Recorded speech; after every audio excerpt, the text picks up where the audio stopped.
ball on Javy's glove. But for Javy to be able to have the glove in the right place, make the tag, he does all the little things that you need guys in the field to do. The baseball IQ is where Javy, I think, is really excels. He still has that swing and miss. It's always going to be there. It was there before they signed him. Oh, yeah. I mean, look, that wasn't a secret. When they signed Javy Baez, there was a list of pros and cons, but in the con category, bold letter was high chase rate, lots of strikeouts. The pro column, though, had power, and highlight defensive plays. Mm-hmm. He was considered a plus defender, had one Gold Glove, right? So there you go. The power had vanished entirely. Mm-hmm. And with 9 home runs through 60 games, he could have another 20 home run season. Probably not the 30 home run power of his peak, but real pop from the middle of your infield. There's a premium on that. Yeah, and we're trying to figure out why all of this stuff, and it's not always the answer is not always the hip surgery. But in regards to the power, that might be the biggest payoff of being able to operate as an athlete without having that hip pain. That might be where it pays off the most. Yeah, I had heard it explained too that because the hip was ailing him, he couldn't necessarily get in on certain pitches, and he had to overcompensate. It exaggerated a hole in his swing that was already there, and it was on display, and everybody hated him. I mean, I think if you offered Tiger fans a chance to fistfight the guy a year ago, they would have lined up all up and down Woodward, and now they're embracing him. His teammates are having fun with him. Jake Rogers, helium balloons. Yeah.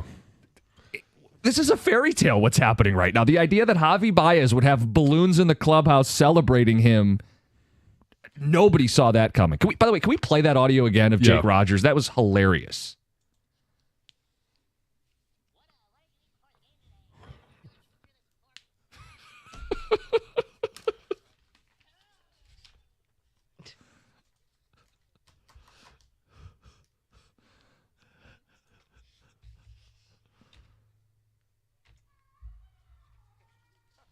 I think that was him in the shower, Rieger said. Yeah, it's, hey, just playing a kid's game. Just howling. Yeah. Hey, when you win, it cures all ails. It does. It really does. It does. We're going to spend some time on Javy and this baseball team this morning in addition to the Red Wing offseason stuff. What did you make of the Panthers back-to-back Stanley Cup champions? Kind of what we thought. It was exciting for the first handful of games, and then it just felt like Edmonton ran out of juice. Yeah. It was a game 4 where Florida went up 3-0 in the first period, and that's when, the Panthers fight back. It kind of felt like that was their last stand. That was the last bit of effort that they could muster, and then games 5 and 6 were just almost felt methodical. I don't know if you could call a championship at that level methodical, but they pummeled them. Yeah. I mean, they jumped them in both Game 5 and Game 6. And specifically last night, it was done. On home ice, they were going to take care of business. There was a lot made about a desperate Oilers team that made a push and forced the Game 7 a year ago. Could they do it again? Connor McDavid, best player in the world, backed against the wall. Here's the reality. Florida was desperate too. They were desperate to win the cup on their home ice and put an end to this and not deal with what they dealt with a year ago. And, John, they're also a better team than they were a year ago. To add Brad Marchand and Seth Jones at the trade deadline, to a team that was already the reigning Stanley Cup champions. And I know Kachuk is battling through this and that, and they're a tough, physical team that wears you down. And I think Edmonton got filed down. Yeah, I think that it was a grind. Yeah. And you saw which team had the most juice for the entire season, but also obviously in the playoffs. Yeah. It was Florida. And for them to be able to they lose one to Vegas 2 years ago, now 3. Now they played in 3 straight with 2 wins. Yeah. And so it's been a hell of a run for South Florida. Are we entering D territory? Dynasty? Oh. Want to clarify very quickly because I know who I'm doing a radio show with. Kachuk said so. You're approaching it. I don't think 2 is not a dynasty. 2 is not a dynasty. To me, it's 3, and it doesn't necessarily have to be 3 in a row. It doesn't have to be a three-peat. It's But it could be like 3 in within 4 years or 5 years. Yeah. He said we're a dynasty. He referred to also the appearance in the finals 2 years ago. Yeah, but appearing in the finals is not. You got to win. Right. I mean, the dynasties are measured by championships. Like the Blackhawks, I think, won 3 in 5 years, and we consider them, as far as modern hockey dynasties go, a dynasty. Yeah, Right. that's kind of where I'm at. It's like Or 3 in 5 years. The Wings had 97, 98, and 02. It's a little more than 5 years, but that's kind of considered a dynasty too. My big takeaway from the Panthers is I think that they are – so there's been – the Red Wings repeated 97, 98. The Penguins did it in the mid-2010s. And then the Lightning did it in 2020 and 2021. And then they failed to three-peat. Yes. Yeah. I think the Panthers are the best repeat champ since the Wings. I think they're I the would most agree. well-built, methodical. To beat them 4 times in 7 games, they took down 4 100-point teams in the playoffs. There was no easy path. Nope. I'm not sure if that's been done before. It probably has. Probably. I saw someone making the case they're the best team in the Cap era. And that would be challenging maybe the 08 Red Wings, who still had some remnants like Nick Lidstrom from the pre-cap. Yeah. But they're on the short list of the best hockey teams in the salary cap era, this Florida Panthers team. And so it'll be fun to see if they can go for a three-peat. They're going Last time we had a three-peat was? I haven't looked Islanders? this up, but it had to be the Islanders. Islanders 80. Well, actually, I was saying 4-peat. Four-peat, yeah, with Bossy Yeah, in the 80s. because Edmonton in the mid 80s. Steve Smith cost them a 5-peat when he scored on his own goal. Maybe the worst moment in sports for a person ever. Yeah. But Gretzky never won 3 straight. He won a bunch, but he didn't. Yeah, 4 in 5 years. Yeah. But Yeah, the 80s were dominated by 2 teams. Yeah. So they're going to lose Bennett probably for sure. He's going to bust the bank. What perfect timing to win a Conn Smythe and hit free agency. No kidding. And he'll get overpaid because of that. Yep. And there will be a conversation about Ekblad. Yeah, but to me, if I'm them, I'm doing everything I can to keep Ekblad. You let Bennett walk, and you got to deal with it. 248-539-9797. We got open lines.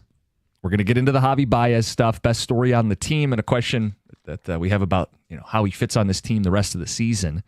Get into the Stevie Yzer plan at 702. It's 97.1. I want to talk about Brightside Dental. If you've been looking to get back to the dentist, but you're feeling self-conscious, Brightside Dental is your place. There's no judgment when you get in there, whether it's your first visit in a long time or your first visit ever in the case of getting your kids in there.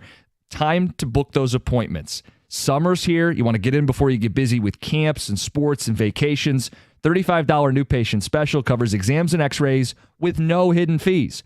Make an appointment. Get back in that routine before the summer really gets rolling. 1-800-PAINLESS, BrightsideDental.com. Tell them Jim Costa and the Morning Show sent you. That's Brightside Dental. No judgment, just care.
Panthers radio.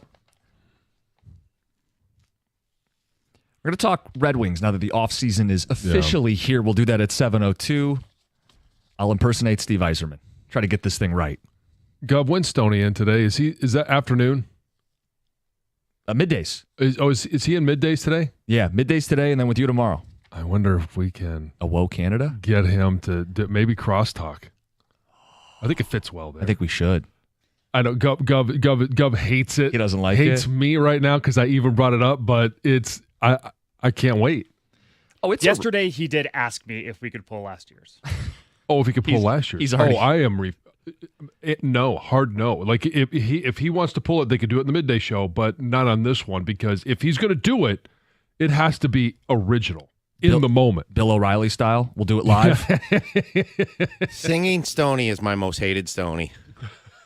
It's like we have so many examples in the system of him singing and it just being like the Enter Sandman. He absolutely crapped all over that song. Yeah, but it's what he does. It makes it so perfect. Yes. That's why it's perfect. Are you new to the Stoney phenomenon? His imperfections are what people love. Yeah. I mean, I don't know. Maybe we should put a poll. Do you want to hear Stoney sing Canada during crosstalk? 9:58. I love all the Stoneyisms, but that's the one I hate. You do take it or leave it. I'm leaving it. It hurts my ears. Like it's just. I think it hurts everyone's I ears. want Heather to sing.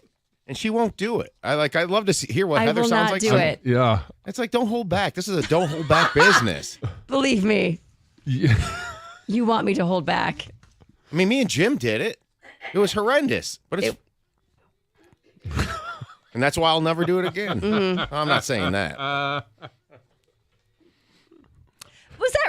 That was really your singing voice? That was me and him together, or well, duet. I know, but were you really singing, or were you just... It was an anthem singer that butchered it, and we just kind of jumped in and helped. The land of the free. Helped. Yeah. So this is us helping. Anyway, some ticket text, 248-539-9797. I hate Florida, but it is a dynasty. 3 appearances in the Cup, 2 wins. In today's world, that is a dynasty. I disagree. I think it has to be 3 wins. And it doesn't have to be a 3-peat, maybe 3 within 5 years. Yeah. And great that they're there. And they are in a dominant stretch of Florida Panther hockey. 3 appearances in 3 years, 2 wins. Yeah, that's great. But to me, dynasty has to be 3 wins. I think the other element of a dynasty is that you have to be the favorite, the odds-on favorite going into next year. So just taking a look at it, right now I'm on FanDuel. Stanley Cup 2026 winner, Hurricanes plus 700, Panthers plus 750, Oilers plus 750. Yeah, but they do this every year with the Hurricanes. They're like an analytics darling, and this is the year, and then they get to the East Finals, and they can hardly skate. Yeah. So I don't get making them the favorite. I was going to ask the question. Was it going to be a dumb question? How far down the list? What is it for the Red Wings? That's a great question. Keep scrolling. We are scrolling. Keep they scrolling. are plus 10,000. Hell yeah. Value. Let's do it. You never know. Once you get my plan in the mix, it's on the table. Steve, I'm offering it out. Don't break your arm trying to pat yourself on the back before we even hear this. Before I've even laid it out. I am counting tied for 24th best odds. Okay. 24th? Okay. All right. Texter So says, you're saying there's a chance. Make or break off season for Yzerman. My buddies and I are saying he has to prove he's capable of making a good trade or free agent splash. That's from Hockey Elite Pat.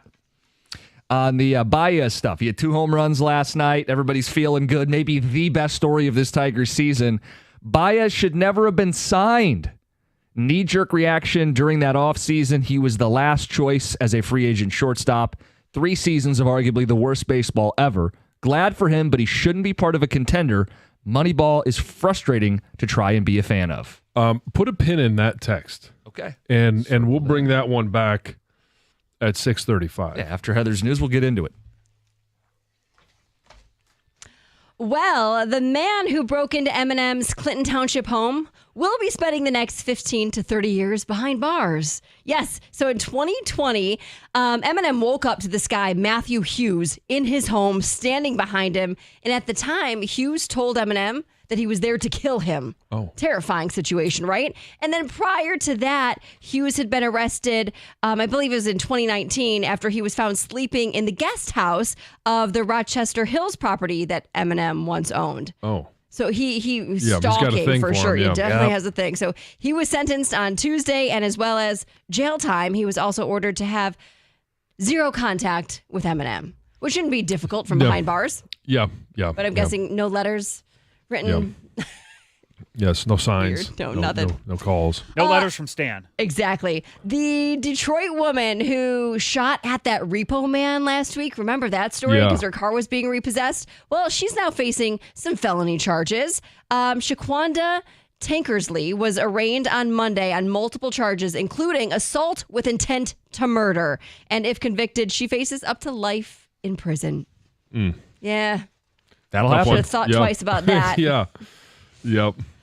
Big Boy turning 89 this week. Big Boy. And yeah, to celebrate, All right. they're offering a few restaurant specials and discounts. So you might want to go check them out. Today, for instance, fans of the signature Big Boy, the Yeah. double-decker sandwich with 2 beef patties between 2 bottom buns, you can get it for 99 cents with the purchase of a Pepsi product.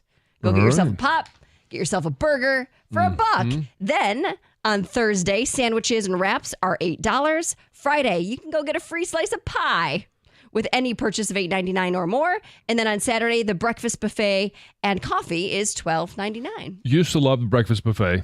That was the move. There's a Big Boy in Yes. Mount Pleasant. Yeah. On a weekend, you roll out of bed and go to the buffet. Yeah, there was one right next to the bowling alley in Clawson, Thunderbird Lanes. And Big Boy was right there. We used to hit Big Boy after basketball games. And I used to love I don't remember what the name of their dessert was, but it was basically a chocolate sundae or a hot fudge sundae with brownies. Maybe it was a hot fudge brownie sundae. That would make sense. Good to bet. I don't know if they had a name for it though, but that was my go-to after every single basketball game. Loved going to Big Boy. It's been a long time since I've been to a Big Boy. I remember They they have used to some of have the- that like atrium that was like, you could go and like sit outside, but you weren't outside. You were underneath the Yeah. glass. Like, Oh yeah, Yeah.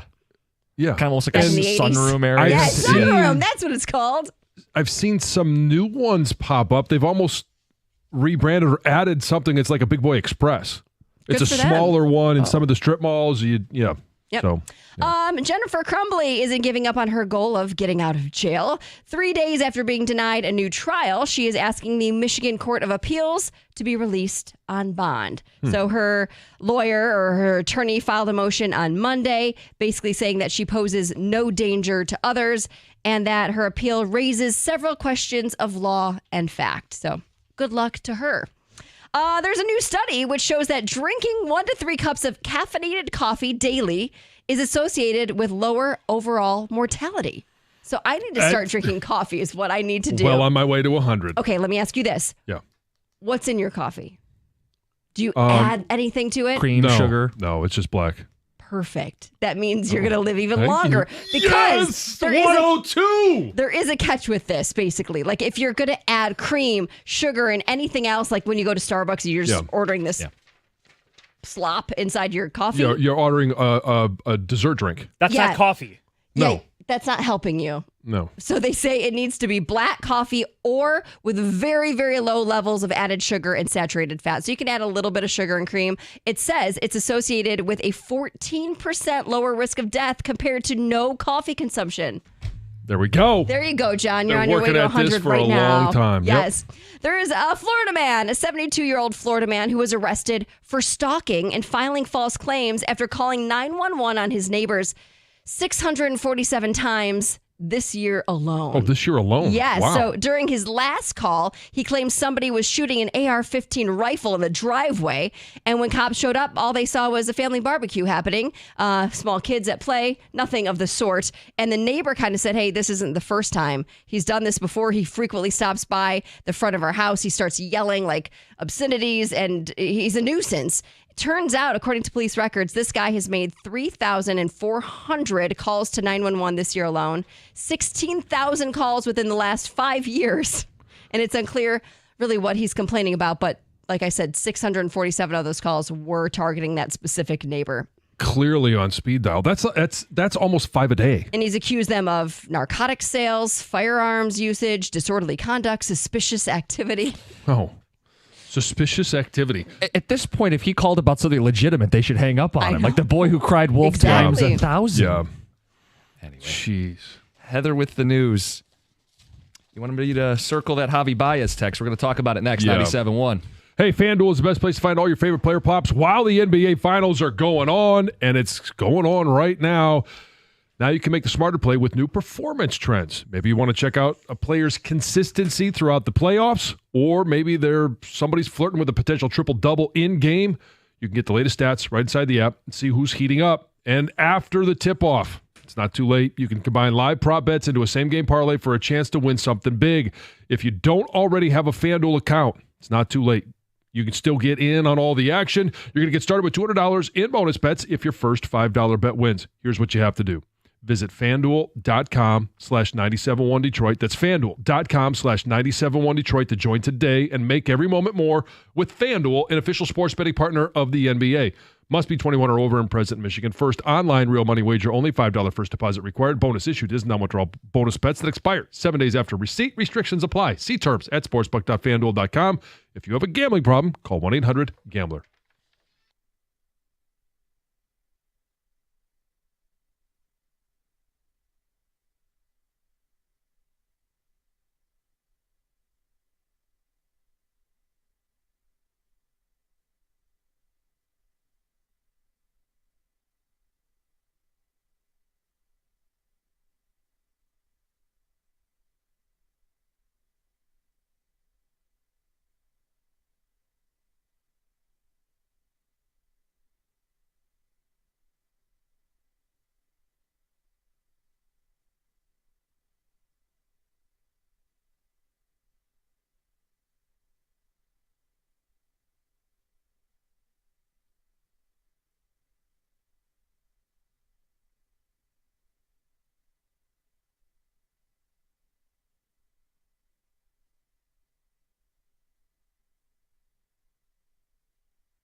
Balloons and everything after the game for Javy Baez.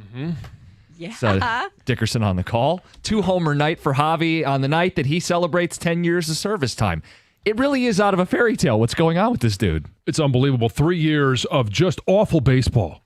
And compound that with the contract that he signed, fans, the team wasn't any good. And now all of a sudden, there's a race to 50 in terms of 50 wins right now. The Tigers still have the best record in Major League Baseball, and Javy Baez has been a huge part of it. whether it's just plays in the outfield, it's what he's been able to do, and he's been opportunistic at the plate. It's not all, roses, but No. it's been good enough to be a part of a team that is the best record in baseball. They are approaching a double-digit lead in the division. Right now, it's 9.5 games. Are you kidding me? Is he the best story on the best team?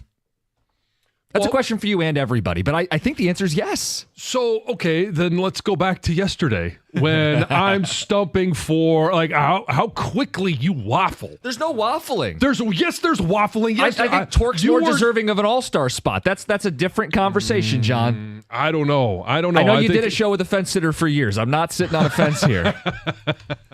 Torque is more deserving of the all-star, I and was Baez is the for better. him, Yes. and I think he's got a better chance of being in the. Obviously, he's fifth in voting right now. I don't know how this affects voting, but I do think it is the best story, and maybe that's part of it, right? It's yesterday when I was stumping for him to be in the All-Star game. It was more stumping for him to be comeback player of the year, because it wasn't just an injury that he was overcoming. It wasn't 1 year of, he had a bad injury early in the season, the Tigers missed him all year, and now he's back. No, it was 3 horrific baseball seasons. And all we heard from AJ was how Javy Baez is working on it. He's doing this, and the patience that the team has with them. And they were kind of forced to be very diplomatic in how they said it because of the contract. They weren't going to let him go. Yeah.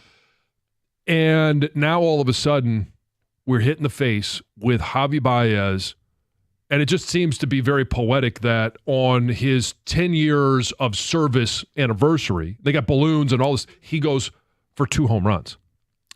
3-hit night. OPS is now right about 800, which is crazy for a guy who had 3 terrible seasons. He was one of the worst hitters in all of baseball by the numbers. Yeah. And now he's on the best team, and he's the best story. I mean, look, there's a bunch of great stories. You want to highlight Torque? Fine. Torque had 1 down year, and clearly there was a point where he had to step up. Javy was times 3. I think the animosity for Javy Baez was significantly higher than any animosity around Spencer Torkelson.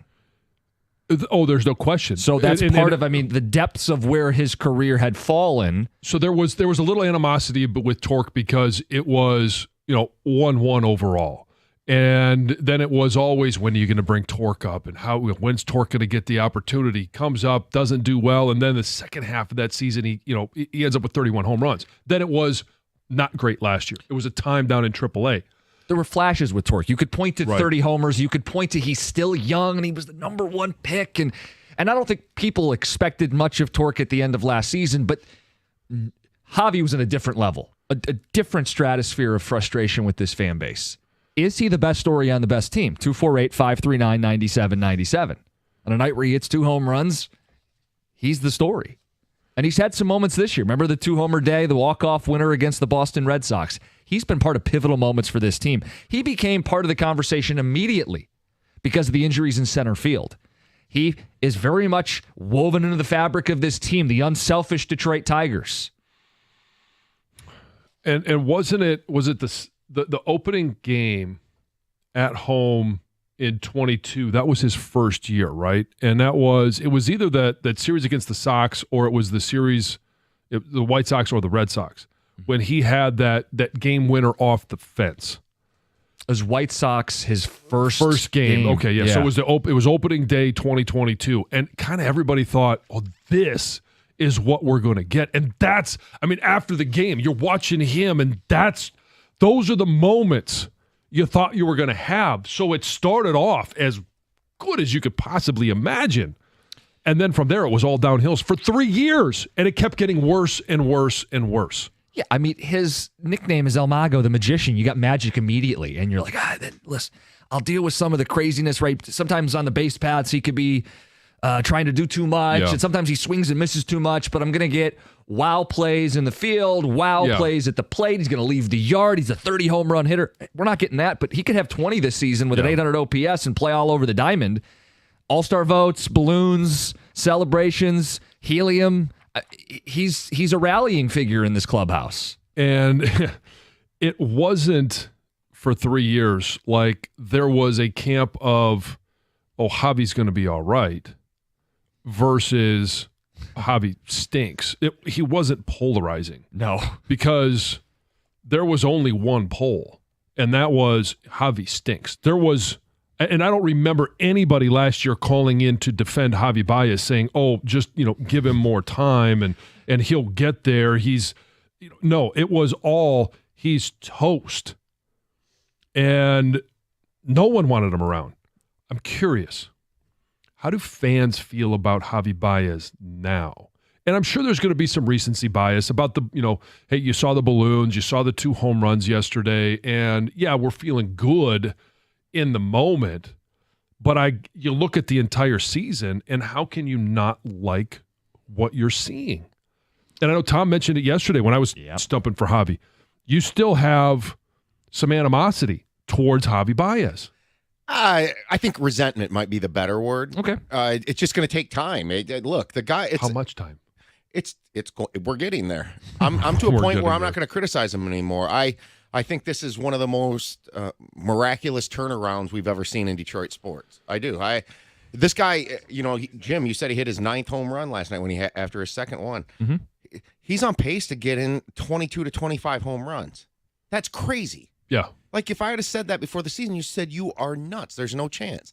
And then we've seen these stories. I always refer to Miggy in terms of, oh, look at him in the spring, and he's in best great shape he's ever been and in. we heard that narrative for 3-4 years, and it just never really materialized that much, especially when it came to power. And that even more so just said, this is impossible. Oh, a hip surgery is going to help your eyes. Yeah. It's like the entire story is just, it's absurd. Well, but I think to criticize him at this point, and nobody disliked him more than me. I thought it was a horrible signing. I still question the signing. I think that's fair. Yeah, that's still fair. But so the conversation was, he went from the worst contract, the worst free agent signing in the history of Detroit sports, to maybe the greatest turnaround in Detroit sports history. We'd have to think that out a little bit. Yeah, but I think it's on the table for sure. I mean, when you go 3 years, 162 games per season. Yeah. The numbers last year, the OPS was under 500. Yeah. He was the face of the resentment that Tiger fans were feeling, not just towards him, but to the team for stretches, right? Yeah, for a large part of the season, he was hitting under 200. He appears to be the player he used to be with the Cubs. Not quite to that extent. What's missing? He's not going to hit 30 bombs. Okay, but if he ends up with Well, he hit 25. 31 the 1 year. And I don't think he's going to win the Gold Glove. I mean, these are things he did in a Cubs uniform. He won the Silver Slugger. I mean, these are things he did as a member of the Northsiders. I think what it is it's Cubs Javy mixed with, hey, he's older. It's like 80% of maybe what you used to get in Chicago, which we could argue, is that worth the contract? At this point, it's a moot point. He's locked up. He's a productive baseball player, which nobody expected as recently as 3 months ago. Yeah. It looked like he was starting to dip just the last, 2 weeks ago or so, and here it comes, and then he answers again. He's a streaky player. Yep. That's who he used to be. Yeah. There was no reason to think that this guy was going to save his career at this point. And I'm going so far now, I'll bring a baseball question into this. Mr. Parker Meadows fanboy here, that's me. At what point does Javy become your center fielder and not Parker Meadows? Because Meadows is really, really struggling at the plate. Meadows is hitting 133. He hit last night. You want him to hit leadoff. He's looking like last year's Meadows at the beginning of the year before he went down. I mean, how much more time do you give him? I still think you got to give him some time here. It's a short sample. Should Javy play more center field with Parker Meadows' struggles? Last night was against a lefty, and that's the lineup I think that you could justify it. Like Parker Meadows against left-handed pitching, those are the nights especially you'd sit him. And then who plays center? Well, you want to play Javy against lefties. But I would push back a little, Tom, in that who's playing shortstop if I move Javy to center? Because I don't want more Trey Sweeney. Right. Well, that just makes the bigger thing about getting somebody in at the trade deadline or beforehand on that side of the field that has a power bat. And then what if Vierling comes back? I mean, he's going to start playing in games later this week in Toledo. I mean, the squeeze on Parker Meadows is starting to happen, and Javy's contributing to that. That's crazy. It feels like insanity. and to see what he is doing. But it's his attitude that's as big a part of this as anything. And now success will help you have a good attitude. But what we heard last year was, even though he was struggling in his third season, guys loved having him around. He was back in the clubhouse, and the team cheered that. And we thought, stay away. Stay away, because that's just bad mojo. Calls to get to. John, it's a fair check-in with the fan base on where they stand at Javy Baez. Is he the best story on the best team? And Tom's question, a baseball question. Should he play more center field? It's 97.1. Hey, you guys, summer is heating up, and there's nothing more refreshing than an ice-cold Surfside iced tea and vodka or Surfside lemonade and vodka to break the heat. Made with real brewed tea and real vodka, Surfside is only 100 calories, 2 grams of sugar, and 0 bubbles. That's right, no carbonation, so it's super easy to sip and enjoy no matter what your plans are this weekend. Look for the can with the sunset stripes, sold at bars, restaurants, and stores near you. Must be 21. Please drink responsibly.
One of 2 home runs yesterday for Javy. That's all our boy. It's funny Everyone is accepting of Javy. and that was your question. How things change with Javy Baez in this city and how dramatically it's happened. He had balloons in the clubhouse last night. Getting 10 years service time for baseball players gives you access to post-career pensions and things like that. Yeah. So on a night where he celebrates 10 years, he celebrates 2 homers, and he celebrates another Tigers win. He has an OPS just shy of 800. And for a player who was unplayable a year ago, he is the best story on the best team in all of baseball. And it's his willingness to play all these different positions. It's his willingness to basically, wherever AJ puts him in the lineup. We asked him that, it was probably a month ago now. Yeah. Are you going to start moving him up? And from 9, I know he kind of bounces around 7, 8, 9, but like he keeps batting at 9, and now that's taken over by Parker Meadows, but like, are you starting to start moving up? And his answer was, no, why am I going to mess with that? Like, it's working. Well, it was just such a funny answer because it shows like even AJ has a little yeah, there's a sense of humor about it. But well, because the numbers would say you want your best hitters hitting higher in the order, and at the same time, there's a little superstition and don't mess with what's going. Yeah. But AJ strikes me as someone who's not overly superstitious, but baseball has that effect on people. I don't know. He's a former baseball catcher. I think they might be the most superstitious of the 9. By the way, AJ Hinch on tomorrow. Yes. Tomorrow morning, AJ Hinch will join the show. Let's get some phone calls on what people are thinking of Javy Baez. And then Tom had a baseball question. Should he play more center field? We got Kyle and Macomb. You're on 97.1. Hey, guys. Thanks for taking my call. What's up? Hey, you know what?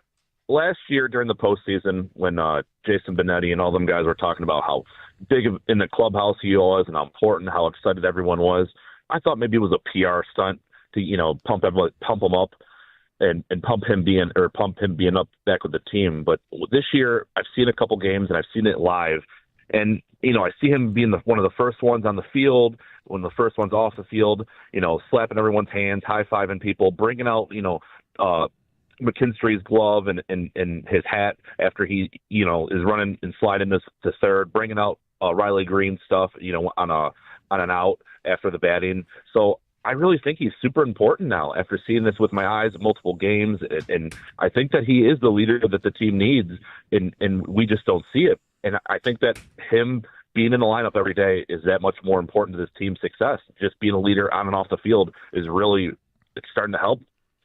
Yeah, and I think, his presence is definitely something that you look at. And here's the weird thing, too. When you talk about the importance of Javy Baez, not just what he's doing, but how his attitude. We talk about attitude all the time. And I've used this example with Jack, where there's been times Jack, he strikes out or something, and it's walking, because he plays first base, walking to first base after. I'm like, no, that's not how you take the field. And I've pointed out Javy, watch how Javy runs to center field. Watch how he runs off the field. And this is a guy that has taken so many bullets from fans over 3 years. And he still, every single day, goes out there and attacks the field. Like he wants to be there. And that sets a tone for the team. There's an infectious quality. Yeah. He can be very charismatic, especially as the team's winning here. He is relishing in the winning, and I think that becomes contagious, and the entire clubhouse is rallying right now. Texter says, can't Perez play center field? Keep Javy at short if you're unhappy with Meadows right now, specifically against lefties. Yeah, sure. Wenzel can play center. Yes. But List says leave Javy. It says Javy, keep him at short. Because, again, Trey Sweeney is who's going to have to play short if you put Javy back in center, and Sweeney has not been good either. Yeah. I don't know. It's just so much fun to see him in center field. And I know it's not about fun. It's about winning. But the meme of the bald guy staring with his hands on his hips is Al Avila right now, watching all these draft picks live up to their potential, and even Javy living up to some of the contract. I can't imagine the emotions that Al is going through right now. So we just got this text in, and it's a great question. Take out the pitchers. Is Javy the best player on the team? He has the best. No, it's Riley Green. He has the best WAR. I know. I would still say it's Riley Green. I would say so too. Although, are we holding the strikeouts against Riley Green? Are we? I think some are holding them too much against him. Okay. The guy's going to be a back-to-back all-star with real power, and he's hitting for average. I get it. Nobody wants the strikeouts. We saw what happened in the postseason last year with Cleveland. Yeah. It wasn't just leaving runners on base. It was not even putting the ball in play collectively. The Tigers do have, and that's like us an under-the-radar conversation, a strikeout issue. Yeah. Fourth most in all of baseball. Riley, I believe, has the most in the game, but Riley is overcoming it because he is still performing at a high level. Okay, it's a great question to talk about in regards to who is the best player outside of the pitchers. And I would say 1 would be Riley Green, 2 would be Gleyber Torres, and 3 is probably Javy right now. It's Torque or Baez, depending on who's hot. Right. So I just want to clarify something on my Meadows question. I just think it's something to start looking at right now. We're not asking you to turn in your Parker Meadows fandom card. No, look, somebody had said on Ticket Text he hit 2 hard balls last night and got screwed. Okay, so yeah, that's just the baseball gods. I think maybe they play Cleveland the weekend of the 4th of July, and I think that's where we get to, and then we look at Parker Meadows and see what he's doing. I mean, you got to get 100 to 120 at bats. We let Colt Keith get out of his slump. I'm just saying right now, I mean, why would you lead him off? I mean, his OPS is under 500. Again, 45 at bats only, but Right. So Baseball Savant, he's got a very high exit velo, means you're hitting the ball well. High sweet spot means you're barreling the ball up. Yeah, you got to let the at-bats play out. Yeah, and I mean, he's basically, how many at-bats do you get in spring training? Yeah. Where is he at in regards to if he had a full complement of spring training, is he kind of there now? DeVell in Madison Heights. Good morning, buddy. You're on 97.1. Good morning, y'all. I appreciate taking the call. So 2 quick points I want to make. The first one, this miracle turnaround that Javy is enjoying, I couldn't picture anything like it. The only thing I've seen like this, and for different reasons, it would be comparing him to Josh Hamilton from Texas some years ago, back in the mid-2000s. I could see that. But, again, that was different reasons. And the other thing is I still laugh at the turnaround, not only with his bat and, how his play, but just the fans toward, the heat and the hatred we had for me included. And then to see that turnaround this year, because I remember in spring training, listening to one of the games, spring training games, and that's when they trotted out Javy at center field. And I remember the next day, I'm listening to your show. You all were like, what are we doing here? Like they were saying that. You actually said that. I remember. And I sat there and I did nothing but agree with you and put my head down like, oh, this is going to be worse than you all are anticipating. And look what's happening now. It's totally amazing. Like I said, the only thing I could compare it to is Josh Hamilton. He was 3 years out of the league and came back like a fish, swimming in water.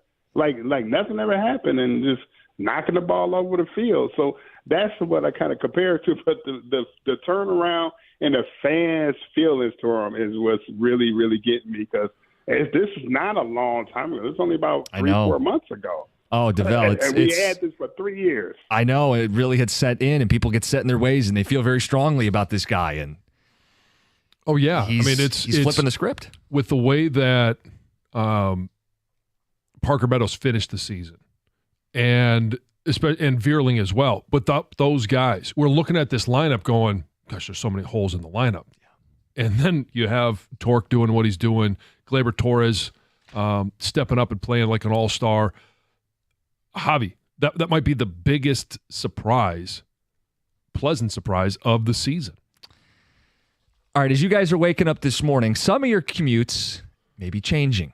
We're going to get to the latest change on the roads in Michigan. We'll get to that at 7:35. But coming up next, I'm going to impersonate Steve Yzerman. I want to take a crack at this. I can't wait to hear this. This is the start of the hockey offseason with the Stanley Cup, finishing up last night. So I will present the Steve Yzer plan. Why not make these moves? It's 97.1.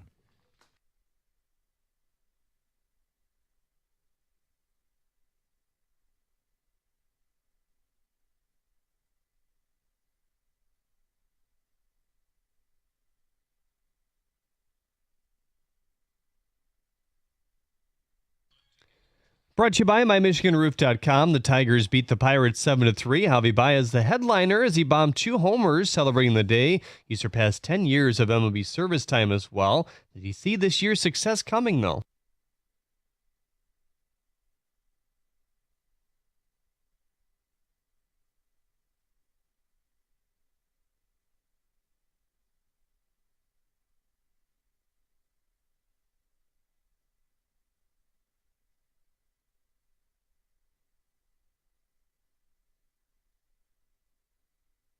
Casey Mize started on the mound. He pitched 6 innings of 2-run ball. Before the game, the team released their latest medical report. It revealed that Jackson Jobe underwent successful elbow reconstruction.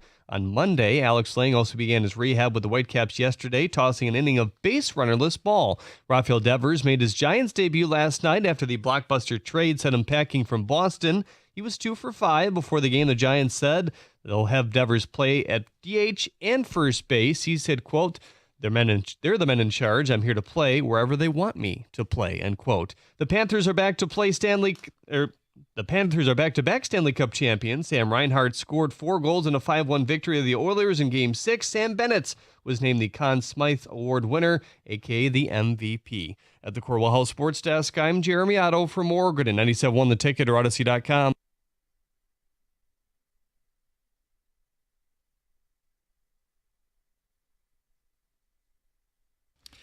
All right, gather round, both the hockey elite and the casual fan.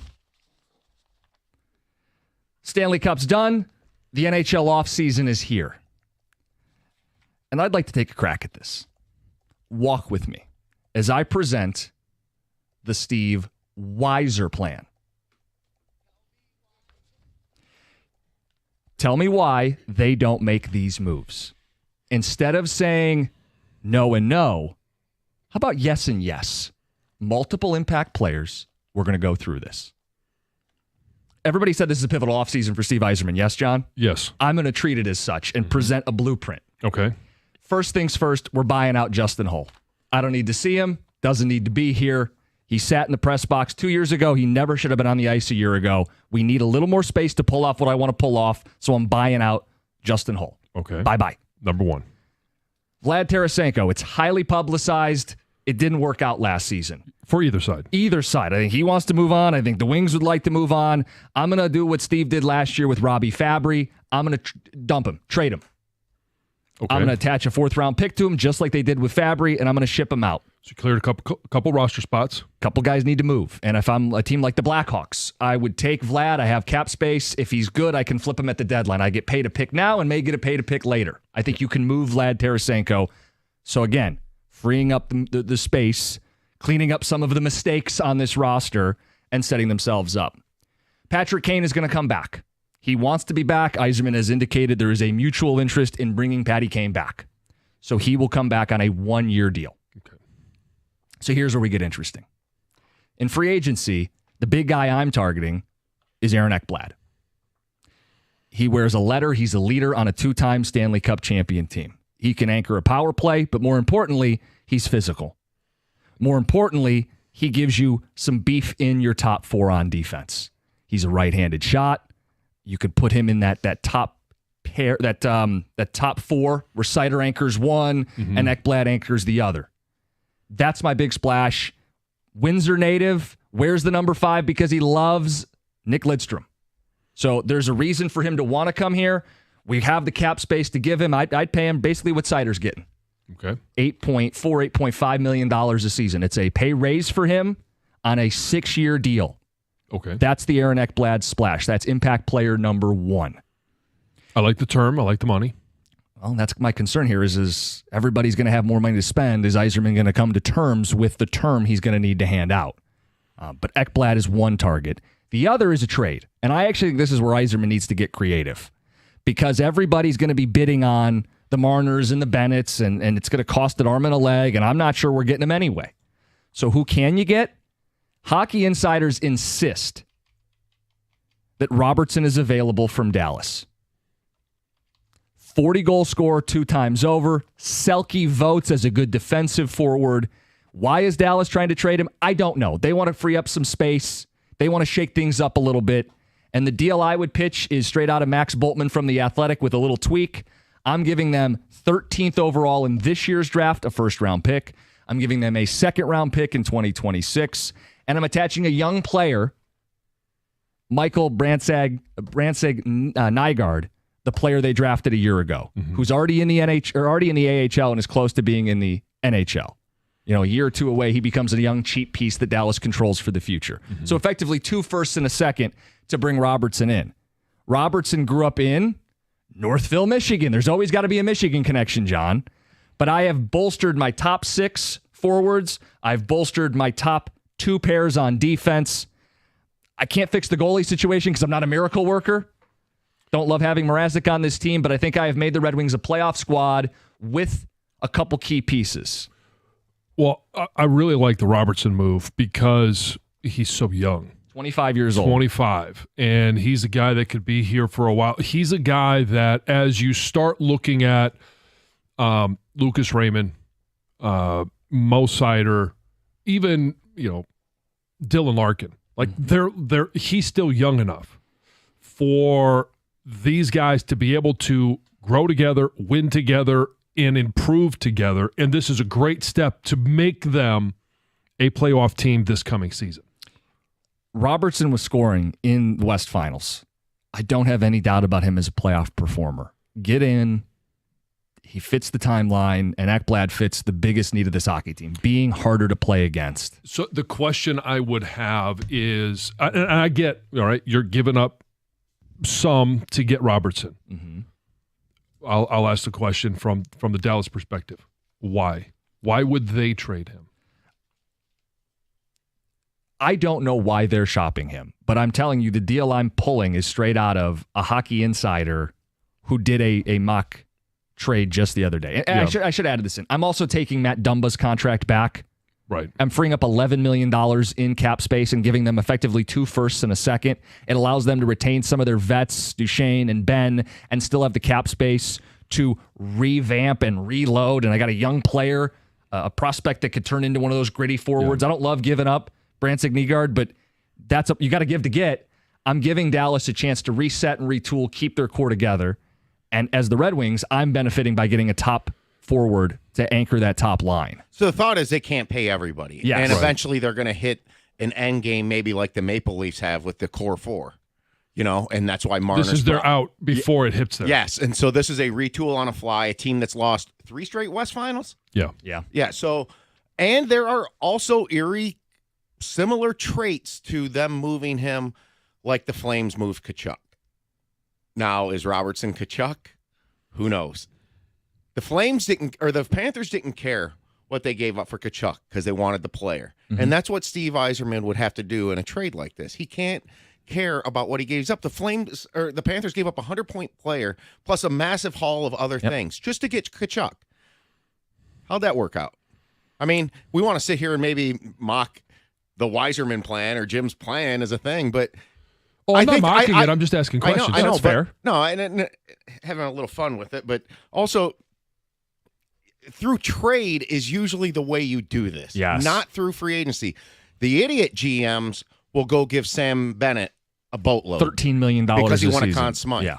It's kind of like the I can never think of his name. It shows you just the Eagles defensive end that went to Arizona. Timing's everything. Sweat. Josh Sweat. Yeah, he's not an elite pass rusher. He got paid like one. Right. Yeah. So which would be more surprising? Because we haven't seen Steve Yzerman go out and sign big free agents. And I'm not sitting there saying, Ekblad would be a monster free agent, but it'd probably be the biggest. Yeah, it'd be sizable. Would that not be the biggest free agent signing that he's had? Yes. Which would be more surprising, the pulling off the signing of Ekblad or the trade for Robertson?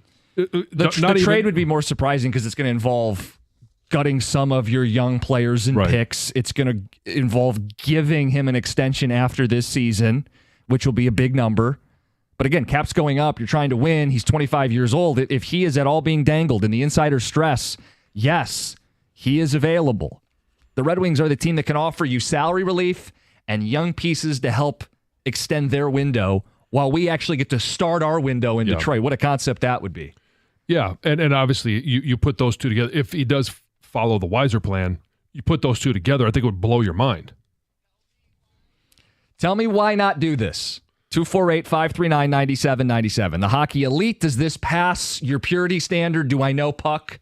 And if you're someone who just desperately wants the Red Wings to be good, did I sell you a plan that actually puts Detroit on the clock in the window to start contending and competing?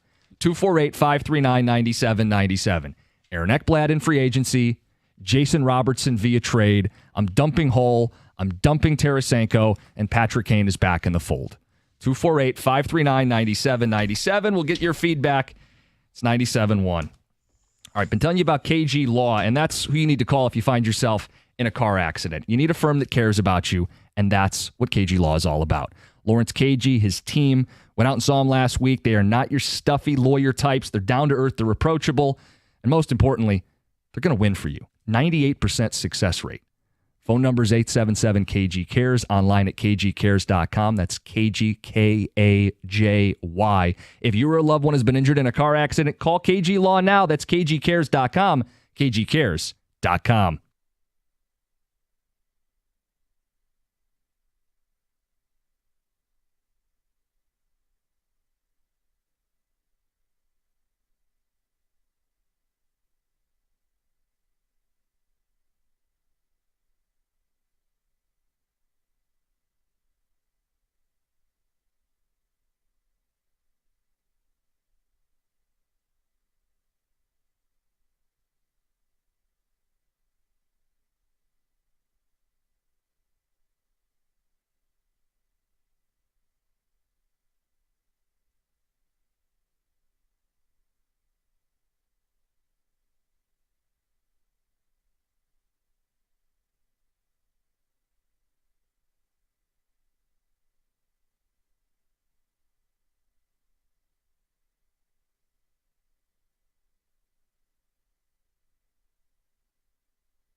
Sing it, John.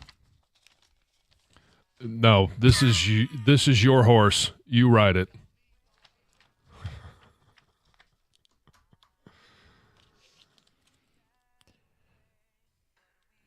So I've presented the Yzer plan. Why not this? Tell me why. Hockey offseason's here. Stanley Cup's done. My plan.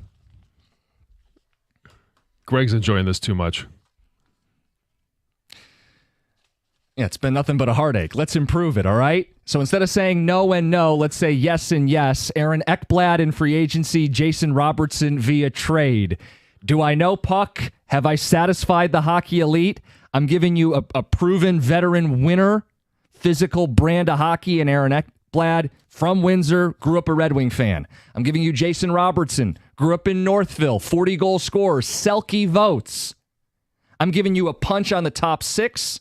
I'm giving you a punch in the top 4 defense. I'm moving out Hull. I'm moving out Tarasenko. 248-539-9797. Instead of no and no, how about yes and yes? Joe and Macomb, you're on 97.1. How's it going, guys? Thanks for the call. What's up? You called us. What's going on?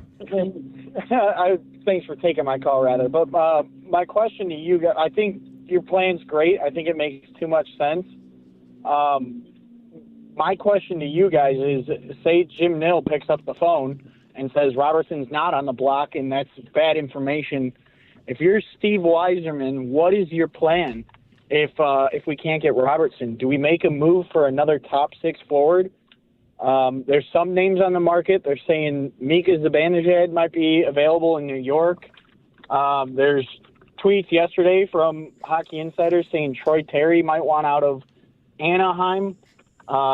Insiders are saying that Martin Necas is not a great fit in Dallas or in Colorado. In Denver. Yep, in Colorado, in Denver. So do we try and pick up the phone and make a different move to get a top 6 forward this year, or do we sit on the money and wait for next year for a stacked free agent class? You know how much I love kicking the can to next year. But the reality is those guys aren't Robertson. Like Zibanejad's going the wrong way. Troy Terry is not Jason Robertson. Robertson is so appealing because he's 25, because he'd immediately slot in as your starting left wing on a line with Raymond and Larkin, and you'd have a legitimate stud top line. And if I'm adding Ekblad on defense, either he pairs with Edvinsson, or I put Edvinsson back up with Seider, and I have those two, and now Ekblad can help Albert Johansson move to his natural side, and I have a real top 4. And I know people are going, what about Pellica? Does this block Pellica? First of all, I don't think Pellica is going to be on the team next year. No. He's still another year away. And when he does eventually get here, they don't want to over-deploy him. They'll probably shelter him. The third pair is the ideal spot for him to start. And if he's a stud, you have the best right side in all of hockey with Seider, Ekblad, and Axel Sandin Pellica in 2 to 3 seasons. Let's get to Kevin and Macomb. Kevin, good morning. Hey, thanks for taking my call, guys. What's up? Yeah. So I want to say yes and then no. Yes to Ekblad because I think so. My approach is it might not be the sexy take, but I just think we really need to bolster our defense right now. That is the weakest point of our team. We have really weak goaltending, and the best way to improve your goaltending is to have a great defense. So I want to go after Ekblad. And then I'd also like to go after that Keandre Miller with the New York Rangers. He's only 25 years old.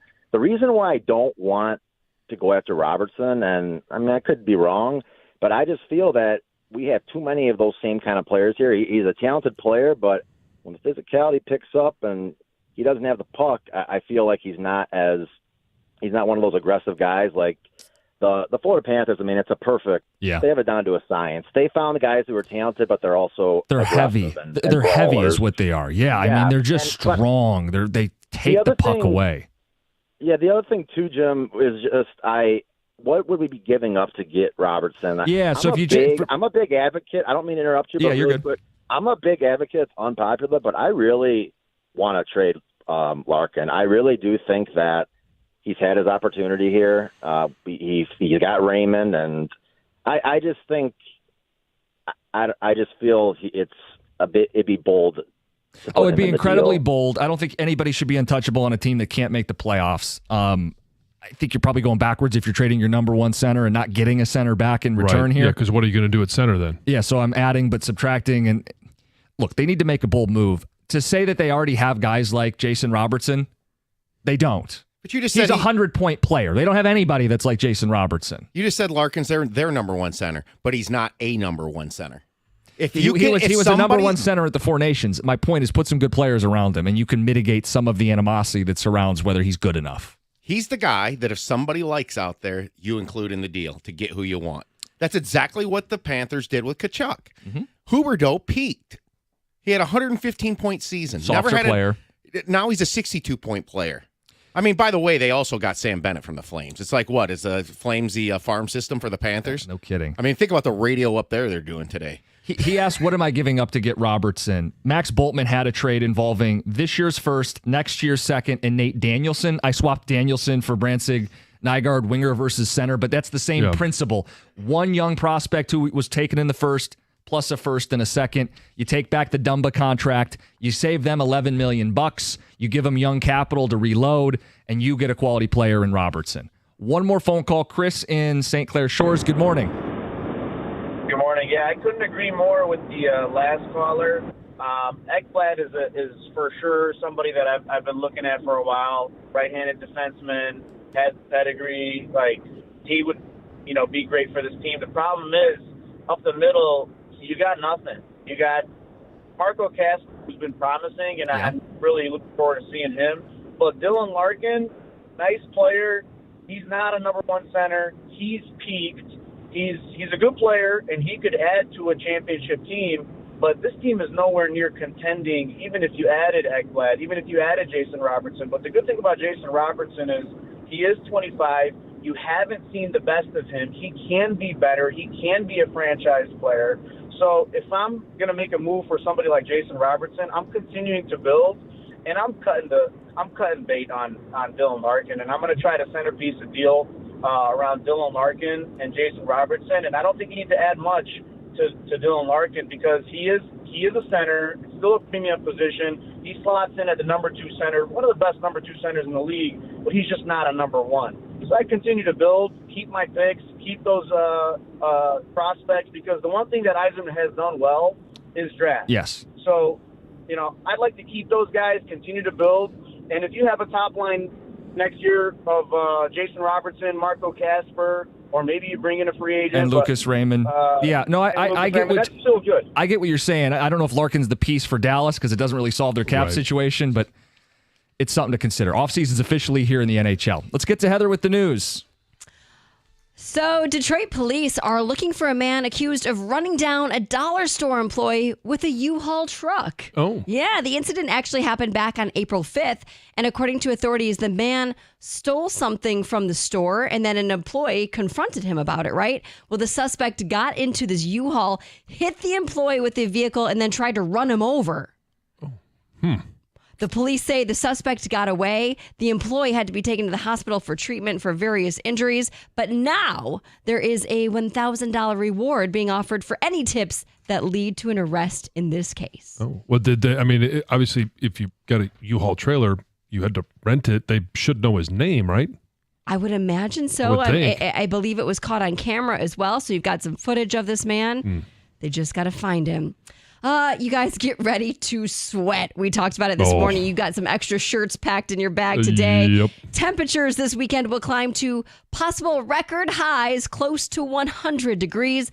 But with humidity, it could feel even hotter. So get ready. An intense weather system is projected to push high temperatures in Detroit to around 86 on Friday and then higher for several days thereafter. So expect temps in the 90s, possibly pushing that 100 mark Saturday, Sunday, and Monday, possibly into Tuesday as well. So it's hanging around. Are there anticipated with it? I know you're not a meteorologist, but with the high temps and the high humidity, a lot of times that means thunderstorms. You know what? I thought we're supposed to get some today. Yeah. But this article actually doesn't talk about storms at all. It just talks about the really high heat and that humidity. So they say the high will be more than 20 degrees warmer than average for this time of year. So it's typically around 71, 72 degrees. So just be ready. They do say that with high humidity, if we get like a 98-degree day plus 70 percentage humidity, it will feel more like a heat index of 134. 134? 134, yes, which is extreme danger zone. So they say, obviously, if it does get that hot, there will be a watch or warning issued for extreme heat. And if we're under that warning, experts are advising everyone to avoid outdoor activity, especially at the warmest time of the day. If you do have to go outside and do outdoor activities, make sure you have plenty of water to break the heat. Obviously, find some shade. They say about 120 people in the U.S. die each year from extreme heat, including about 5 in Michigan. So just be prepared. I'm warning you. It's coming now. I'm at risk of melting. Yeah. I mean, that's hot. Yeah, that's extreme. It's very hot. Yes. It's very hot. Finally, there's a new viral TikTok decor trend that's taking over bathrooms everywhere, but there's experts that are warning against it. Have you ever heard of toilet flowers? Toilet flowers? No. No. I'm not even going to risk a guess. I've never heard of it. I've never seen it, but apparently people are doing it. It's basically you remove the ceramic lid on your toilet tank and you just fill it with fresh flowers. Instead of using the traditional old school vase, why not do something creative? Okay. But well, the water gets refreshed every time you flush. But that's where the problem comes in, is that having these stems, the residue, maybe you're adding some of like the flower food, could be really bad excuse me, for your toilet. So experts are saying, hey, there's some plumbing risks. It could lead to expenses, maintenance difficulties, hygiene issues as well. So awful. You know, and it doesn't really look that good. No. I mean, how many flowers? You know how many flowers you'd have to fill that space too? Yeah, it's a lot of flowers. So it's expensive as well. Huh. Yeah, no thanks. Heather with the news. Coming up next, you may have noticed this on your commute today. It's 97.1. At First Merchants Bank, they believe that the real value comes from building strong communities and even stronger relationships. With their new branch opening in the Fitzgerald neighborhood of Detroit, First Merchants Bank is excited to offer a banking experience that's welcoming, attentive, and dependable. Their easy-to-use, secure, and highly rated app makes everyday banking a breeze, allowing you to manage your accounts on the go, and their local attentive bankers are your partners in success. Talk about building those relationships. They're going to take the time to get to know you, give sound advice, and provide solutions that work for you. In fact, it's exactly what they've done for me and my family over the years.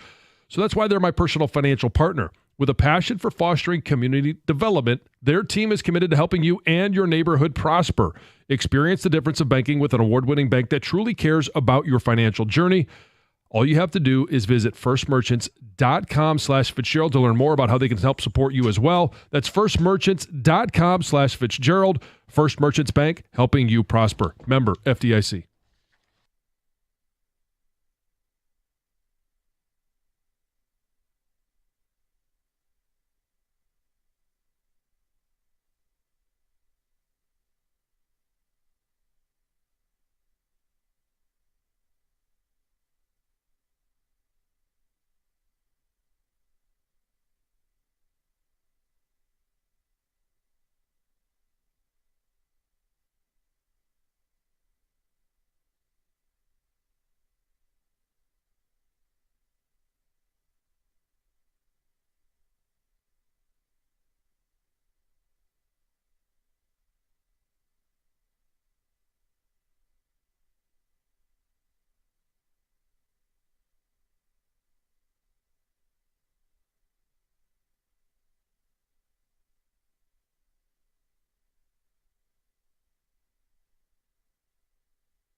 Last night's Tiger Clubhouse, a bumping shindig. We'll get to that at 8:02. The best story on the best team. On your commute today, you may have noticed something different, especially if you were working east and west from about Novi to Milford? Mm-hmm. Yeah. This is the start of The metering. Ramp metering. Mhm. So for people, what is ramp metering? It's a stoplight on ramps. Exactly. It's basically what it is. And it's, I believe today they're all at least started blinking yellow. That's what the one article we had yesterday said. They were just going to introduce them. In this article that I just read, it sounds like there might only be one that was actually turned on today. Oh, okay. There's going to be multiple ramp meters. But I saw that there's only one, according to this article. So if you're going east or west, it's on the on-ramps, basically from just about 12 Oaks Mall, that Novi area, all the way out to Milford. And it is intended to control the flow of traffic on the on-ramps and speed up the flow of traffic or at least manage traffic on the highway. Help prevent accidents, things like that. Yeah. So in theory, and I've seen this in a number of different places. I know that they have it out west in California. A lot of those highways have the stoplights on the on-ramp. I've seen it in some of the other big cities. So it's not a new concept, at least to me. If you haven't been in any of those, it will seem new. It may seem awkward at first, but Okay, it I sounds think like it's a big deal. So this article says that when the light turns red, you stop at the red light, but then you wait for it to turn green, and then it says it's only one car per green light. Right. So it'll turn green, and then I don't know if there's a sensor when. Well, I think so it may speed up the flow of traffic on the highway, but I think there is a risk of it backing up traffic on the on ramp. It sounds like it, especially let's say there's traffic and then a major accident. And traffic isn't even flowing very quickly on the highway. You're going to be waiting for a long time on that entrance ramp. If you're going one car per green light. Well, sure, yeah. I mean, an accident's going to hose up anything. But yeah. Good question. So if it's not busy, it's not during rush hour, is the light they just won't even be staying on. green or it's yellow, I think it'll just be completely turned off, or it'll just be blinking yellow. And you do what you normally do. You speed up as you get on the on-ramp, and then you are on the highway. Yeah, and I think one of the concerns I've had of people that aren't familiar with this is, how am I supposed to go from a dead stop to a speed to merge? Well, the reason they're using this is because the speed on the highway is not the posted speed limit. It's crawl. It's not 70. So if the speed of traffic is going 35 or if it's going 40, somewhere in that range, you don't have to go from 0 to 60 on the on-ramp. How do they measure this? Like, make the decision when to do it? Are they using high traffic times? Yeah. So I mean, typically, obviously, if you're in Milford and you're working anywhere in Metro Detroit, you're going to be traveling east on 96, heading towards 696 in the morning. That's where the commute's going to be. So those will be the ones that are turned on. If you're going west, I would be shocked in the morning if they're turned on. Those will be turned on in the afternoon. Home. Yeah. How do you guys feel about this? John's point is it's in other cities. People texting about Denver, and I know Chicago and Minneapolis. Big cities do this. We're very stuck in our ways as drivers here in the state of Michigan. Are we embracing this? 248-539-9797. I think it's too new for me to say. I mean, I've never even experienced it. Yeah. I mean, if it's going to help the flow of traffic, reduce crashes, sure, let's go for it. I'm also very stubborn, though. I'm like, don't tell me when to go. Yeah, you're going to add a traffic light here? No way. You know what I mean? One more stop on my commute? Come on. Uh-huh. So my instant reaction is like, oh, I hate this, but I don't think it's going to be that big of a deal. There is, the intention is one car per light. And I don't know if there's a sign there. I've seen these lights because we had, baseball tournaments in Milford. So I was going on and off 96 the last couple of weekends. But I didn't notice if there was a sign that says, one car per green light, because I guarantee you, we know how drivers are in this, and I know how I would be if that light turns green and the car in front of me goes. I'm going to be right on their bumper, see if I can get there before it turns red again. I'm also wondering, will this cause any crashes here on the on-ramp? Like, what if you're not like you said, we're used to picking up our speed to enter at a certain speed, and then all of a sudden you come to a red light and you're slamming on your brakes because you're not used to seeing a red light on an entrance ramp. Well, I would think, if you're the first one there and it turns red, maybe, but everyone else is going to have taillights. I know. So you'll see them stopping in front of But you. people are distracted and they don't pay attention. That's their problem. But it could be mine if you crash into me. I also wonder about people currently on the highway as people putter into the highway, right? They're starting from a stop at this light. They're not going to be getting on very fast. If you're in that farthest right lane, do you have to adjust now because of this? Well, you have to adjust if you're normally driving to those that I would hope you would adjust. Yeah. But it's also a high traffic situation. So it's not like you're speeding up. It's you're going at high congestion speeds. So I wonder if this is kind of like roundabouts, where they're supposed to be good, right? They are pro good. And roundabout. they are wonderful. They are. Instead of stopping, we keep the flow of traffic. You just look to your left, and if you're good, you just keep going. You're not stuck waiting. They Right. help the flow of traffic. We say it, and then people don't know what they're doing. So it's supposed to be good, but if nobody does it, it's a disaster. It's kind of like the zipper merge. It's the right thing to do, but if nobody does it, if this is the right thing to do, but people are trying to cheat and do 2 cars per light, or they're ignoring them entirely, it's going to create more headaches. Well, I think in the short term it may, but people will get used to it. They'll adjust. Have we got used to roundabouts? Yes. Have you driven with people? Other Michiganders? Yeah, some people are just really dumb. Okay. Well, they're on the road with us. Yes, they are. And I don't think necessarily roundabouts is their biggest challenge. And it would be interesting to hear from some of those people. Like, I meant to ask my wife about this because she grew up in Southern California, and this is where I've seen this in place before. Those that have grown up with it, like that's all they knew. Like, how do they view this being implemented now in Metro Detroit? Because if it works, it's not going to be the only place that they do it. No, this will pop up. The thought why we're bringing this up is not for the people exclusively commuting this morning that may have seen it. It's in to that let it 6 mile stretch. It's, hey, this could be more normal. How do you feel about it? Let's get to Amy on a cell. Amy, good morning. Hello. Yes. So those entrance ramps alternating are in Phoenix and are very common in Phoenix.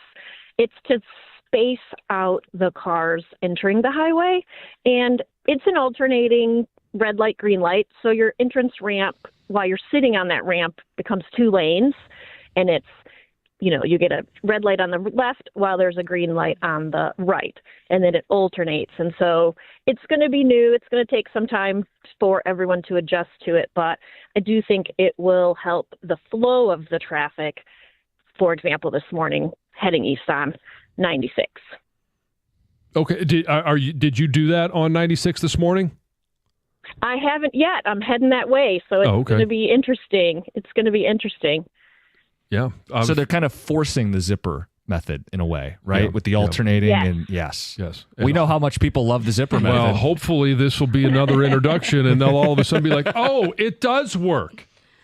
I guess what it is I like the idea. I don't know that I have faith in our drivers. I think that's what it is. I think ultimately we'll all get used to it. It's going to be fine. And maybe we'll really grow to love it. Grow to love it? Maybe we'll see that, yes, it really does improve the flow of traffic really well. This was a great idea. How did we ever do life without Exactly. ramp metering? Right. It could be. I mean, if you leave at the house at the same time every day, this is where you'll notice it. And all of a sudden, okay, if I leave my house at 7:35 and I get to work at 8:05 every single day, no matter what happens, I travel the same route, do all the same things. Then all of a sudden, this is implemented, and I'm now getting there at 8 o'clock, or I'm getting there at just before 8. That'll be when people will look and say, well, what's changed? Right. Well, it's the ramp metering. And if you go, hey, it is speeding up the flow of traffic. Yeah, an extra 5 minutes in the morning. Who doesn't want that? Yeah. All right, we got phone calls to get to. The ramp metering has begun in Michigan. Pros, cons, for, against, 97.1. All right, guys. Tell you about Moran later.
All right, let's get it right this time. Tell you about Moran Chevrolet. Now's the time to hit the road in style with Moran Chevrolet, Michigan's #1 selling Chevy dealer in 2024. Need a truck to keep up with your summer? At Moran, you can lease the 2025 Silverado 4x4 LT Crew Cab for $249 a month. That's 0 down, 24-month low-mileage lease. Strength, style, savings, all in one and only at Moran Chevrolet, where you always get the best price, period. Find your ride fast at MoranExpress.com. You can shop online or stop by. They'll take care of you in person. They're on Gratiot, north of 15 Mile in Clinton Township. Chevrolet. Together, let's drive.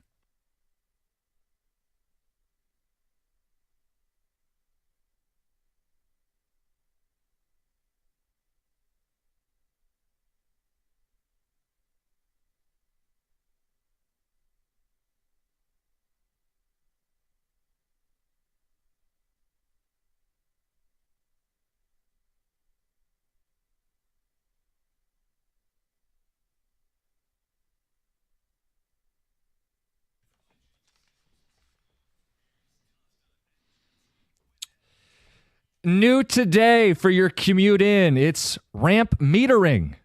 Stoplights on the on-ramps for a stretch on 96. Do you like the idea? In theory, this is supposed to allow for less accidents and greater flow of traffic. Sure. Who doesn't want better flow? And okay, John. And if I trusted all of our drivers to execute this flawlessly, what a great idea it would be. We've got some people who want to weigh in. Let's get to Bill. You're on 97.1. Hey, guys. My wife and I are from Detroit, and we're living out here in Minneapolis. And I'm going to tell you, this metered thing sucks. They back up. I mean, I'm going to put it out. It sucks. It backs up the traffic.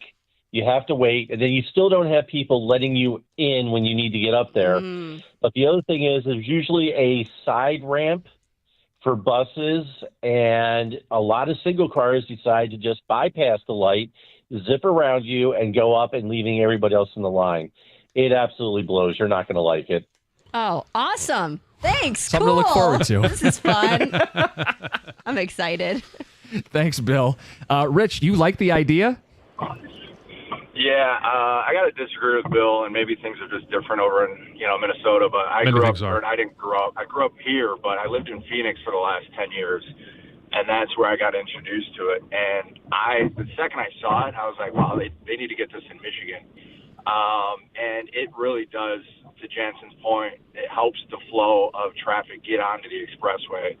And Phoenix is full of traffic. It's like a mini LA, and if people in Phoenix can do it where everyone is kind of from all over the place, and we can, figure it out. I think we'll be fine here, but I'm all about it. And, when I came back last summer from Phoenix and I saw that there was an HOV lane on 75, I was also excited about the HOV lane. So I'm all about the HOV lane. I'm all about the ramp metering, and I think it'll be fine. I think, Michiganders will figure it out, and it'll be a plus.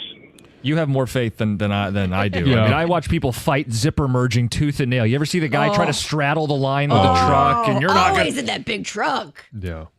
John. Hey, trust me, I'm for zippering. I am the one that is going into the median to get around whatever jerk that is in that truck. So the HOV lane, that's basically like a carpool lane. Yeah, yeah. HOV, and if you've been around the country, like HOV2 is, it's a high occupancy vehicle, and you got to have 2 or more people in it to be in that lane whenever you're in these high traffic situations. In DC, they would actually have HOV 3 lanes, and it would depend on the time, and so you'd have to have at least 3 people in the car.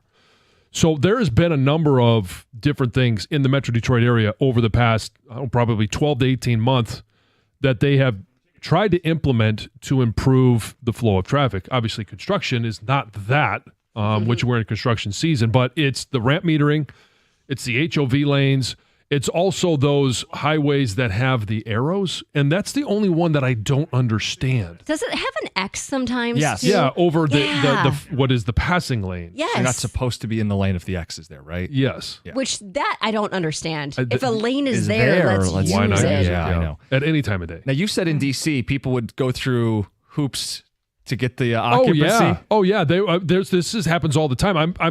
I guarantee you it's happening here as well. There would be individuals, not me, I would hear about this. I would follow the rules, of course. That is, if it's HOV2, It would be them and a mannequin or a blow-up doll in the passenger seat. Yeah. Oh, you would see it all the time. Throw a You'd hat see on somebody. it, Yeah, they would clothes. have all dressed up. Yeah, it's hard to miss a blow-up doll in the passenger seat, but they would try and get away with it. So my take on this whole thing is like, I think it works, and they wouldn't be doing this if it was executed properly. It will work and help improve things. However, I just don't think it's a very difficult thing to do to get on the freeway the way it is. Like, what's so hard about it? Have you had any issues I getting don't on think the it's highway? about I've never getting had it in on my- the highway. It's about the flow of traffic, right? Right. Yes. I think I don't. one the of flow's fine the way it is. This is going to speed up traffic on the highway? It's fine the way it is. You like being stopped in traffic, and they're trying to do something to increase the flow of traffic? I don't know. I just don't think it's broken. The system. I don't. So if it's This is why I so live it in can't be better. Tecumseh. It can, Right. but it won't be Right. because people won't do it right, and you'll still have the tricks that people do to fight the zipper method. You're not getting past me. Yeah. Ticket texters. Calm down. The ramp light lasts like 8 seconds. Dummy drivers in Michigan can't figure out a simple roundabout. This is going to be a disaster. Denison Allen Park. The zipper method only works on paper. Introducing humans creates chaos. Dave in Warren says it's a dumb idea. Trying to get started with low speeds into high traffic speed is crazy. Well, the thought is the highway doesn't have high traffic Right. speed because it's congested during the busy hours when Right. the lights would be working. Correct. Now, people have pointed out that this is actually not new, that we have experimented with this in the past. Oh, how far back? I don't think I've seen this in the state of Michigan. Maybe just not where you've traveled. Like, Right, I don't yeah. think this will ever impact No, me. because like, you I don't live travel that way. right. Yeah. So Tiffany in Detroit says Detroit used to have entrance lights onto the Lodge M10 back in the 80s. They were removed, though. Oh, that's before I was driving. Russ in Detroit, you're on 97.1. Hey, how you guys doing? Good. Listen, I experienced this in Phoenix when I was there. I was in Phoenix 5 years in a row. It sucks. We have the safest cars in the world. We have the most rules on driving in the world. I cannot believe that we kill more people in our cars doing 55 to 70 than they do in Europe doing 120 to 150. So It's that's not- one highway in Europe. Well, that's most highways in Europe.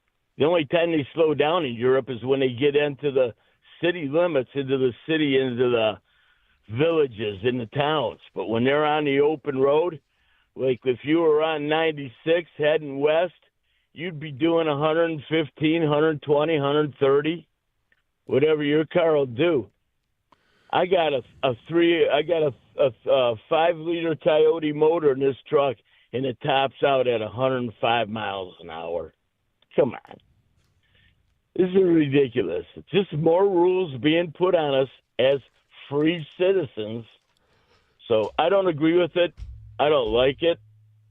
Unless there's a cop sitting across the street or in the middle of the freeway of one, I won't stop for it. I'll run it. I did in Phoenix. And again, that's why it's not going to work. Also, why we kill more people with our cars. Right, Like, because yeah, so we're you not don't following follow the rules Because of in the Europe, road. they follow the rules very closely. I'll put Russ for down Yes. for no and don't tread on me. All right. Yes. This is not one where I feel like the government is trying to keep the man down. Ramp metering starts in Michigan on 96 for a stretch today. 248-539-9797. We'll get to the bumpin' shindig that was the Tiger Clubhouse last night. That's after the update. It's 97.1.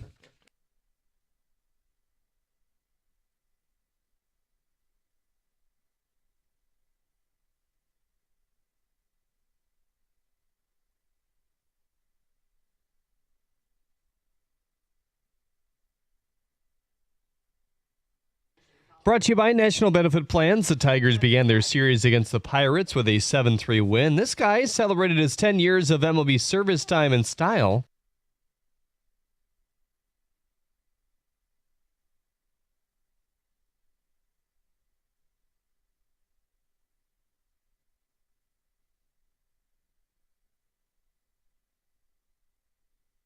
Harrison Green also homered in the game. Casey Mize didn't have his best stuff, but he still pitched well, 6 innings of 2 earned run ball. When Will Vest left Sunday's game early with an apparent finger injury, fans couldn't help but think another one. Good news, though, was delivered before the game yesterday. That'll be kept off the injured list. He said, quote, as a pitcher, you learn to pitch through soreness. Very rarely do you feel 100% every time you're out there, but when it's something different that you hadn't dealt with in the past, something new, it can alarm you a little bit, end quote. That alarm, some tingling in his fingers. Reliever Alex Lane has begun a rehab with West Michigan as well. He threw for the first time in 368 days yesterday, tossing an inning of scoreless ball while striking out 1. Matt Vierling keeps throwing and is set to continue his rehab with Toledo later this week. Jackson Jobe has completed step 1 towards returning to the field as well as he underwent successful surgery on his right elbow. It was a night to remember for Sam Reinhart and the Florida Panthers.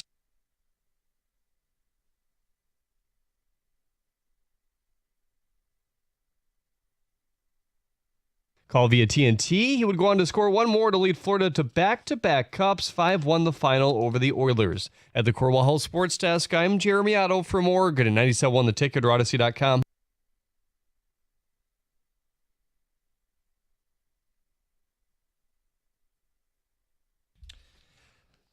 Good morning on a rainy Wednesday morning. It's 97.1. Jim Costa, John Jansen, Heather Park, Gov and Greg behind the glass, Jeremy Otto on the updates. We got to hope for more rain later tonight, John. Can I get you to do a rain dance? No, because I'm opposed.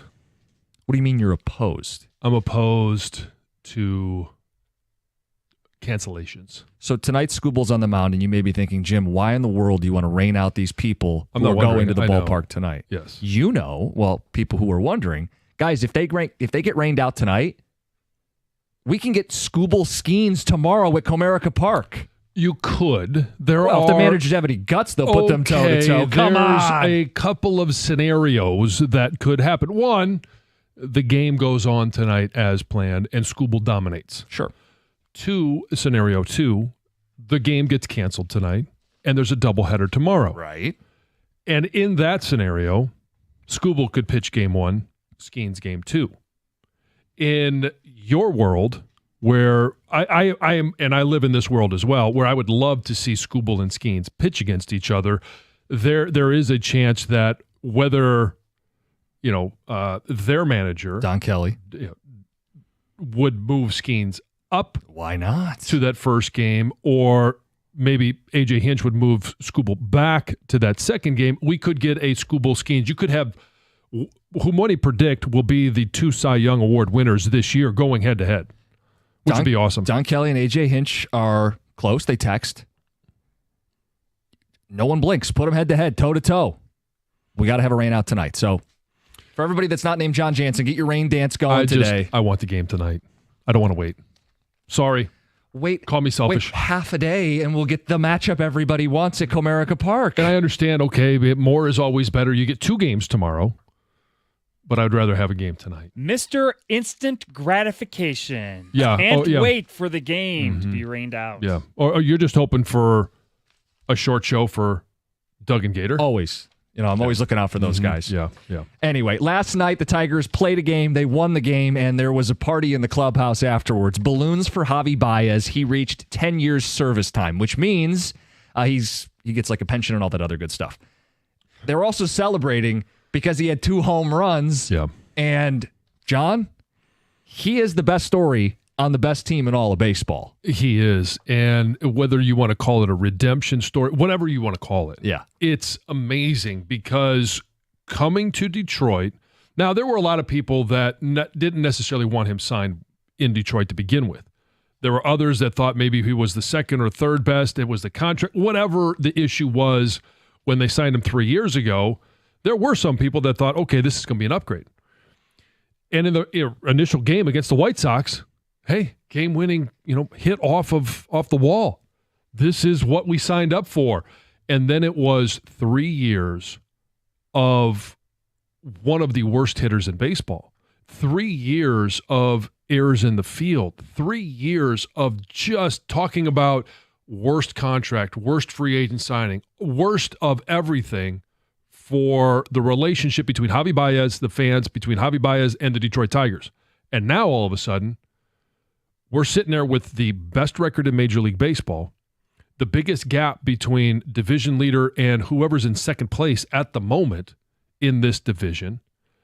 And Javy Baez is a huge part of the success of this team in the field, no matter where he's playing, at the plate, and it's usually the bottom of the lineup. And AJ said, I'm not moving him around. It's working. We're going to stick with it.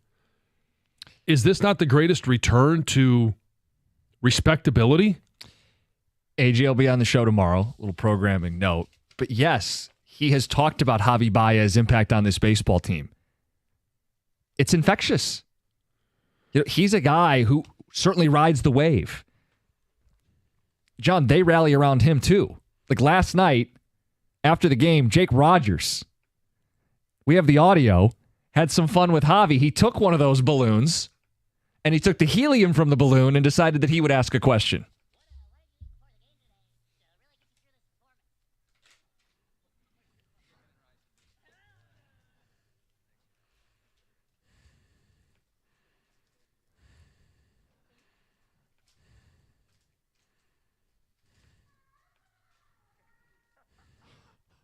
You could hear Helium Rogers echoing, I think, in the showers or something at the end of the clip. But they're rallying around this guy, and we have a couple questions with Javy. The first is he the best story on the best team? I say he is, but you could highlight somebody else. And then the other question is, and this is from Gov, which surprised me because he's captain of the Parker Meadows fan club. Should Javy be playing more center field while Parker is struggling? There's a baseball component to this too. Yes, and this is a very first look at this. Okay, so we're not burying Parker Meadows. He's only had 45 at-bats so far, but if this gets to 120 at-bats and it's still looking like a 133 average and a sub-500 OPS, you got to consider Javy potentially playing center field more over Meadows. That's insane. Yeah, but then I'm getting more Trey Sweeney, who's not exactly hitting either. Well, you get Vierling back in the mix, and you start, tinkering around here a little bit. What's the better lineup in totality? And if Javy's drop-off defensively isn't that much. And it's not. He's played a really good center field. Right. Then you have to at least consider it. Do you realize what we're talking about? Look at this. Like the idea that Javy is the cure-all. I mean, there couldn't have been a bigger problem on this baseball team a year ago, and now he's the solution. Well, if a center fielder's not hitting, if we don't have a shortstop, if you need someone over at third base in a pinch, if you need something, look to Javy. 800 OPS Javy. Right. In June. I mean, this is a fairy tale what's going on with this guy. Let's just go back, not even just 3 months in spring training, but let's go back to last year when after the Little League World Series, and the Tigers are on this historic miracle run. They announced that Javy Baez was well enough, after his surgery, that he was going to be in the clubhouse. Mm-hmm. And at the time, it wasn't just us saying it. It was fans. Keep him away. The mojo's no good. No, just get rid of him. Don't allow him. Lock the doors. Change the keys. Throw it away. And they loved the fact that he was there. He's a leader in the clubhouse. He's a guy that has said, I'll play anywhere. And he kind of needed to. Yeah. But I'll play anywhere, and I'm going to go out there and give it my best effort no matter what you ask of me. No, I just said the other day, I still have a little resentment towards him. I mean, 3 years of that. Yeah. He had one of the worst OPSs in the history of the game last year. At one point, I think he was sub 500 too. I mean, it's for an everyday player. Yeah. So look, I don't think he's undone 3 years of misery. I don't. But this is what we wanted to see. Well, you don't hold grudges in life. I mean, the guy, good for him. I mean, what a story. He's one of the best redemption stories, I think, in Detroit sports. I think this is going to hold. He's on pace to get 20 to 25 home runs. That's crazy. Yeah, there'll be some streaks. He's a streaky hitter. Right. But if he can give you 20-plus homers, be a positive defender wherever he plays, come up with a clutch knock here or there. I mean, it's June 18th. I don't think this is going away. And we made the point just the other day. I'll reiterate it again. Guys that are usually trying to come back from something and be who they used to be usually find their power last. The 9 home runs are since early May. He didn't hit a home run in May. So there might be more to this than even there's no reason to think he would go backwards at this point. If he's this player now, the hip surgery worked. Well, I mean, we mocked it and said, yeah, that's going to fix his eyes. We all sounded like a bunch of idiots, or so did everybody else. I don't know anybody who stood by him. No, nobody. And that's the thing. You could highlight Torkelson as a great story, and I think he is. And Tork's probably, in my mind, a more deserving all-star. But nobody was down on Tork the way they were down on Javy. Tork, you could go, well, he did hit 30 in a Tiger uniform, and he's still young, and he's a number one pick, and he very much still had to earn his way onto the roster this year. But nobody thought Javy should even be given the chance. Buy his ass out. We were way harder on Javy.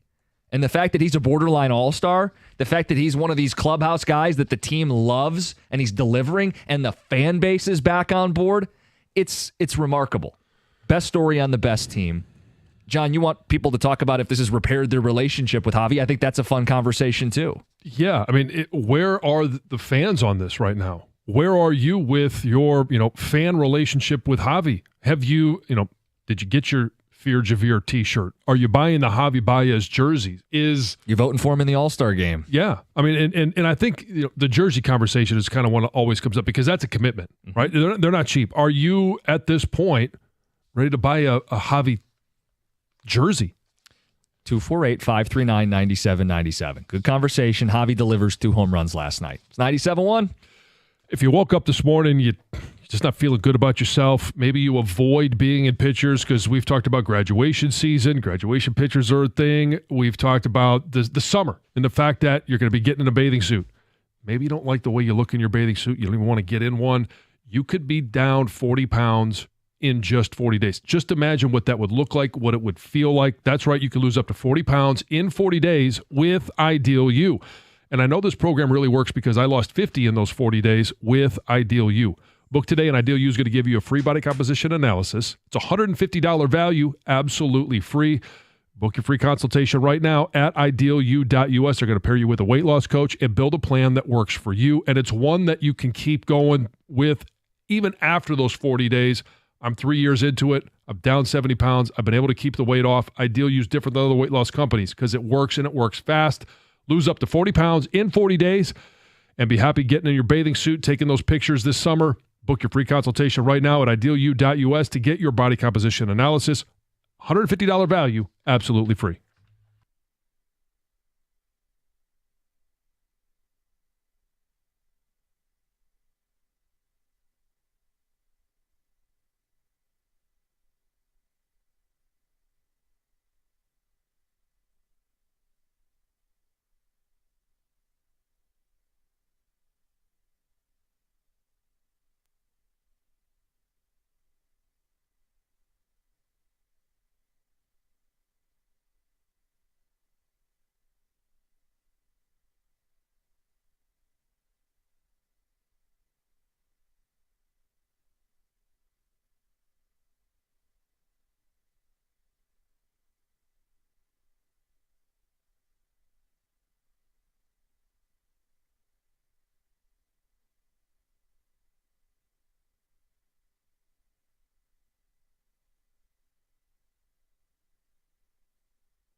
Send it to outer space. Dan Dickerson on the call. Riley Green going yard. Good morning, 97.1. It's a muggy, wet Wednesday.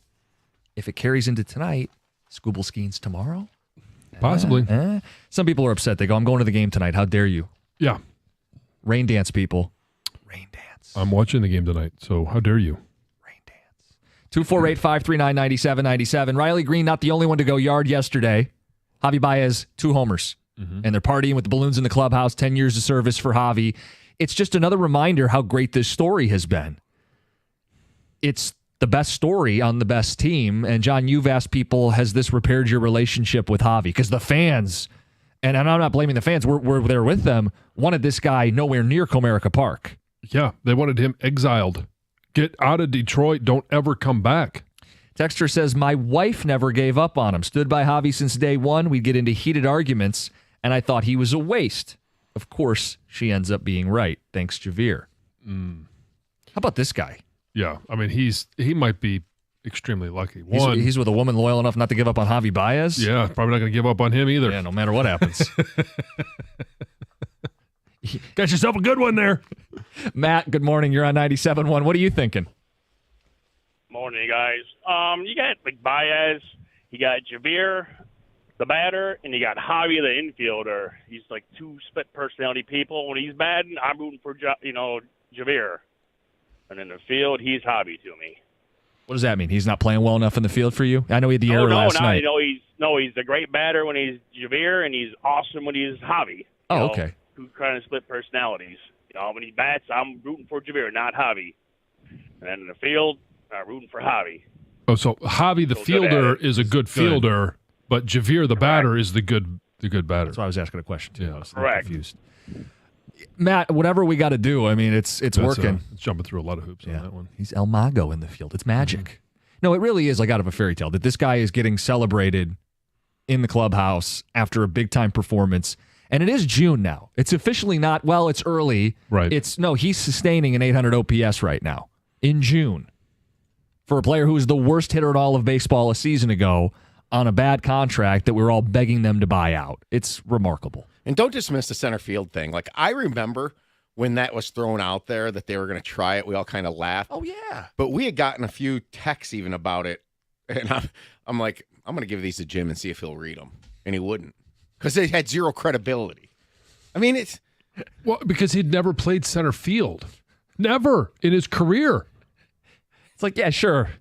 Sure, coach, put me in center field. It's like, what kind of sideshow is this about to be, right? All right, now I'm entertaining the thought at least, hey, are we looking at him playing over Meadows at least on a righty-lefty type thing? Yeah. I mean, I'm not giving up on Meadows by any means. Way too few at-bats for this year. But my love for him is the fact that he should be their leadoff hitter if he's playing at his best. He does so many things for them. If he leads off against a right-handed pitcher and then he maybe sits down like 7th or so against a lefty because he's still his defense and that's the player that he was last year when he came back up after the injury. So, I mean, in full context as well of what was going on in spring training, they had moved Colt Keith to first base. And it was basically, hey, Torque is got a roster spot for now, but he's going to start in AAA. And then Torque was hitting in spring training. Injuries happened. They put him in right field, which that was like, oh my gosh, what is going on? Like, this season is over before it even began. And that didn't seem to be, obviously it didn't stick because we haven't seen him in right field. But right after that is when they moved Javy to center. And I think if you hadn't had that Torque experience in right field, maybe moving Javy to center would have felt better at the time. It's obviously worked out. Yeah, it just felt like they were grasping at straws, desperate, trying to find something to stick. We go, oh boy, we haven't even started the season yet. And they're both bright spots, Torque and Baez. Mm-hmm. Let me bring a negative into this. Sorry. Oh, no. Yes, because sometimes they relish. Meadows. Go ahead. No, go ahead. Meadows is going to return to who he was last year. Javy's going to continue to do this. Vierling comes back. Where's the negative? We don't need to make a trade. Oh, no. Tom, no. We got our reinforcements. Our trade deadline acquisition was Matt Vierling. Yeah. And Parker Meadows. I I'm no doctor, and I don't know as much as AJ, don't know as much as Scott Harris. I got to believe, even if Vierling at the end of the week plays in AAA, does well, they bring him up in another, 10 days, 2 weeks, whatever. All-Star break, whatever. And he does well here.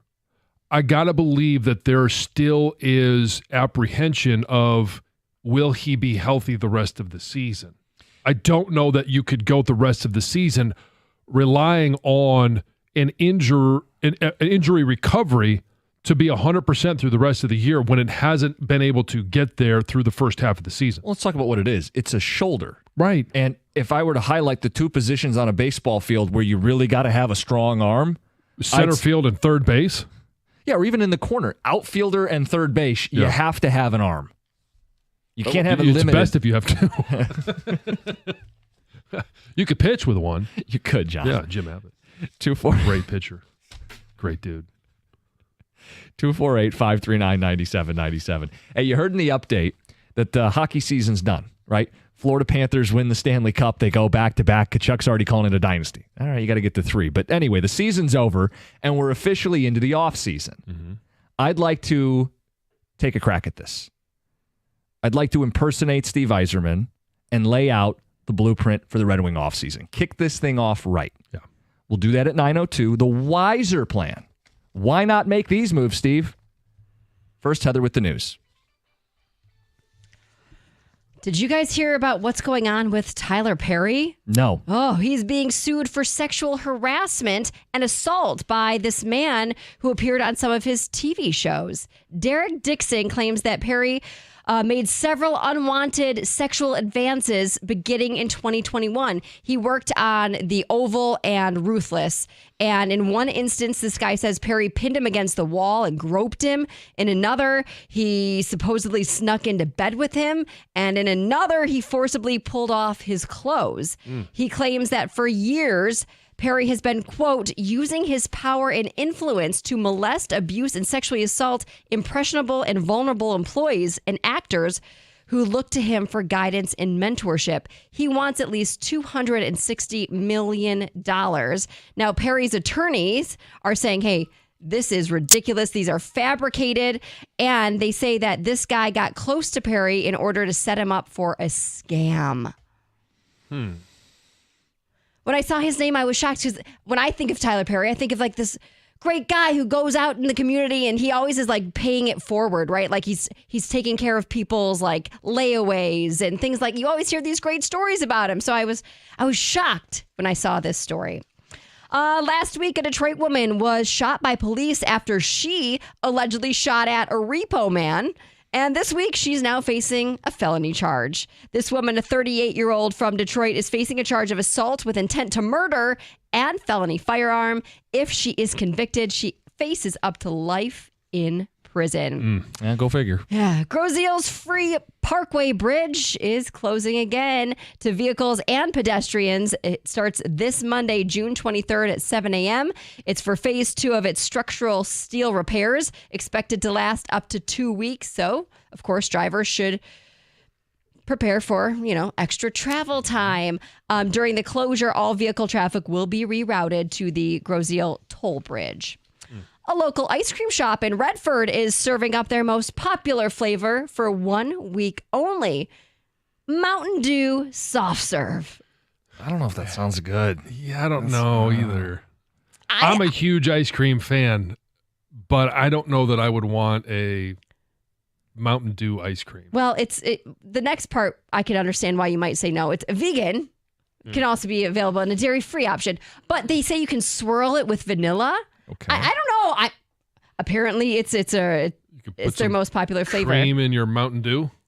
Well, it's kind of like, I've never had it, but that sounds good to me. Adding vanilla ice cream to any pop is not bad. It's only root beer. Root beer is the best. I do agree, but You got Boston Cooler too if you do it with the ginger ale. No. No? No. Yeah, I think it's good. So anyway, you can go check it out. It's at the Dairy Whip on Plymouth Road. Yep. Only available though through Sunday. So if you haven't Get it while it's available. Go get it now. Open from 1 to 10 p.m. Kelsey Grammer. He may be 70 years old, but that's not stopping him from becoming a dad to 8. Yes, he and his wife, Kate Welsh, are expecting their 4th baby together. She is 46. Okay. He is 70. So he's got 8 kids, will have 8 kids altogether, ranging in age right now from 41 to 8 years old. So 41 to newborn coming up soon. How old are his oldest kids? If he's got 40, yeah. 41 is his oldest, 33, 23, 20, 12, 10, and 8. So his wife is 5 years older than his oldest child. That is true. The first thing I think is like you hope for a safe pregnancy. Yes. Because the odds are as you get older, it's harder to have a child. So She's pretty pregnant. I saw photos of yeah. her. I mean, she's got a decent sized baby bump. I don't know how far along she is, but you can tell that she is expecting. Of course, I mean, once you're 35 and up, you're like a geriatric pregnant. That's what they called me. I was like, okay, great. I'm the old one. But it can be, they monitor you more closely. And it's bizarre that that's what they call it. They called you Jerry. Yeah, that's awful. awful. They Yeah, got that's terrible. To me, that's insulting. I mean, it might have been more of a joke. I mean, like, it No, was it's with not my a joke. doctor. It's a term. No. I know it's a term and that's what they call it. But, like, I don't think he was like, hey, there's my geriatric patient. Like, no, we would do it kind of jokingly, my doctor and I. Like, yes. I mean, like. I thought that this was like some official term. Well, it is an official term. That's It wrong. is. I think that's politically incorrect considering the world we live in today. I mean. Okay. I had fun with it. I've always found that word insulting. Geriatric? Yes. I liked it. I got way more ultrasounds and extra checkups, so I got to see the baby a whole lot more. I was cool with that. Anyway, congrats to him. It's a handful. Yeah. I guess he's not really It's parenting almost the 2 older handfuls. kids. It's 8 of them. Can't even call people geriatric anymore because of woke. Oh, God. All right, that's Heather with the news. 9 o'clock, I will present my offseason plan for the Detroit Red Wings. You can give the verdict. Do I know puck? We want to hear from the hockey elite, the hockey casuals. Instead of saying no and no, I want yes and yes. 2 big moves, my offseason plan for the Red Wings. Coming up next, talked about solo play yesterday. And after the show, we continued to talk about it and thought, I think there's... I'm not sure. Yeah. That is what happened. And we thought, I think there's a conversation to have here. I'm not sure that's how it went down. We were talking about benefits in the workplace. Yeah. Not just solo play. Right. It's from Heather's News. Yes. We're going to talk about work perks. Continue the conversation next. 97.1. All right, if you're injured in a car accident, you need a law firm that cares about you. It's KG Law. Lawrence KG and his team, they're not your stuffy lawyer types, down-to-earth, approachable people. They are going to look out for you, and they are going to win for you. 98% success rate. Phone number is 877-KG-CARES. You can check them out online, kgcares.com. That's spelled K-A-J-Y. If you or a loved one has been injured in a car accident, call KG Law now, kgcares.com. That's kgcares.com.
Tigers beat the Pirates. Back at it tonight if weather holds. Tarek Skubal on the mound. If it doesn't hold, could we get Skubal Skeens tomorrow? Possibly. Come on, don't be cowards. Set it up. Rain dance. 248-539-9797. We'll talk Red Wings offseason. It officially begins, and I will present my grand plan. John, yesterday we were talking about work perks. It was inspired by a story in Heather's News about Gen Z and some of the things they want in the workplace. They wanted a space to hook up with coworkers. A hookup room. Yes. I can't imagine many workplaces are offering it, but it led to a conversation about other things that you get at the office. Whether it's, these kitchens or food. Chef, someone said. I think Stoney brought that up. He did. About chefs at that, like the Google headquarters. Man, we That's could awesome. use a chef. Can you imagine showing up here at about 4 in the morning, 4:30 in the morning, and having a hot omelet? Oh, great. I mean, or vegan omelet. No, I eat eggs. Oh, you eat eggs? Yes. Okay, all right. Because you're not vegan. No. Right. Yeah. Yeah. I like eggs, cheese, yogurt. Just all those anti-meat. things. Yes. Okay. But I eat fish too. Is that pescatarian? Pescatarian.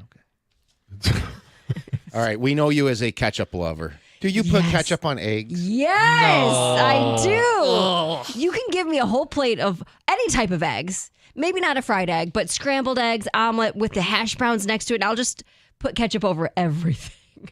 Just. I'm all for hot sauce on eggs, but not ketchup. No, a couple Sunnyside eggs with some hot sauce. So you had a geriatric pregnancy, but then your palate is 3 years old. Exactly. I eat like a child, but I'm considered very old. Yes. But anyway. So our question was, what are the best work perks you have? Or that you wish you had? Or do you have the hookup room? Is that a real thing? Does anybody here have a hookup room? The solo at play work? area. If we get one of those phone calls, I would be They do shocked. not exist. No, but Maybe Gen Z somebody wants them. made them. Well, yeah. Exist, right? Like Inadvertently, the supply closet turned into Right. 248-539-9797. We used to have a basketball court here. Yes, which was awesome. Yes. We still have a gym, We do. which especially when I was working nights and weekends, that was great. You throw the game on that I'd come on after and go get work a- out in. Yeah. Go get a swell on. Yeah. So workout space, hoops, air hockey. I mean, what are some of the stuff that you guys have? 248-539-9797. What do you want to add? One of the cool work perks that, as being a professional athlete that we used to have, and you still do now, is being able to, hop on the team bus and go straight to the plane. You don't have to go through security. You don't have to go through the airport. Going straight to the plane. And it all changed after 9/11. You just used to go right to the stairs. Now you still have to go through security, but it's security that's set up on the tarmac. Yeah. It's amazing. Trying to think of some of the other work perks. Well, when you played in the NFL, I'm sure a bunch of stuff, right? Oh yeah, it all kind of seemed like a work perk. It was, they would bring in food for us, breakfast, lunch, and dinner. And that's a huge work perk. When I came to the Lions, we didn't have this with the Commanders, Washington football team, whatever. They did have a chef, which was unbelievable. And the amount of guys that would still come in and eat cereal blew my mind. Absolutely blew my mind. You got somebody that will make anything you want hot to serve, and they would have a bowl of cereal. What? But cereal was available. I'd love to have. That might be the one if we fill out surveys again, which we do every year. I may just continually put that one in there. It'll probably never happen. A chef? A chef. It will never happen. Never happen. And if they ever got a chef, it's not going to be for us at 4 a.m. It's going to be for people I in would the middle take of the an day. omelet as I'm walking out the door. Oh, I would too. That would be amazing. What's in the ideal John Jansen omelet? Oh, well. Bacon. Here he goes. Sausage. Ham. Start talking about food. Yeah. Onion. No. Not onion? No. I like onion, but it would have to be a Vidalia onion, so it'd only have to be a summer omelet. Okay. But it would certainly have sausage, bacon, ham. I mean, we could go international and throw some Canadian bacon in there. But here's the sneaky one. And I was talking about this, actually, funny you bring this up. Last night, we had taco night. Mm-hmm. And we were talking about it at the baseball game last night. And taco meat in an omelet. Really? is terrific. I'd try it. Yeah. Throw some hash browns in there. Not cube potatoes, but just the shredded hash browns. Like the straws, like the little shreds. Yeah. Mm-hmm. Yeah. What about chorizo, John? Chorizo? I'm fine with it. Yeah. Mm-hmm.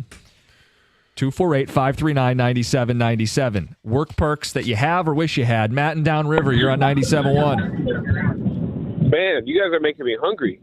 Yeah.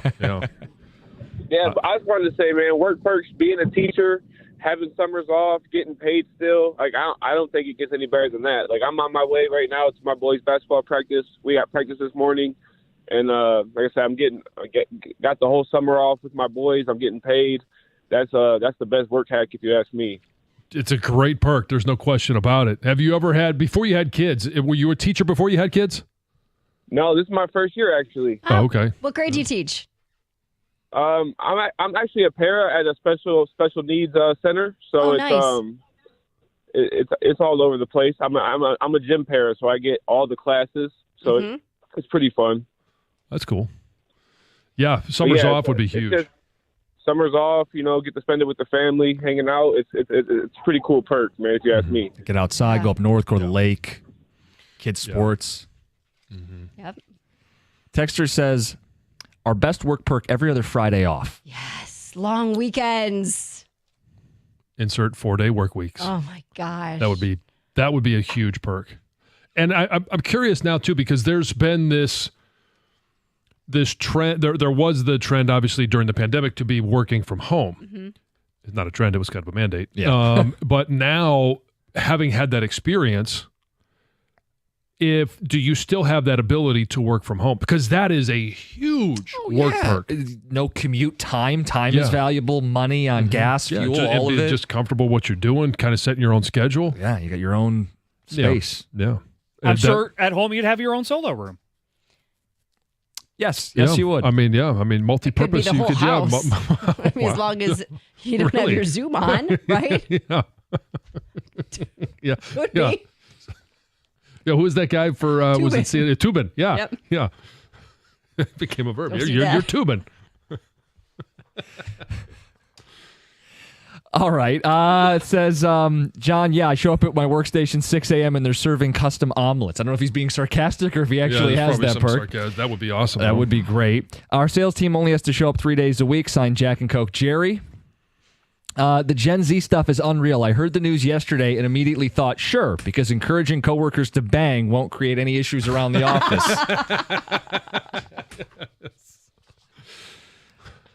Oh, boy. Work has a gym, basketball court, snacks, slushies, weekend parking, free prescriptions, perks.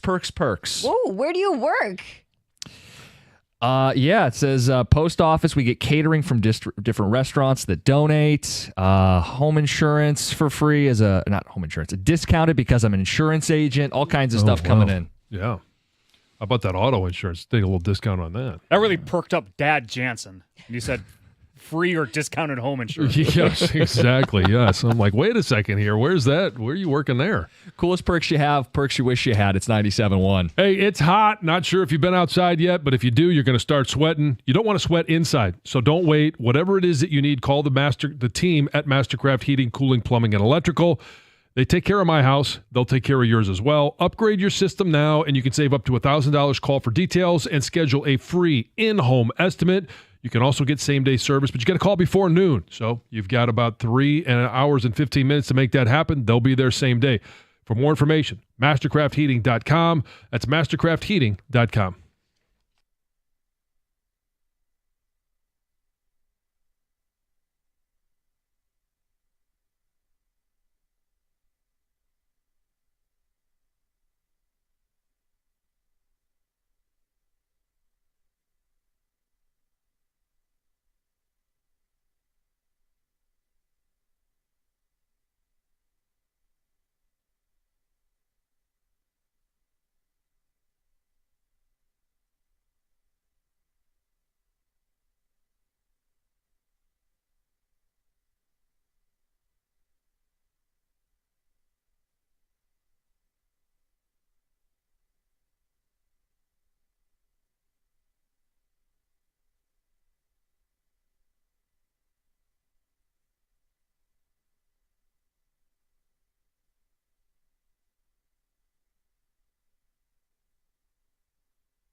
That was a bomb off the bat, Riley Green. Dan Dickerson on the call. Tigers win.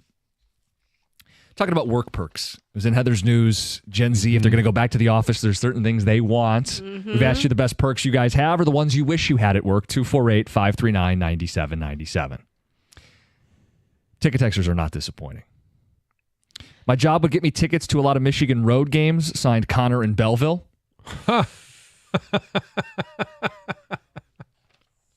My employer let me gamble at work. Signed Jackpot JMO. When I worked at Michigan, I could use the AD's car anytime. Signed to Jeff Jackson. I love the creativity. What else we got here? Some more legit ones. I worked at a dealer the last 12 years. Haven't had a car payment or car insurance in years. Oh, wow. Oh, that's nice. That's a huge win. Wife's a teacher. Not only do they get summers off, personal days, plus those breaks around the holidays, Christmas, Thanksgiving, winter break, federal holidays. Chad in a truck. Yeah, a lot of teachers in my family, and I know before kids, and I know even my dad and my mom, when we were younger, they would actually have summer jobs. Mm-hmm. My dad would teach summer band, and they would do other things in the summer to, fill their time as well as raise 3 boys. What do you make of this one? I worked at a company where we got paternity. Yes. A week when off. you adopted a new pet? Yes, for a new dog. You got to be kidding me. Yes. You got to be kidding me. I've heard of this. Have you really? Yes, I've never heard of it. this. I mean, probably in one of my news articles. I haven't heard of it actually happening in Michigan, but as soon as you said that, I knew what it was. Well, John, a young dog, a little puppy. You got a bond. Yeah. Establish some. Yeah. Got to house break it. Yeah, it's like Gaylord's cat. It was from Chris in Grass Lake, who said, I kept fostering old dogs, used old dogs to get more time off. Wow. Loophole. I don't have to answer questions from the media at my job. Signed, Steve. No and no. We'll talk hockey coming up at 9:02. We'll be saying yes and yes. Some real bold moves to kick off the Red Wings off season now that the Stanley Cup is done. When you were on the west side of the state, yeah. What were some of the? Did you have any perks there at the station you were working at? We were downtown. Yeah. But I would say within the building, we didn't have what we have here with like a gym, and we didn't have a basketball court at any point. The perk was you were just centrally located downtown, so you could go to bars and restaurants for lunch, stuff like that. Yeah. What were some of the cool things that you, Heather, had when you were working the auto shows? Oh my gosh, that was such a cool job. Yeah. I mean, part of it was the job, but you were given an amazing wardrobe, a per diem to spend every day. They fly you around the country, put you up in nice hotel rooms. Like, the whole job was a perk. It sounds like a badass job, yeah. And then you work with all people of your peers, and it was sweet. It's not sweet when you have a family, per se, but it was sweet as a single person. Yeah. What about when you're working at the ballpark? I mean, the perk is you get to work at the ballpark. Yes, and you get to interview and meet these amazing people. Like Colin would have thought my job was a perk for him because he got to attend some of these really sweet events and meet a bunch of the players, interact with them in the clubhouse. Like, I mean, he'll never forget some of these things. Just hanging out with Verlander's dad, talking to so-and-so. Like, it was just like he got to meet all of these players and people, and so he thought that job, he never wanted me to leave that job. It was a perk for him. Any chance you go back to that? Yeah, now that the teams are good? Yeah, right, exactly. I mean, John, one of your perks is you got to interview Jim Harbaugh 3 times in one day. Yeah, that was so much fun. That was so much fun. I got to tell you, Heather at the ballpark, I loved Heather as a host down there. I ran into her a couple times when we went to games and we started working together. And it's like, when she's in that element, she was so good at that job. I loved that job. Yeah. And she made it a bump and shindig. I sure did. Every game. I still love that line. Hey, real quick. Last night, Stanley Cup ended, and you have Kachuk already calling them a dynasty. Where do you stand on that? They're on the verge. Still some work to do. I'm in my opinion. Now, everybody can say what a dynasty is. I know that they've been in the Stanley Cup final 3 years in a row. They've won it the last 2. To me, it's not about getting there. I mean, the Bills weren't a dynasty. No. They were there 4 times in a row at the Super Bowl, lost them all. You got to win it. And for me, it's you don't have to have a three-peat, But I do think a dynasty is over a certain period of time. For me, if you get 3 in the span of 5 years, that to me is a dynasty. Yeah, like I don't consider the bad boy Pistons a dynasty. They went back to back. No, again, I think that's the differentiator is 3, but it doesn't have to be a three-peat. It could be 3 in 5 years. Yeah, I think 3 in 5 years is perfectly acceptable for a dynasty. You know, I think the Chiefs haven't won 3 in a row. No, but I would consider them a dynasty in the NFL right now, right? Mahomes has 3, and they do it in like 5 years, give or take, right? Yeah. Mm-hmm. They're not a dynasty yet, I think would be the key. Yeah, but they're still set up to be able to do it. They're going to be right in the mix, one of the betting favorites for next season, and they took a team that won the Cup the year before and got better.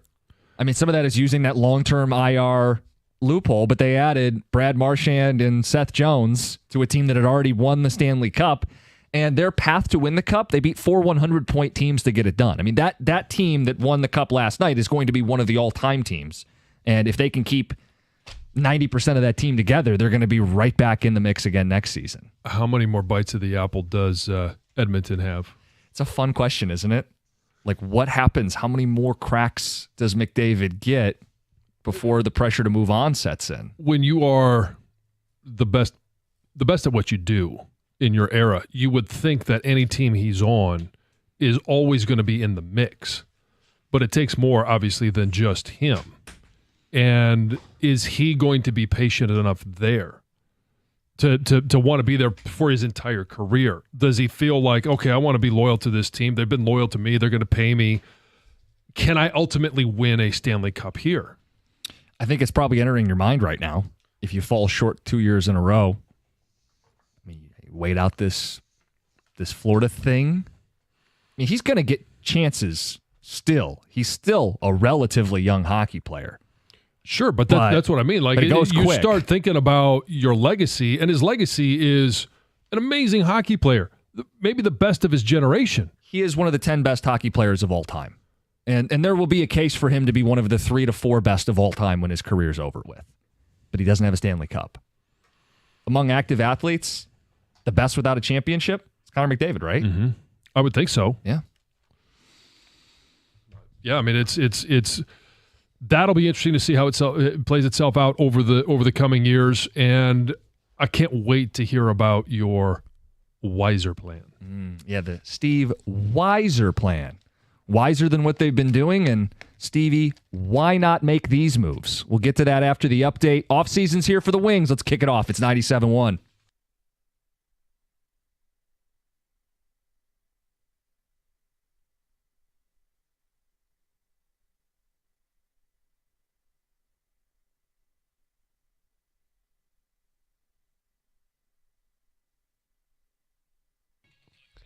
Brought to you by the Michigan Lottery. The Tigers beat the Pirates 7-3. A big 3-run seventh allowed Detroit to pull away. It included homers from Javy Baez, his second of the game, and Riley Green bombed his 15th of the year as well. That's soaring 436 feet. The clubhouse celebrated Baez passing his 10 years of service time with balloons. Catcher Jake Rogers took in some of the helium and naturally asked Casey Mize a question, of course.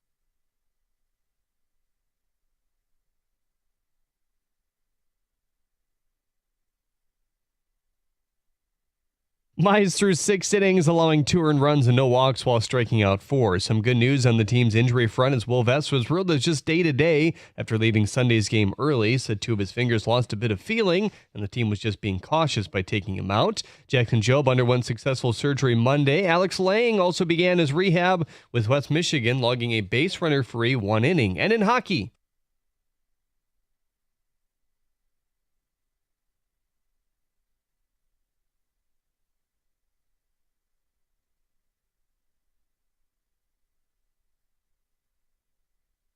that call on Panthers radio, 5-1 the final over the Oilers. Sam Reinhart had 4 goals in the effort. At the Corwell House Sports Desk, I'm Jeremy Otto. For more, go to 97.1 The Ticket or Odyssey.com.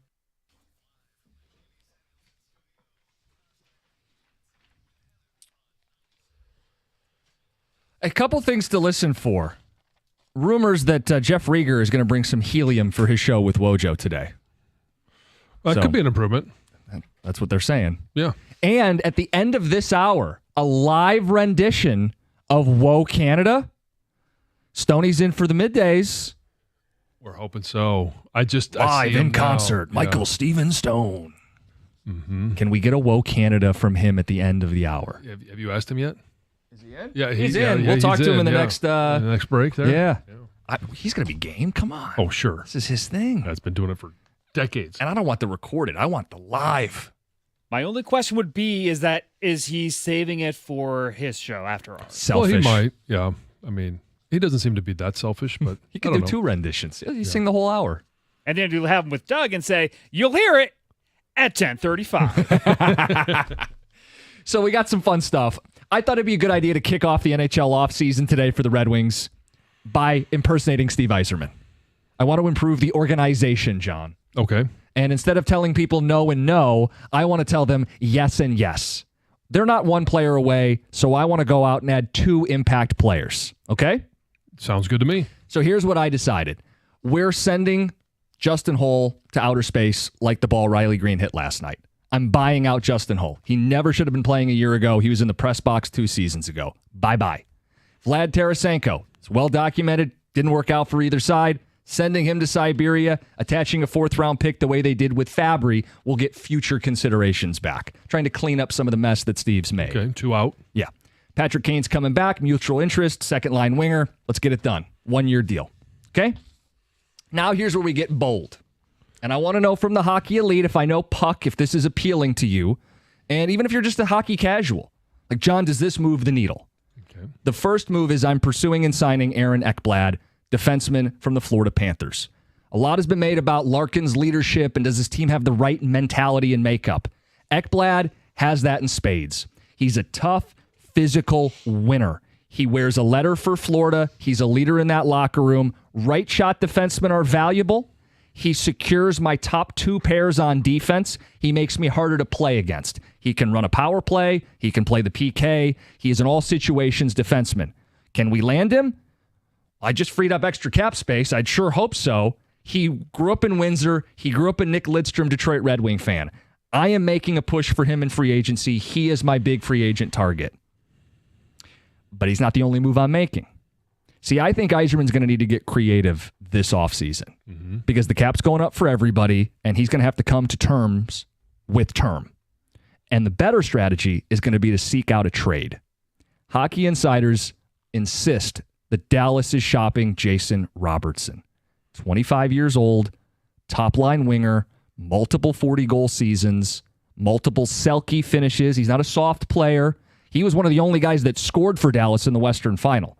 So why are they trading him? I don't know, but Jim Nill has a connection to Steve. You pick up the phone and you explore. The thought is they want to shed salary. They want to reboot a little bit. They need the space to keep Duchesne and Ben and refresh.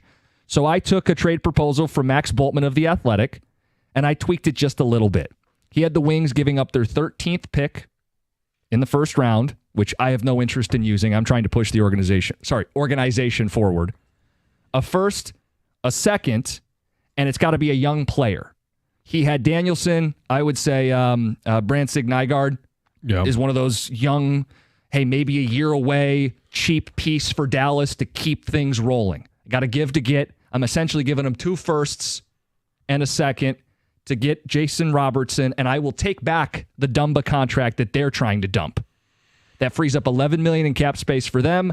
I get my top-line winger, and if you're wondering, is there a connection to the state of Michigan? You bet there always is. Robertson grew up in Northville, Michigan. I got to extend him. Cap's going up. I'm willing to do it. Those are 2 bold moves. Did I sell you on the wiser plan? 248-539-9797. So 2 out, 2 in, and you retain another one. Yep. I like the way that you're managing the cap. I still have about $1 million to $2 million freed up, give or take, to finesse this. Yeah.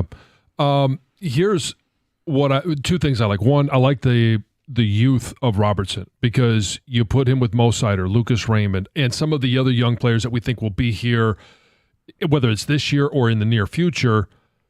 You're making this team better now, but you're also making it better for the years to come. So this kind of answers the question. It's not just a one-off to get into the playoffs. No, it this is probably the means first opportunity to get into playoffs and then continue to build and become a Stanley Cup contender. This is not a get in the playoffs offseason.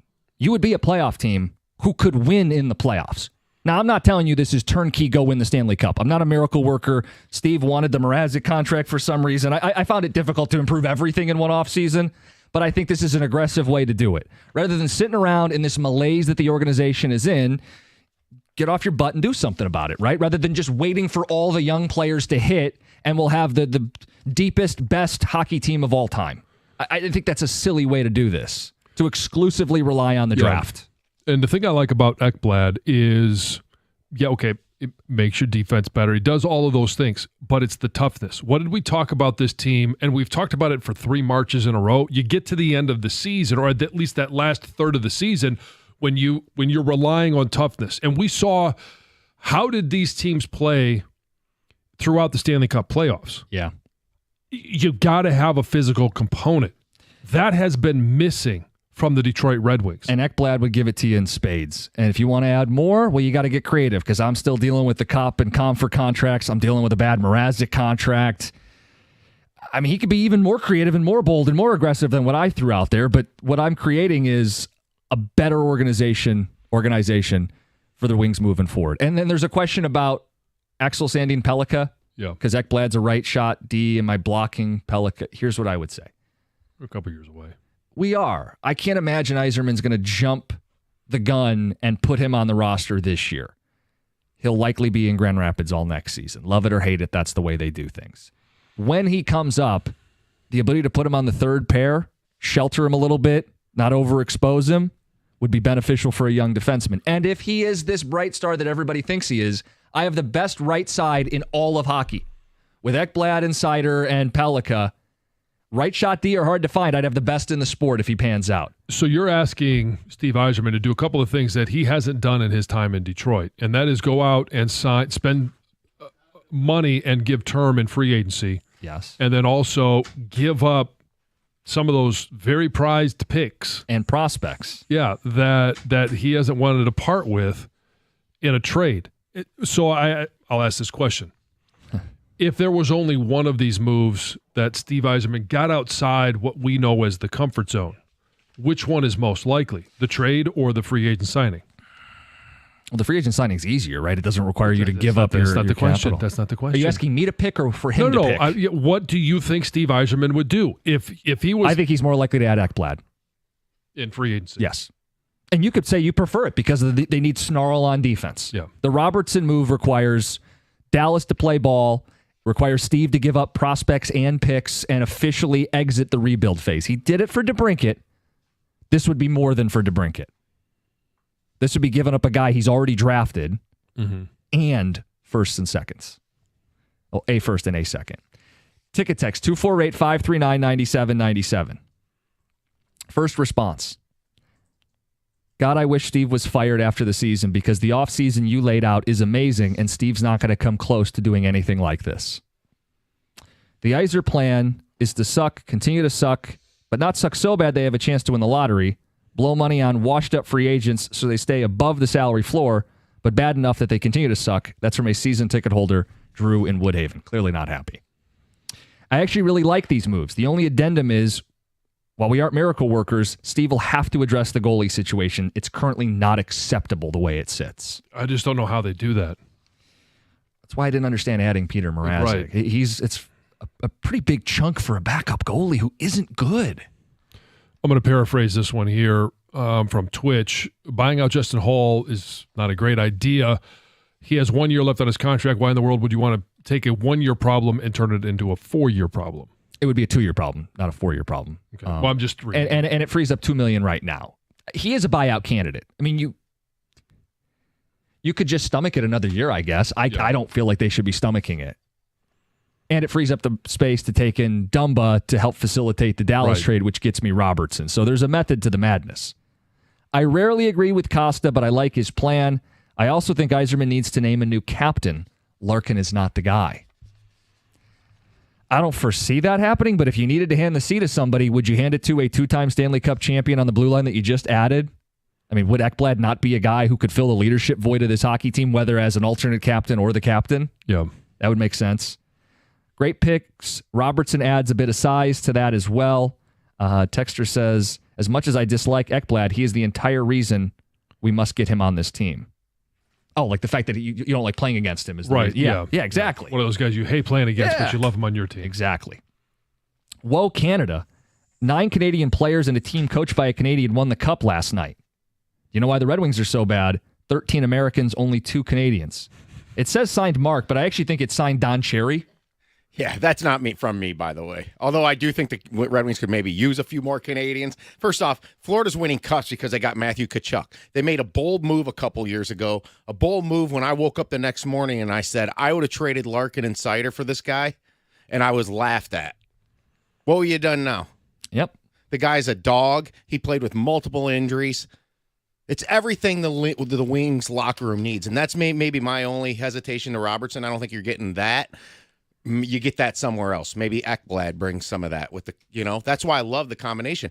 You're going to do this through a trade. You're not going to go get Sam Bennett because he's going to bust the bank now that he won the Conn Smythe on a expiring contract. I do wonder if Ekblad would come here.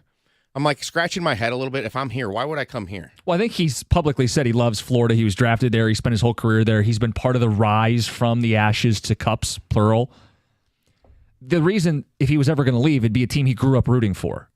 And we'd have to pay him accordingly. We're not going to get a discount, Yzerman. You're going to have to pay the market rate to get these guys. Yeah. The intriguing thing about Robertson is that he's still got a little room to be better.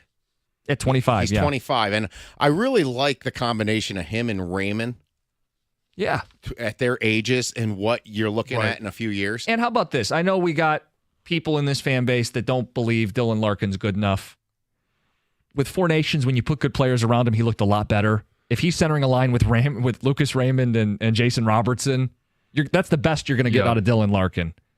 But I also think there's question as to, does that need to be addressed as well this offseason? Like, I am in the camp that I would include Larkin in certain deals potentially. I'm not telling you anybody's untouchable on a team that's scuffling and can't even make the playoffs. Right. It all depends on what you're going to get back because you still need you need more than one center. Well, and I think that's the exercise that I did my best. The reality is I can't fill out the entire roster. I can't get you a goalie and another center and another winger and another blue line. Like, there's only so much that can be done in one offseason. And although I have my thoughts on Larkin and I question a lot, I do understand what you're saying in terms of Raymond and Robertson being on both sides and being one wingers, a one left wing, a one right wing, and then you can afford a two center in the middle.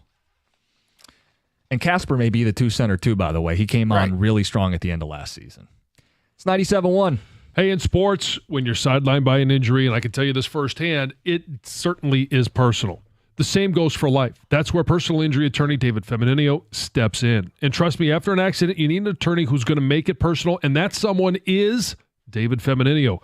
He uses the slogan, "Get David, get paid." It's not just a slogan. It's a promise to take care of you. And if you or someone you know has been injured, you need to tell him to call David Femininio at 855-65-CRASH, or you can always go to his website, getdavidgetpaid.com. That number again, 855-65-CRASH, or on the web at getdavidgetpaid.com.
2-homer night.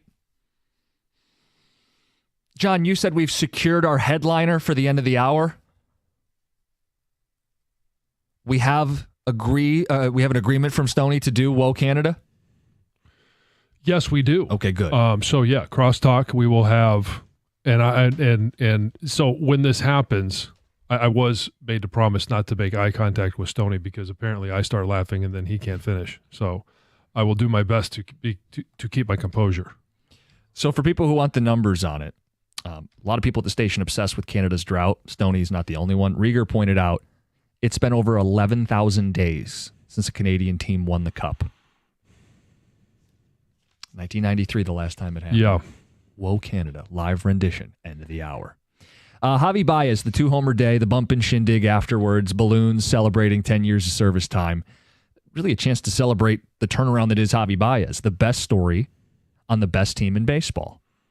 It's June, no longer early, and he has an OPS right about 800. That's not, we have to find a way to get him in at the bottom of the lineup. That's a real contributor. That's a guy who's a borderline all-star. And the story's crazy because everybody wanted him bought out, rightfully so. Mm-hmm. Fans hated him. If you would have given them a chance to line up and fistfight Javy Baez, people would have gone up and down Woodward. And now you want to embrace him. And I'm not judging anybody for it. This is what happens. When you perform, the city embraces you. And he's feeding off of it. That clubhouse is feeding off of his play. He's been the ultimate team guy, bouncing around infield and outfield. It's the best story on this team. It is. And with where this fan base was and the suffering that this fan base had over 3 years of watching him walk to the plate and just be so ineffective and in big moments. And then it was errors in the field. Like we had talked about the worst contract, the worst free agent signing, the worst of everything in Detroit sports history. Yep.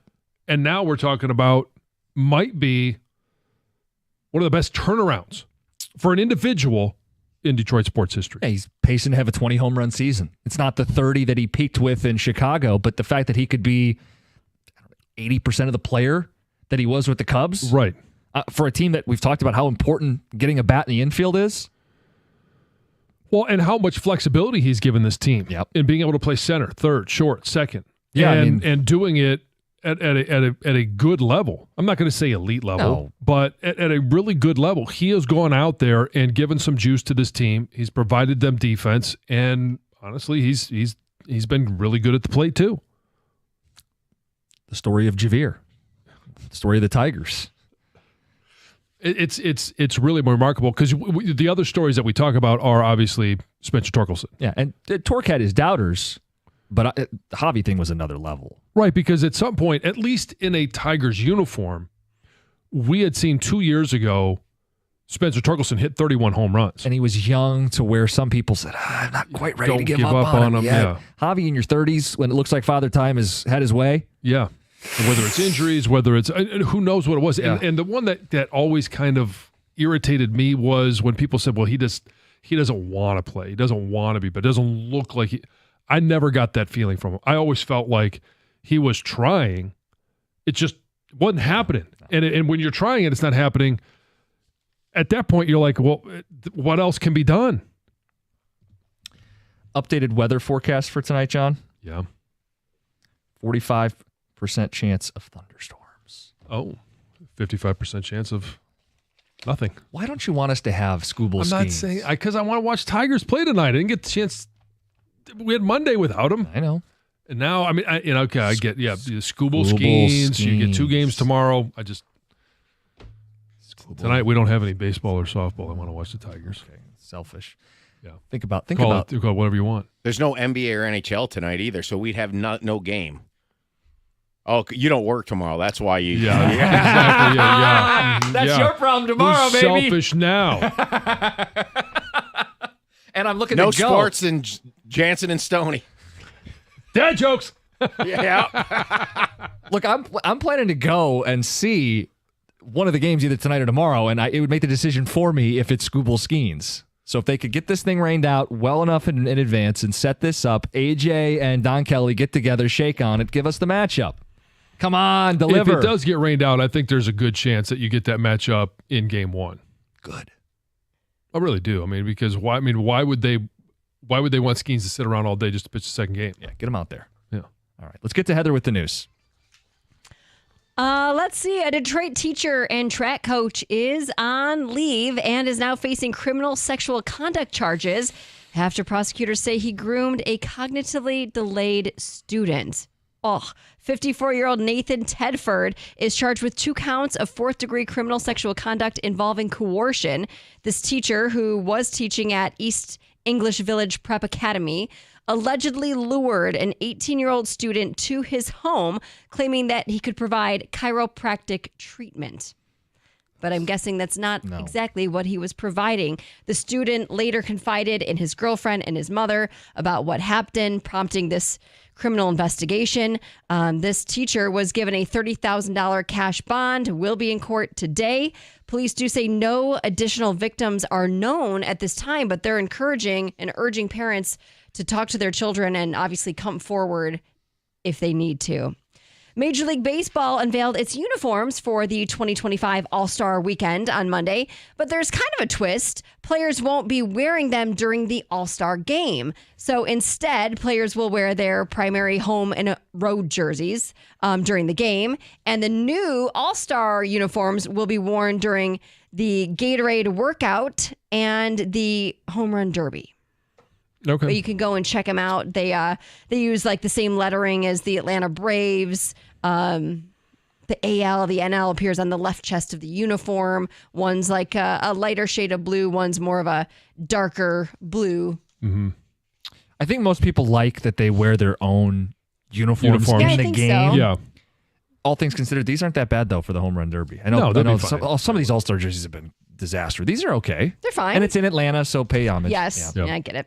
Tyler Perry is being sued for sexual harassment by an actor on one of his shows, actually 2 of his shows, The Oval and Ruthless. This man, Derek Dixon, claims that Perry made several unwanted sexual advances towards him beginning in 2021.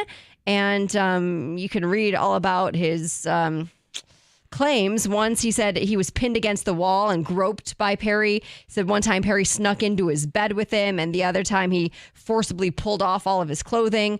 And he says it's been going on for years, and he wants at least $260 million. Perry, of course, through his attorney, is saying this is all fabricated, and in fact, it's a whole scam. This guy was getting close to Perry in order to set him up. A Florida man is facing criminal charges after he peed on food at a Sam's Club, damaging more than $10,000 worth of meat. This guy, it happened last month. 70-year-old man, Patrick Mitchell, was charged with the disorderly conduct and criminal mischief. He was caught in the act by another shopper who snapped a photo of this guy just peeing on like pallets of, I think it was Spam and something else. Anyway, this guy, the witness, shared the photos with the employees. And it turns out through video surveillance, this guy peed, I think it was aisle 18, then continued to shop for about 10 more minutes, bought an item, and then went home. Finished shopping. I mean, they have a ton of restrooms in these big stores that he easily could have gotten to, but decided not to, I guess. Okay. Potholes. They're everywhere. We've all experienced them, and they're all over the country, not just here in Michigan. Yeah. There's one town in Pennsylvania that has decided to launch a unique new program to get them fixed. And it's called... potholes. Yeah, to get the potholes fixed. Oh, okay. It's called Fill My Hole. And the Fill My Hole program makes it easier than ever for residents to report potholes electronically. You just go online, submit a road hazard, and then once you're... Do you have to give your address or where it is? Yes. Here, I'm here. Fill my hole. Exactly. And then once it's received, they say crews ensure that your hole will be filled quickly within 48 hours. What if there's multiple? Well, they'll do their best to fill them all. We'll have to get to work. I want you guys listening to guess who found this news story. I'll give you one guess. Can you imagine being a part of that? Whether it's a city council, and so what are we going to name this little thing that we got going on? Yeah, this project. Well, I don't know. Hey, fill my hole. Sounds good. Let's run with it. There's no one in that city with a sense of humor. Like, did they not see this? Oh no! I think they have a sense of humor. Yes, I think that I think they're well aware of what they're doing. The website is fillmyhole.com. Oh, I don't know if I would say that. Type that one in. No, I would not type that in. Okay. Why don't you go in Jimmy's office? No. Use his computer. It's their Use their the solo room for town. Millersburg. Okay. PA.org/streets. Do not go to the one you Okay, I just thought said. that's what you said. Don't do that, especially not on a I work didn't computer. look it up on the on their Yes. website. It says their logo is "Fill my hole." All holes. All holes. No waiting. I mean, you're talking about. I mean, they're instant. They said as quick as possible. Quickly and carefully. Quickly and carefully, yes. We're already in news. You can't segue out of news into more news. Anyway, coming up next, you may have noticed something on your commute into work today. Wasn't potholes. 97.1.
Sorry, I was talking Yzerman with Stoney. He'll be in the midday show with Doug Karsh today. Well, Yzerman or Yzerman? Well, that's the debate, right? If you missed it, go back, Odyssey Rewind. You're going to want to stay tuned for his live rendition of Whoa Canada as yet another Canadian team failed to win the Stanley Cup. All right, on your way into work today, you may have noticed something. On your way onto the highway, if you were driving on 96. What are we calling this? What's the term? It's the ramp metering, right? Yes, ramp metering, where there's a stoplight basically on the entrance ramp when you're getting onto the highway, and it is okay. It's not going to be breaking news. Red means stop, green means go. What if it's yellow, John? That means proceed with caution. Okay. All right. I mean, it's We're not reinventing the wheel here. Yes. Yeah. And so it's basically, you mentioned it, on 96 from Novi, basically 12 Oaks Mall area to Milford, the Milford exits. Mm-hmm. And they're trying to speed up traffic a little bit in congested times, also trying to make it safer for people to merge and get on. And our question is, have you experienced it this morning? What's it like? Are you for the metering or against? Have you ever experienced this outside of the Metro Detroit area? Oh, yeah. I mean, travel around the country, it's in a number of different places. Well, we've Arizona, California, Denver, Colorado, Minneapolis, and Minnesota. I know Chicago's got some of this. Yeah. In theory, it's going to help out with congestion. It's going to be safer, fewer accidents, help with congestion. Yes. That's the same logic with the zipper merge, and we know how much people here fight that. Yes. It's the concept of roundabouts, and we know people here still can't figure them out. So, John, I'm of the belief, sure, makes sense on paper. I have no faith in our drivers. This one seems very simple. I don't think it's difficult to follow. Yeah, but it's a guy going, I don't need to slow down. If I need to speed up to get on the highway, I'm going to ignore this stupid light. Or the guy in the right lane on the highway, I'm not going to let you in. I got places to be. Now we have more congestion on the on-ramp. Hey, the light turned green. I tried to go 2 cars instead of 1 at a time. Now we've got... Sure, if we all follow the rules, everything will go great. Have you interacted with society? I mean, it doesn't always work that way. No, it doesn't, but the majority of people are going to follow the rules. They're going to follow the rules of the road. Nobody wants a ticket. Is this currently a problem? Like, is this something we need? Because I think we're going to create problems. Do you guys know these I do. on-ramps? Like, I wonder Yes. why these locations were chosen. That's a good question. Well, I think they were chosen. I'm going to speculate here. Sure. I think they were chosen because this area was just finished construction. Okay. And so I think this is probably the first opportunity that they had to implement this. And if it works, I mean, we all know 696 is shut down. It's a high congestion area at times during the day, whether it's east or west. I wouldn't be surprised if it works here. They implement it there. Maybe on 75 where there's some congestion. They've already tried the HOV lane on 75. I don't travel 75 very often, so I don't know how well that's working. That. I will not probably experience this. It's I don't more drive on my side of this town. way. Yeah. HOV lanes I've seen, usually not in the hours they're actually in use. I think it's between 6 and 9 and 3 to 6 is when, otherwise you can just drive in the HOV lane without that between those times, which is what I've normally done. But I don't see the problem with the HOV lanes. I think it's fine. But how do you feel about these, the meter ramps? I don't love it, but I've never used one. I've never seen the effects of it. So I think I need to experience first. My gut instinct is like, I don't think this is going to go over well. But I think once people get used to it, I don't know what the numbers say or the research that says whether this is going to work or not. I've been in areas where, like out in California, you see this all over the place. We all have heard about traffic there, congestion there. It seems like it's super easy to follow. And again, I don't know if they didn't have it, would it be worse? I think the concept is probably super easy, but will people actually do it? Follow it. That's my concern. Let's get to Bob in Commerce. Bob, good morning. Hey, good morning. How you doing, sir? Hey, what they fail to talk about on this ramping business and when it's busy, et cetera, they just spend a whole lot of money expanding another lane in that same area that they constantly only want to use it very limited. It's got a big red X, and they won't turn that lane on, which would allow the traffic when it's busy, as they're telling you, to just kind of mosey over and leave that lane of entrance a bit more viable. Well, I think I mean, correct me if I'm wrong. I don't travel that on a daily basis. I get over there every once in a while. It sounds like you're over there. When it's high travel times, isn't that lane supposed to be open for them to be able for drivers to use?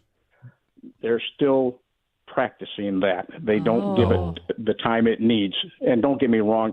What's wrong with having that lane open the full time? Right. I really, you spend the same money on 23 going, out here from 59 all the way down to Ann Arbor. You spend all that money on a lane for traffic. And then you don't use it. What's the difference if it's used different times? That was going to be my question. It should never be red X. It should always be open. Yeah, Bob, I'm 100% with you. I don't understand that concept, and nobody's been able to tell me why at noon on a Saturday when there is no traffic, why are you not allowed to use that lane? Yeah, I don't know. I don't know, but everybody's talking about this on and off ramp. I said, just open up this lane like it should be, and you won't have that crowdedness on that specific entrance lane. Would certainly help.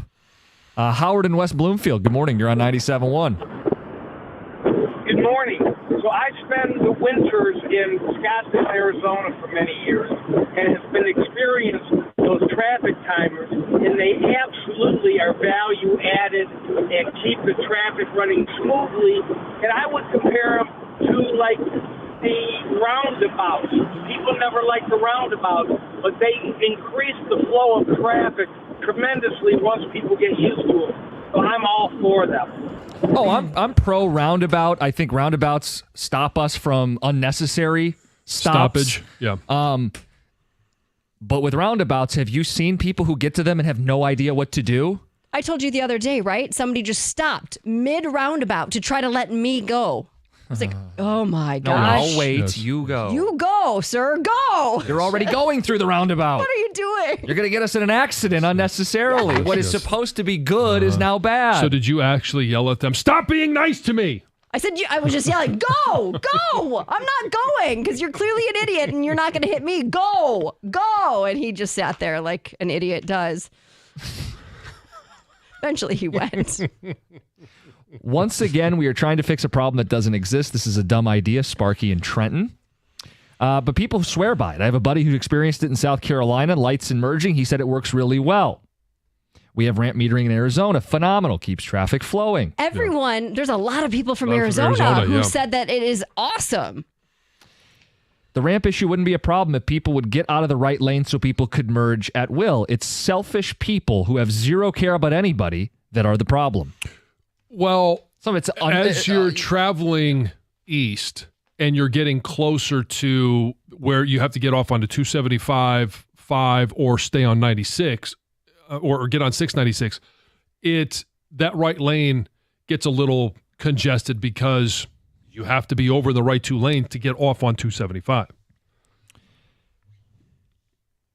248-539-9797. We have one simple plea from the ticket texter. What's that? Please no singing from Stoney today. Wilson and Macomb. I'm sorry, we've already made promises. Yep. Mm-hmm. We've already booked him. There's a fee and everything. Can't turn back now. No, we're going to have it. And it'll probably be right around 9:55-ish. Oh, he'll be itching. He'll be in here. Oh, it's appointment radio. I know. It's appointment radio. Tom hates this. You've worked with Stoney so long. You're like, this is the worst part of Stoney is the singing. Yeah. It's Stoney's imperfections that make him Stoney. Is it just except this one? The Woe Canada? You like Woe Canada? No, it's singing in general. He butchered Enter Sandman. And that just that turned you off to him. Called him the Woo-Too Cling. Hey, I can't sing either. We're not any we better. stopped doing it. Oh, I didn't promise to stop doing it. All right, we'll get to that. Wrap up the show next, 97.1. Hey, you woke up this morning, started to get dressed. You thought, man, these clothes a little bit tighter than they used to be. Man, I don't feel like being in pictures. We got picture season coming up, whether it's graduation season, summer, you just want to be outside having fun. You want to lose a little bit of weight, want to feel a little bit better about yourself. Picture yourself in the next 40 days being down 40 pounds. Well, it's a reality with Ideal You. That's right. You can lose up to 40 pounds in 40 days with Ideal You. And I know the program really works because I lost 50 pounds in those 40 days with Ideal You. And I know it continues to work because I'm 3 years in and I've been able to not just keep the weight off, but I've actually lost some more weight. Book today. Ideal You is going to give you a free body composition analysis. That's a $150 value. absolutely free. Book your free consultation right now at idealu.us. IdealU is different than other weight loss companies because it works and it works fast. Lose up to 40 pounds in 40 days and be happy getting into your swimsuit, taking pictures, whatever it is that you want to do, just simply feeling good about yourself again. Book your free consultation right now at idealu.us to get your body composition analysis. $150 value, absolutely free.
Ramp metering.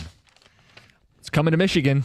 It's here. As of today, it's here, and I would assume it's going to grow, John. In theory, it's going to help with congestion during busy rush hour. Mm-hmm.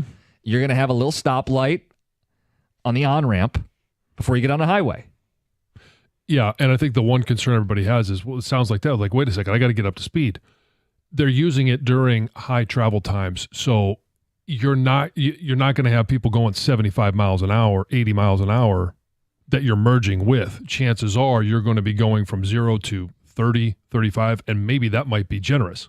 Got a lot of truck drivers that listen, and some are voicing concerns. It might be okay for cars, but there's going to be a huge problem when a gravel truck tries to stop and start. It's going to take half a mile to get back up to speed. That's John in a semi. I get that, yeah. You have semi stopping, going slower than before the merge. This is going to go horribly. Milwaukee Burbs have these. It's annoying. They didn't help congestion. That's Steve in downtown Detroit. People skeptical about this.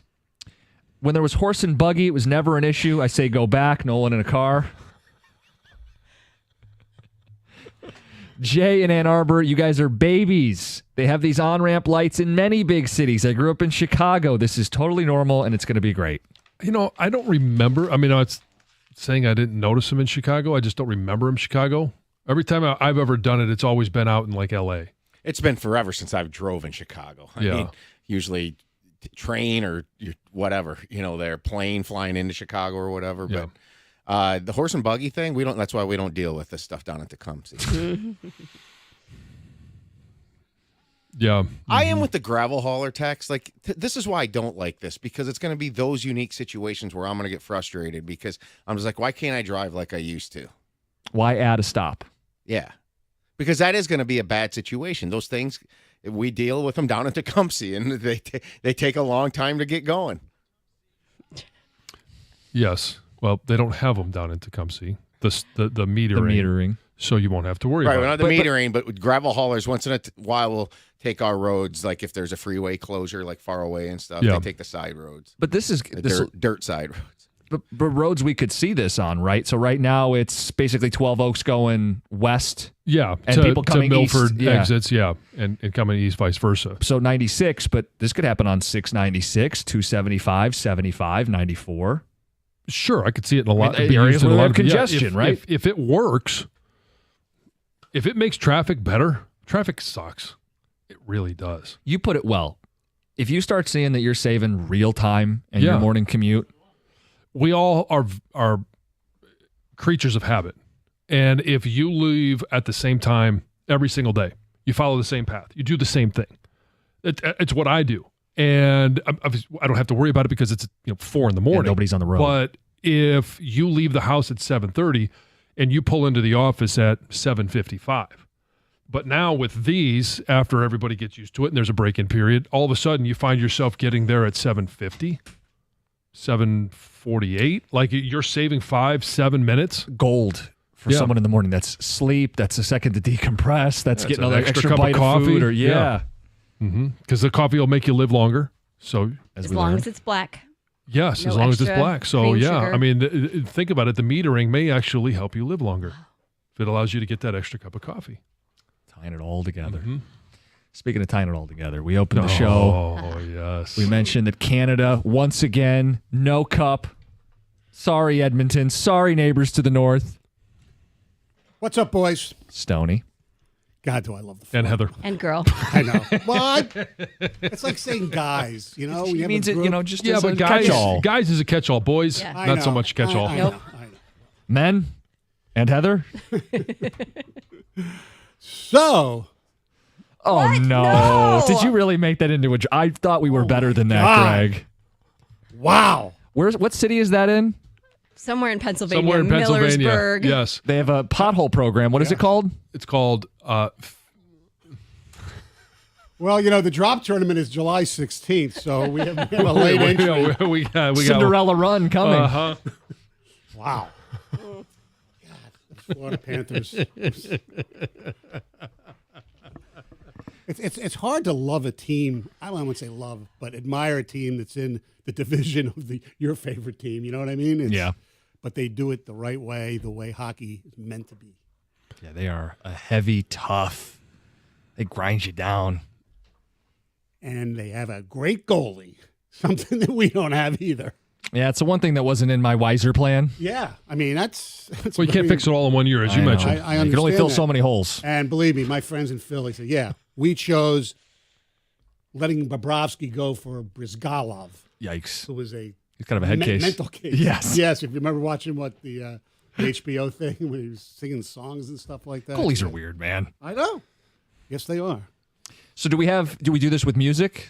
No. No, this is a cappella. No, this is and I have a follower on Twitter named Frank V, who Twitter gave me his own version, and it's very similar to mine. So I took the best of both. Okay. And incorporated into this year's. Oh, so this is the version. Stoney's version. This year's okay. All right, Yeah, all right. a few different words. I've been told not to make eye contact. Yes, I know, because I'll start to laugh. All right, here we go. Are we ready? Whoa, Canada, it happened once again.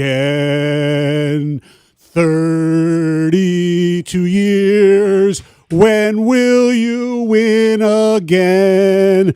The last time you won, I was 34, and McJesus wasn't born. Since 93, it's the same ending. The true North hearts are torn. God, keep your land. Stanley Cup and tariff-free. Whoa, Canada, it's been since 93. Whoa, Canada, no Stanley Cup for thee. That was great. Thank you very much. Thank you very much. Amazing. Thank you. Thank He you. delivered. I've been looking forward to that for some time. Yeah, for last year. Since last year. Now I'm looking forward to again next year. Doug Karsh, you want to rate that? Well, so, being around Mike, and I've learned valuable lessons from probably everybody I've worked with. And one of the things that I've learned from Mike over the years, and I've watched this, and it's influenced me, honestly, in my career, is not to take yourself too seriously. And there is no greater example than what just happened on the air. No greater example. I love how the show started yesterday. You're like, Stoney, that's not the best pitch to get people to listen to you. Oh, yeah. He's unapologetically himself. He's Stoney. Yep. And you guys are going to do the next 4 hours. What's the plan? That is correct. We'll talk about last night's Tiger game, and apparently I do have a Stanley Cup stat that I saw today that is, I think, fascinating. And we'll get to that right out of the gate. All right. Stoney with Doug Karsh. Karsh and Anderson, 97.1.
Mike Stone, that was fantastic.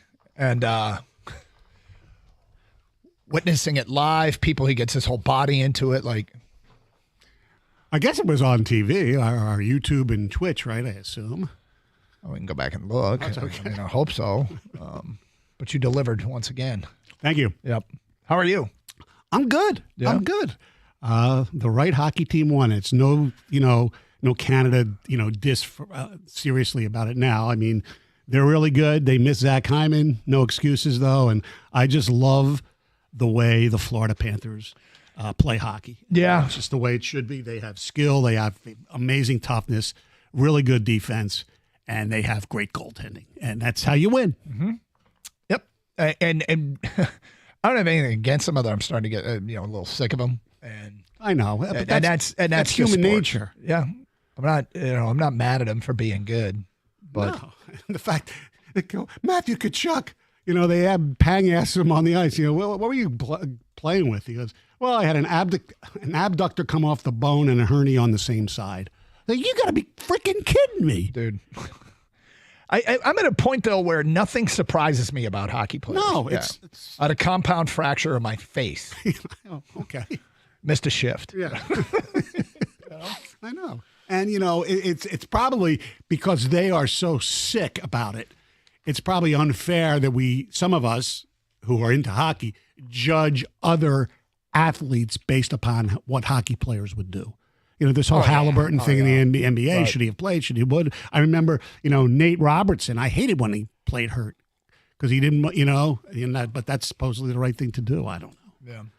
Well, congratulations to them. Let the offseason begin. And I guess the question for us is, can Yzerman convince anybody of substance to come here? I know. And that's, we can sit here and talk about how they have some money, but the amount of money you have is only important relative to what everybody else in the league has. Mm-hmm. And they're kind of middle of the pack. I mean, they're 13th. And, they could create some more cap space. But I feel like if anything major is going to happen, either A, it's going to be a Jedi mind trick you want to wear the winged wheel. Right. Yeah. Or it's going to be a trade. I think it has to be a trade. Yeah. I mean, let's face it. Everybody loves, the guy who won the Conn Smythe, Sam Bennett, free agent. Are you going to pay him that much more than Florida will pay him to stay? Would he leave they got such a great situation down there. Would him or Marchand leave? I don't know. Yeah. Well, hey. Let alone come here to play.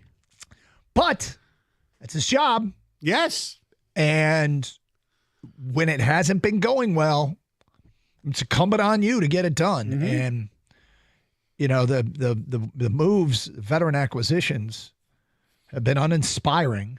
Yeah, he's kind of backed himself into a corner, and I think it's pretty much. Many people have already said want the plug pulled, but others, I think, take on a now or never sort of approach, and I think. That's kind of where I am. I really want this guy to be successful. I know, we all it's do. incredibly painful. I know, and I get it. If you don't think he's ever going to get it done, where's the evidence that he can? The evidence is in Tampa, right? And that's he helped build that championship team. So anyway, all right. So here's the stat. Okay, are you ready? Yes. I don't know if everybody knows this or not, but I just saw this, and it comes from a radio dude in Boston named Alex Barth. Radio dude in Boston. Radio dude, a 98.5, I think it is, but I want to give him credit. I saw this on social media. He writes, one of my favorite stats lives another year. An American-based team has won the Grey Cup more recently than a Canadian-based team has won the Stanley Cup. 1993, the Montreal Canadiens won the Stanley Cup. 1995, the Baltimore Stallions won the CFL. Won the CFL. They played 1 year in Baltimore, and I believe, if I'm not mistaken, a local guy from here owned that team, Bernie Gleiberman, if I'm not mistaken. Ah, Gleiberman. Yes. Real estate guys, yeah. Is that right? I believe so. Either that or it was a USFL Baltimore team. Not the Stars. I don't know. I think something. There's some rattles local time. rattles my ridiculous brain that comes up with nonsense. No, that's stuff. that's kind of Well, how about this? If I'm not mistaken, okay, the Toronto Blue Jays won the World Series in 1993 when they beat the Phillies. So that was chronologically after the Canadians won the Stanley Cup in 93. And the Toronto Raptors have won the NBA since then. So two Canadian teams, being both in Toronto, have won championships in the, quote, American leagues since more recently than they've won in their sport. Look, you do the math. There's only how many Canadian teams now? 7, right? So, yeah. I mean, and the math doesn't add up, but 1993 is a long freaking time. I feel like the any vitriol that people have, or like that take great pride in Canada not winning, isn't it all basically Maple Leaf based? For me, it is. I mean, it's all like I have nothing. Is there any those damn Canucks and their fans? Like, no, yeah, I feel bad for them. They've never won. You know what I've never heard? God, I hate the Winnipeg Jets. I've never heard anybody say that. No, people like the Winnipeg Jets. Remember the old arena before they moved to Phoenix and they came back? They had the picture of the Queen in the old barn there. Yeah. So I do the bizarre and freaky. Right. This creepy giant picture. Yeah. So when I do the whole Woe Canada thing, it's more of a humorous thing. I don't care that much. The Leafs is a different story because of their arrogance of their fan base. Yep. And I mean, I have Canadian relatives. Yes, you do. And they hate the Leafs.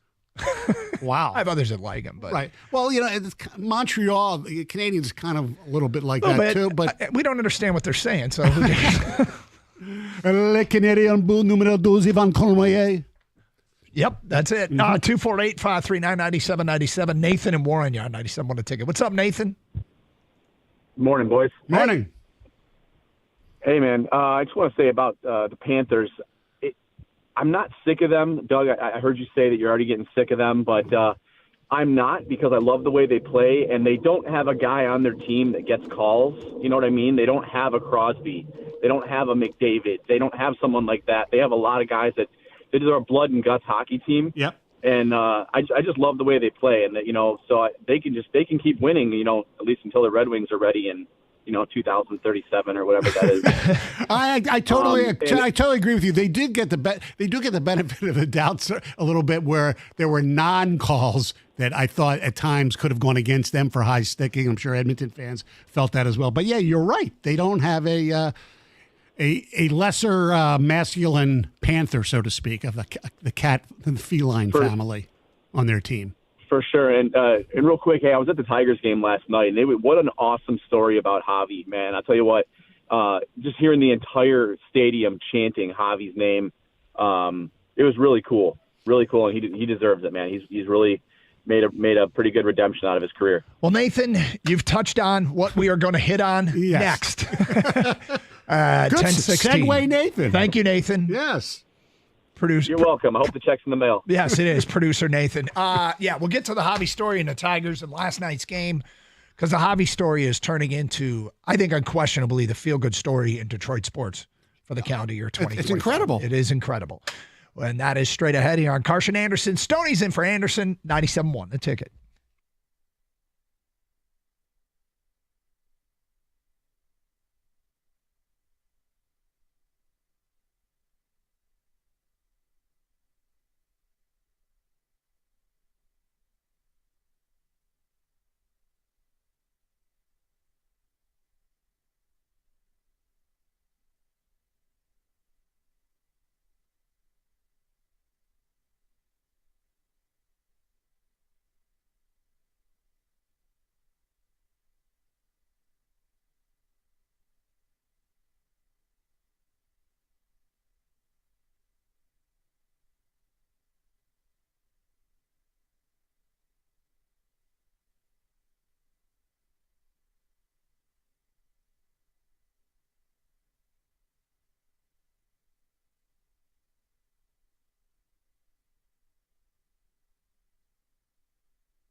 Your memory appears to serve you correct. Oh, yeah? Well, with Bernie Gleberman. I just put up his Wikipedia page. He was a Detroiter. And he signed Dexter Manley. In the CFL? Yes. They tried to bail out the troubled Ottawa Rough Riders, which are now the Ottawa Red Blacks.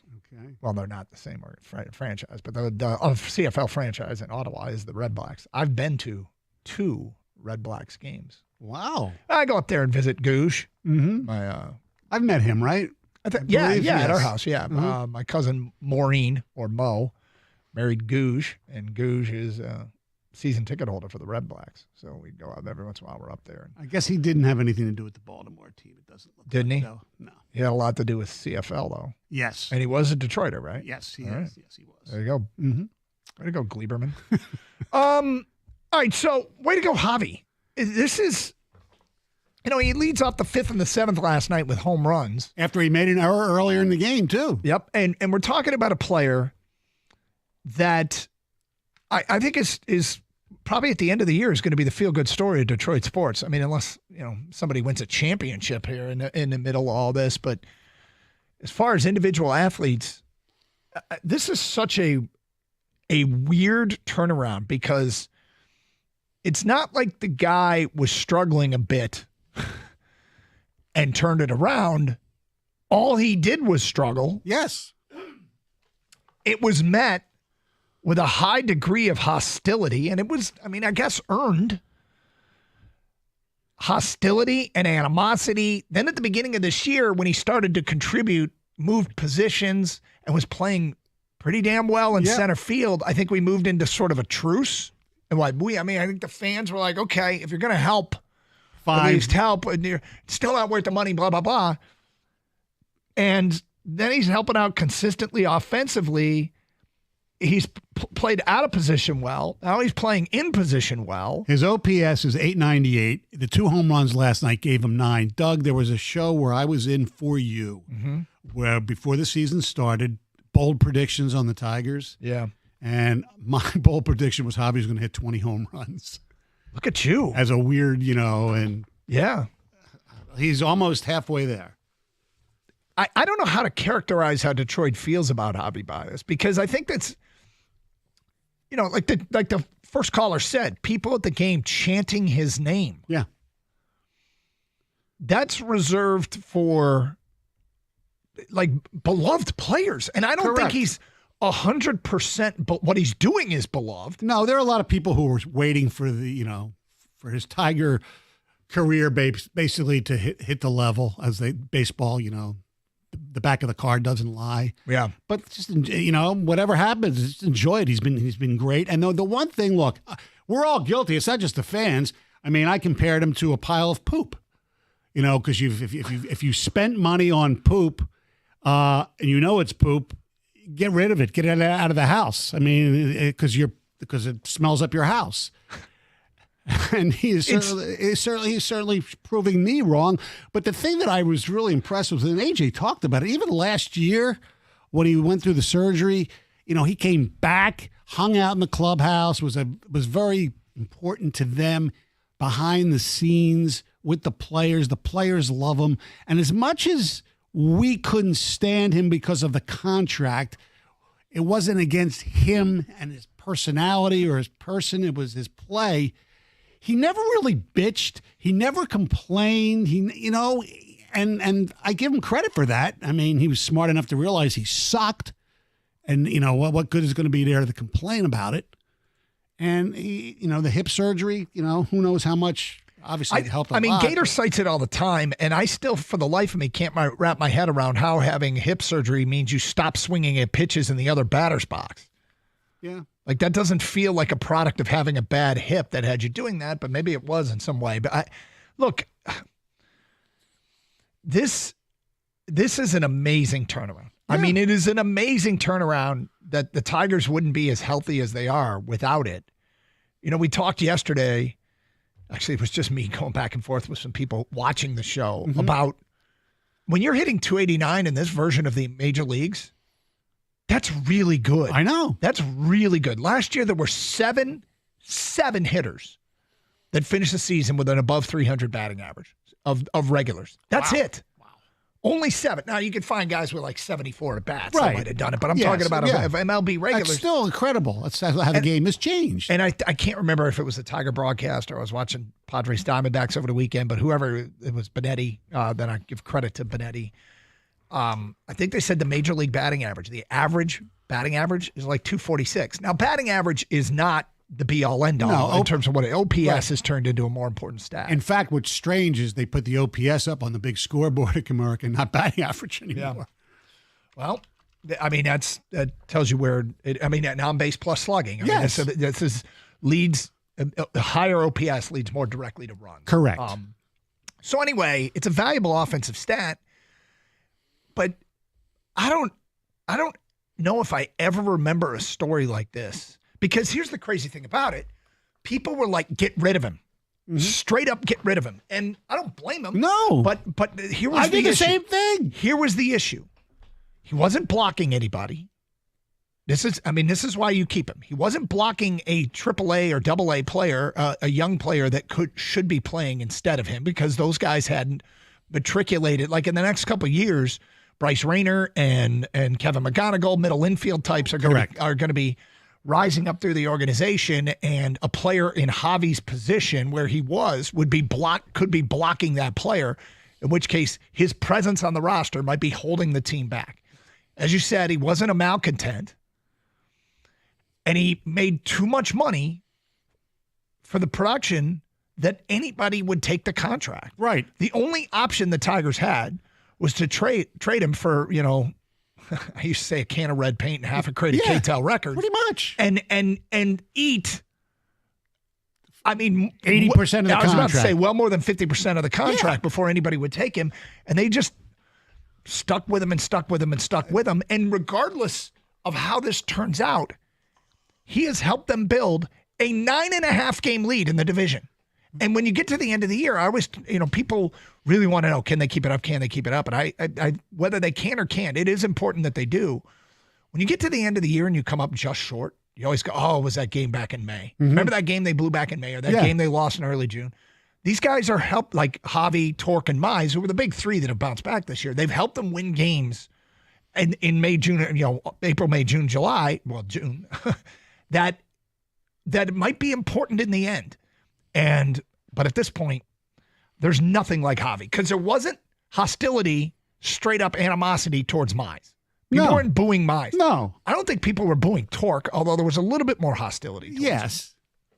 But Baez, this has gone from uncomfortable to he's like turning into a beloved figure. I don't think he's beloved yet, because I think he needs to do it for longer. Yeah, absolutely. And by beloved, I mean, we're talking about when he steps to the plate, do you expect him to produce? And will you continue to expect him to produce? I'm not there yet, but I don't expect him to swing at bad pitches as much as he did. His chase rate seems to have gone down. And you remember at the end of the season last year, Scott Harris had his press conference. I mean, obviously he was asked about Javy, and, the plan was, we'll bring him into spring training, and people were saying, well, why do you even want him there? I mean, and I understood why, because they weren't going to buy him out. I think if you gave these guys truth serum, when they brought him to spring training, what did they think he would be on the team when they started the season? But he played pretty well at spring training, and so they said, what the heck? And they had injuries, so, it's been amazing. He's been a godsend. It's crazy. It's absolutely crazy. And the only reason he's here is because he had this cumbersome, can't get rid of a contract. At one point, he was banged up a couple of years ago, and we do something on the show called giving it the 360, looking at every story from every angle. And I wondered if Javy, when he came back, and this was on the air, I said, is it going to get so uncomfortable that he's going to get booed so much that he will ask to be released? Right. And he will say, I don't want this. Cut me. I'll rip up my contract. I just want out of here.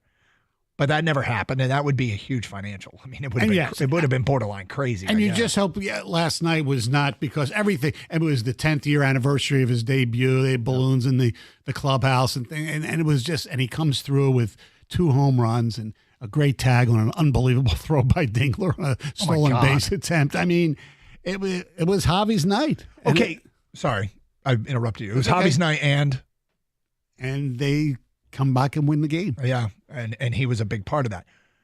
All right, I think there's one athlete in Detroit currently that is there's one Detroit sports figure that I would say is kind of like Javy,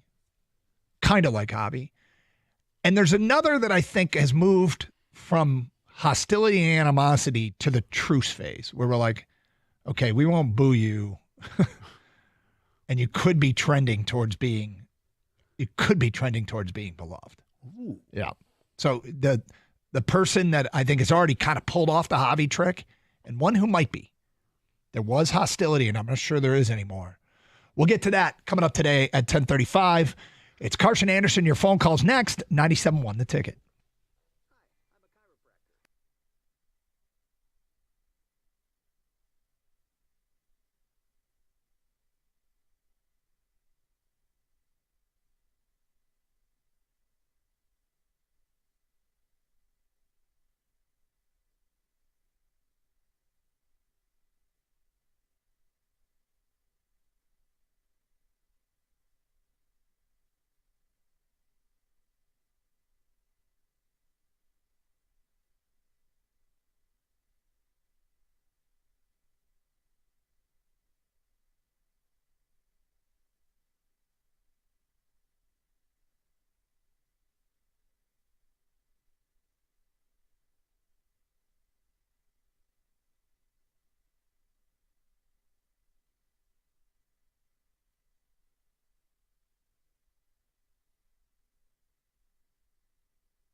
Hey, Doug.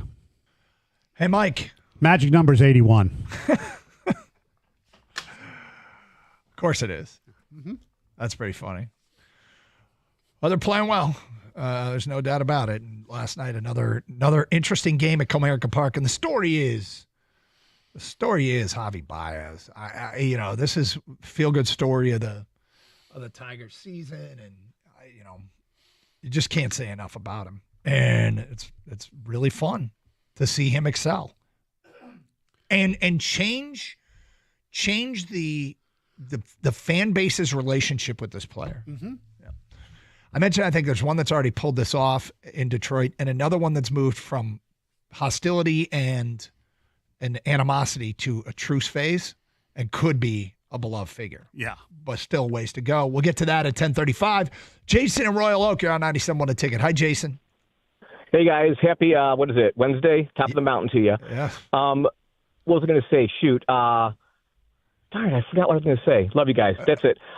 Regarding Javy, okay, this is a true story. My son, and can I give a shout? His name is Quinn. Okay. All right. He's 17 right now. My son, when we got Javy, he started loving Javy. You know what I'm saying? Okay. And okay, last year we went to a Tigers game. We went to a number of Tigers games last year, but he wanted to get a Javy Baez jersey, right? Okay. And I was like, I wasn't going to stop him, but I said to him, you shouldn't give a Javy Baez jersey until he does something for the Tigers, or for the Tigers. I'm sorry. Yeah. And shoot, what was I going to say? So he agreed with me, and he ended up getting, a green jersey, right? Yeah. So what was I going to say?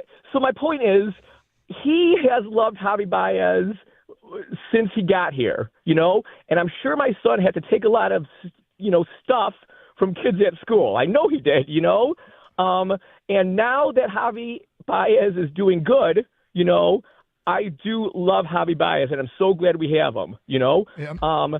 So he took my son ended up taking me to the Tigers game on whatchamacallit, Father's Day? On Father's Day. Yeah, thank you. On Father's Day. And he was wearing his green jersey. And I've told him already, we got to get the Baez jersey, for you now. And he's like, yeah, we got to. So he was wearing his green jersey, but he cheers more for Javy whenever Javy's up, I have a great solution. Oh, he hung up. My apologies. That's okay. I mean, what was he going to say? My man was excited. Yeah. Sorry, go ahead. The solution is just go to 971ticket.com and get that Javy Baez T-shirt. You could do that. Yeah. But hey, get your son the Javy jersey at this point. Yeah. His first instincts. Could have got it for probably half off last year. Probably. Dude, it's just a crazy, crazy story. All right, so the one athlete, the one sports figure in Detroit that I think has done the closest thing to what Javy has done is Jared Goff. When the Lions traded for Jared Goff, Goff's inclusion in that trade was completely dismissed. Oh, yeah, bridge quarterback. And like nothing was expected. And the way his first season in Detroit was going, yeah, it was growing hostility and animosity. Like this guy, and I'll never forget, there was a game they played his first year where there was a fourth down play and he gets flushed out of the pocket and it's fourth down, it's late in the game, and he just throws it into the stands. And people were so upset with him because you can't, it's fourth down. Right. You got to at least try something. We had him on the air and had to ask him about it. And he's like, yeah, I honestly screwed up. Like he owned it, if I recall correctly. Now he's beloved.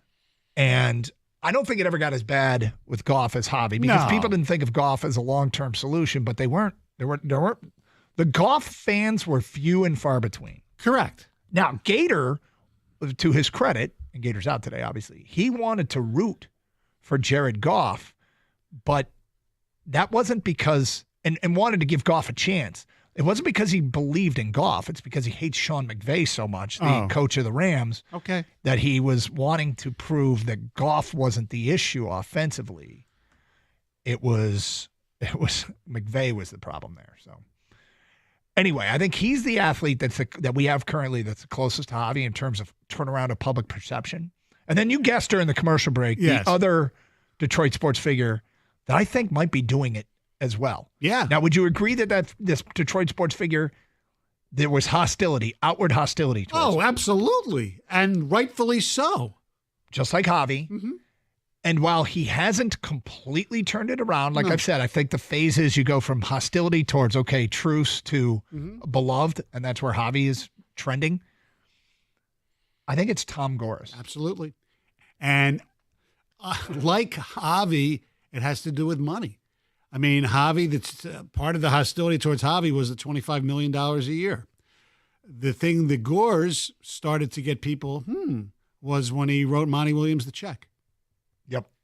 And he's proved, and I firmly believe if we get in a situation where they decide that, we need this player X, whoever it might be, but we have to go over the luxury tax or the aprons or whatever the hell they call it these days in the NBA, he'll write the check. I have no qualms of saying that.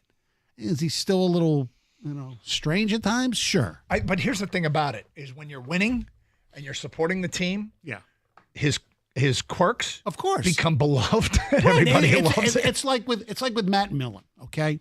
Matt Millen got rightfully panned, okay? Yep. But people were obsessed that he went home to Pennsylvania for 3 days a week. If they were winning, nobody would care.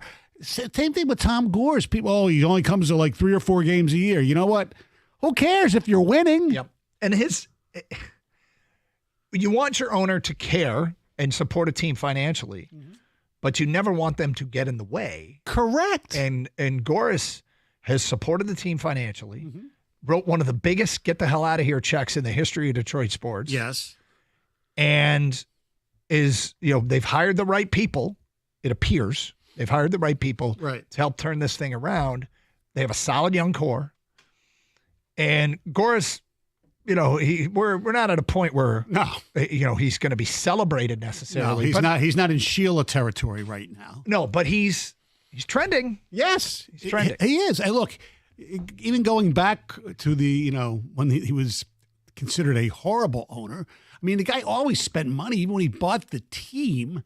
I mean, the money that he poured into the atrium at the Palace and then just abandoning it, for arguably a better financial deal downtown, probably. But he put money into that. He's put a lot of money, done great things in the community. But when the team doesn't win, nobody cares. The fans don't care. They don't care about And atriums. now you see exactly, that there's this possibility of them building something really good and the owner's supporting them. So, yes, he's the other guy. Well, and I'm trying to think of who else in the last 10, 15 years has rode this roller coaster of hostility to. I mean, not to bring up the old bit, but I mean, the Stafford stuff was up and down for a lot of people. I mean, I always thought he was really good, so I wasn't one of those, but he was there. It's more than 15 years ago. We forget since he actually, won a Stanley Cup. But there were times in Chris Osgood's career where people were like, "Get him the hell out of town. He's this, he's that," and the backup goalie is always the most popular guy in town anyway. So but obviously Ozzy is beloved. He never was in a position of being a detriment on the ice as much as Javy was. Yeah, on the field. And the fact that we're here today is pretty amazing. Yeah. But, okay, question for the fans, 248-539-9797. How would you characterize right now your feelings about Javy Baez? How would you characterize it? Are you a huge fan? Are you still in wait-and-see mode? Are you in awe of what's happened here? It's pretty darn amazing. All right, straight ahead. Obviously, Javy wasn't the only one in uniform last night. There were other good things that happened, including one guy that is just putting together something special here in Detroit. We'll get to that today at 10:50 here on Carson Anderson with Stoney and for Anderson on 97.1 The Ticket. Wednesdays are looking different at Twin Peaks as they're going out with bourbons and brews and bringing in tequilas and cervezas for the summer. A sexy twist on the hottest night of the week as the girls are swapping out their black lingerie for red and serving up some of the best tequila cocktails around. Hump Day just hits harder at Twin Peaks, especially with the NBA, the basketball finals, and Detroit baseball, the way that they are playing. Obviously, you pair all that action up with the best restaurant food around. You can't categorize their menu as bar food because their scratch kitchen can compete with just about anybody. Hand-cut New York strips, house-smoked brisket and ribs, hand-smashed burgers, and the biggest wings in town. Their extensive bar features high-end tequilas and bourbons, craft cocktails. It's the coldest draft beer in the country, poured at a bone-chilling 29 degrees. And then there are the beautiful and hospitable Twin Peaks girls serving it all up. Sat at the bar there recently. Loved how cold the beer is. I need it ice cold, and it certainly was with the summer shandy. You got all kinds of game action that you won't want to miss at Twin Peaks.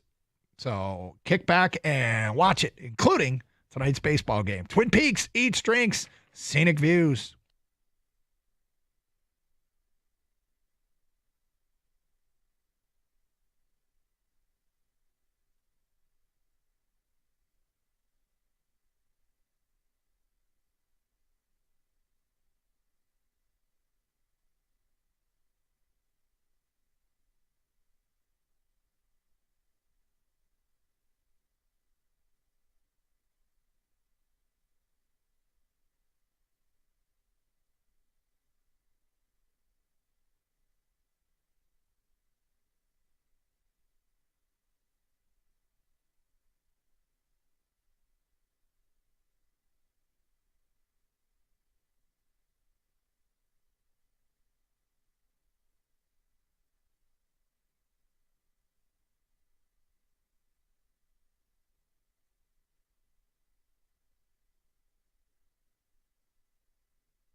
Brian writes in, what about Jim Harbaugh that had a Baez-like revival? I know there were a lot of people that wanted him gone after the 2020 season. A lot of vitriol. That's right. Him. Count me in. Yeah. Josh and Warren says, Doug, hip pain would mean you're not focused, and not being focused means swinging at anything and poor decisions.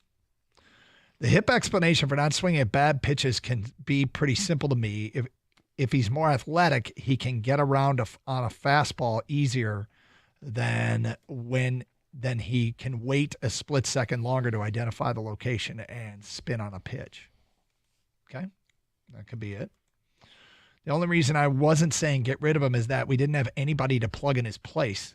I certainly had zero hope of him being an important part of this team. Surely that won't happen. That's from Scott. And we do have to keep in mind, it still is only June 18th. Baseball, more than it seems like every other sport, things come to its level. So hopefully this will continue, but there's certainly no guarantee. No. Was his hip bad from the start? And if so, why didn't they have hip surgery earlier? I can forgive him for the first 3 years. Also, I think Torque's comeback is better. It might be, but I will say this. The hostility towards Torque wasn't as uncomfortable and as loud as the hostility towards Baez when those guys were struggling. I mean, look, that's professional sports. I'm not saying that's because of the contract. Yeah. Yeah, and Torque was still on his first deal. Yeah. Not going to lie, but like many in the city, I was definitely not a Baez fan. I mean, not at all. But you know what? He's won me over. When he looked into the camera yesterday and was just being silly with that home run he hit off the top of the fence, he turned me over. So if you missed it, his first home run, he hit it deep to left center field, back to the wall, doesn't have enough, and it hit the yellow and bounced over. When they cut to a shot of Javy in the dugout, he was sitting near like a fence, and he looked into the camera and just took his hand and bounced it off the top of the fence, and it was a funny moment. And good for him. 248-539-9797. Okay. Want to get to other things that went well last night because it wasn't just Javy Baez. Casey Mize gives up the run in the first, then the unearned runs in the third, I think it was. But then he retired 11 of the last 12 that he faced, which was an awesome way to finish. Dylan Dingler's throw down to second was unbelievable. I mean, I forget who the pirate runner who was trying to steal was, but he looked after he was tagged out. He said he couldn't believe that the throw beat him there. Essentially, Baez got over and took his glove, and his glove, he placed it in between the base and the foot. And, I mean, just placed it there, and the ball hit his glove. And now, obviously, he was catching the ball, but if you were to just say, hey, just go put the glove between the base and the foot and the batter's out, you don't even need the ball, that's exactly what he would have done. Because that throw from Dingler, and at the time, Andy Dirks said, that's the most ridiculous throw I've ever seen. And I don't know that that's hyperbole. I mean, I don't know what every throw Andy Dirks has ever seen, but I'm not sure you could have a better throw. It was incredible. You know what else should be mentioned last night? Besides Mize, the bullpen did not give up a hit in 5 innings? That's awesome. Or 3 innings, I think it was. Yeah, 3 innings. Yep. Not one hit. Yep. Which, I mean, the bullpen, we've talked about it a lot the last few days. It's a check plus for them. Yeah, absolutely. And all right. And they only had to use 2 of the relievers, I believe, right? And you know who's becoming incredibly valuable? Incredibly valuable. Is Yzerman Perez. Yes. Dude, first of all, switch hitters like having 2 different guys, right? Yeah. It is wonderful because you can play him against everybody. But he had a 2-run homer. Later, he had an RBI triple. His OPS against left-handed pitching right now, 1551. His OPS versus right-hand pitching, 925. Yes. It is a small sample size, granted, but yes, he's been great since he came back. He's hit 2 of his homers against lefties, 3 of his homers against righties. He's batted in 5 different spots in the order. He's played all 3 outfield positions. And, he's a role player. He's a guy you plug in. He doesn't play every night. But this is like a manager's dream. Yeah. And, they're I feel like we should start a Yzerman Perez appreciation thread here on the show because, if these are unsustainable kind of numbers, but what he's doing since he's come back has been remarkable. It's been terrific. It really has. He's definitely been overlooked by a lot of people, and he's been really good. It's just, and when Vierling was in AAA Toledo yesterday again, I believe. When he comes back again, to me, it's got to be Ibanez goes down, right? Or Sweeney, but it's got to be Ibanez. Ibanez, right? He's not up, is he? Oh, yeah, he's down. It's okay. Okay, yeah, my bad. It's okay. I was wondering if he got called back up, but yeah, he got sent down last week. Okay, no worries.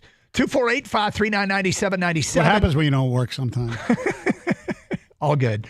Let's go to Scott in West Bloomfield. You're on 97.1 A Ticket. Hi, Scott. Hi there. What's up? Am I reverberating on the radio or anything? No, you sound good, Scott. Okay, thank you. I watched the game last night, and then I saw Javy on ESPN this morning, and he was just so emotional, and I just love his comeback. It's extraordinary to me, and I'm like a comeback kid, and just the things that he went through for so long, and all of a sudden it's like he's beloved, and it's a wonderful feeling. Scott, it is, and it's helping this team obviously very, very much, and to. Like, look, what he was getting paid, you don't, people go, of course he should have stuck with it, and he should have, been anything, been a good teammate, because he was wildly overpaid and blah, blah, blah, all that. But, I mean, that's hard. I understand. Yeah, it's hard to do when you're struggling and you're getting booed, is to stay locked in for the team and the city. And well, I remember when I lived here for a minute, and I remember when Scott Moore he had death threats against his life.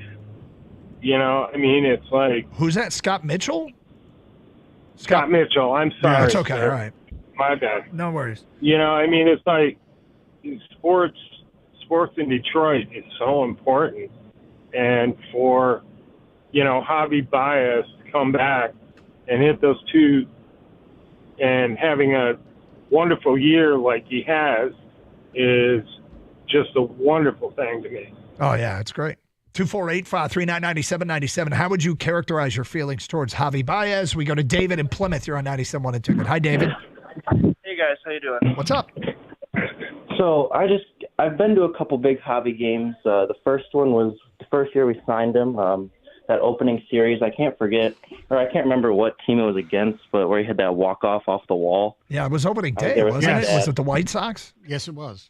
I believe so. And then with my girlfriend, I went to the game against the Red Sox where it was super back and forth. That Christian Campbell bullshit home run, and then... Yeah. Anyway, the response to the way people feel about Javy Baez flowing in here. Vrabel in Birmingham says, how do I feel about Baez? Huge fan. Wait and see in AW. Javy went from being Jelani Tavai to Jared Goff. I don't know what wait and see in AW means. But Javy Baez went from being Jelani Tavai to Jared Goff. For Javy, I'm just happy to see him doing good. Had to be hard to do that through all that he had going on and actually pull it together again. Good for him. That's from an unnamed texter. I had a friend who ran into him and his family. I think it was Somerset. And he said this was like about a month ago. Yeah. He said he was so nice, took picture, and he's just a really good guy. Yeah. I mean, look, good. I'm glad to hear that. They're good guys are easier to root for. Yes. More feedback here to the Carson Anderson inbox. I'm waiting to see a Javy Baez I apologize sign at Comerica Park, like the Mike Vernon I apologize sign I saw years ago at Joe Louis. That's from Brian and Dexter. Well, I don't think there's going to be a documentary. In Philly a couple of years ago, because he was struggling so much, Trey Turner, and it was so anti everything Philadelphia fans stood for that they decided to. He was struggling so much, he was making so much money that the next home game they were just going to give him standing ovations every time he came to the plate, even though he was awful. Yeah, and it kind of turned everything around, and they made some. I haven't seen it. There's documentary that won some sports Emmy last week or something. I don't think we need to do that, right? But it's great for the Tigers. It's great for baseball fans. Look, he's got a really good personality, and it's still I'm become more pragmatic as I've gotten older. It's still only not quite half a season yet, so let's to use the John Jansen term, let's see it play out a little bit before we start anointing him to MVP status. Yeah, I don't know that anybody's doing that. I don't think they're getting carried away, but there is a chance. Yeah. There's a chance that he could fade a little bit. I mean, what he's doing right now is so remarkable. Right. There's always a chance that things could take a turn for the worse because that's kind of baseball. Yes. 248-539-9797. More of your phone calls and feedback coming up. Got a quiz for Stoney a little bit later on. Uh-oh. And there was something else about last night's game. But last night that was awesome. We'll get to that today at 11:05 here on 97.1 The Ticket.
Brought to you by DR Trailer Sales. Live Golf just announced that Imagine Dragons will perform at the Cardinal in Plymouth August 23rd as a part of their team championship that comes here to Michigan. Fans with ground tickets that day will also have access to the concert. The Tigers and Pirates are back in the field tonight at Comerica Park. Trade buzz is starting to heat up around the league. MLB.com is linking the Tigers with Pittsburgh reliever Dennis Santana, who they say is having the best season of his career. Santana still has 2 years of team control left as well. Here if he pitches tonight, right here on 97.1 The Ticket at 6:40. AccuWeather told WWJ that it could be a bit difficult to get the game in tonight with the threat of storms throughout the day. The NBA Finals are back tonight with the Thunder carrying a 3-2 lead. Pacers head coach Rick Carlisle told Indiana Radio yesterday the team is preparing to be without star Tyrese Halliburton tonight. Shams says he has a strained right calf. Tip at 8:30. The Stanley Cup has sustained damage following the Panthers celebration yesterday. TSN tweeted a picture that shows a split in the top.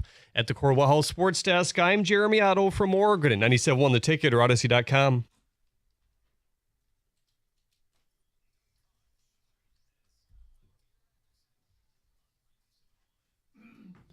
Gators out today, and Mike Stone is in. Yes, the Stanley Cup getting damaged. Celebration. I've seen videos already at the Elbow Room in South Florida with all the players and stuff. Did you gave me a great stat earlier. Did you see the stat about Corey Perry? No, is it he's on the losing end of the Stanley Cup for some extraordinarily Corey high Perry, number of times? yes, Corey Perry now becomes the first player in NHL history to lose in the Stanley Cup final 5 times in 6 years with 4 different teams. Wow. He was a member of Dallas when they lost in 2020, in the bubble year, the COVID 2021. He was with Montreal. When he was with Tampa, they lost in the finals 4-2, and then the last 2 years with Edmonton. He's still a really good player at like age 40. That's crazy. Wow. Did you say he's won ever? Yeah, I think he won with, Anaheim, I believe. He won one. Okay. I think.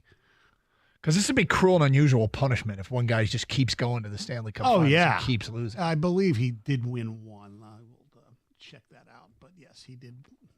I'm almost positive he won once. But yeah. Whatever. I'll check that later. All right. So, look, we were talking about, spent most of the first hour talking about a little Stanley Cup right out of the gate and then Javy Baez discussion and other things about last night's game. How about the fact that Will Vest is apparently okay? Yes. I'm news. Honestly shocked. It doesn't sound like something, when a pitcher calls the staff out and the trainer out. Yeah.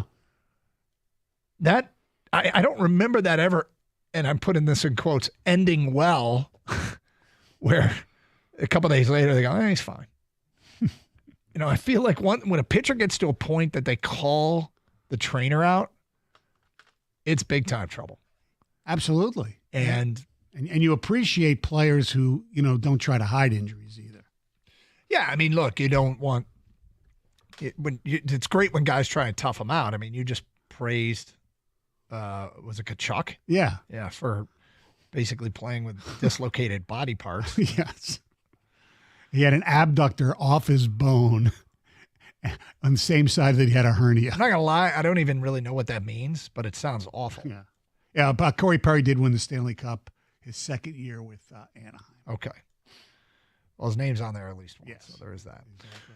All right, 248-539-9797. Tons of feedback coming in. I love Baez, and the hip explanation is that with an injured hip, he can't really get that turning force and power he could normally get. So he has to try and hit any other sort of pitch possible. Brian in Northville says, my son just asked me yesterday, other than the hip surgery, what has changed for Baez? Did you feel his stint in the outfield led him to see how much fun the game is for him? Maybe. I mean, maybe it was a new challenge that he reacted positively towards. Mm-hmm. That just kind of, reinvigorated him. Yeah. That can happen. I mean, people talk about change of scenery, helping people. Is changing from shortstop to center field a in-house change of scenery? Maybe. A little bit. I mean, the fact that he can play anywhere is incredible. Javy playing anywhere to help this team and showing an incredible amount of mental toughness made him an all-time favorite for me. Seems like his teammates love him. It's from an unnamed texter.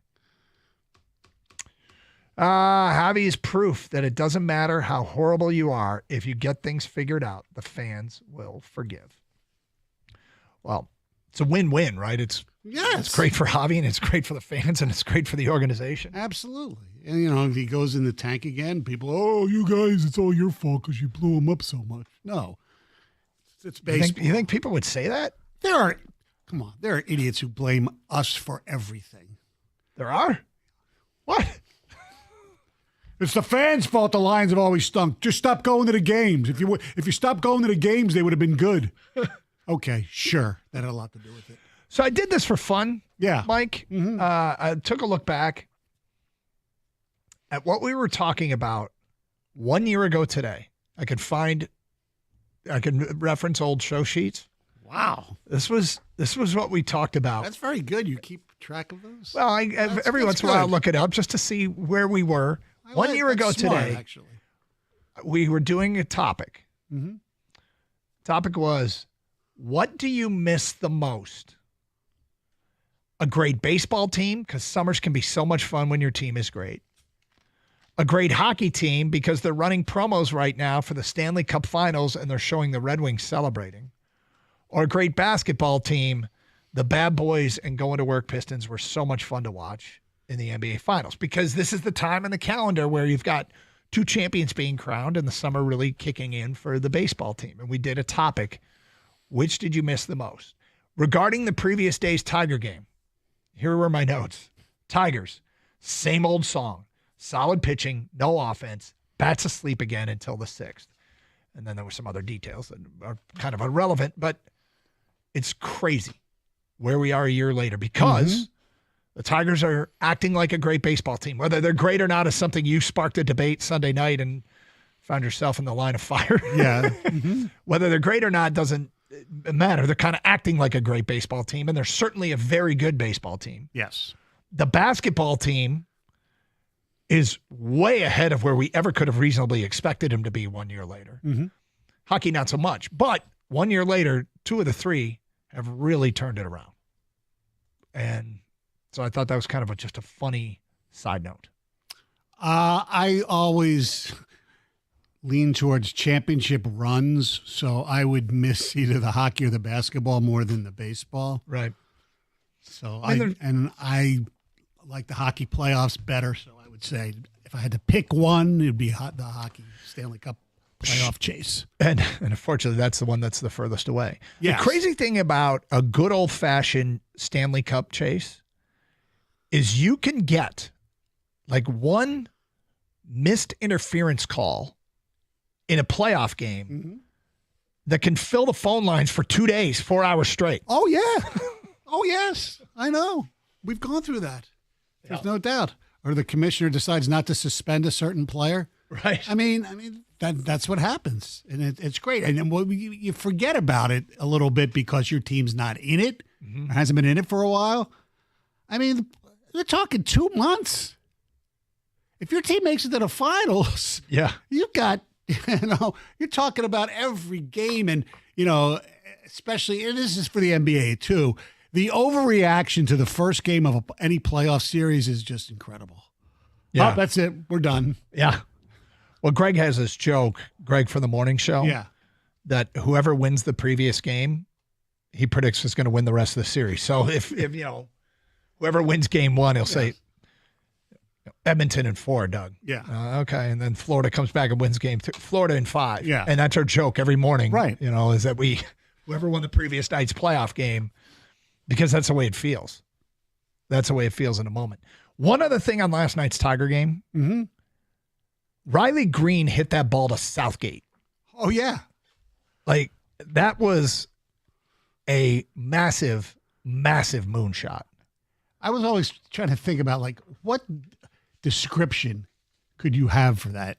He pulverized the baseball.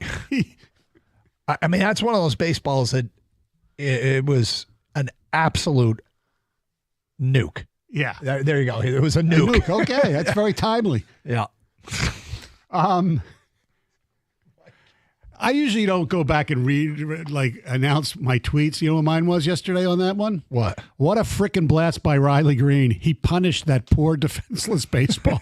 What did the ball ever do to him? Yeah, exactly. It was an absolute nuke. If you got a better word or term, text it over. How would you describe what Riley Green did to that baseball? 248-539-9797. We'll take those texts coming up. Also got some Lions stuff we'll get to today. Believe it or not, some Piston stuff we will get to today. And we got some Red Wings stuff we'll get to today. We're hitting all the major food groups. And I will be singing the Canadian version of, or our version of O Canada. It was not shown video-wise before, so I'll have to redo it so everybody can see it this time. What time are we going to do that, Doug? I think we do it in the noon hour. We'll give people ample time to log on to the 2 video streams and watch you. And what I would say is nothing other than a spirited and not at all embarrassing rendition of Whoa Canada. Yes, indeed. I just dropped my live read. Hold on. Okay. By the way, one of the cool things about last night was, did you notice when they were doing passing the cup around? And I always like to see who's going to get it next. Mm-hmm. And Barkov gave it, and they decided they were going to give it to all the guys who'd never won it, who weren't on the team last year, have never won the cup before. So Nate Schmidt got it, and then he passed it to somebody else. And later on, when Marchand got it, they were hanging around the cup. They were all looking for Marchand's name on the cup, and they found it. Oh, that's kind of neat. It was pretty cool. Even though I can't stand that little twerp. Michigan Auto Law, auto accident attorneys. They specialize only in auto and truck accidents, which means educated consumers choose Michigan Auto Law. Do your research and learn more at autolaw.com. Once they take your case, they will communicate with you. They are the best in customer service and satisfaction. Some people call it white glove service. You wouldn't go to a doctor who specializes in all sorts of medicine. Why would you do that with your lawyer? Call Steve and his crew at Michigan Auto Law, the law firm that puts people over everything. Visit autolaw.com. That's autolaw.com.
Doug, I have a public service announcement, and I appreciate everybody for thinking of me.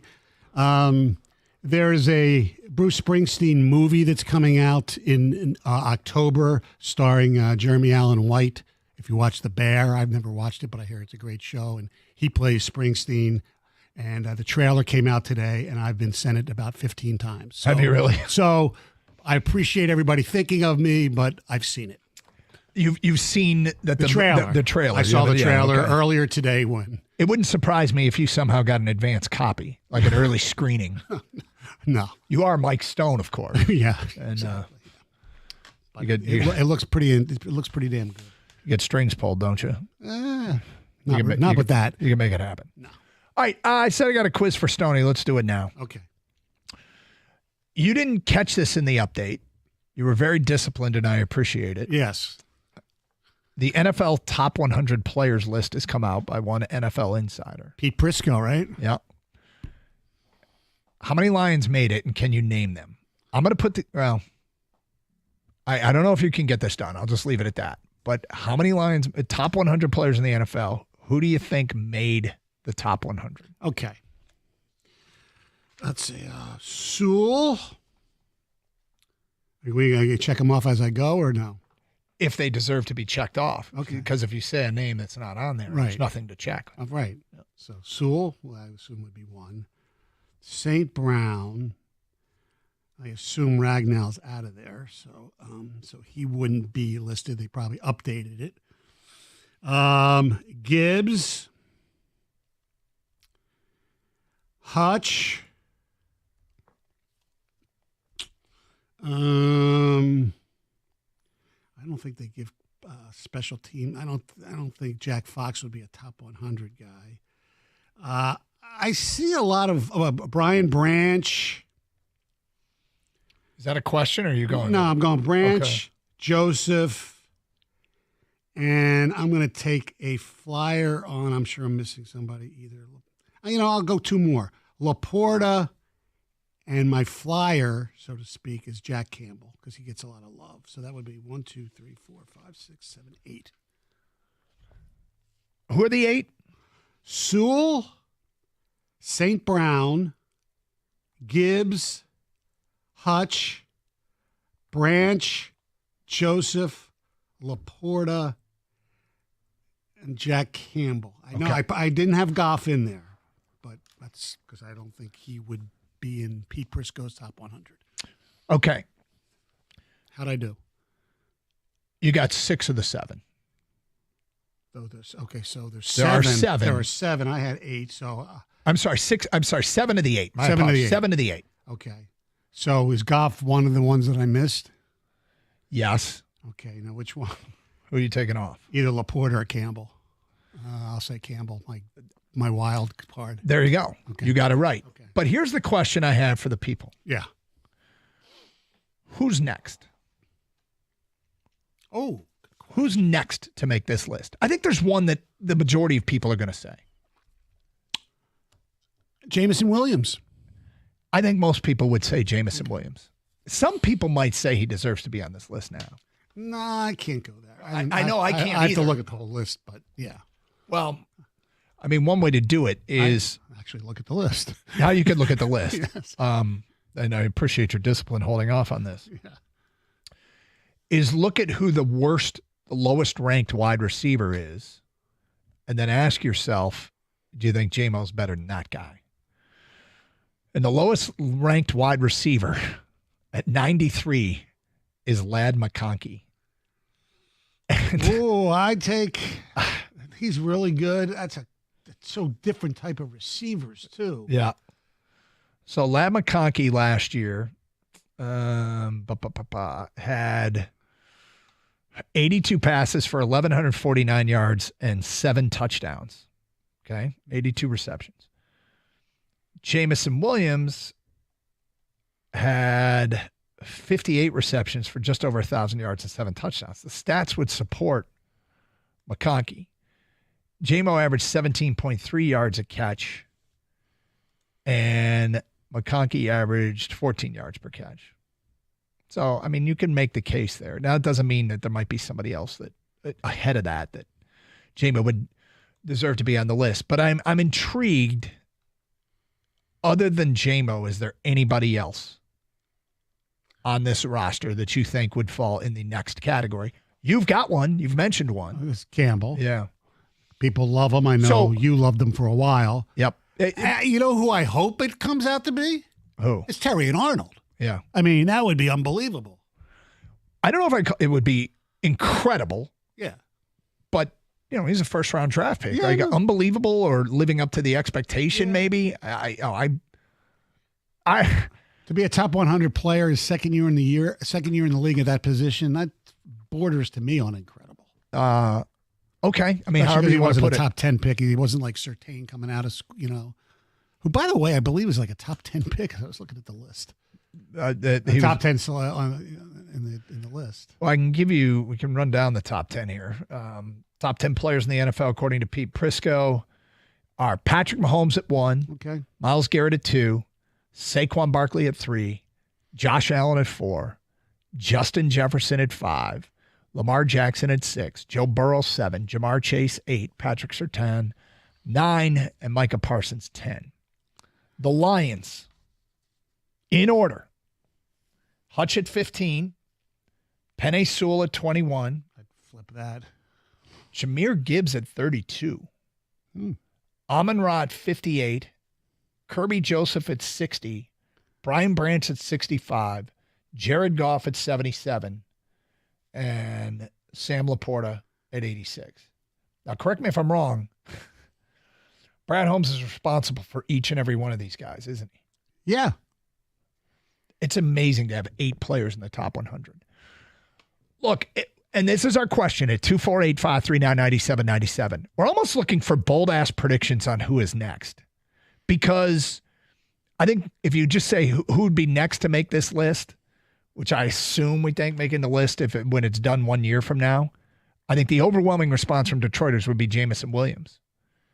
What is your bold prediction of who can be next? And is there anybody that got jobbed here?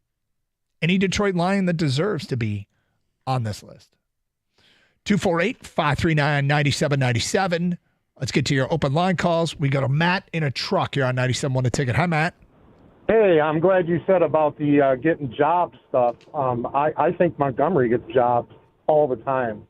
Do I think Gibbs has more talent? Yes, but Montgomery does everything well. He catches the ball. He blocks. He's fast. He can run you over. He can run around you. He does everything well, and he's definitely in my top 100 in the NFL for sure. There are certain ways I think he might even be more valuable than Gibbs. No. The whole 3 yards in a cloud of dust thing, he can do that much better than Gibbs can. I'm not saying he's a better back. That's not what I mean. Okay.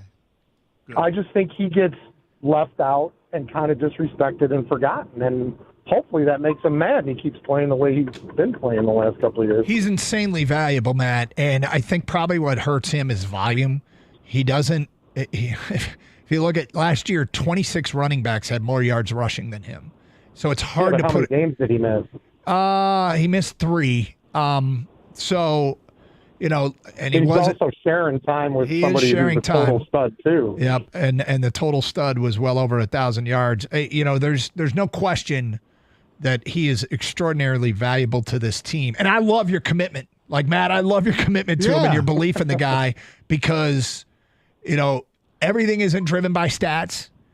And, if Gibbs went down, it would suck. But having Montgomery feels like you don't offensively take much of a step back, even though one is way flashier. Like, definitely. And I like guys with a chip on their shoulder, and he definitely has that. He's a chip on his shoulder, and he seems like a good guy at the same time. You know what I mean? Yeah, you're right. So he kind of plays angry, and he might be my favorite line. You definitely got a football crush on him, Matt. Yeah, in the bottom 50, there's only 2 running backs. Is that right? That would be Bucky Irving and Josh Jacobs in the bottom 50. Take him. I might take Montgomery over. Not Bucky Irving. Yeah, okay, I'm not going to say it. You got Jonathan Taylor at 50 as I scroll up here for running backs. Would you rather have Montgomery than Jonathan Taylor? Christian McCaffrey And obviously injury concerns there. He's at 41. So, yeah. Bijan at 39. Yeah, I agree with the list as far as Montgomery. He's a really good player. There's no doubt about it. And by the way, he has Goff ahead of Jordan Love and Dak Prescott. All right, so a couple things we got top of mind right now. We just gave you the NFL's top 100 players. 8 Lions made it, according to Pete Prisco. Sewell, Gibbs, Amon-Ra, Hutch, Kirby, Branch, Goff, Laporta all made it. Outside of JMO, give us a bold prediction as to who is next to make this list. We're also looking for the perfect verb or adjective to describe. How would you describe that Riley Green blast last night, which landed in the right field stands, like near the top row? Yeah. I mean, that might have landed or to hit off the facing. That was a absolute. I went with nuke. You said the ball was pulverized. Yes. What's your term to describe it? 248-539-9797. The Karsh Stoney in for Anderson here on 97.1 The Ticket.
All right, feedback coming in. Phil writes, I was at the game last night right behind the Tiger dugout. The moment Riley Green hit that home run was the definition of a moonshot. The only question was, where would it land?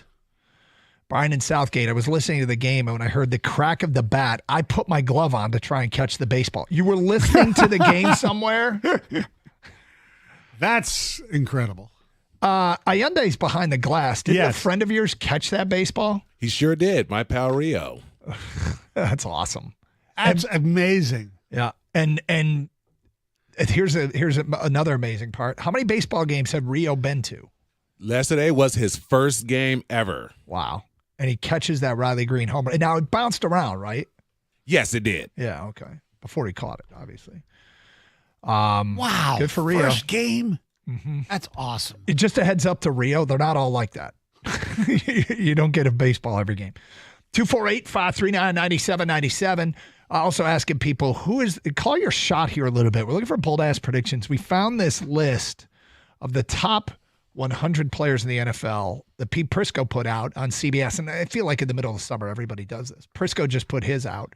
8 Lions made it. Sewell, Gibbs, Amon-Ra, Hutch, Kirby, Branch, Goff, and Laporta. Who's next? Give us a bold prediction, though. J-Mo is the one that I think everybody would say. I think everybody would say, well, if I had my life depended on, I had to bet, I would go Jamison Williams. But give us a bold prediction. And maybe who should be on the list right now. Because we had somebody call right away and say, dude, what about David Montgomery? He was a big David Montgomery fan. Yes. And to his credit, he defended it pretty well. Why he loves him. Let's go to Greg in Woodhaven here next on 97.1 The Ticket. Hi, Greg. Hey, guys. How you doing? We're great. Thank you. I think Tyrion Arnold by year 3 is going to be a top 5 cornerback. He's such a great character guy, but I really think he's going to take a huge step this next year. I think he's really going to be something special. I hope so. I mean, the Tyrion Arnold committed so many penalties at the beginning of the year. I think some people think he did it all season long, but it was like the first 7 weeks he committed like 7 of the 9 penalties he ended up committing all season long. It all happened at the beginning. And I mean, I don't know if there's any better example of improving, right, than that. Yeah, he definitely had a learning curve, but I really think, like I said, he developed, and I really think this guy's going to take a huge step this next year and the year after. So you mentioned something, too, about him being a character guy. I don't know if there's a funnier follow on social media than Tyrion Arnold. Oh, I love on TikTok, he's the best. He's hysterical. Yeah. And it's just being himself. In fact, one night, it was probably day 2 of the draft. I had to get up early the next morning, and I can't remember if the Lions had picked or whatever. And I went upstairs and started streaming audio of the draft. And it was ESPN's coverage. And they had Tyrion Arnold stop in because I think he was announcing a Lions pick or he was there for some reason. Yeah, he was. He announced the Lions pick. And they had him on ESPN, and he could not have been more entertaining. He was wildly entertaining. And then eventually they drafted a guy from Alabama that he knew, and Tyrion went nuts because it was during the draft. Right. And he said, I gotta go call my boy. And he just took off. He's so funny. Like that guy is I think a social media star. Not that has anything to do with kind of player he is. No. Bernard in Detroit, you're next. What's up, Bernard? Hey, how's it going, guys? Good. Listen, you got old Stoney with you, huh? Stoney, last time I talked to you, you and the young lady from Fox 2 were doing the after game, one of the games from the Lions, man. I told you I go way back with you when you were calling people Stonehead. Remember that? Yeah, absolutely. That's a long time ago, man. Yeah. But listen, though, I had picked Jack Fox, but the guy said I couldn't really pick a punter, and so I went with Jack Campbell. Was he on the list? He did not make the list. He did not make the list. I think he's going to be a really good old school linebacker. And then I want to mention just one more thing. We talked about this also, Stoney, the last time I talked to you, that the best running back in the league, and I mentioned this to you, saying you went 1-2 with Gibbs and Saquon. I went, you went Saquon, then Gibbs. I went Gibbs, Saquon. I think he's better than Saquon.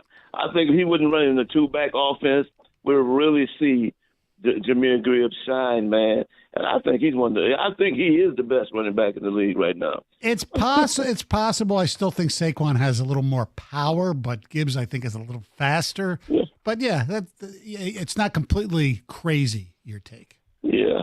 Well, that's all I had, guys. Good to talk to you. Hey, appreciate Thanks, the Bernard. phone call. Thank you. 248-539-9797. I want you to do something right now. Uh-oh. I want you to go to ESPN.com. Okay. ESPN.com. And if you're in your cars, don't do it. No, please don't. All right, let me know when you've navigated to ESPN.com. Okay. I want you to go to NFL. NFL. Detroit Lions. Okay. Detroit Lions. Click on the NFC North logo there. And then click. You get the Lions page up. Click on stats. Click on stats. Okay. Yeah. And who leads the Lions in passing? There's something crazy. What is this? Who's Jalen King? Okay. Look at like their leading receivers. Oh man, I almost got a Hakeem Meggett wide receiver jersey. Who are these people?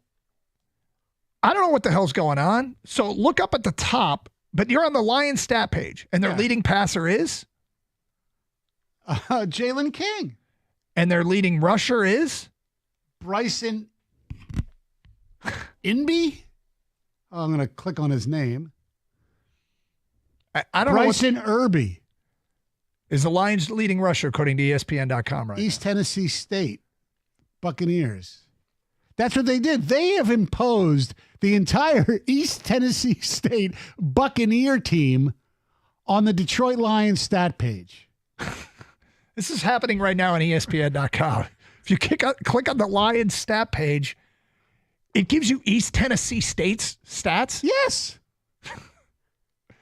Who's the Lions' leading tackler? Well, hold on. Lions leading tackler. Do they have defensive stats in here? I don't think they do. Okay. But I can tell you. Leading receiver? Yeah. Oh, they do have defense. Hold on. The leading tackler is Ray Coney. What a great name for Detroit. He should have a line. Ray Coney from Fairfield, Ohio, sophomore. East Tennessee State Buccaneers. What the hell is going on ESPN.com? I wonder if any other team has the same. Yeah, that's a good idea. Click on like the Bears and see if they have superimposed a Sun Belt team stats. Hold on, let's see. NFL. I'm gonna go back here again. Let's see what you got here. Let's go to the NFC North. The Chicago Bears. Let's see. All right, go to the Bears page. All right, let's go to stats. Yeah. What do you got? Their leading passer is Caleb Williams. Okay. Yeah. Theirs is normal.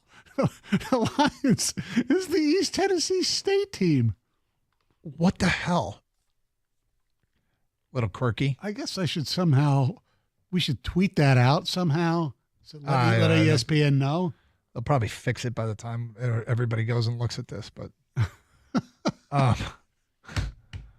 awfully weird, huh? Yeah. In fact, I think they fixed it already. Did it really? Yeah. Bizarre. We'll get to more of your phone calls and feedback coming up. Doug, how are the Buccaneers going to be? How are those East Tennessee State Buccaneers going to be this year? I don't know. Ask Mike. Okay. He doesn't like their 3-3-5 defense. Okay. Straight ahead, we'll get to more of your phone calls and feedback. And at noon, straight up, Stoney's going to sing. Make sure you log on and watch it live. His version of O Canada after, once again, an NHL season wraps up in Canada. The streak continues, not winning the Stanley Cup. 12:05 for that. It's Carson Anderson with Stoney in for Anderson, 97.1 The Ticket.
Stoney will sing his version of "Oh Canada." He calls it "Whoa Canada," and it is sufficiently humiliating. That at 12:05, no cup for Canada once again. 248-539-9797. Let's go to Charlie in Belleville. You're on 97.1 A Ticket. Hi, Charlie. Hey, gentlemen. Good afternoon.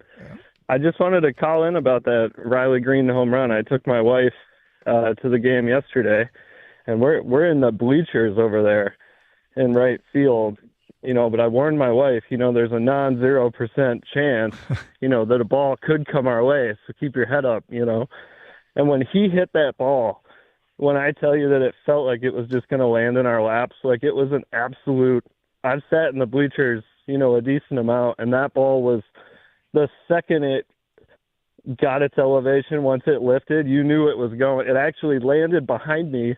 Rio, the gentleman who caught the ball, was right behind me. Really? In the stands. And apparently that ball had hit a fan, like by their shoulder or something, and a young lady came down and gave those guys the business. Security got involved. They were trying to get that ball from them because they wanted to give it to the distressed fan. And the fans in the section did a nice job, and Rio and his friends did a nice job of not losing their cool. Because the fan that came down, she was pretty hot, and like it was a kind of a tense scene for a minute. I just couldn't believe what was she that mad the ball about? got to us. So apparently, I think the ball hit her family member, and she came down and was like, that's our ball. It hit my family member, yada yada, and Rio and his buddies were just like, go talk to the Tigers, lady. It landed in my hand. What do you want me to do? It was kind of like a comical but also tense scene in the outfield. It was really bizarre. Well, let me ask you a question. If it was a little kid, I could understand. Yeah. Do we know if the family member was a youth? No, I think she was kind of elderly, and the guys that were with Rio were laughing. There was kids all around us. The section did a great job. They almost started a his ball chant, which was kind of comical, but they had said the same thing. They're like, if that was a kid or God, even if it landed right next to the kid, they're like, but this is his first game, man. He's taking that baby home. It was a great night, though. It reminded me of like the 2000, the heydays, like the 12 to 16 era, where that park was decently full on a Tuesday night. It was a good time, other than the distressed fan. Yeah, that's kind of a weird look. If that's all there is to the story, it hit somebody and they wanted it for their family member. If that's all it was, you don't get to shame someone into giving you that ball. Right? No. Am I wrong? Yeah. When that baseball went to Rio. All right. I'm just warming up for 12 o'clock. No, keep going. No. You sure? Yeah, I'm positive. Let's go to Ken in Dearborn. You're next on 97.1 A Ticket. Hi, Ken. Hey, guys. How you doing? Good afternoon. Good afternoon. Hey, yeah, so just wanted to weigh in. You guys were talking about the top 100 and maybe who should be next on there from the Lions and threw out J-Mo, and I agree. Not knowing all the metrics and stats they use when they start compiling those lists, I don't think you can overlook. You got basically a number 2 receiver, 1,000 yards, a guy that doesn't ever seem to take a play off, willing to block downfield, sell out for what Detroit's trying to do on offense, and all the intangibles. I think he brings a lot to the table and should be considered there. Look, Jamison Williams is who you're talking about here, and he is. You can make a case he deserved to be on the list now, but him being next feels to me like the one thing that if you ask Detroiters to bet your life savings on which Detroiter will make it next, they would probably go with J-Mo. Yeah, I agree. I think a lot gets overlooked. It's the ultimate team sport, and everyone's got to do their job. And he's a guy, again, he's improved in his route running and his pass catching ability, plus doing everything else he needs to do on the field to make that offense go. And I think that'll have to be looked at. So I agree. Yeah, no, he's outstanding. He's explosive. A lot riding on his improvement with this team. You know what I don't understand about the list, and I have mentioned it briefly. How Penei Sewell is only, 21 on this list? Yeah. And Aiden's 15. Look, Aiden's a great player. Penei Sewell arguably is the best or second best right tackle in the game. I mean, they still have Lane Johnson up there as the best right tackle, who's really, really still good, even though he's up there in age. So I don't have a problem with that as much. But Sewell, who on this list last year was 11, so he dropped to 21? That makes no sense to me. Or he was 17 last year, so he dropped. He says Sewell's in the conversation for the best right tackle in the league. He's in good both running and pass protecting for Goff. He said he's getting stronger this year to improve. That's scary. Wow. We're doing a lot of this lately, and I again apologize because I repeat it a lot. Penei Sewell for me is that guy that when he played for another team, I was so jealous. Mm-hmm. Scooble, that guy that when he plays for another team, I'm jealous. Like we've got a couple of these players right now, and they're not the only ones. Right. But the having 8 of the top 100. That's it's pretty 8 good. of the I know. 8 of the top 86 is. I know. It speaks to how it's I'm kind of nitpicking a little bit. Yes. Yes. Okay, and of course, right? I mean, you could make a case that Sewell should be higher. Sure. I wonder if Ragnow would have been on the list if he didn't retire. I don't know. Not sure. You would think. Yeah, I mean, you could make a case for him that he would have deserved it, but this is the Lions are well represented. They get a ton of respect, which is cool. 248-539-9797. Phone calls, feedback. Carson Anderson. Feedback coming in. The most famous person to ever go to East Tennessee State was Kenny Chesney, country singer. The reason that came up is because on ESPN.com, they had some sort of glitch where if you clicked on the Lions stats, it showed the East Tennessee State stats. Right. But they didn't say it was East Tennessee State. You had to click on the player because they had a list of guys, and it's fixed now. Yep. 2 words on the Riley Green home run. Baseball homicide. The victim, 5-inch, 9-ounce white sphere, was last seen in the right field stands. The autopsy report showed the object was DOA at home plate from blunt force trauma. The coroner described the wounds as the victim being lopsided, slightly unstitched, heavy abrasions with a burn spot on one side. He stated that the weapon used was something wooden. Detectives have a warrant for the bat and fingerprints plus DNA. Riley might need a lawyer. He's got some explaining to do. Well crafted, whoever wrote that. Exactly. That was very nice. From an unnamed texter, my 13-year-old daughter, who isn't really into sports, was at the game last night with her mom and friends, and she called me and said she actually liked being there and wants to go more with me. Great job to the Tigers for bringing this sports fiend closer with his daughter. Beautiful. That's a cool story. Yeah. Especially since before the last half of last year, you basically had, a time period of 10 years with nobody wanted to go to games. No, they were bad. I don't know that a team was in season and as lifeless as the Tigers were about a year ago. Yeah. With the plug being pulled on many people's TV broadcasts. Right. Coupled with the way the season was going. We did talk radio all summer anyway. And I felt like a year ago the Tigers were deader than dead as a topic. And then we had the Lions coming off an NFC championship, too, so that took a lot of the steam. Appearance in the NFC championship game. Sure. Mark in a car says, and this is a bold one, about which Lion will be the next to make the top 100. I'm going to tell you, this is somebody taken in the last couple of drafts. He's not going to say Manu, is he? He did not. Okay. It's not that bold. Okay. Do you want any more guesses or? The last couple of drafts or all? Last couple of drafts. Okay. This person was taken and he's predicting that he will make the list next year. Has a chance to make the list next year, I guess I should say. If not this Pascal, right? No. All right, I'll just read it. Mark says, I think Christian Mahogany has a chance to make a list like this next year. Wow. Dude is a mauler and plays with a giant chip on his shoulder. That's bold. That's bold. Yep. That would be freaking awesome. Sure would. Top 100 players. Who's next? Bold predictions only. Aleem McNeil will be on it in 2 years. Yeah, maybe. I mean, if he comes back, let's say mid-November, and he is dominant, he could be on the list next year. Yep. Jack Campbell's on the list, is next on the list after JMO. That's from an unnamed texter. Unnamed texter, Lee McNeil and Jack Campbell could be on a top 100 list very soon. Here's an interesting one from an unnamed texter. Kind of surprised Alex Anzalone isn't on the list. Would you describe yourself as surprised that Alex Anzalone is not on the list?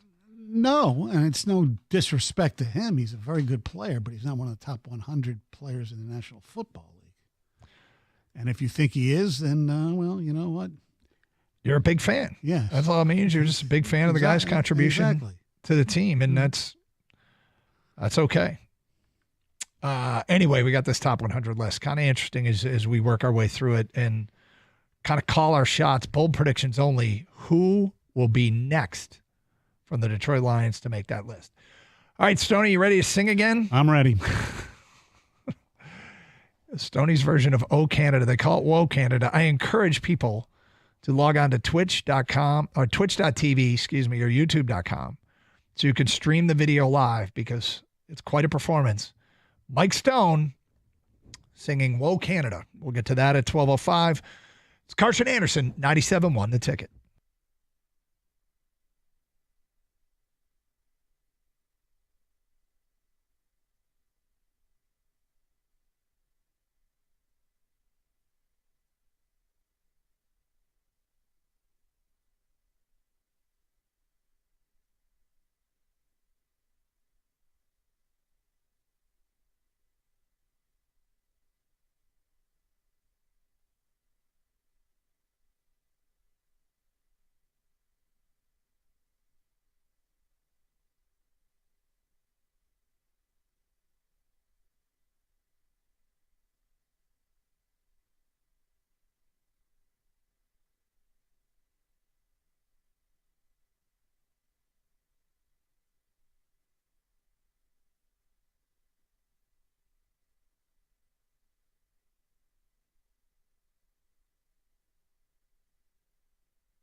All right, so Stanley Cup Finals wrapped up last night. I kept flipping over, wanted Edmonton to win, going back and forth between that and the Tiger game. And if you were rooting for Edmonton and you weren't really invested in it, it just kind of went from bad to worse and turned into ultimately a rather boring 5-1 win. Yeah, they had 2 empty net goals. Reinhart with 4 goals, 2 of them empty net. Yep. And look, the better team won. I don't have the exact numbers, but they led for like 90% of the series. Yeah. And I love the way the Florida Panthers play. They're talented, they're physical, they hit. Their defense is mobile and, like I said, physical, and they have a great goalie and a real good coach. Yeah. Well, anyway, there's amazing stats that come out of this. Corey Perry now on the losing end of 4 of the last 6 Stanley Cups. Is that what it is? I think it's 5 of the last 6 on 4 different teams. Yes. That's incredible. Mm-hmm. In the meantime, my favorite stat came from a radio dude in Boston named Alex Barth at 98.5. And he tweets out, one of my favorite stats, lives another year. An American-based team has won the Grey Cup, the CFL championship, more recently than a Canadian-based team has won the Stanley Cup. Yeah. 1993, the Montreal Canadiens won the Stanley Cup. 1995, the Baltimore Stallions won the Grey Cup. Which is incredible. It really is incredible. Yes, and the fact that, let's be honest, the Toronto Raptors won the NBA championship a few years ago with Kawhi Leonard, and the Blue Jays won the World Series beating the Phillies in 1993, Joe Carter's home run. Yep. So it's been 1993 since a Canadian team has won the Stanley Cup. When did you first pen the lyrics to this song? I think 2 years ago, 2 or 3 years ago. And I had a little help this year. A guy who tweets me all the time, Frankie V, he gave some help a little bit. So I used 1 or 2 of his lines. And what this is because I love Canadian hockey. I grew up watching like the Team Canada playing Russia in the 8-game series. I have a Team Canada jersey. I love Team Canada. And I love the Canadian hockey culture. So this is more just a make fun of fun type of thing with more of the direction, more of the venom headed towards Toronto and the Maple Leafs because their fans think that they own the game. And, well, what's interesting, and I was on a little text thread with my friends from college, and between the ones who Philly, the New Yorkers who have, 2 teams in New York or whatever, one friend's a Giant fan, one friend's a Jet fan. So for the teams that we care about, the last championship, the droughts in the last 30 years, the Lions, 1957, the Jets, 1969, the Knicks, last championships, 1973, the Flyers, 75, the Pirates, 79, the Sixers, 83, Tigers, 84, Mets, 86, the Rangers, 94, and one of my friends is a Cowboy fan, 95. But the country of Canada is 93. You do realize why Canadians might not find this quite as funny as you do? I understand that. Okay. Yes, and I do realize, that's why I mentioned the Canadian teams have won the NBA and the Major League Baseball. And most of the teams, let's be honest, are still comprised of mostly Canadian players. Yep. So I'm not denigrating the Canadian players. It's a fun thing. All right. Are you ready? I am ready. Here we go. Whoa, Canada, it happened once again. 32 years, when will you win again? The last time you won, I was 34, and McJesus wasn't born. Since 93, it's the same ending. The true North hearts are torn. God keep your land, Stanley Cup and tariff free. Whoa, Canada, it's been since 93. Whoa, Canada, no Stanley Cup for thee. Mike Stone, ladies and gentlemen, and his version of Whoa Canada. Thank you. Thank you very much. Thank you very much. And to think, I wasn't sure you had a good singing voice. I don't. But alas, I am proven wrong. That man can carry a tune, Katie. Oh, yeah. Well, it's deep. I can do it. If you have to reach the real high notes, that's where I have major difficulties. I wouldn't describe it as major. Look, like I said, I love the Canadian people. I've got a lot of Freeds of Windsor. Sorry, free plug. Dan Orman and Ari Fried. I used to hang out at Don Cherry's, do shows from there and other places over there. I love Canada. Been to Toronto several times. Love it. But it's kind of just humorous to me. It's really, I have a sick sense of humor, and that's one of it. I think that was very, very, very well done. And this idea just came to you. Yeah, a few years ago. Yeah. Change the lyrics from Oh Canada to Whoa Canada. Mm-hmm. All right. Well played, Mike. Jam it or slam it. 248-539-9797. Well, but we're going to shelve it for at least 1 year. Yes. Although now it's out there on YouTube and Twitch, Mm-hmm. so people can watch it whenever they want. Yeah. But, way to go, Mike. Thank you. Yep. Thank you very much. Do you get approval from your wife for stuff like this? No. Does she ever say, "Oh my God, you embarrassed me"? Yes. Okay. And believe me, this is tame for one of the things she's worried about me embarrassing her on. Well, I remember one year when we were doing the draft show, and you got into the brown water a little bit and started walking around your house, yes, streaming video live. I thought that was a bit dangerous. Yeah. And one year we did it. I was in my daughter's dorm in the University of Michigan, or her apartment, I think it was. Yeah. Never know what you're going to get with Mike. 248-539-9797. All right, so there was that last night, and then there was the Tiger game. What an absolute wonderful night for Javy Baez. Javy Baez is the feel-good story of the Detroit sports year so far. The turnaround is amazing. It was straight hostility. And I guess, you could say it was earned. The amount of money he was making and the production just wasn't there. It was hostility, it was animosity. And we've moved through what I would call a truce phase where you kind of start to accept, all right, he's not hurting the team as much. And I think that's where he moved out to center field and actually started playing pretty good center field. But as the offense and the bat have continued to produce and he's come alive, I don't know how to describe Detroit fans and their relationship with Javy Baez right now. But Mike, it's, is he turning into a beloved player? Slowly he is. People just love the fact that he seems to be a great teammate even when times were tough. Yep. He gave it a shot, and he's playing. And the fact that he's playing and volunteered to play any position that they need, goes into the heart of any sports fan. And more importantly, he's producing. How long it'll last, I don't know. We said it after the first month. Now the second month. Now we're June 18th. It's almost half a season. Yeah. Almost. But it's been tremendous. It really has. So last night he hits 2 home runs and, bounces back from an error that cost them some unearned runs. This dude, I don't know if we've ever seen anything quite like this because, sure, there have been guys who have turned their careers around. But, man, was this it was uncomfortable.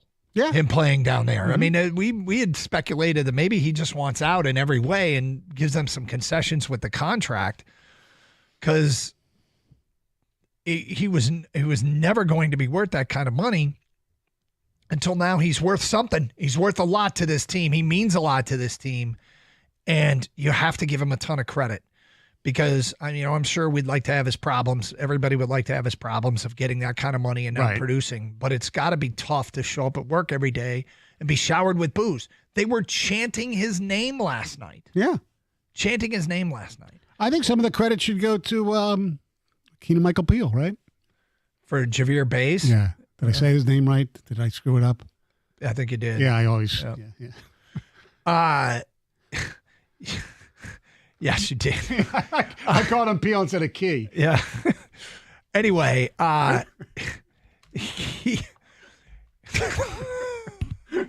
Oh, God, some things never change. no, it's Jordan Peele and Keegan-Michael Key. Yes, Keegan-Michael. Or Keegan-Michael Peel, I think you called him. I did. Just when we thought the singing part of the segment was going to be the the guy from embarrassing. Detroit who looks like James Franklin, who called him Javy Baez. Javy Baez has been great. Yes. And the Fear Javy shirts are hysterical. And this is a guy who's, I don't know how you describe your feelings towards Javy Baez right now, but 248-539-9797. There was a lot more that happened last night. Casey Mize was a little shaky early, but then retired 11 of his last 12. Wenzel Perez had a 2-run homer, had a triple. His stats are off the charts. He's doing it both right-handed and left-handed. He's played all 3 outfield positions. He's hit in 5 different spots in the order. Dylan Dingler's throw was insane. Andy Dirk said it was the most ridiculous throw he's ever seen, and it's probably not hyperbole. I don't have Andy Dirk's eyeballs, so I don't know all the throws he's ever seen, but that throw is worthy of being the best throw anybody's ever seen. He wasn't the only catcher that stood out last night. I don't know if you saw Jake Rogers in the locker room doing helium. Oh, my God. Oh, we have it? We have it? Well, we'll have to play that coming up.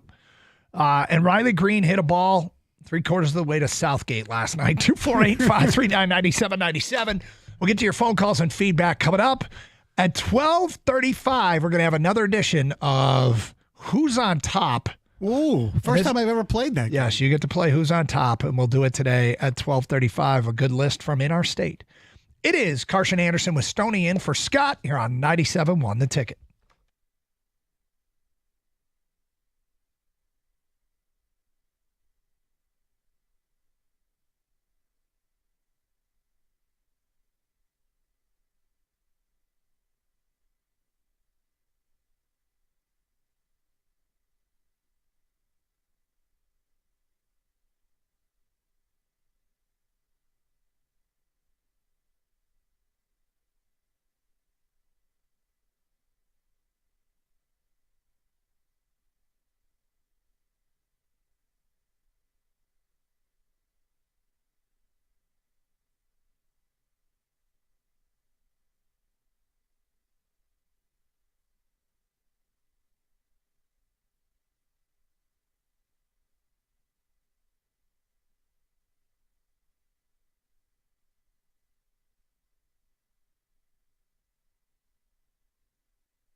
Doug Karsh, Gators out. Stoney is in. Carson Anderson, 97 The Ticket. Another edition of Who's on Top coming up today at 12:35. Let's get back to your open line calls. We go to Daniel in Hazel Park. You're on 97 The Ticket. Hi, Daniel. Hi, guys. How are you? We're good. Thank you. Good. Nice to hear you, Stoney, all the time. Thank you. And I wanted to comment about Riley Green's home run. Yep. And I saw the highlights this morning, and my brother called me and says, you got to come over. So I came over, and he put the home run on. And unfortunately, there was a lady that got doinked right on top of the head with the ball. So I don't know if anybody saw it, but if you watch it in slow motion, you can see that. Like the ball, it was like a direct hit? A direct hit right on the top of her head. And then it went to the guy that caught the ball. That's that's Rio. Rio's a friend of our show producer. Really? Yeah. Nice. But somebody had to. There was a lady behind her that she must have heard it or saw it because she put her hands around her mouth like, ow, that hurt. And there was a guy sitting right next to her. Those were the only two people sitting down in that area. Everybody else was standing up. Wow. I'm kind of concerned about her today because I never heard anything about what happened to her. Because she's going to have a knot on her head the size of that ball.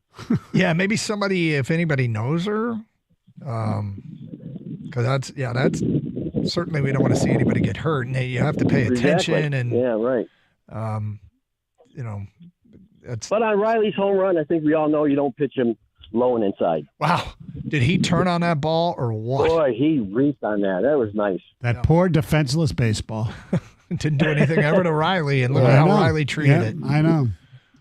Hey, guys, thanks for taking my call. Appreciate it. 248-539-9797. I mean, we did it just as a topic today. Like, how would you describe that home run? Because it's amazing. John in Lake Orion says, regarding Javy Baez, the first kid that shows up dressed as Javy at my house this Halloween gets a whole bowl of candy. That's funny. All right. So we do have audio. Where did you see this originally? I taped the post-game show. Okay. But that's what I do sometimes. I was watching the hockey game, and then between periods, I think I went back to it. And it was after AJ, and they're interviewing Casey Mize, and he started laughing, and then Jake Rogers did this thing. Now, I don't know if this is from that or because Rieger was down there, and Rieger got the same thing. Hopefully it'll be just as good. Okay, so this is Jake Rogers in the locker room last night. Yes. So, they had balloons for celebrating Javy's 10-year of service time in the major leagues. And clearly the balloons were filled with helium. Yeah. Well, here's what.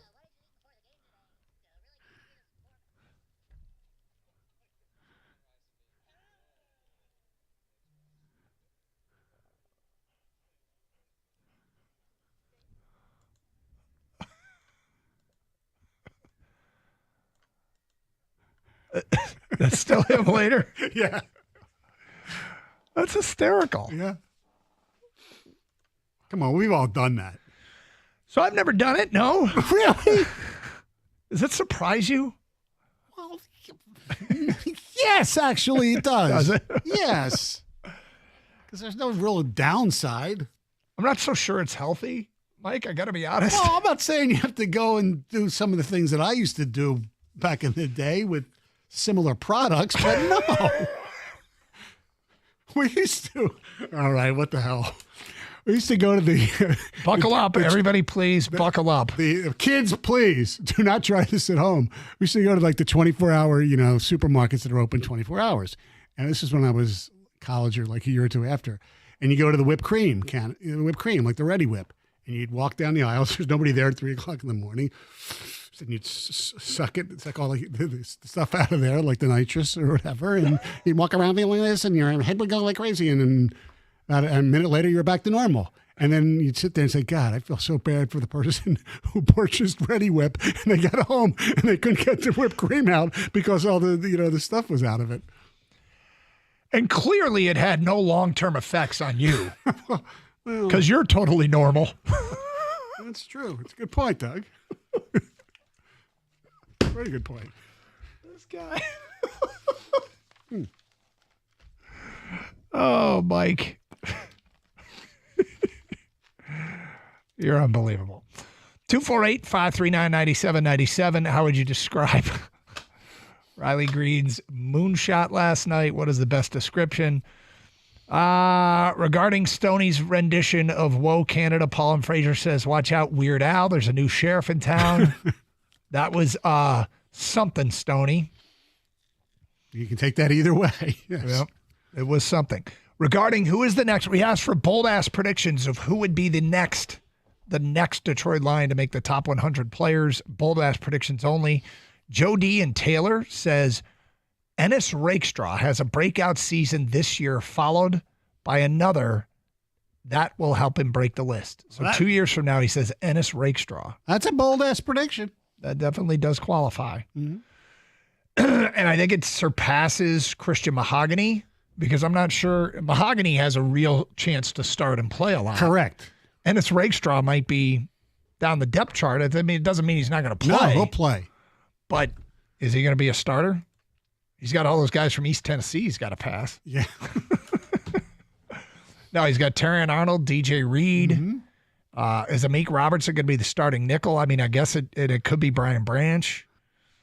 And I suppose Rakestraw could find himself in a position to play more. You know what would be a pleasing guy a guy that you'd really be happy for who made that list? I don't think it's going to happen. Who would be happy for? Yeah. Because it'd be really good and not completely unexpected. Yeah, it would be completely unexpected that this guy I have would be two names. Top 100. Okay, two names come to mind. Mm-hmm. And I'm going to say them because they were injured. Marcus Davenport and Levi Onwuzurike. Neither one, actually. Okay. All right. Well, I was thinking Derek Barnes. If Derek Barnes has probably a better chance than both Davenport and Onwuzurike. Yeah, Derek Barnes was on a top 100 list. That would be pretty damn awesome for the Lions. Yeah. 248-539-9797. Gabe's in Novi, and you're on 97.1 a ticket. Hi, Gabe. Hey, guys. How you doing? What's up? I just wanted to comment on the throw down to second from Dingler and the tag from Baez from last night's game. Yep. Absolutely incredible. Like, from both ends, I don't think a lot of people realize how hard that is to get that ball into that spot. Oh. And then for Javy to wait for the ball, because his glove, I think if his glove was about 2 inches towards home plate, he wouldn't have enough time to get that tag off. So he kind of had to make that adjustment, move the glove basically at the runner's foot and wait for it, which is just insane. He had to let the ball travel. Right. And by letting the ball travel, it literally landed right. I mean, if Javy wasn't there to catch it, the ball would have hit him like in his foot before it got to the bag. It would have fit right in that space between his foot and the bag. It was an unbelievable placement. What do you think was more difficult? That being executed perfectly, or like J.J. Spahn's U.S. Open winning putt on Sunday? Oh, man, that's a good question. If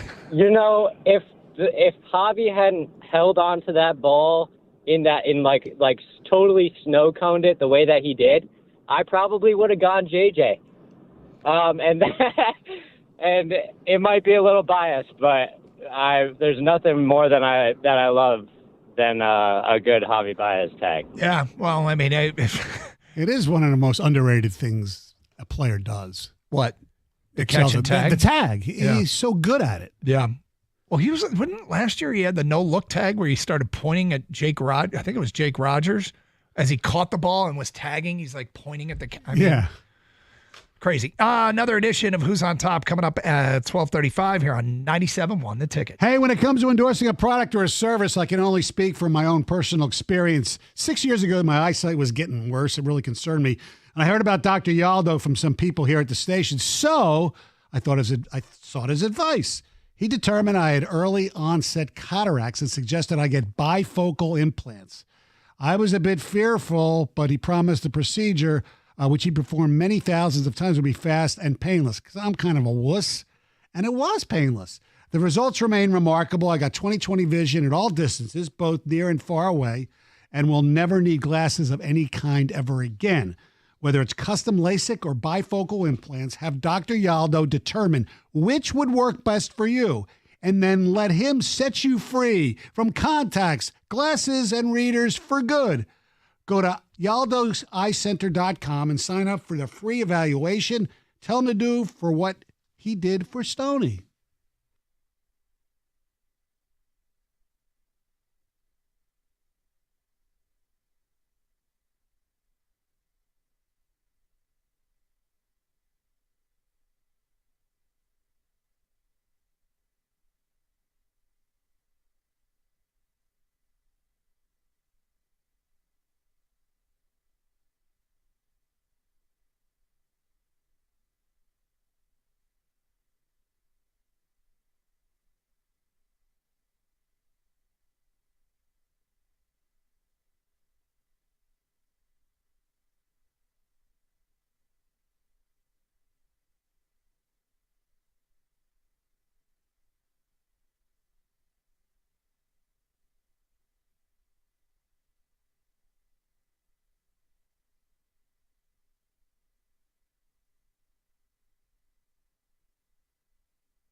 I saw an interesting trade proposal.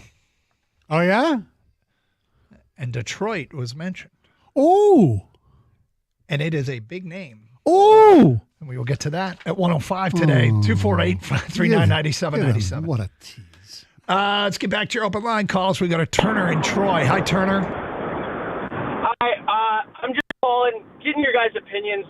Losing the arm of Jackson Jobe, I feel like he was definitely on the rise and good ad for the season. But what opinions do you guys have for adding arms regarding going into the playoffs? Not much of a baseball guy here, just kind of getting your opinion with the trade deadline coming up. I think it's certainly something they need to look at. If you get to the postseason, you can get away with 4 starters, and if everything goes right, those 4 starters will be Skubal, Flaherty, Olsen, and Mize in some order. You'll have a long reliever who can also start if necessary. It might be Montero. But losing Jackson Jobe cuts into their depth, and I wouldn't be shocked at all to see them go get a starting pitcher, and there's going to be some guys' names that are floated out there, but we can get to that in a minute. As far as bullpen arms, you can always use more bullpen arms, and despite last night and their good performance, I've talked about it a ton. I like Jake Bird from the Rockies as a bullpen arm. I think he'd be a perfect addition, but honestly, there's probably like 20 relief arms that we've talked about over the last. Don't the Rockies have another reliever who's even better, Halverson or something like that? I don't know the accessibility to him. There's a reason. How old is he? Yeah, that's the question I always have. Is he a piece for their future? Because I don't think Bird is. Seth Halverson is their closer, and he's 25, so I'm not sure they'd want to trade him. Right. But yeah, getting arms is huge. So, I think there's a high probability that they are working on that as we speak. All right, let's play Who's on Top. So, I found a list here, Mike. Oh boy, of the most beautiful campgrounds in Michigan. Most beautiful campgrounds in Michigan. Are you a camper? I went to summer camp. Are you a go purchase a tent, take your family out into the woods, and sleep in the tent kind of camper? No.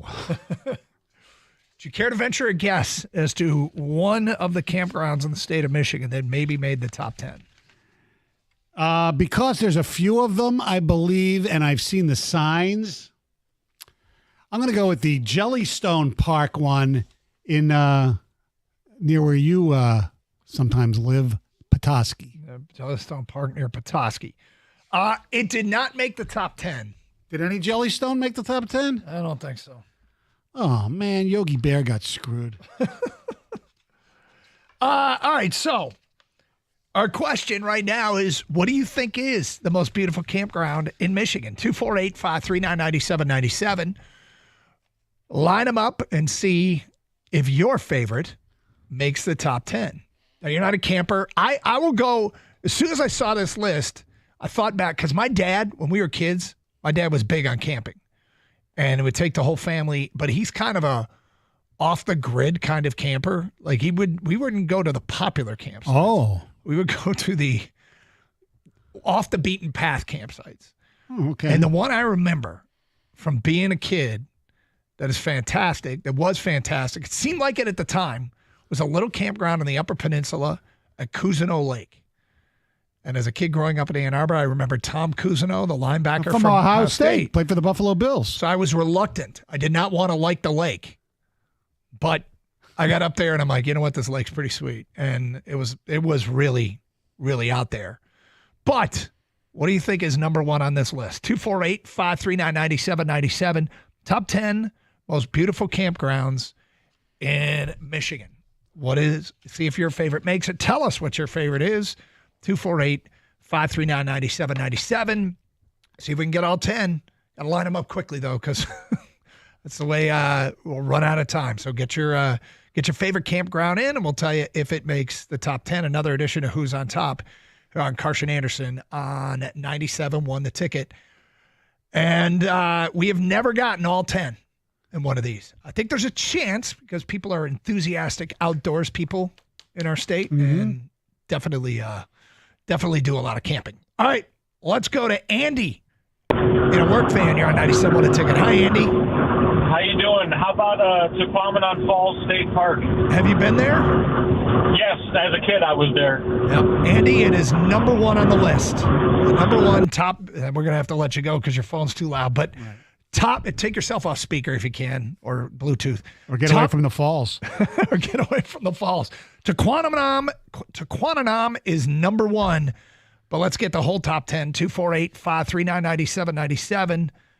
Have you ever been there, heard of it, anything?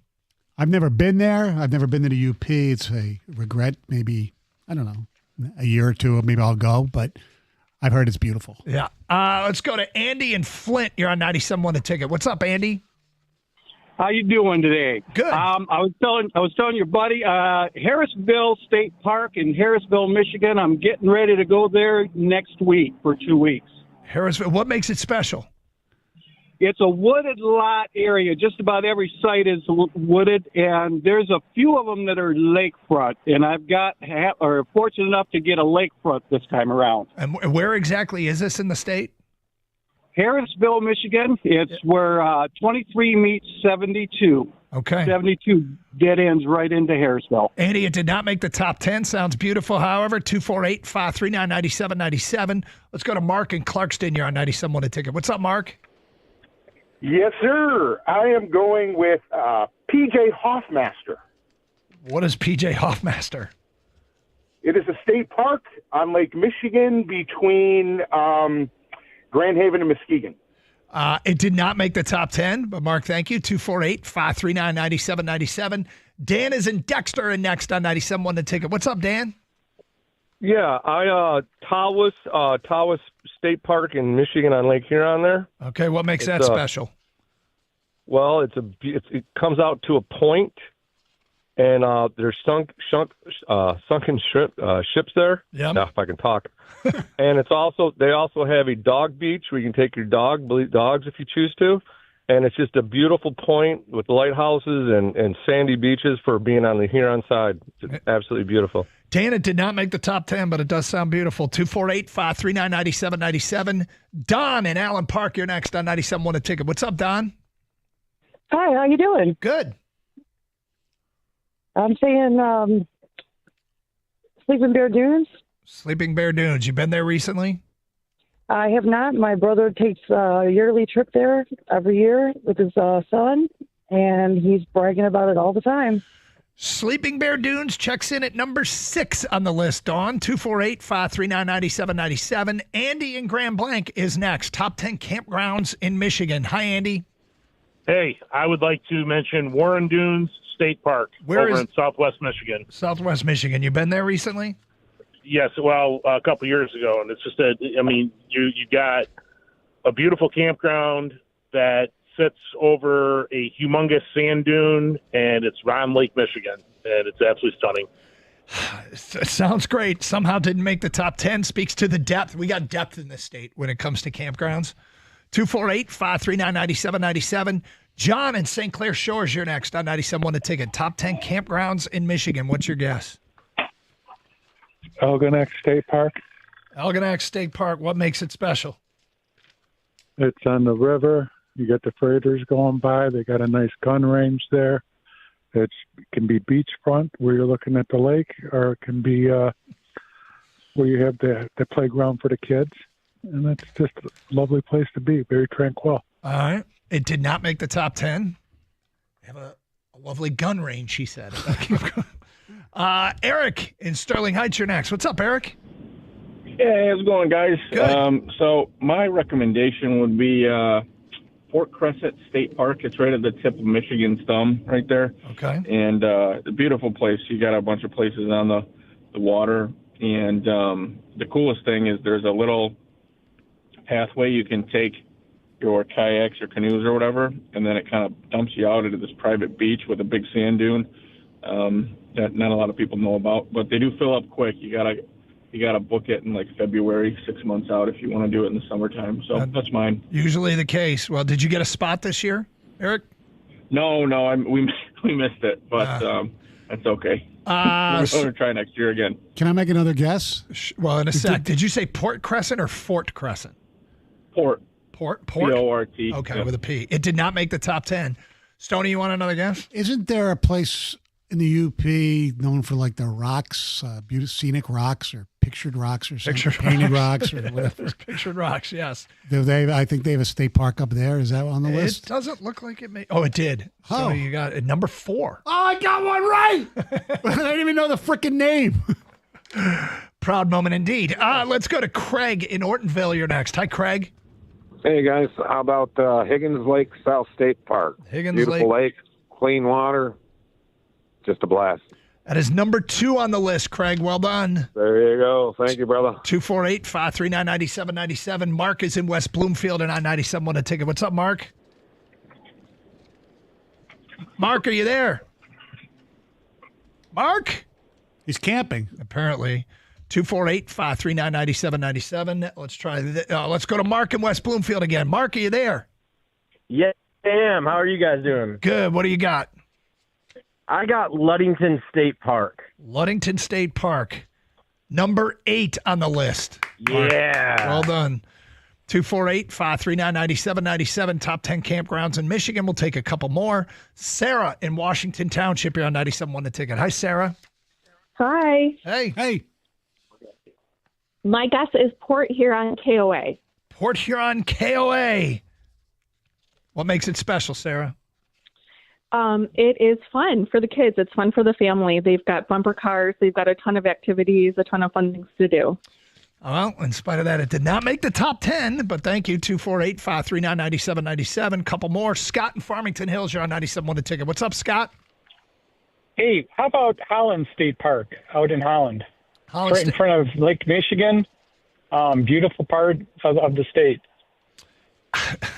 Didn't make the top 10, which I thought it would have, having driven past it. I know where it is. Scott in Lansing. You're on 97 won a ticket. Hi, Scott. Hey, how you doing? Good. Good. How about Wilderness State Park all the way up on the tip of the mitten?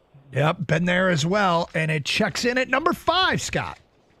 Yeah, great. All right, great place to be. Really peaceful. Thank you for all your phone calls. We will get to the entire top 10, what people missed out on. The highest one that nobody got was number 2. No, I'm sorry, number 3. But I think there's 4 from the top 10 that didn't get mentioned. We'll give you the whole list next here on Carson Anderson with Stoney. And for Anderson, 97 won the ticket. Hey, it's Doug Carr. Summer savings are in full swing at Sarah Chevrolet in Sterling Heights. Right now, you can lease a new 2026 model year Equinox 2LT for just $349 a month with zero money down. Go now to 17.5 and Van Dyke in Sterling Heights, 87-SAY-SARAH, saysarah.com. Together, let's drive with GM Employee Discount. Financed through Ally Financial or DORT. 10,000 miles per year plus taxes and fees with approved credit. Offer ends at the end of the month.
Oh, I wish you guys could see this.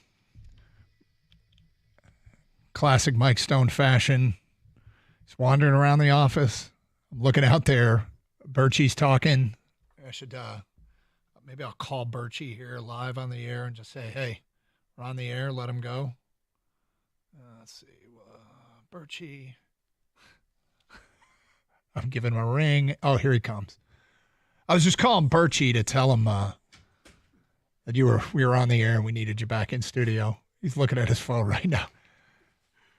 Hey, I just wanted to let you know we were on the air. Could you not distract Stoney for me? Impossible task, Birchie says. Yes, okay, exactly. Thanks. Appreciate it. I distract myself. Hysterical.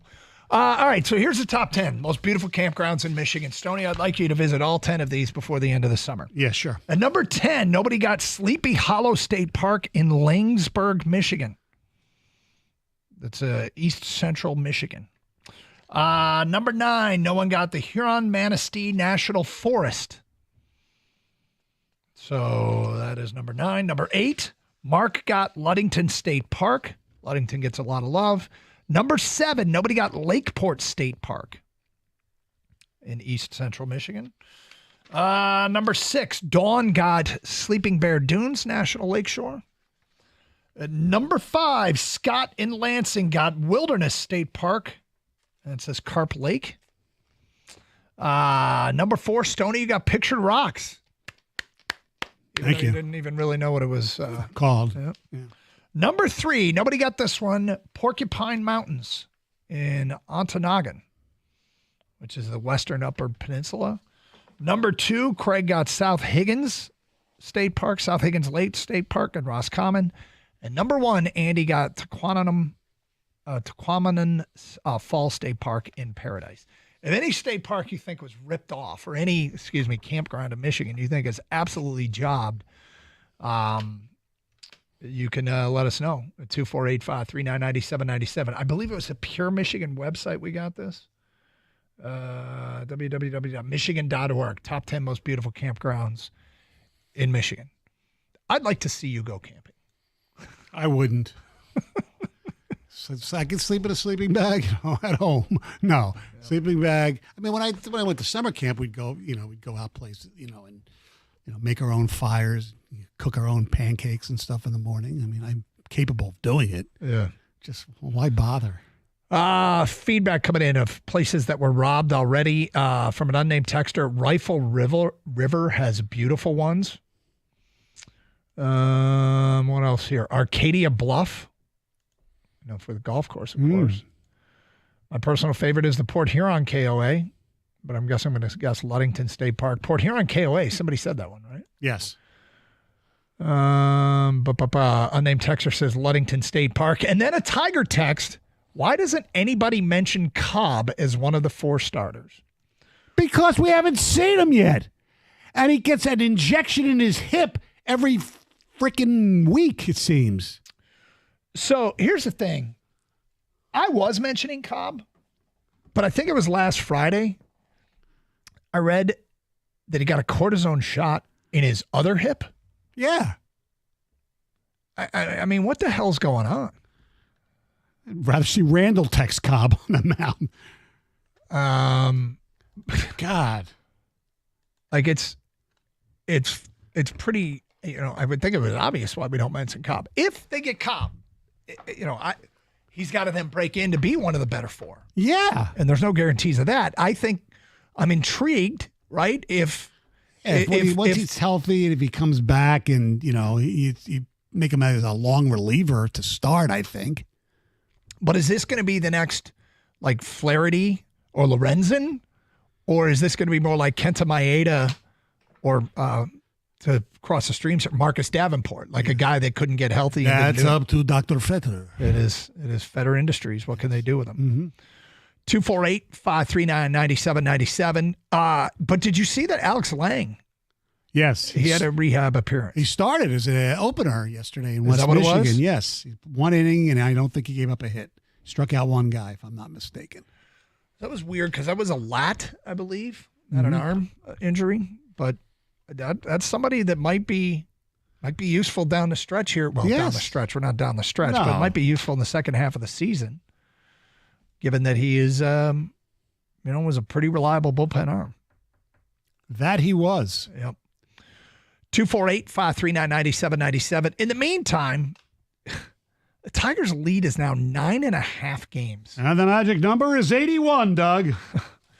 9.5, which is now, it's pretty clear, the Cubs have a 6.5 game lead.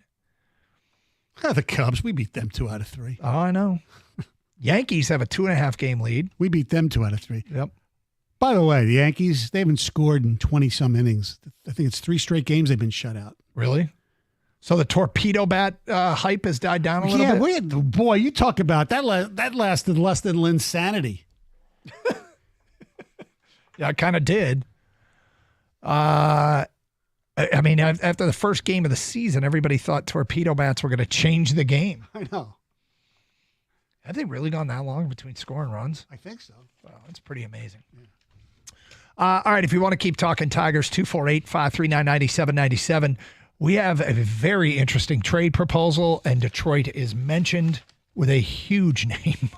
We'll get to that today at 1:05. Hey, just a reminder, you can stream the show using the Odyssey app. Download it for your mobile device today, AUDACY. Then you can listen to this show anywhere in the United States. Also use the rewind feature on that to go back, and everything's archived up to 24 hours if you want to hear Whoa Canada.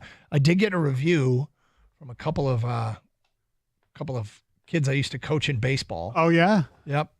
There's only one kid that you are associated with that I'm interested in. What my daughter would think? Yes. I'll play it for her tonight. Okay. I'm sure she wasn't listening. She's at work. Garrett says, way better than I expected. And then Tyler responded, way better. So, approval. Anyway, stream the show with the Odyssey app. You can also stream through our website, 971theticket.com. Stream with video, twitch.tv and youtube.com. Participate in the streaming chat. It's Carson Anderson. We'll get to this big trade proposal involving Detroit. This would be something. 105-97.1, The Ticket.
Doug Karsh.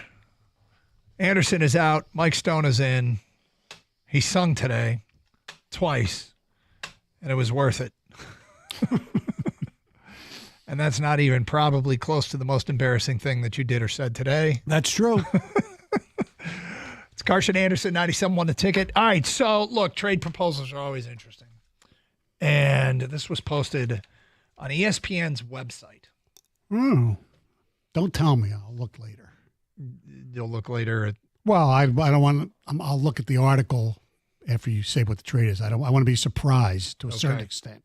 Although you gave a little bit. I told you, yeah. The Milwaukee Bucks have been NBA title contenders, and they are looking to perhaps move on from Giannis Antetokounmpo, and they've put together trade possibilities. Okay. And I was stunned that there's a Detroit trade here. Okay. I ask you, Stoney, would you give up Tobias Harris? No, they got to keep. No, go ahead. Jaden Ivey. Hold on, I'm writing this down. Harris, Ivey. Isaiah Stewart. Yeah. A 2027 first-round pick. Yeah. A 2029 first-round pick. Yeah. And a 2031 first-round pick. Is there something else coming, or is that it? That is it. Oh, my God. Who wrote this article? Some guy who, has ties to Detroit? It says ESPN Insiders wrote the article. Well, whoever that ESPN Insider is, I definitely do not want him anywhere near the general manager of my team. That is like the easiest no-brainer question I think I've been asked in a trade proposal. It's almost as stupid as we used to get in the old days. Yeah, Terry Mills and Lindsey Hunter for Chris Webber. Would you do it? Oh, no. The writer who does this trade proposal, and they have a bunch of them, I believe is Chris Herring, who's a longtime NBA writer. But he came up with this deal. And here's the logic. With the Cavaliers and Celtics up against restrictive second apron, and likely needing to cut salary, and Boston without the rehabbing Jason Tatum, and the Knicks undergoing changes on their own, the contending class of the East is wide open, and it's been for a while. The Pistons, making their first playoff appearance in 6 years, looked evenly matched with New York in a highly competitive first round. Adding a player of Antetokounmpo's ilk would speed up the timeline, but also give all NBA guard Cade Cunningham and the Pistons a real shot in the East here sooner rather than later. Milwaukee might hesitate in making a deal within the division, but ultimately might want to swing bigger than this. Yeah, you'd think so. But Ivy is still just 23, coming off a season that was far more efficient than his first two, has shown real, palpable flashes. Stewart is 24 and is a rugged rebounder capable of bigger minutes than what he currently receives alongside fellow youngster Jalen Duren. And the veteran Harris, still just 32, was solid for the Pistons, particularly on defense throughout Detroit's playoff run. It would be enough for the Bucks to remain competitive, with a chance for Ivy to achieve stardom as he enters his prime. It's ridiculous. It's ridiculous because, first of all, Giannis makes the Pistons, like he said, really good, right? Mm-hmm. So those draft picks that they're going to get in 27, 29, and 31 won't be that good. Why would Milwaukee even think about doing that trade? I had similar thoughts. I thought it was you would sit there and say, well, do you want to give Thompson and this and that and this? Okay, you're Milwaukee, all right? Yeah. You're Milwaukee right now. Uh-huh. Who else would be included? Well, if I'm Milwaukee, I have to get either Thompson or Holland as well. So you're picking one of those two? And I know I got to take – I know I have to take Harris for the money. Yep. I mean, usually this is the opposite. Usually we're trying to make it tougher to say yes. Yeah. I mean, usually because fans call and give us, like you said, would you give up Lindsey Hunter for Chris Webber or whatever it was? Yeah. We had somebody say they wouldn't trade. God, who was it? My all-time favorites. They had a Red Wing role player. They didn't want to trade him for Malkin. I can't remember who it was, but I'm just like, come on.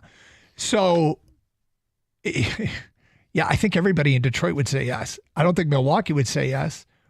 But would you still say yes if you threw in Holland or Asar Thompson? Yes. What if you had to throw both of them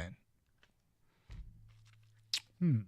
I think about that. I'd probably still say I'd yes. still say yes. He's still one of the top 5 players in the league. I mean, you'd still have Cade and Giannis together. It feels like the league is moving away from sort of the big three. And you can really do some interesting things, whether you wanted to keep Duran or not, and sign and trade him or keep him, I don't know, whatever. Yeah, there's some things. Yes, Giannis and Cade together. Crazy that a ESPN writer gave us a trade that I think everybody. It was Helm. Thank you, people. It was Helm. I wouldn't trade Darren Helm for Evgeny Malkin. Was a call that I'll never forget. But what does this person like? Guys who can miss breakaways? I mean, he was a hustle player. I know, it's fine. Anyway, he's one of the best guys to ever wear number 43. So you'd say yes to this 1,000 times. 1,000 times. 1,000,000 times. Yeah. I'd go camping. If you're in Milwaukee and you see this, you're like, oh, God, please no. Yeah, if you're in Milwaukee, you're sitting there, wait, if they do this, I'm turning in my Bucks tickets. I'm never going to drink beer again. Let me see if I can find, because there were a bunch of trades. It was build around him or trade him. So moving beyond the build around him ones, Houston gives up Sengun, Cam Whitmore, Reed Shepard, Jock Landale, and Jabari Smith, maybe, and 3 firsts, 25, 27, 28. Well, that trade's better already because Sengun's better than any of the three we're giving up. Toronto gives up Scotty Barnes, Grady Dick, Ogbaji, then 3 first-round picks, 25, 29, and 31. San Antonio gives up Harrison Barnes, Keldon Johnson, and Jeremy Sochan, and gives up 5 first-round picks. I'd do that if I was San Antonio as well. And Detroit gives up, Golden State gives up the bridge. Now they got like a 4-team deal. I'm not going to go through all that, but Detroit is Tobias Jadenavi and Isaiah Stewart and 3 first-rounders. There was no way in hell that trade ever gets made. It's not even. Oh my God. Yeah, I thought you might approve of this deal. Yeah. Regarding why don't you guys ever talk about Cobb, Alex Cobb? John on a truck says Ty Cobb has a better chance of starting. Yeah. We could have corn on the cob day or something. Yeah. We do have some breaking news for the NFL. Jair Alexander signed with the Baltimore Ravens. Okay. Do we know what kind of money? No, but I mean, he was somebody the Lions were going to get, and we knew Green Bay obviously released him. A very good player. Yeah, but he's not the greatest teammate around, allegedly, whatever. But he's a perfect fit for that team. Injury issues, right? Mm-hmm. Good signing. So, good signing for John Harbaugh and company. Yeah, we talked about would he make sense in Detroit, and really, given what they've done already this offseason, it feels like it would have been a little redundant. It comes a day after Lamar Jackson pushed for him to be signed with them. Yeah. Because they both played at Louisville together. Oh, okay. Yeah, there's your tie-in. Mm-hmm. Huh. Well, a talent out of the NFC goes to the AFC. Okay. I'm never against that. No, although the Lions have to play him. I am against that. A relevant talent. Is Baltimore a team that everybody in the NFC North plays, or is Baltimore a positional game? No, that's our division. That's the AFC North? Yeah, our positional game is Kansas City. Well, there's 3 positional games, Well, right? the AFC one is Kansas City. Gotcha. All right, so there's something going on in the world of sports that Stoney and I admittedly don't understand. And we hope that somebody out there understands it way more than we do, and it can explain what the hell is going on. Because something's happening in the league right now that makes no sense to me or Mike. No. We'll get to that today at 1:15 here on Carson Anderson on 97.1 The Ticket.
All right, I'm sure many of you heard that tornado warning for Macomb County, specific to I-94, mile markers 230 to 231. Anybody out there in that area that can maybe tell us what they're seeing? 248-539-9797. This is scary stuff. Tornado warning for Metro Detroit. I do remember seeing some of the weather people saying the conditions this morning, saying the conditions were ripe for a tornado. Very scary stuff. So perhaps seek shelter there is mentioned in the update. But Mike, certainly we do wish everybody to be safe out there. And if you are in that area, Macomb County, get to your basements or get someplace safe, obviously. Yeah. And don't look, I know there are people out there, Doug, who they follow, the twisters and things like that, like the movie. I understand to a certain extent people's fascination with it, but be safe. We don't need to see the video all the time. No. The storm chasers. Yes. Storm chasers are, some people like to do it, but yeah. I'm not telling you what to do, but certainly be careful. Yes. And I would not advise, let's say for somebody in my family, I'd tell them, no, kids, you can't do that. But correct. 248-539-9797. People, be careful out there. Tornado warning for Macomb County.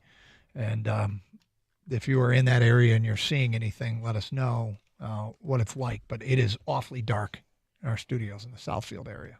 Awfully dark and pretty scary. Ominous. And certainly there's less important things like the Tiger game tonight. There's been some discussion that this very well could end up being played tomorrow as part of a doubleheader.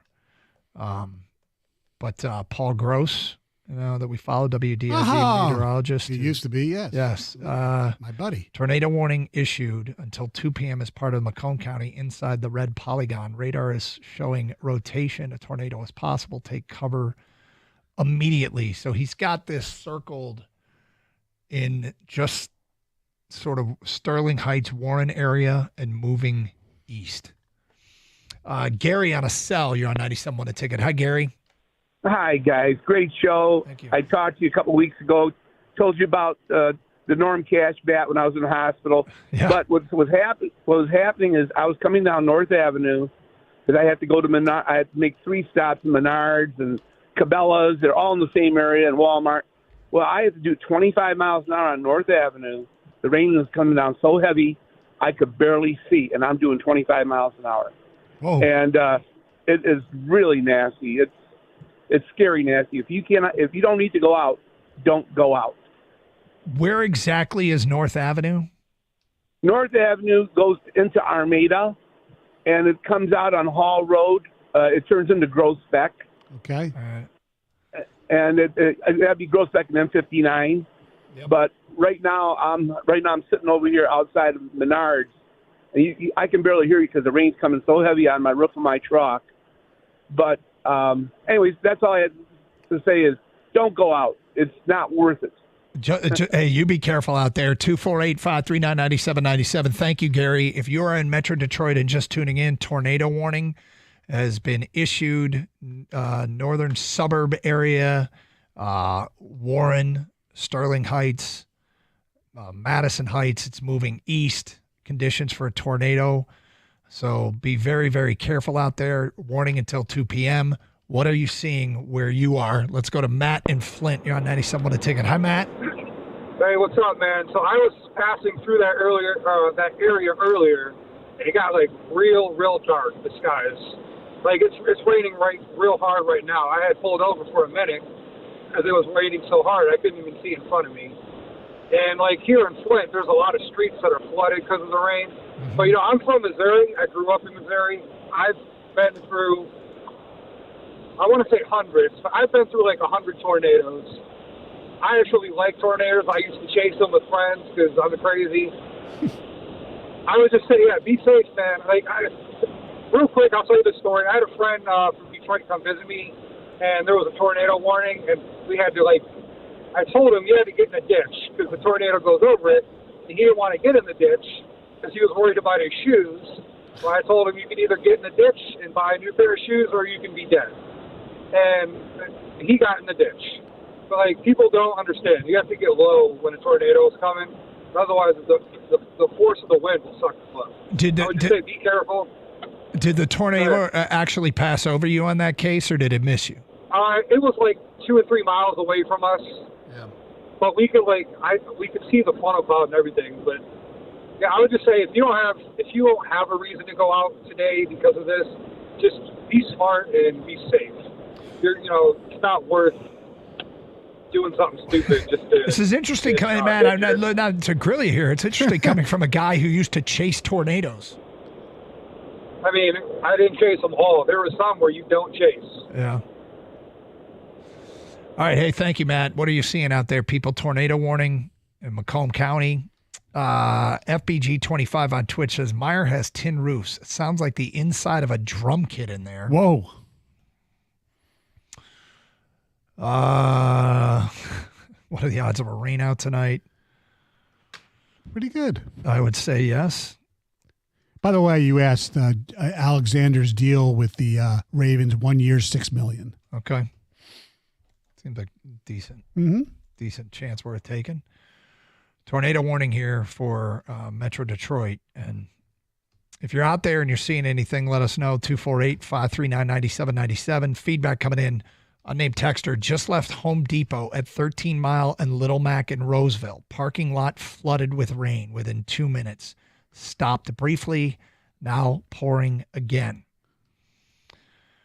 Next text. It's past us in the Royal Oak, Berkeley area, but when I was walking out to my car, the wind was swirling, but I didn't notice anything coming down over top. Coolidge and 11 Mile. So, scary stuff. Be careful out there. I mean, this happens. We're used to it, but as a kid, I remember these things were frightening. But you learn to seek shelter, you learn to get away from windows, get down into basements. We are somewhat accustomed to it, but that doesn't mean you shouldn't take them very seriously. If you're out there and you see anything, let us know. We go to Joe in Madison Heights here on 97.1 The Ticket. What's up, Joe? Hey, guys. Yeah. I work in Oak Park, and I was making a delivery, and the sky suddenly got dark. And we had about a 75-mile-an-hour microburst, which is really the edge of a tornado. And it went through Oak Park and onto Royal Oak. Didn't see a funnel. But the craziest thing was I left my windows open at the shop, and I had to close them in those winds.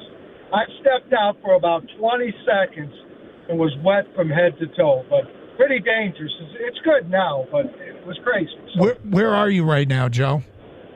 I am going down to Detroit, more towards Highland Park, and no problem, just steady rain. Okay. All right. Well, yeah, it feels like the rotation that Paul Gross referenced is kind of north of you and heading east. So.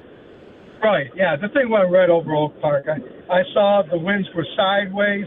Did not see a funnel, but you could be careful down here on southbound 75. There's a lot of standing water out here too. So. All right. Thanks for the heads up, Joe. 248-539-9797. Let's go to Colin in Farmington Hills. You're on 97.1 The Ticket. What's up, Colin? Hey, how you guys doing? Good. So I apologize, it's a little noisy. I just thought it was funny. I'm calling you guys from an actual window factory. I work for a window company, and we always just joke. We're like, man, could you be any worse for a tornado warning? Like anywhere worse for a tornado warning than a window factory? Probably not. Probably not. But, hey, in Farmington, it's calming down. I don't know where you guys are, but thanks for my call. I hope you guys stay safe, man. Yep, you too. We're in Southfield, by the way. From an unnamed texter, I am at Ryan and 10 Mile. It's raining pretty solidly. When I walked out to my truck 15 minutes ago, it was dark. Some scary looking clouds, but the sky is pretty much even out to just gray and decently heavy rain. The storm is moving fast. From Bob in St. Clair Shores, driving westbound 696 around the Detroit Zoo, people had to stop on the freeway because you couldn't see past the hood of your car. Coming down. Brandon in a mailbox soaking writes, will we get skiing scuba matchup tomorrow if we get rained out tonight?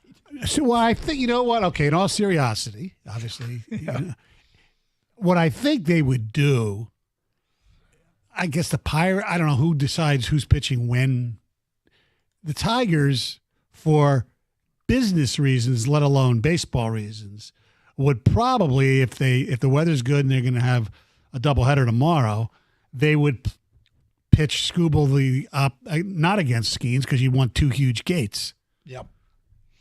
They might, because both teams have to travel.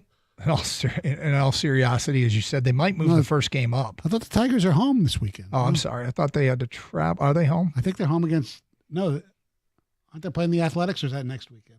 Next weekend. Okay, you're right. I guess. Tigers go to Tampa after tomorrow's. Tampa. Did you see the news about Tampa? No. It looks like they're going to get sold. Really? Yeah. I don't know if that means they'll move, but. Where are you in Metro Detroit, and what are you seeing? We are under a tornado warning. 248-539-9797. Phone calls, text. Please do so. Get through to us when you've sought out and successfully sheltered yourself if you're in the path of this thing. But we want to know what you're seeing and where you are so we can keep people safe everywhere around Metro Detroit. We'll keep you updated on this tornado warning, Macomb County, through 2 o'clock. Hey, FanDuel is the best place to find all your favorite player props from the NBA Finals starting up this week. Now you can make the smarter play with new performance trends.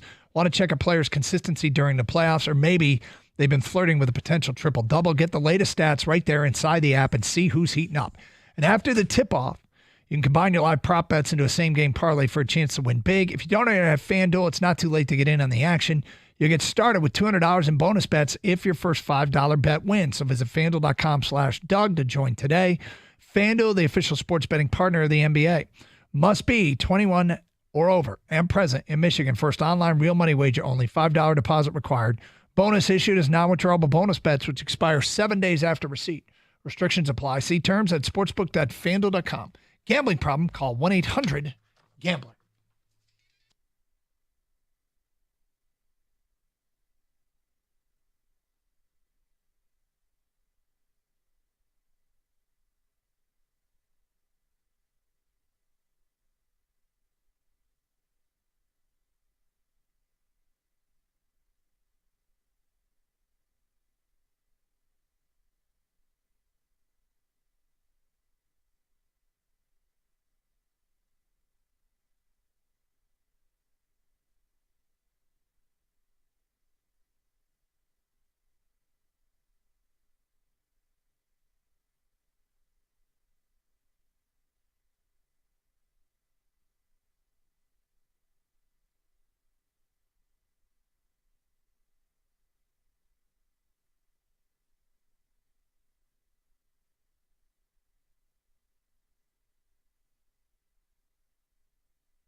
All right, let's update you on the latest here regarding a tornado warning issued for Metro Detroit. I was over on the WWJ side, see if we get somebody on, and they got word at that time that the tornado warning has been canceled. Paul Gross just tweeted out, tornado warning canceled. The rotation is definitely weakening, and the tornado threat as a result is dropping. This is Warren, Sterling Heights, Fraser, Troy, Utica, that whole area. So that is good news. Tornado warning dropped. However, just a heads up regarding the Tigers. Got word from the WWJ side. The people at the Tigers are having a discussion today at 3 o'clock as it pertains to tonight's game. WWJ's weather people say the sun is going to come out here this afternoon. Yeah. But there's another round of storms expected, and these ones are expected to be worse than what we saw. 7 to 9 tonight, with the worst of it coming around 8 o'clock. So I would say hang on to your tickets. Yeah. Your digital tickets, I guess. You don't hang on to tickets anymore. But tonight's game is probably in jeopardy. But, hey, everybody not out of the woods yet with storms today. There's still a second round expecting to come between 7 and 9 tonight. Depending on where you are in Metro Detroit, determines the severity. And if you have tickets for tonight, I mean, a lot of people, obviously there's a holiday tomorrow. They're off, so you can still be able to go see Scoobs tomorrow. Yeah. If that's the case. Yep. Scoobs and Skeens. I don't think they'll be going against each other, but it would be awesome. Probably won't see them. Scuba would likely go the first game and Skeens the second game. And I'm going to look, the speculation here at the station was they're going to want separate gates because they have draws in each game instead of a straight doubleheader. Now, they may not have a choice because both teams have to travel after the game. So they might move the first game up and do like noon and 5, but otherwise they might just do straight doubleheader. If they can avoid it, I'm going to guess that they want to. But again, a meeting expected around 3 o'clock. I know there's a few people at this radio station that really hope it's a straight doubleheader. Well, I know someone who hopes it's moved up. I know. Starting at 12 o'clock. And, of course, tomorrow I am doing the morning show, so it won't affect me. It won't affect you at all. All right, so that is good news. Tornado warning is canceled as of right now. Although I'm looking at Crouton Boy on Twitch says, I'm over at Shelby Township at work on 23, right off M53, and the rain just let up, but it's getting super, super dark to the south. The other thing that people need to be leery of now when you're driving around is standing water. Because it sounds like, from the reports we got from people in Metro Detroit, like buckets coming down. Mm-hmm. So if you're out there and you've seen standing water, maybe let us know where so we can give people warnings. Because if you're driving around Metro Detroit, that can come up on you quickly. It could do damage your car. I always say, if you don't know, don't drive through a puddle. If you don't know how deep it is. You ever made that mistake? Yes. You did. But I've never been, it was a hydroplane, but it was one of those ones where I barely made it. You never were submerged or anything like that? No, thank God. Yep.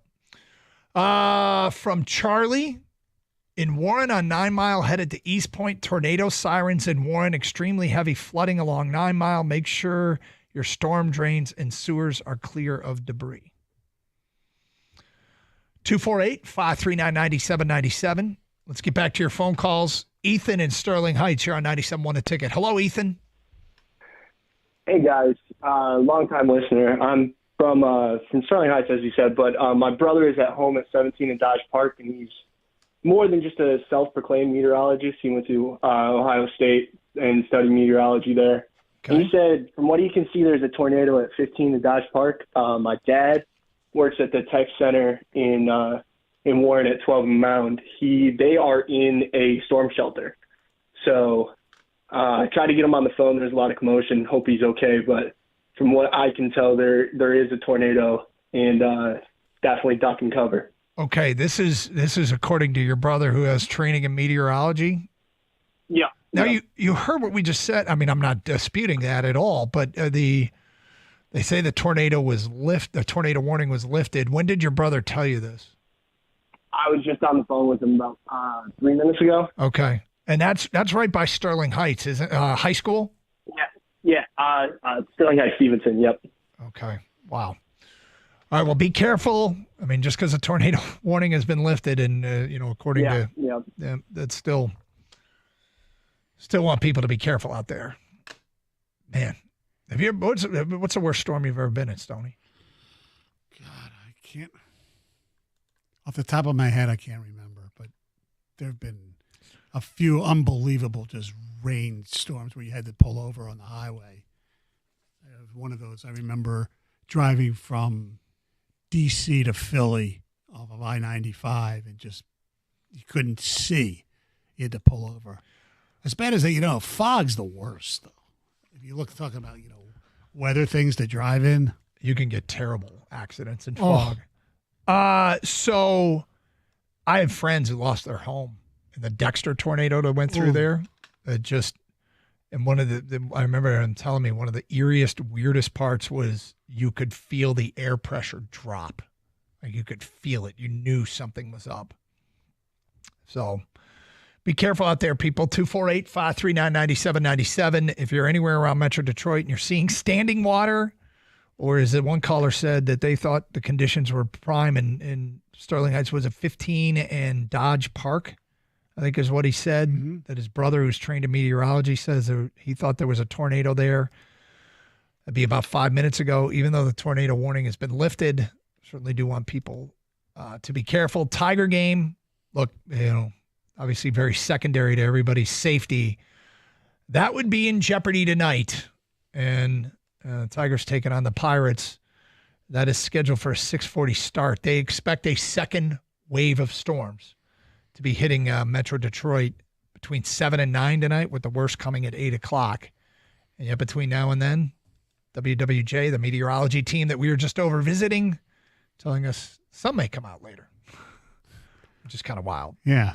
By the way, it was very cool, Tigers. You knew they would. They had a big picture. Welcome back, Don Kelly. Oh, did they? Yeah. Oh, that is cool. Donnie Kelly, baby. Feedback. Sitting in a dark basement listening to you guys at 14 and Ryan. That's from an unnamed texter. On Hoover and 696, the rain is letting up a little. No wind right now. Unnamed texter. As a Ravens fan, the Jair Alexander news made the rain go away. I mean, they're the secondary with Nate Wiggins and who's the other one I'm forgetting that they have there. Kyle Hamilton.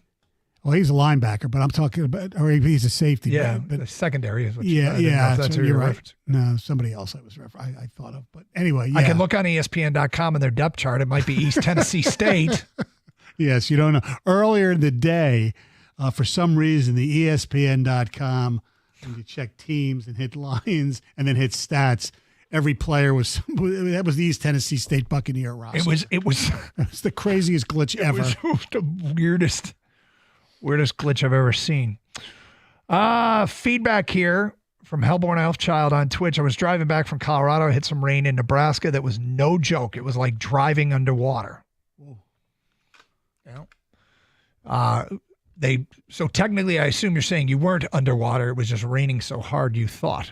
It looked like you were driving underwater. It was coming down pretty hard. People have been reporting from all areas of Metro Detroit. Again, officially, the tornado warning has been lifted, but intense storms expected later tonight. Paul Gross, 2 minutes ago, former weather person that we follow on Twitter here, meteorologist from WDIV, says, wow, radar is estimating a bullseye of over 4 inches of rain between Sterling Heights and Chesterfield Township, hence the flood advisory. Ooh. So some intense and extreme weather conditions out there.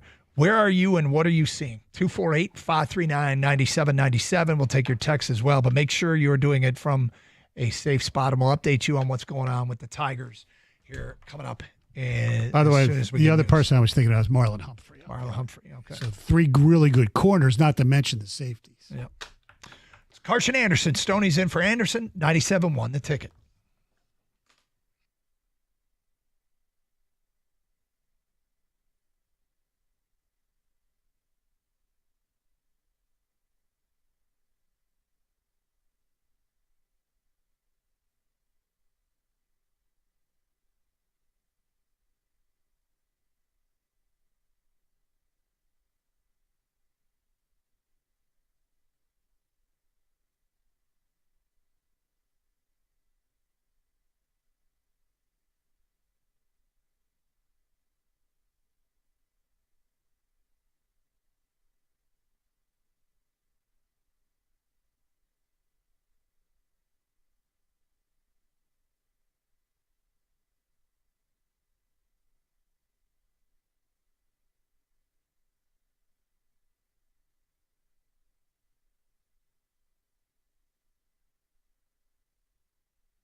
All right.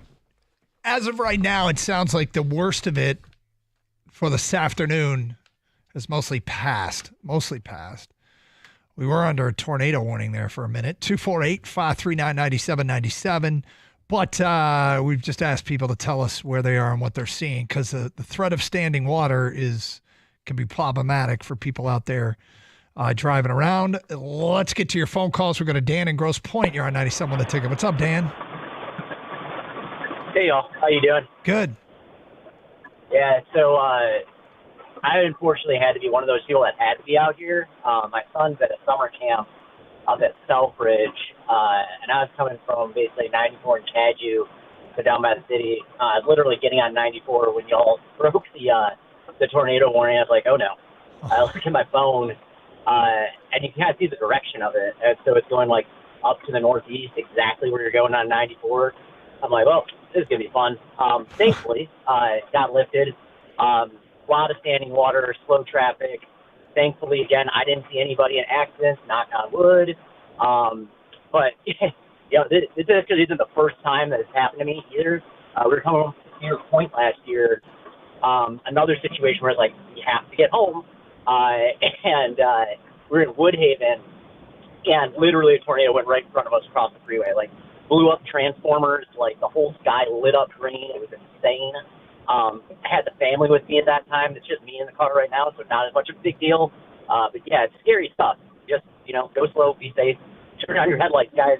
About it. So if you were driving south of it when it hit in front of you, is that what you're? Sure. Okay. And so today that was that, yes.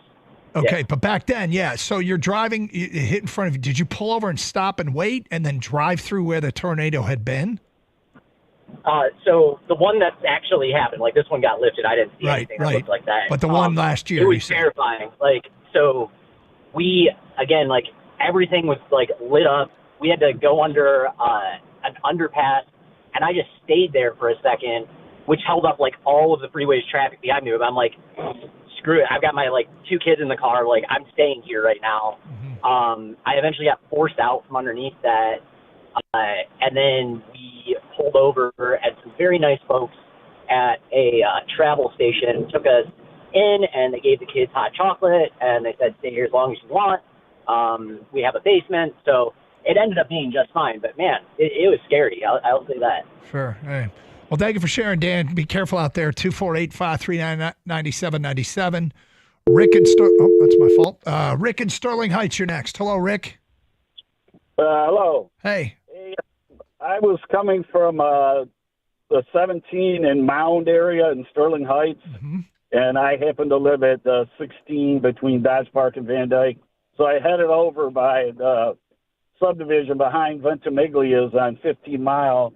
It does look like there was some wind over here. I can see some leaves, and I saw a few branches. But as I was coming up Metro Parkway heading east, all the turnarounds are flooded, and all of the ditches that are on the side of the road are completely full. Wow. And I was inside my physical therapist's office, and the tornado sirens did go off there, and the rain was coming down extremely hard. It's funny because, hey, thank you, Rick, and be careful out there. Stoney, we were sitting here doing the show, and it suddenly got really dark out Yes, it did. Really dark. And I'm supposed to have a 3:30 tea time. I don't think that's going to happen. Well, I mean, I might be able to get 9 in, but remember we said the J people are saying the sun's going to come out. Huh? Okay. We'll see. Let's go to Jeff and Howell. You're next on 97.1 The Ticket. What's up, Jeff? Not much. You will see. It's blue skies out here in Howell. Is it really right now?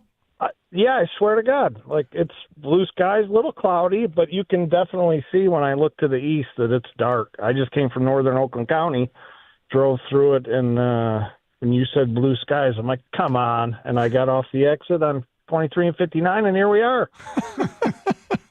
Crazy. Yeah, trying to go to the game tonight, too. I was forecasting a while back when I saw the rotations, and I was hoping that Scooby and Skeens were going to lock up, but I don't know. It doesn't look likely at this point, but So you drove No. through it, and you say the blue skies are indeed on the way. Well, we expect we might hear something from the Tigers around 3:00. Fantastic. So I don't know if they're going to have a definitive word, but we were told they're going to meet at that time and discuss options. Yeah, let's hope so. Either way, it should be a good rest of the series, and go Tigers. Go Tigers. Thank you. Scary stuff. Yeah, absolutely. And the fact that there are blue skies in Howell, nice. It's apparently on Means the way. there'll be blue skies here shortly. And maybe you'll play some golf. Maybe. Although Squishy. Who knows? Yeah. Squishy conditions. Cart path The only. the USGA will not allow you to pick clean and place your ball. That's true. Yeah, we didn't really No talk. relief. That was a lame ass call. So we just posted champ and chump because Evan was out yesterday. Yeah.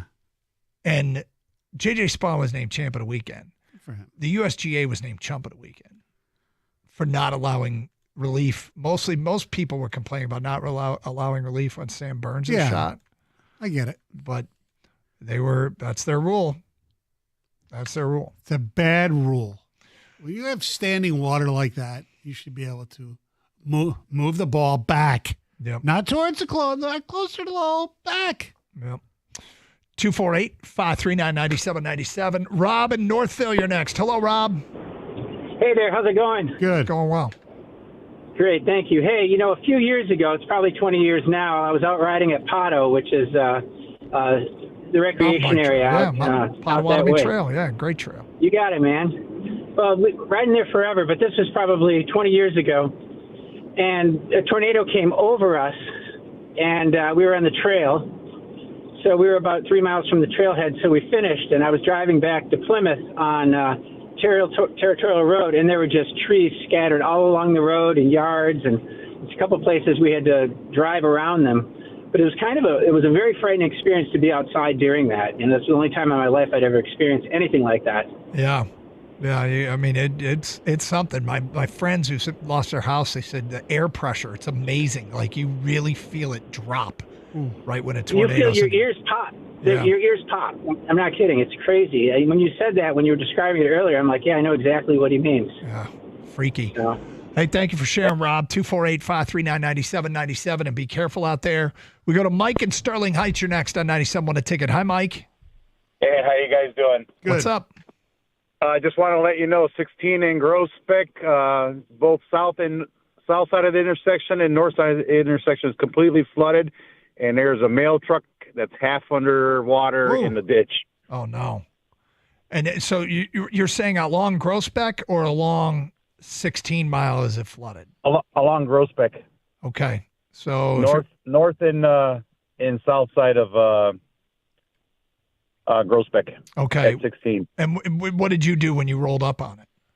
I just kind of drove really slow. Everybody's going on under really slow. The water is probably under almost to. I got a truck, so it's almost to the doors. Wow.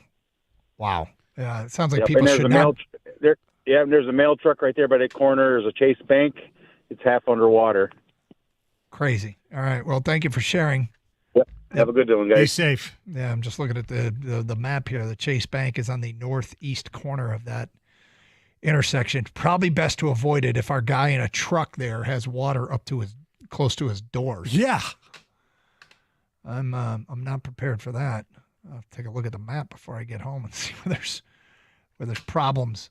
Anyway, you don't have any baseball practices or anything today, do we do not. I was thinking of scheduling one, but we're probably not going to do that now, especially given that the storms are supposed to, the ones that roll through tonight, have conditions that, according to our meteorology people over at WWJ, have the makings of being worse than what we saw this afternoon.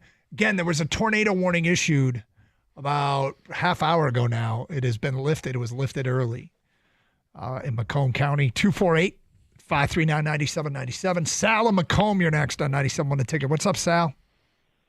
Hey, guys. How you doing? Good, thank you. The weather is still pretty bad out here on the east side of Metro Macomb. I'm at 23 and North Avenue. There's actually a Mustang in a ditch. Very heavy rain. 23 and Card, the lights are out. So just be very, very careful out here if you're on the 23-mile side of Metro Macomb. I'm sorry, where did you say the car was in the ditch? 23 and North Avenue. 23 and North Avenue. All right. So this is the direction that the storm was headed when they had the tornado warning. Yeah. So still a little sketchy, but is it raining or no? Yeah, it's raining pretty good still out here. So yeah. Actually, I do cement construction, and we poured this morning. We're waiting to take out the form, so it's been a pretty rough one for us today. That's for sure. Yeah, be careful out there. Thank you. Taking kids to soccer out that direction. Games in that side of Metro Detroit. All right. Well, look, thank you for all your updates. Tony, I know you had a million things planned and we never got to them. It's okay. But we had this storm roll in, and it's obviously impacting people around Metro Detroit. Hello, Rico. That up with the roof up. Yeah, that's Stoney loves. I love doing shows with Stoney. Why is that? It's just the topics. Like, man, I love Mike. The bottom of. I call it the bottom of the sheet. It's like a guilty pleasure. And Stoney, I'm not trying to be funny. I know. I'm not trying to be funny. It's like when I go on social media and I see a post, I instantly go to the comments because I want to read the comments. I want to see the fighting that goes on in the comments. So with Stoney, when he's doing the show, I just instantly go to the bottom of our show sheet to be like, all right, we're going to do this. We're going to lead with that. Rico says, he goes, did you really actually want to talk about this? I said, yeah. Like I had some toilet thing. We never got around to the toilet paper thing. Yeah, well, me and John tomorrow probably. But see, after I it's like, okay, you know what, Stoney? How about this? The last hour of the show, take the main stage. Yes. Let's Stoney. Yeah. I remember you the one year. I don't think it was last. Yeah, it might have been last year or 2 years ago. I was in with you, and Valenti actually gave us crap about it because we did pickleball and the phone went crazy. And that's just it. It's for an hour. Because the first time I sit there and I'm just like, geez, you know what? It's not going to work. And then Stoney comes up with it and it's just like, oh my God, we struck oil. We're the Clintons. We got that cement pond. All right, what do you guys got coming up next? We got a couple things. Mike has a grievance that he did not tell us about, so this will be all new to me. Also, what a rare treat. Mike has a grievance. Last night, Javy hits the 2 home runs against the Pirates, though. What does Javy need to do this season to reach the Jared Goff mode? Where Goff went from he's a Band-Aid, he's this, he's that, to we're chanting his name in random spots. Right. Is there something that Javy can do to get to that level? Can get you to that level. And also we'll do some wing stuff as well. All right, have a great show. Be careful out there. Stay safe. Treat each other with respect. 97.1.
Brought to you by Twin Peaks. Weather pending. The Tigers go for a series win over the Pirates at Comerica Park tonight. The ace, Tarek Skubal, gets the ball against the veteran Andrew Heaney for Pittsburgh. Last night's hero, Javy Baez, 2 home runs, celebrating 10 years of service time. Manager A.J. Hinch says Javy's resurgence has been a boost for the entire ball club.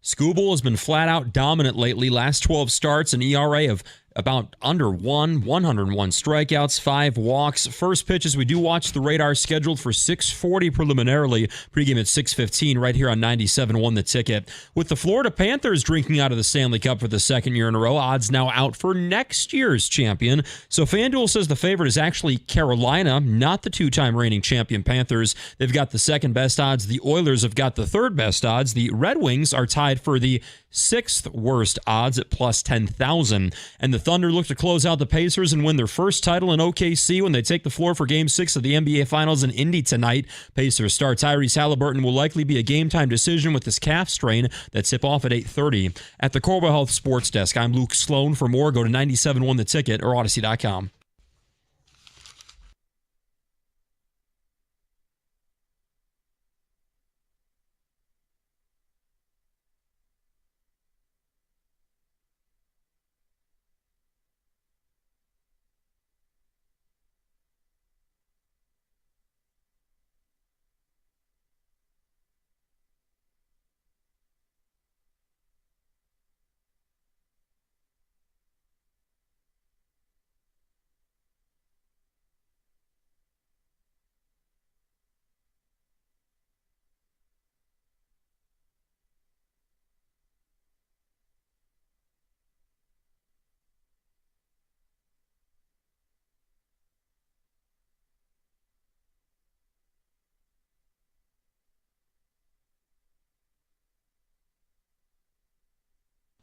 Hello. It's Wednesday. We've got a lot to do.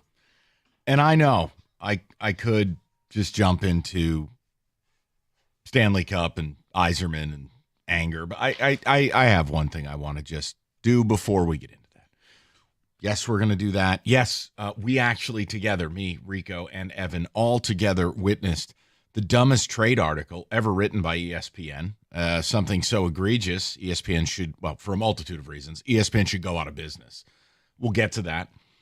Maybe a little Tigers later. But I want to start just real quick with something. And no, it's not what are you seeing right now because it's raining. I want to start with something different because I have lived here my entire adult life. I left New York at 17, and I have stayed here. This is home. And I cannot figure something out. And there's no smarm. There's no hyperbole. I need your help.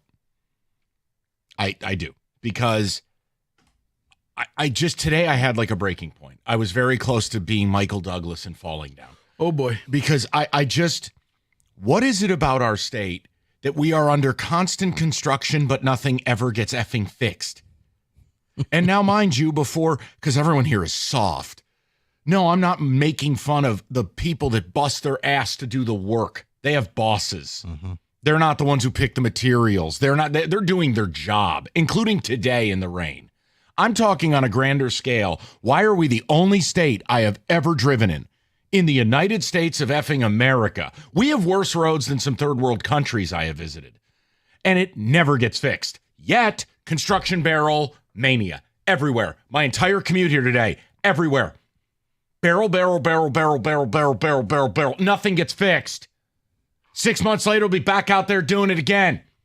How many times do we patch roads? And then the same guy with the same shovel, with the same scoop of dirt, is doing it again in 6 months. Somebody who's a lifelong Detroiter, somebody tied in with politics, somebody who's got some juice. Help me understand how this state essentially is like Ghana from a road standpoint. And I don't even know if Ghana has roads. What the hell is the problem? Because everything's under construction, nothing actually happens. Help me. I'm with you. You and your fake high school. Help me. It was a real high school. Don't attack my high school because you're angry. Rico, but it doesn't make sense to me. It doesn't, Mike. Here's where I get angry. Okay, do you know how many times I've had to dodge the lodge or 75 is going to get redone? Oh, there's a sinkhole in the road. Get to the right for my cruise. And it's like, okay, if you're going to shut down like an entire freeway, I should never see construction again in my lifetime. Yeah, the problem is while the freeway is shut down, every mile road is currently torn to smithereens. I am asking for someone who has lived, I have lived here now since, in Detroit proper, in Metro Detroit, since the winter of 2003. I just need some effing help in understanding the problem. What kind of scam are we running here? Well, I was going to say it's two reasons, and you kind of hit on one. It feels like, seems like, looks like a scam because the roads go out to get it fixed to the lowest bidder, which basically says I can do it the cheapest with the cheapest material, and I can try to get it done, but it's not going to be great material, but you're going to save the state some money. So you don't really get it done right. You just kind of get it patched up, no pun intended. It's patchwork because you're not going for the best person to fix the road. The other thing is because we sit on a big pile, Detroit sits on a big pile of salt. That's what we use to clean up the roads, and that breaks down the roads. So it's a vicious circle is what it is because the salt's not good for the roads. We know that, but we still keep building the roads. Salt tears them up. And if you own that business, it's recession proof because you don't have to leave this state. You're going to be rich. Look, you probably sat next to one of their kids in college, and their college is paid for by you. Okay. I just would like to hear from the people. And yeah, how come we're not talking about the wing? We'll get to the wings. Where are they going besides the basement? Yeah, real uplifting stuff by Luke today, who's dressed like a little leaguer. Guy comes in here and is like, oh yeah, and the Red Wings have the 6th worst odds for the Stanley Cup. Thanks, Luke. Maybe just don't come in here the rest of the day. That might be your move. We'll get to it. Because again, it's depressing. You watch the Panthers go back-to-back, 3rd straight Stanley Cup final. They don't even play the same sport. Mm-hmm. I mean, and again, guys, it's not even just the highways out here. I'm talking about all these side streets, roads. I mean, barrels everywhere. What does the work accomplish? The roads blow. They never get fixed. They get worked on. They don't get fixed. I mean, the state of Michigan is like the equivalent of somebody who runs marathons but is still 400 pounds. It makes no sense. Makes no sense. So if someone could help me, I'd appreciate it. Because I got to be honest, I was very close to just Michael Douglas golf course and shooting a golf cart today. I was just like, what is this? I got you. And it was probably the heat, the humidity, the rain, and just single lane everywhere I went today. If there was an app that could have guided me to the worst traffic pattern, it would be exactly my day today. Single lane everywhere. Traffic everywhere. Commute 3 times as long. Construction everywhere. What got fixed? Nothing. I'm with you. Help me. State bird is an orange cone. Do we have a state bird? We do. We do? Yeah. I'm learning something. It's actually a robin. Yeah. A robin? Yeah. Oh, all right. Useless. Okay. I mean, David. So robins taking strays. Lutheran High School West took a stray. The bald eagle is revered. Hell, people have stronger thoughts about vultures. A robin? Who cares? It's a sign of spring. Yeah, it's also a bitch-ass bird. You think we'd have something tougher in this state. What about a hawk? Come on, give me something. Okay, and I know you didn't ask. Robin? Dude, robins are some terrorists. Really? Yeah. Robins will jack bird nests and kick all the baby birds that are in that nest out. I'd like to retract my slander. That's tremendous. Robins ain't to be messed with in the bird world. Go recruit a few to play defensive end for state. You do that for me? Now you're loving the Robins. Yeah, let's go get some of those. They might be in our NIL budget. David, am I out of order here? I just have to ask. We'll get to all the sports, but I'm pissed. Not happy. No, you're not out of order because there was a project, and it's still going on I-75, a 10-year project. That's what happened. I think it started 5-6 years ago. And I always knew by the time they finish it, the whole project from whatever all the way to Detroit, then they'll have to start all over again because the roads they started with will be bad again. That's what we do in this state. They always say the seasons are winter, spring, and construction. Yeah, but I'm asking guys, we need to get to the root cause. I don't know how Whether to it's fix Rico saying it's the bidding. This doesn't happen in other states. No, it's the bidding and the salt. We use a ton of salt because it's free because the city's built on a salt mine. Oh God. Okay. All right. I'll here's what I'm going to do. I will take a few phone calls on this, and then I'm going to do my job. But I just know there's a lot of people out there who's had the day I've had with it, and you're tired. I've said this. Tired of it. I'll be like Ohio and a lot of other states.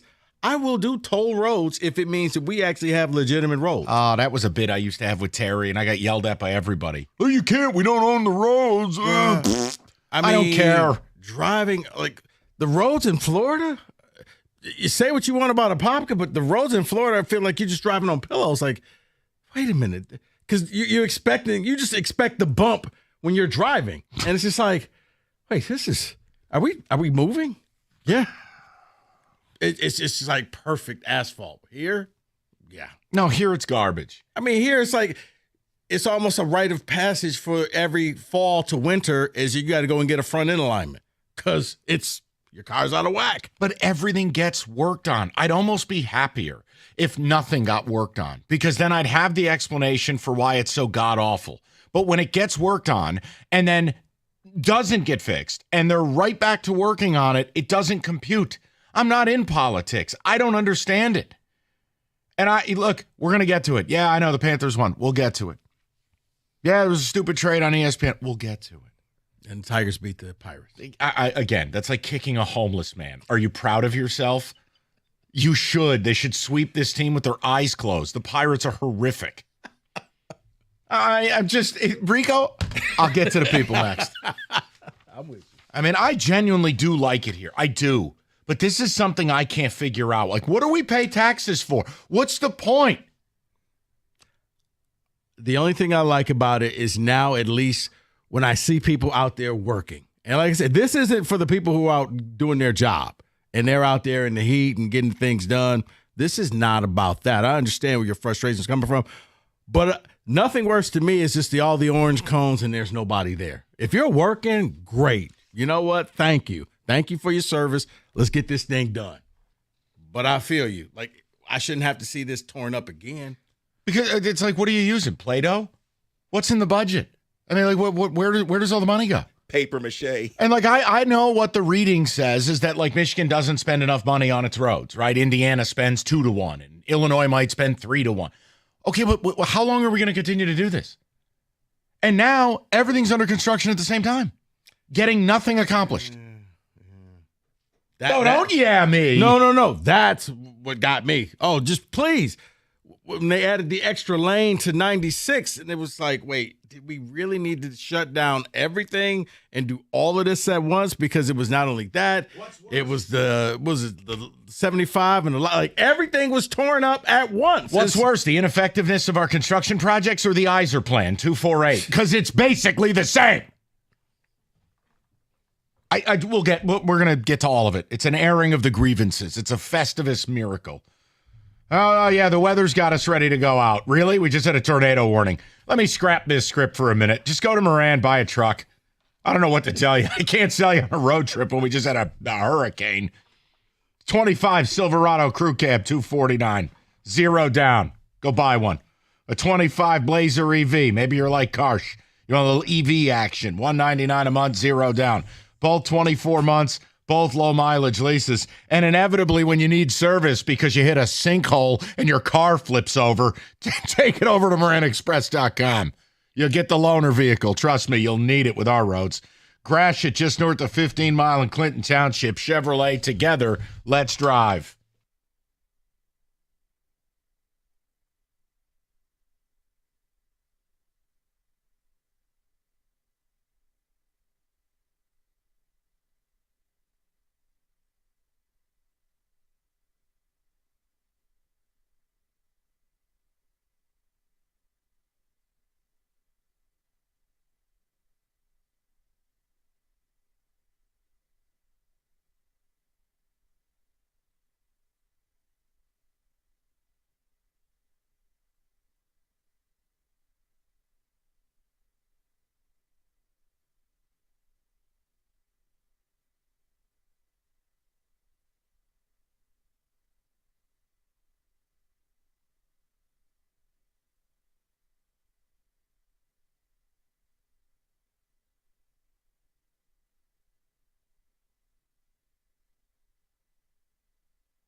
We'll get to the business of the day in, I don't know, 20 minutes.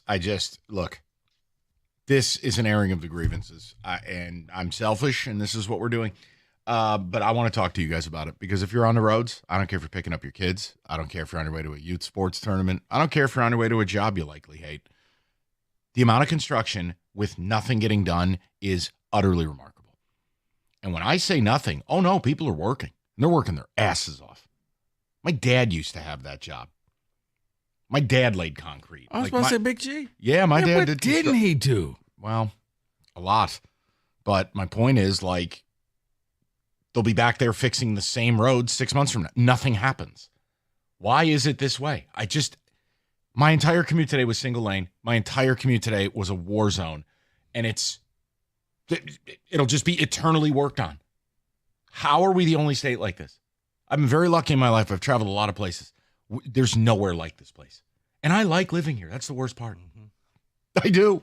I genuinely do. Yeah, I just don't think that they put the right materials down for the roads to handle all of the wear and tear with the trucks who come through, and along with the weather. Worst budget.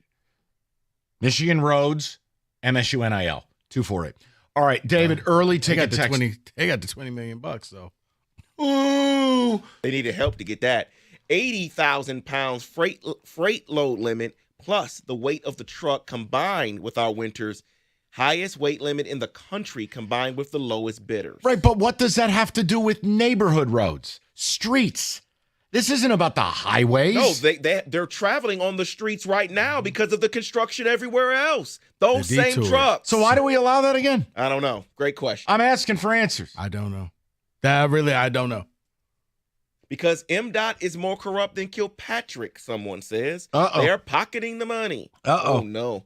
Mike, the same thing here in Oklahoma. Working on all the roads, and 6 months after they are done, it's like Beirut Airport runway. Worthless. Randy in Tulsa. Oh, Randy. Shout out the Golden Hurricane. Hell of a football program at Skelly Field. Our government is scamming us. We had a $9 billion surplus in money, and we spent it on, well, other projects. It was a waste of money. Okay. Wow. Let me go to the people. And we'll get to the business of the day, which is going to be figuring out whether Steve Yzerman can get back in your good graces after the Panthers win another cup, amongst other things. But you know what? This is an airing of the grievances, because I think everybody's dealing with this right now, and it is super frustrating. Super. It is. Larry's batting leadoff tonight. What's up, Larry? Hey, how are you guys? I've been better, Larry. Can you hear me? Loud and clear. All right. Yeah, somebody stole my thunder. Actually, the weight of the trucks is brutal on the highways. That was done by big, fat John Engler, who sold his soul to the construction people and the trucking companies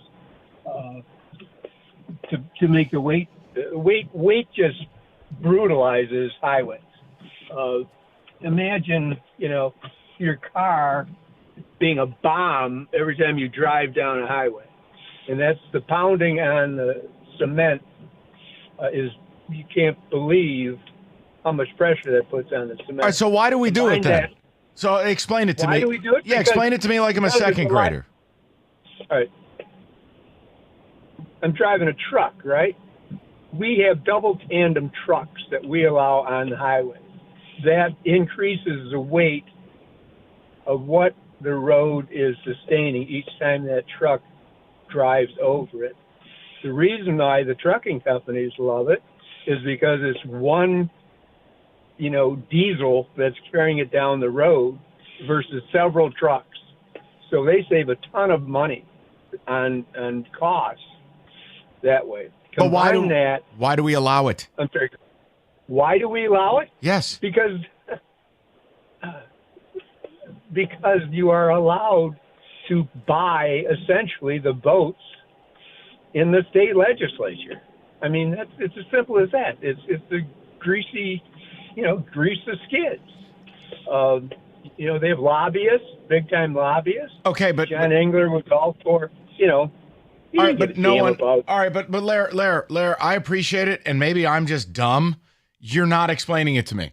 If no other state allows it, why do we? What's the benefit? Yes, I understand the concept of lobbyists. Yes, I understand, scumbag politicians. But what's the benefit? Who's winning? Why do we do it? Where do these trucks come from magically that are heavier than everywhere else? What do they stop at the state border, load up, and keep rolling? That's my point. And again, it's not just about highways. I'm talking about every single road, everywhere, under construction, all the time. Nothing gets fixed. Yes, fix the damn roads. Yeah, I know. That really worked out, Gretch. I don't understand. Someone explain it to me better than Larry, because I'm stupid. Yeah, I'm assuming that somebody's pocket got lined, because if you're allowing heavier trucks to go through the state, it means that it's the only way they can get around. They can't go through certain states. So I'm assuming that they probably pay more in some type of a tax or tariff or something like that. I don't know. It's just what seems like it makes sense. Let's go to David in Farmington 97.1. What's up, David? Hey, Mike. So you're not going to want to hear this. There's multifaceted. It's going to be a long explanation. Okay. You're probably going to hang up before I get to No. You're fine. You're fine. But Larry was right. Everything he said was true. But it's multifaceted. So it also, because the interstate system's federal, right? So there's federal things. The biggest thing is that the road system in Michigan and the funding it is a third rail for politics. So who wants to change the system? It's like changing Social Security. You going to be popular with that one? So nobody wants to change the system because they're going to bear the brunt of decades of major work to get it up to par, right? So there's a fear within Lansing. There's a fear at the United States level, knowing that it's just it's a terrible mix-up. And to Rico's point about the trucks, an overweight truck, spot on, but this is the dirty little secret. They're not coming in from another state. They're loaded because Michigan's traffic on roads, 95% of it starts and stops within the state. You don't have through traffic. No truckers coming out of Chicago, driving to, say, Cleveland, New York, wherever, and driving through Michigan. Nobody, right? So it's all Michigan-based industry that does it. And because of that, and like you said, getting it, the corporate interests wanting their breaks, their special interests, they get this, they get that, and it all chips into that. One of the other biggest reasons is we will not spend the money. Like, you can make a road that can handle this climate, and this climate is brutal on asphalt and concrete. The thawing and freezing, right? March and October is hell on roads.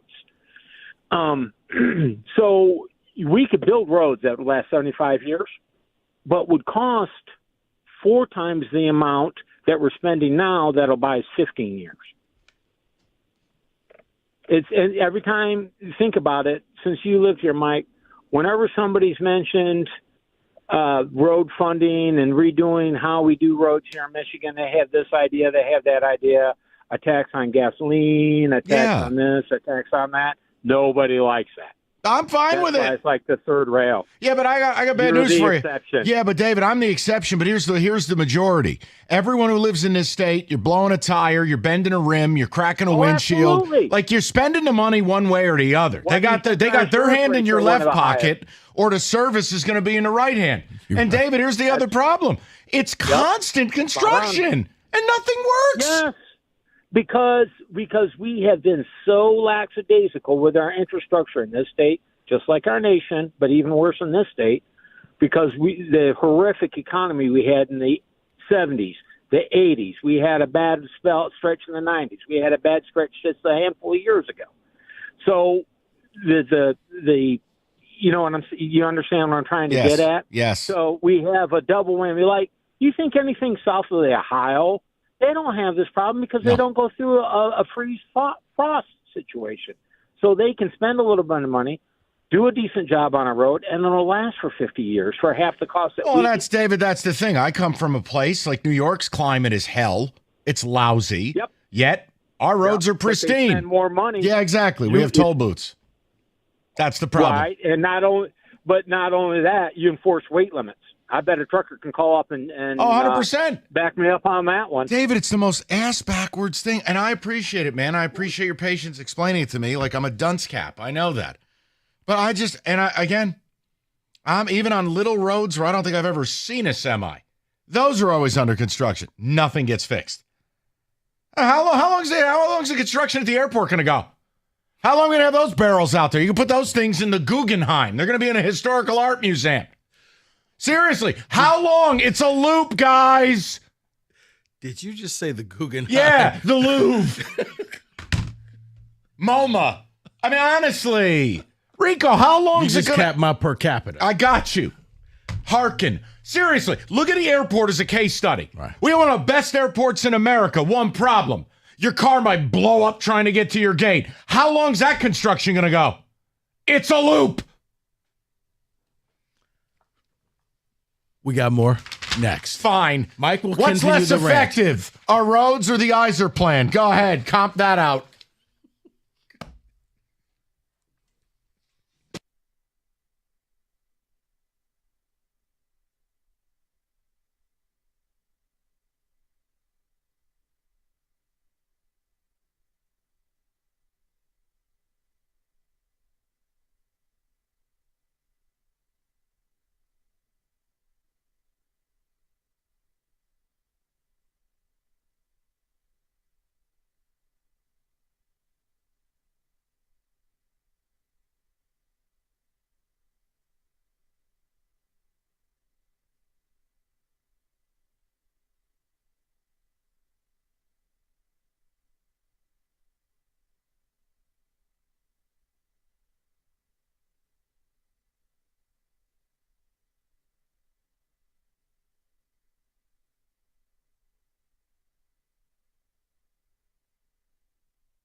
I just want to apologize to you, the audience. That's all. I pride myself. We do a very sports-centric show, but damn it, I'm pissed. This is ridiculous.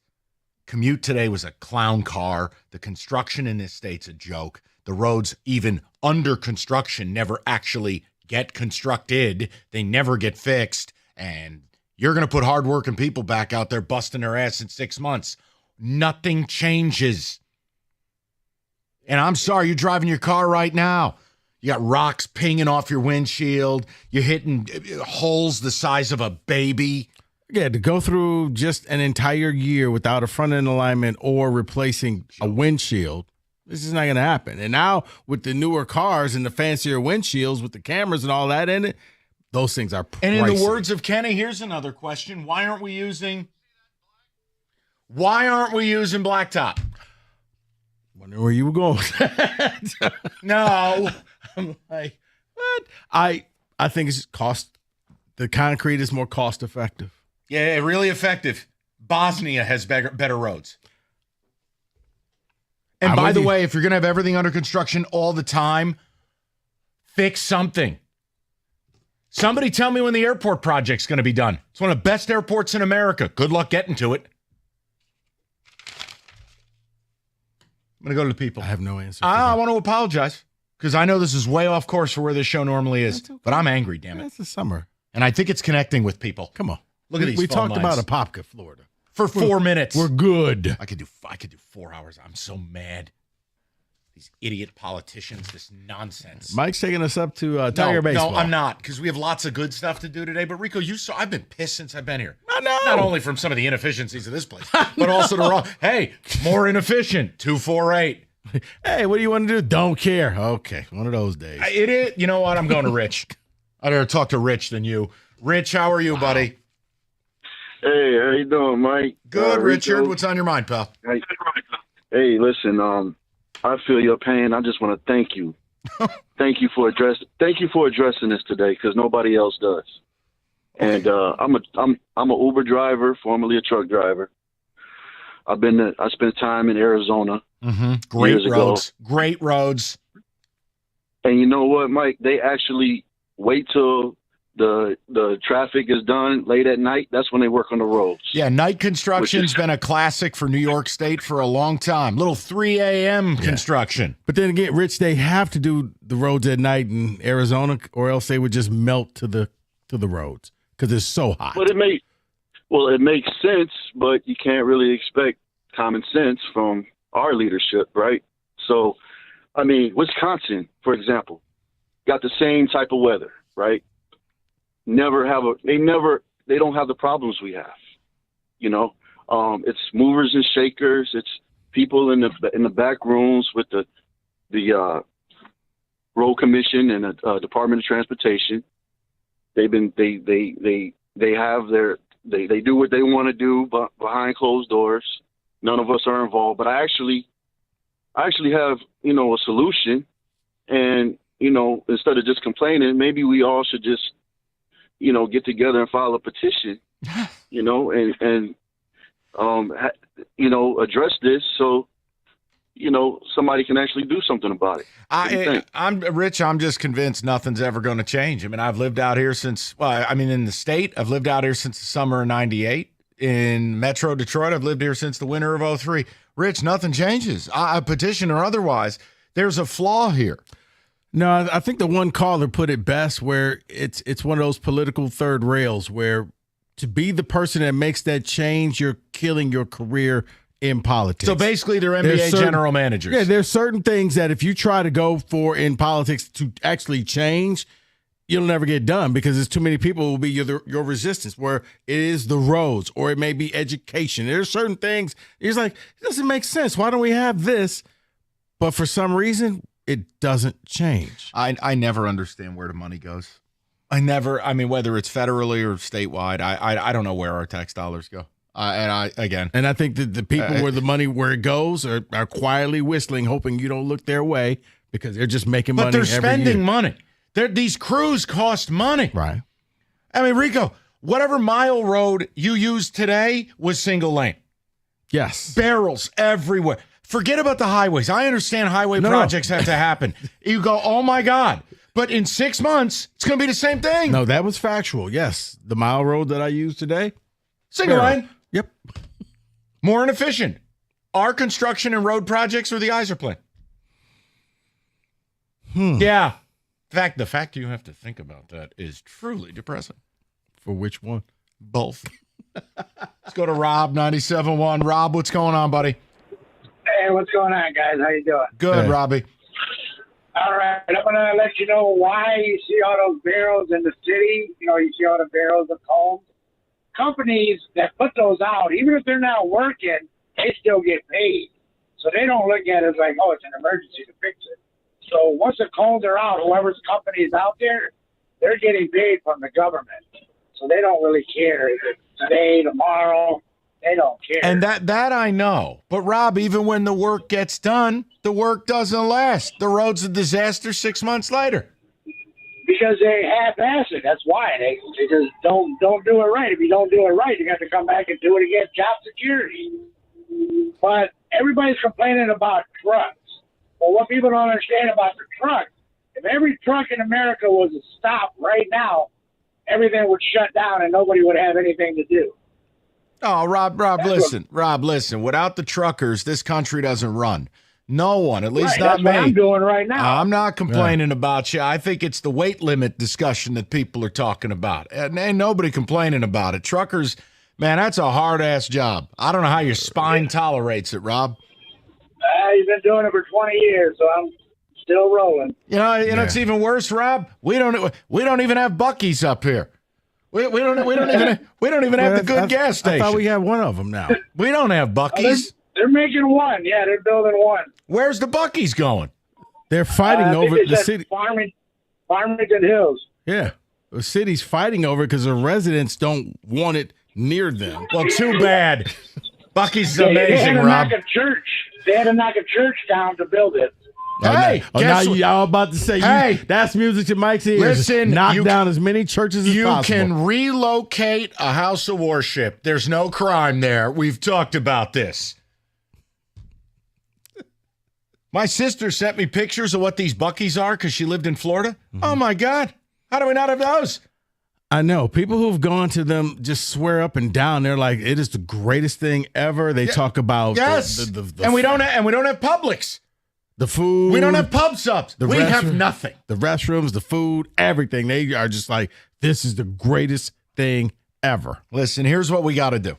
I got to be serious with you. I've been very selfish the first couple segments of the show. And I appreciate everybody calling in on this. And I'm sorry I allowed the angst of my commute to bleed over onto the air, but I am now going to do my job. Okay, first of all, what are you apologizing for? Well, because this is a ridiculous discussion. No. Because if anything, then I need to apologize to the people because I saw this and gave it the green light. Matter of fact, I stoked the fire, threw a log on there. You did. Because I wanted to make sure that you were warm. It's like a boxer. You got to come into the ring lathered up. I had to make sure. I'm lathered. You gave the people what they. But here's the thing, Mike. You're not the only one. No. Look at the phone lines. You struck a chord where there's a lot of people who feel like you do. When do you want to get to the Yzer plan? What do you want to do? You drive the bus. Leave me alone. I'm going to read a book back here. What do you want to do?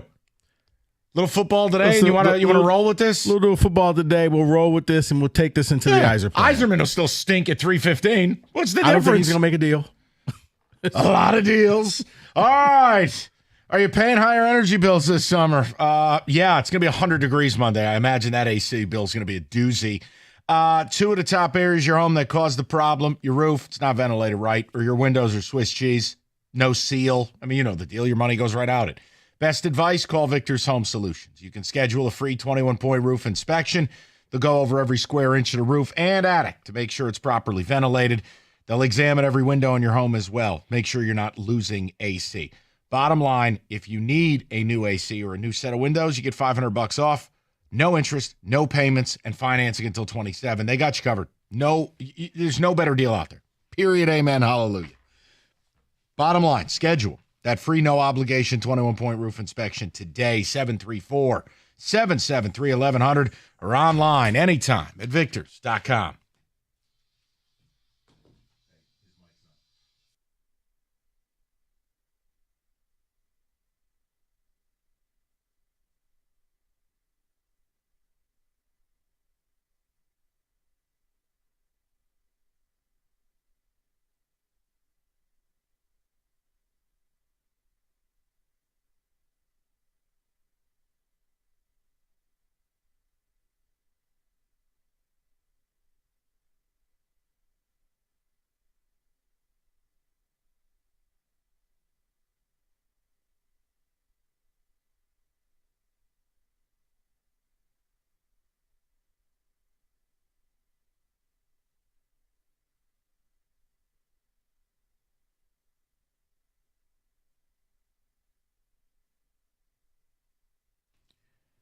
The United States versus Saudi Arabia.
All right, let's touch the table on some football, shall we? We'll try to center this thing. David, music.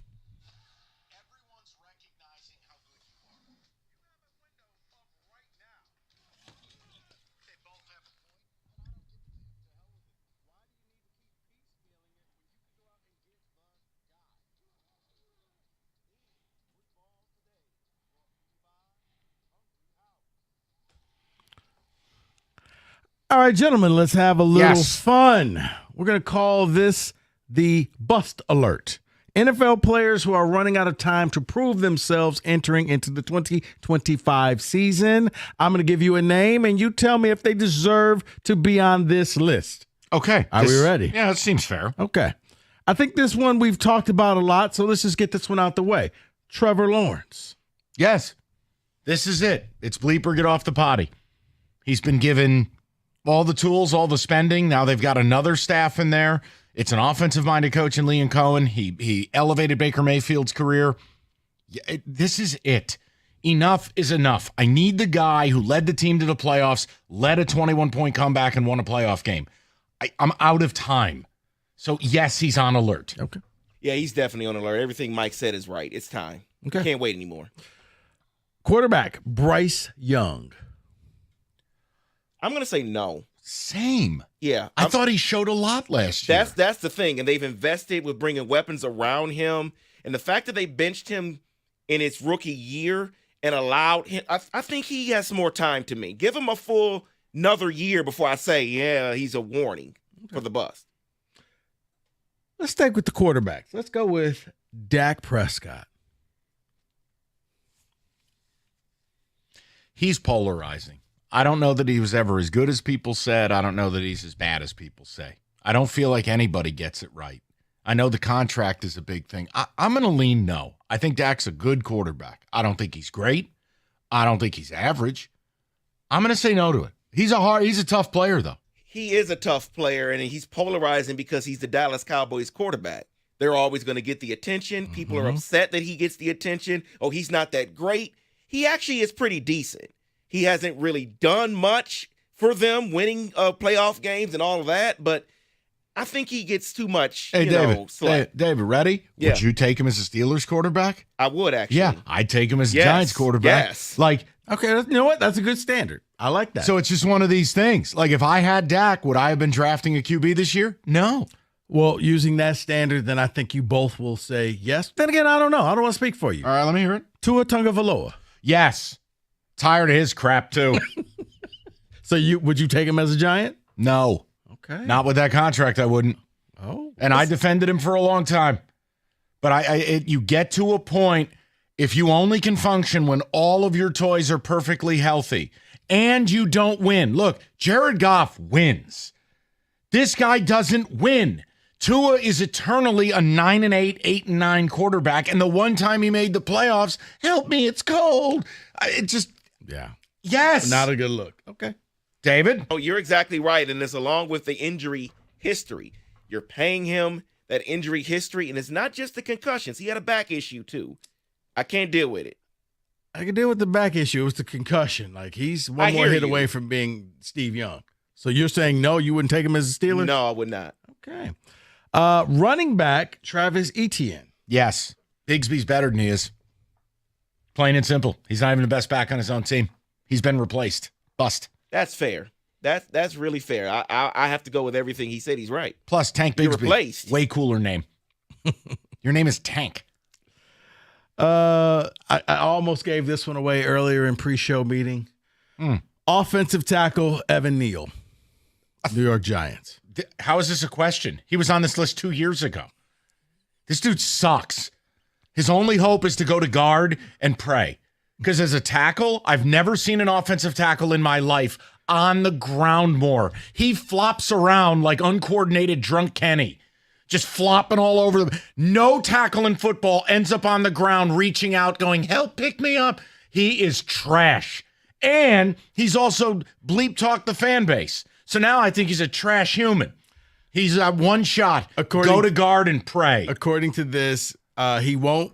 While he will bust, he's not even guaranteed a starting gig while competing with veteran Greg Van Roten at guard. It's Roten, and he blows too. Okay.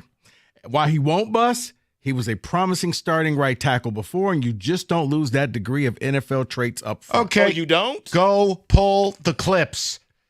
It's one thing if you miss the man you're blocking. It's another if you end up on the ground like Wojo after 17 gin and tonics. He sucks. Packers defensive end, Lucas Van Ness. Yeah, bust. They're desperate for a pass rush. They've been leaning on him for a couple of years. He can't play. And I don't know what the problem is. He was a really productive college player. I don't think he's going to have a 12-sack season out of nowhere. It kind of sounds like – I'm sorry. Go ahead, David. Oh, I was going to say, yeah, he can't do it. I haven't seen it from him yet. So yeah, no, I think bust. I want to say that if the Packers kind of use him the way that the Lions do Aiden, it will further his career because they're trying to pigeonhole him into you're going to come from this one. No, how about you move him around and let the offensive line dictate, whether he's going to be good or not. All right. David, this will be easy for you. I gave Mike an easy one. Aaron Rodgers. Oh. No, he'll ball out to standards of a 40-plus-year-old quarterback. He will. He'll have a good year. I can't believe I got to do this. Yeah, he'll have a good year. I agree with David.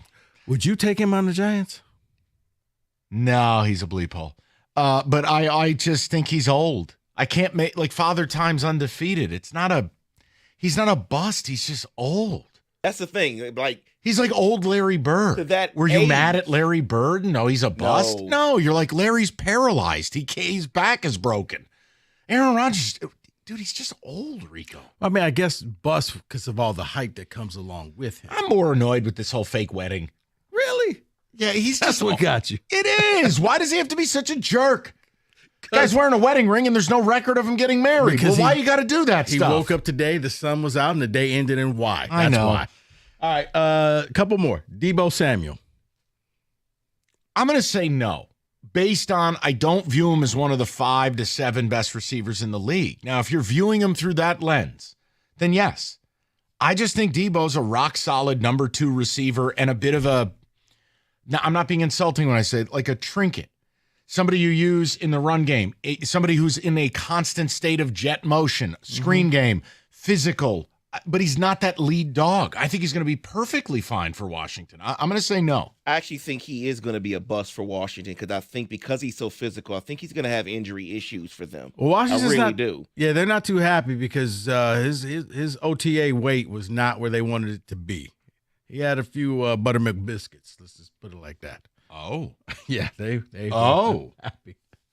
Let's go with Jalen Ramsey. Yes. I kind of think he's done. Look, his best skill last year wasn't coverage. It was blitzing. And he's a guy that's constantly asking for the Brinks truck to get backed up. He got exposed a lot last year. I'm going to say yes. I kind of just think it's over. And Rico, he's been in the league, was it 8-9 years? Mm-hmm. He ain't young no more. Yeah, he really should move to safety, but I think his arrogance won't allow him to. His pride won't allow him to. He's done. He's done. All right, I got 2 more real quick. I'm just going to put it out there for you guys. J.J. McCarthy. No, it's not fair. Didn't play last year, had surgery. I don't think it's fair to label him a bust if he struggles in year 1. I mean, who do we talk like as a rookie if they come out and they're bad? Yeah, Bryce Young then was on alert last year, but I'm not going to do that to J.J. McCarthy. Like, I know, OTAs, he wasn't very good. This is what we're doing now? OTAs? I'm going to say no.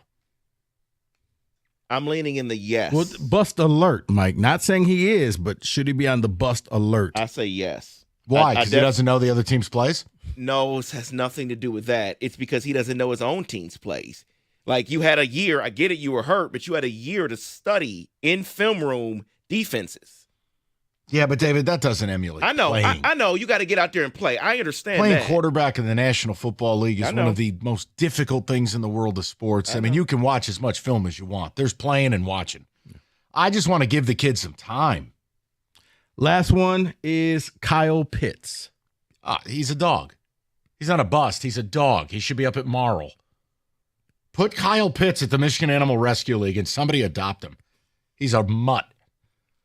He is. Rico, he is built like Zeus. Yeah. And he does nothing. Nothing. 1,000 yards as a rookie, cashed his checks.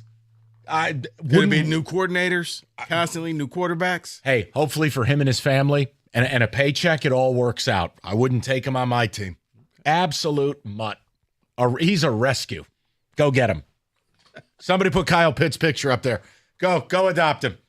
All he needs is some Ben Johnson love. Dude, I'm sorry. Could Ben Johnson fix him? No. Wow. I don't know that Kyle Pitts has the heart for the game. That's the problem. Okay. Players who try and are of limited ability, I'll tolerate all day.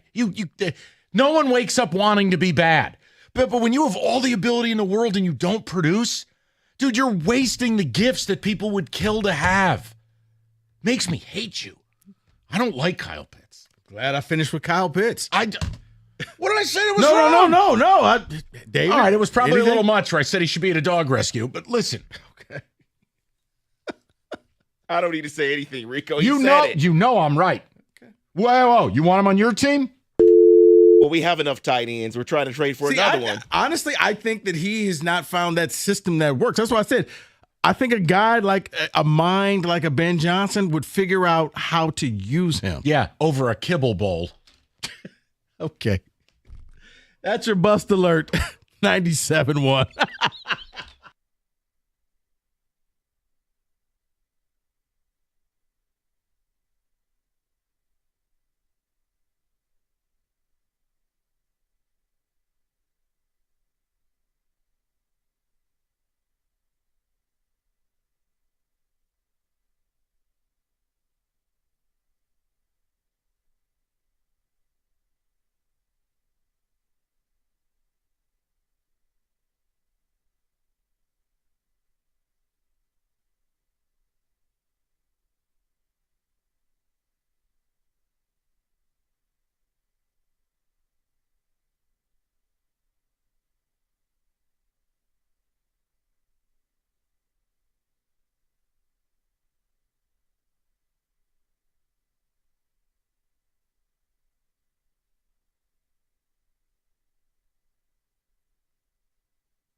Brought to you by Precision Garage Door Service of Southeast Michigan. The Ace Tarek Skubal takes the mound at Comerica Park tonight. The Tigers go for a series win over the Pirates. Weather, of course, pending. The hero last night, Javy Baez, celebrating 10 years of service time with 2 home runs, and he says he's feeling healthy and more confident than ever.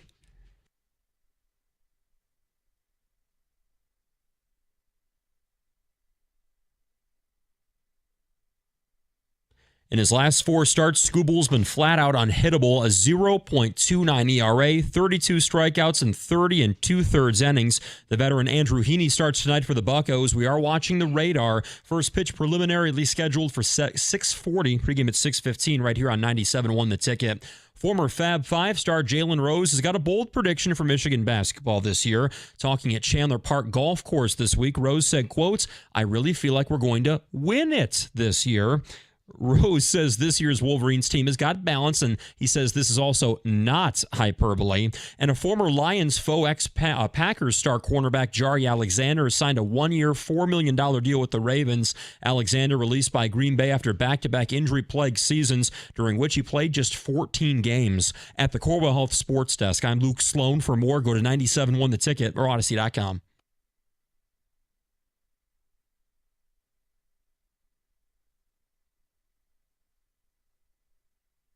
All right, 3 o'clock. We are now going to get the show on the road here. So, Stanley Cup, Florida Panthers go back-to-back. Oh, Connor McDavid. I do feel bad for him, but that's not the topic. I want to ask Wings fans something. I need the hockey elite. What can we learn from the Florida Panthers? What can Steve Yzerman learn? Because when you really look at the construct of the team, one thing kind of jumps out as you begin doing a little bit of a deep dive into the Panthers.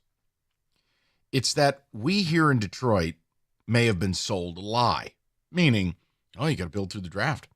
You got to draft, develop, and sign.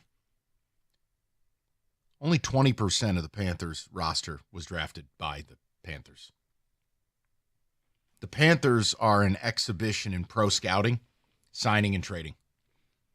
And that was a great stat that you gave. Well, I mean, occasionally I give you a few. But Rico, the reality is it lines up with this summer because there's duality to this. What can you learn from the Panthers, who are now, it's so odd in the NHL, the 3rd back-to-back champions since 2016.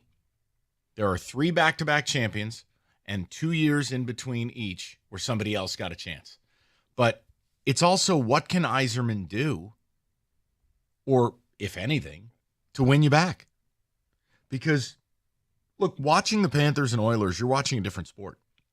It's a different planet.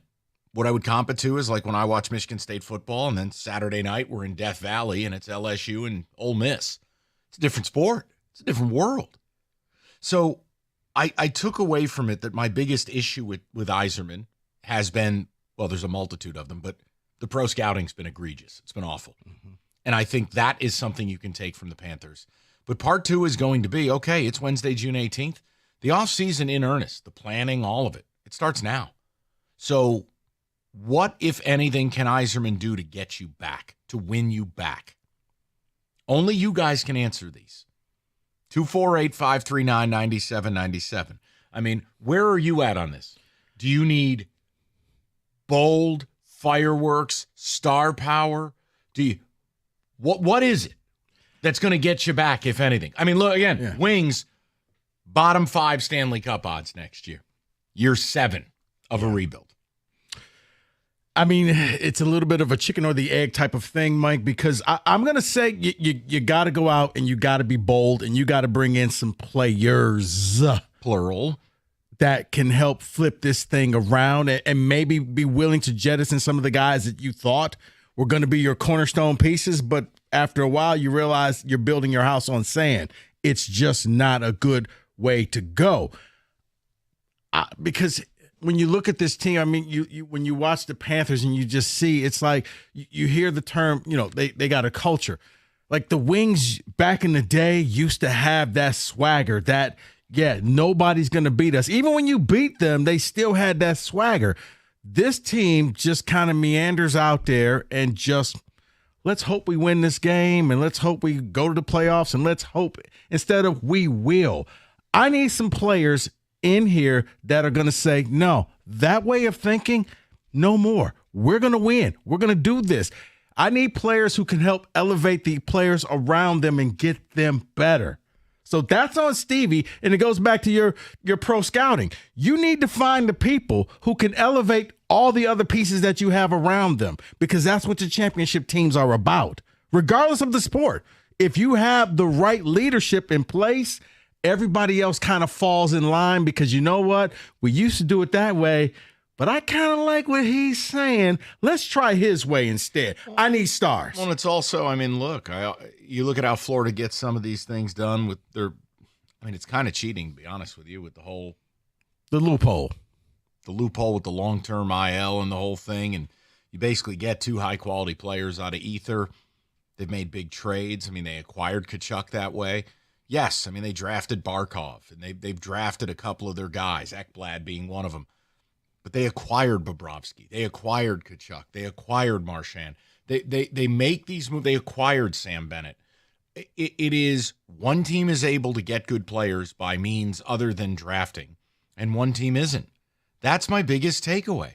That for all the credit, if you want to give Steve credit for drafting, do it. I'm not going to fight you on it anymore, even though I really don't know what I'm supposed to care about. But what you must do on the other end of it is you have to hold his feet to the fire for having arguably the worst pro scouting department and execution of pro scouting in the entire sport. Oh, yeah. Argue it. Look at the deals you signed. Look at the trades you make. Tarasenko, Mrazek, Hall, Petrie, Kopp. Yeah. I mean, you want me to keep going? So I want to hear from Wings fans because, look, maybe you tuned out. Maybe you didn't watch Stanley Cup. Maybe you didn't bother with the playoffs. Fine enough. What can Yzerman do to get you back? What do you want this summer to be? I'm with Rico on this. This has to be something over the top because I just don't see a scenario where they kind of stay steady and flourish and become this unbelievable team. I don't see it. See that? Oh, go ahead, I'm David. sorry. That's the thing, Mike. I look at it in comparison to what Trajan Langdon did. And we didn't think those moves were going to be significant enough to put them in the spot that they ended up in. We're in year 7 of Yzerman. I cannot another year say, well, these smaller moves, let's see what happens with this, and maybe I can't do that. I need something big David, for me to be back. I'm with you because he had an opportunity to do the smaller moves, and they didn't work out. Trajan came in one year, his smaller moves took them from a laughingstock to the playoffs, and now we expect a bolder move. Steve's been doing those moves, smaller ones, and they just – I mean, I get what the best one was, Patrick Kane. That's probably yes, but – I love how there's a question mark at the end of that. I'm playing Kenny right now. Probably yes.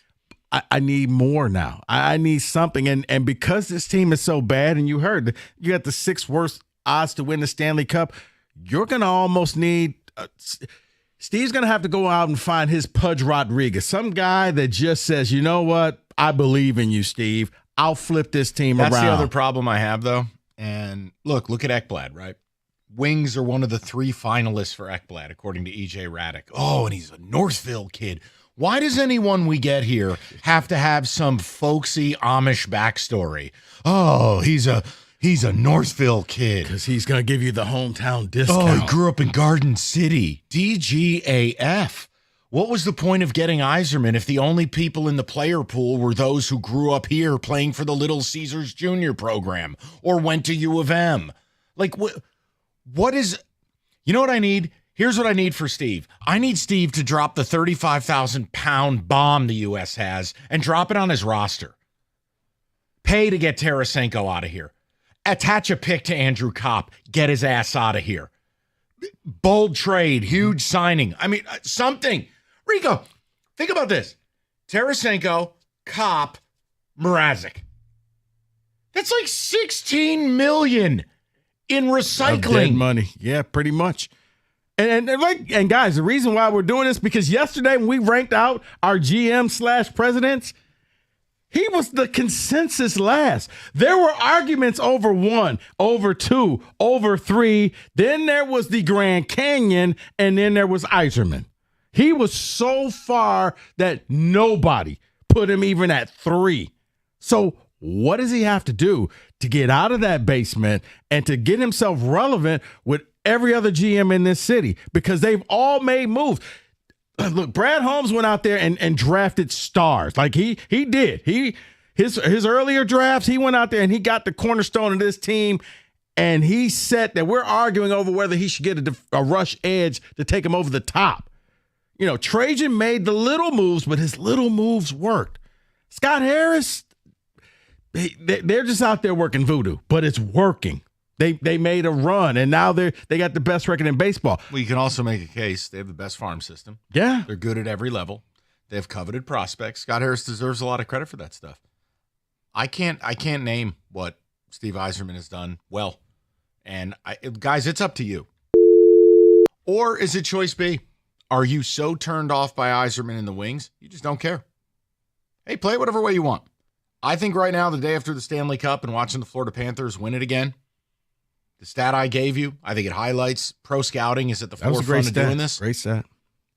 You tell me. I mean, Rico and I, it's easy for us to sit here and just go, I need a nuclear bomb. I need Yzerman to basically be like one of the Jersey housewives and flip a table right on his roster. Yeah. I need it to be one of those, when you get that text or when you get that notification, you got to pull your car over if you're driving. Yeah. I need, wait. What just happened here? You got who? You traded for what? I think it's a collection of people adding, and I also think it's time he pays to get rid of some people. I mean, hell, if you attach to 2 to get rid of Wallman, do what you got to do to get rid of Kopp. Do what you got to do to get rid of Petrie. Do what you got to do to get rid of Tarasenko. Do what you got to do to get some. But just make sure that this guy's no good, because you don't want a Wallman part 2. Uh-oh. All right, Hungry Howie's. They got a deal for you right now. It's a pretty damn strong one, too. Large one-topping pizza, your choice of 8 flavored crusts, just $8.99. Dough made daily, 100% real cheese, real ingredients, and over 20 toppings to choose from. 8 flavored crusts. It's $8.99 for a large one-topping pizza. All you need to do, you go to hungryhowies.com, you download the app, and you start your online order now. That's it. That's all. It's online carryout only. $8.99. The deal will not be here long. Take advantage of it only at Hungry Howie's.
So I've asked a couple of questions. Panthers win the Stanley Cup.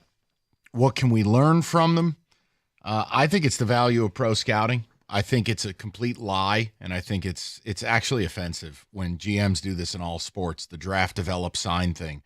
The reality is if you want to get great, not good, and you want to win it all, you're never going to be able to do it all in-house. And the Panthers, the secret to the sauce for them, only 20% of the guys on that team were drafted.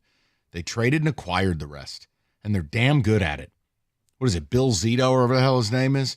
Like, look at the Wings pro scouting and look at theirs. So that was one. The other is, what, if anything, can Yzerman do to regain your trust and your faith, to get you excited about this team? Because right now, as Rico so eloquently put it, when we did the ranking of GMs yesterday, people started in with the jokes. It wasn't us. Yeah. We took it serious, named all 4 guys, and gave a case. People started calling in, and they were basically like Big Bird from Sesame Street and then Yzerman. Yeah. Me playing Madden as a GM. Right, GM of the Flint Firebirds, then Yzerman. It's like, it was bad yesterday. So, okay, what does he have to do? Like, I have a feeling Aaron Ekblad won't be enough. And again, if I got to have another one of these folksy, he's adorable with Wyatt Roberts, a Northville kid, or whatever it is. Like, who cares? I got that confused last segment. I apologize. I'm in a very angry mood today. But yes, Robertson, Northville, the whole thing. Ekblad, not. We're going to get you a chopper home. I would just take an iced coffee at this point. But my whole idea is it would have to be an atom bomb of an offseason. Yzerman basically would have to break character from everything he is here. Mm-hmm. I'm talking about shipping guys out.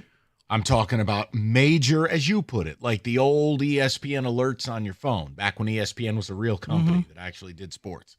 Like, that's what would get me back. I mean, kind of like Mike, I remember I was pulling into a parking lot when Stafford got traded, and I had to, whoa, wait a minute. Let me just park the car. Let me double check and make sure this is real. Wow, this just went down. Yeah, because as David and I said, he's had the little moves that, okay, Stevie, we trust you. Let's see you cook. Let's see what you do.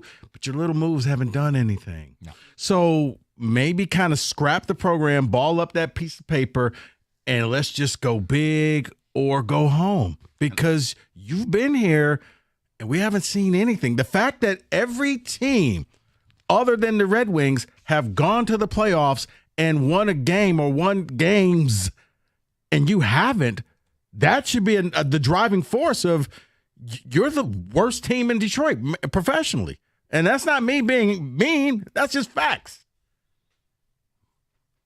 Ekblad's from Windsor. That's all it is. It's the only players we sign. You got to pray to God they're from around here. Is that what we're doing? Went to Michigan. David, what do the ticket texters have to say? You tell me. I am so checked out on Yzerman and the Wings. I just don't care. My LCA money goes to the Pistons until it turns around. All right, so there's one who says there's nothing he can do. He's checked out. This is another person says, what I want is to see Hall, Comper, Kopp, and Tarasenko and the like gone. That may get me back. Well, I think that has to be part of the calculus of this. I don't think it could just be an offseason of adding. I think Yzerman has to identify some of the mistakes that have been made, and he's going to pay dearly to get rid of them. And it'll be a Wallman situation again, except these guys actually stink. Trade Larkin. Make a statement. He's not a captain. He would be a great Robin to a Batman. That would get me back. They need to add a strong culture setters. It starts there. This team even has bars between the GM and the captain. You need those experienced culture drivers to transform the locker room. The Wings need to model after the Panthers with size and physicality. That's why Bennett and Ekblad are my top 2 targets. Yes, I'm looking at you, Larkin. And it's funny, they got Bennett for basically nothing. Pro scouting. There has to be a change there. And the pro scouting, when you look at the signings and the trades at the pro level, not the drafting, it's bottom 3 in the league. Go look at it. So we can get to the people. I appreciate it, David. See where everybody's at. Tony's up next, 97.1. Tony, what's going on, bud? Hey, fellas, first-time caller here. The reason I'm calling is because of your asinine remarks about this Yzerman deal. Here's the deal. Hockey's a different game than the NBA, the MLB. You just watched Edmonton. What do you want the Wings to do? Go out and make one or two big splashes? Edmonton just got their brakes beat off with the two best players in the entire world. In the Stanley You Cup can't just final go out- back-to-back years while you can't get off your own toilet seat. Great comp, Tony. Oh, yeah, well, I'm just saying, this is what you guys want. You want big splashes. Yes, You to kinda make need the to Stanley build up Cup from the finals, ground. Tony? Let me get this straight. Yeah, Your but you think- angle is you to think- tell me you that I'm think- supposed to you be think embarrassed that that the Oilers made the finals and they ran into a wagon? That's your angle? Well, they're not going to win a cup in the next 5 years here, bud. You guys don't know hockey. You guys talk out of your butt all day long about this, and you don't even understand what it takes from a developmental standpoint into the show as to how to get guys ready. Also, Chris Draper runs the pro scout. and he so I don't sucks. know who I don't And know he where you're sucks. deferring the blame to. He sucks. Your pro scouting sucks. Tell me I'm wrong. Tell me I'm wrong, hard guy. Suck. It does suck. Okay, You so guys I don't know suck what I'm worse at talking about, commenting but yet on I'm right. Which is it? You two suck worse at talking about hockey. Okay, you have good. No understanding of how the you're right. You're right. You're developmental- right. Even though you just agreed with the tenet of my entire argument, put your other hand on the wheel and off of your ball bag. Have a good day. So you can't say. Now I got that. You can't say you don't know what you're talking about when you agree with everything I just said. Then your other angle was This this is right here. Yes. No, because here's my other problem. While his hand was on his shift knob, what do you want him to do? Be like Edmonton? What do you mean, and make back-to-back cup finals? They came up short. They lost the game 7 last year. Your comp is that what? Somehow Edmonton is this egregiously awful thing because they ran into what? A modern dynasty? Tone, try again. Try a different day part. The whole you don't know puck thing is lame. It's lame. Because here's the bottom line. This is what Wings Nerd does. If you critique God, you don't know puck. This was the same angle that people like Tony took on PK Subban. When Subban trashed Yzerman, well, he doesn't know puck. Well, that's kind of a problem, being that he was a high-level player for the better part of a decade. Correct. No, and the fact that he said, well, look at, Edmonton, the Oilers, they had these star players and they lost. And I was about to, you said it I mean, first. the it was finals. They lost in the final. And last year they lost in game 7. So, yeah, because at that point, we're talking about what's that one move that Yzerman needs to make to get them over the top, the way we talk about the Lions right now. Nobody says that, man, this team sucks. No, it's what can you do to win the title because you're so close. Here's the other problem, too. There's a myriad of problems with Tony's call. This whole idea that the NHL is just so much more different than every other sport. It's really not. Now, I will agree with you, it's different than the NFL. And they don't pay people. That's why it's different. No, 1,000% different than the NFL and a turnaround. But to suggest it's that different from baseball, it's not.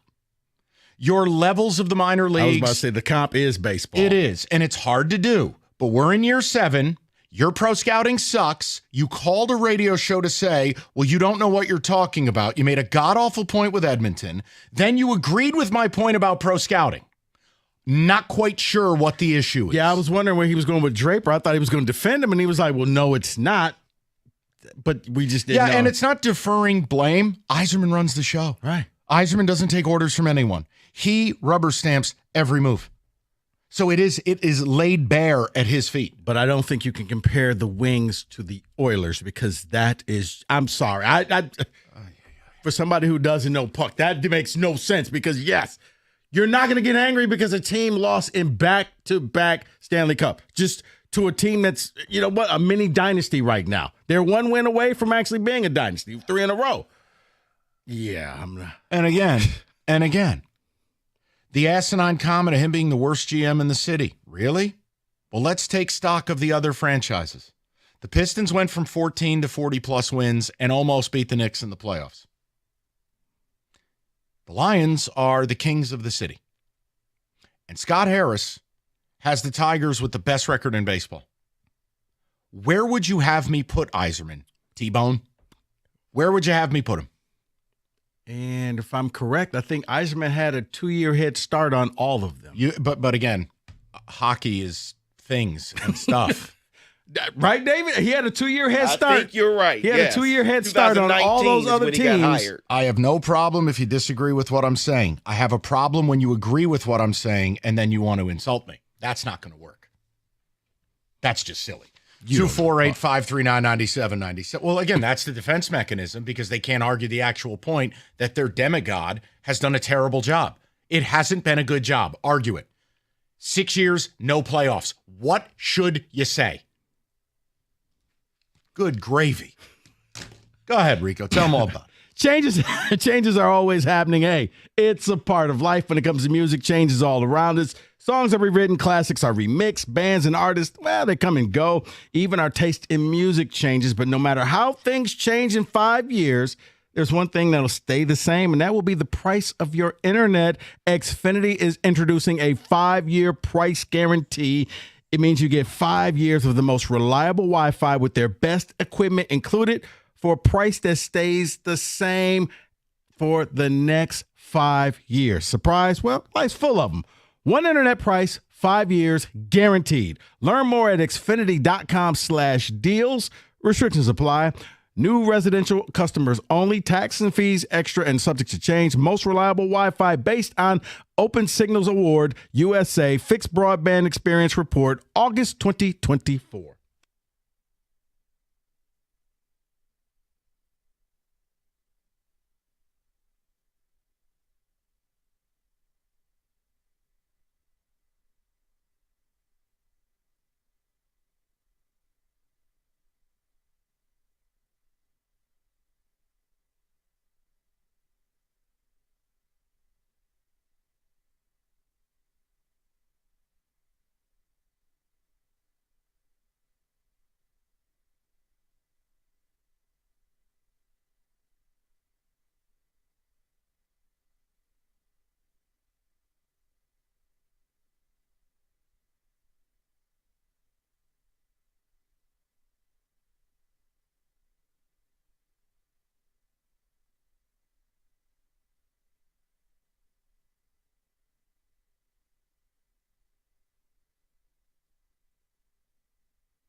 Brought to you by Moran Buick GMC. Weather pending, the Tigers go for a series win over the Pirates at Comerica Park tonight. The ace, Tarek Skubal, gets the ball. The veteran, Andrew Heaney for Pittsburgh. Skubal dominant lately in his last 12 starts, 101 strikeouts and 5 walks. His ERA on the year, now just 1.99. First pitch as we do watch the radar scheduled for 6:40. You're not watching a radar. You're reading a piece of paper, We've Luke. all got our meteorologist hats on here because the problem is, let me tell you about this. It gets sunny, and then that fuels the storms. Could be trouble. We'll see if they play. Supposed to at 6:40. The Tampa Bay Rays are supposed to have a dome over their head. They're not right now. They're playing at the Yankees spring training home, and they're in advanced talks as well to be sold to a Florida-based real estate developer for about $1.7 billion. The Rays have halted new stadium plans after the roof of Tropicana Field was shredded by Hurricane Milton, and the Thunder look to close out the Pacers and win their first title in OKC in Game 6 of the NBA Finals tomorrow night in Indy. At the Corwell Health Sports Desk, I'm Luke Sloan. More at 4 o'clock or at 971theticket.com.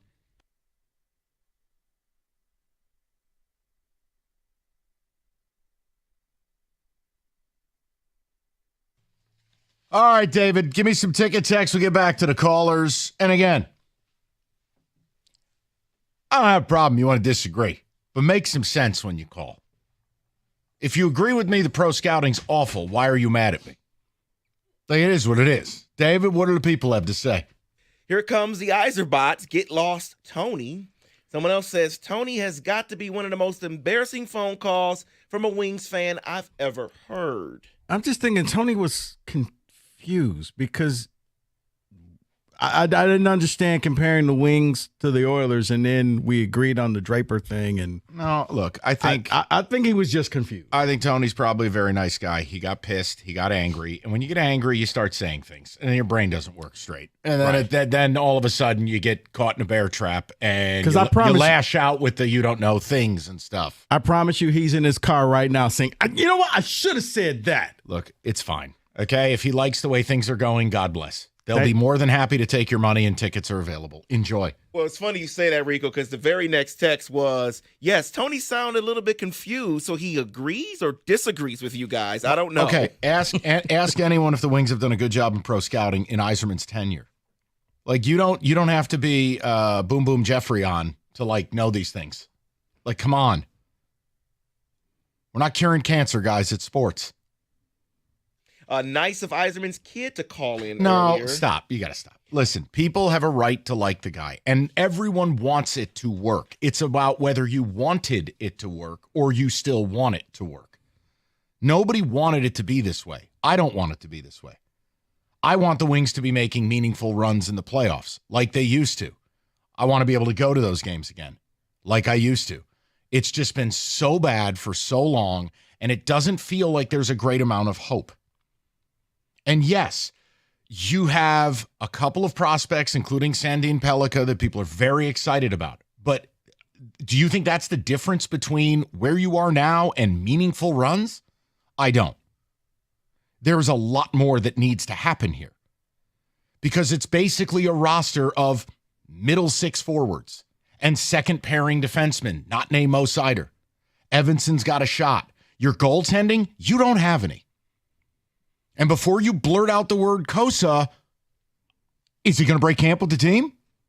He's going to play? Got benched in the playoffs down in the farm. So it's just, what am I holding out hope for? Sure, Lucas Raymond can get better. Yes. Mo Seider, if he can get some support and actually get out of the zone, spend a little bit more time with his talents at the other end of the ice. Yes. But guys, tell me where I'm wrong. Yeah, and I don't even think he likes Dylan Larkin because I don't know what that was at the end of the year. Well, that was radio gold is what that was. Right, but that's your captain, and it's like, okay. All right, we'll go to the people. We'll see what everybody's got to say. Johnny's up next, 97.1. John, how you doing, buddy? Not bad. How you doing, Mike? Good, John. What's on your mind? Well, first time I ever called a radio station because this is making me really angry. These guys ain't changing nothing. Tigers, Lions, Pistons, they're changing what they do. They're evolving with the game. These guys aren't. Good old boys just hanging out, doing their thing. So you believe we're going to get nothing this summer? You think it'll just be some B-minus signings?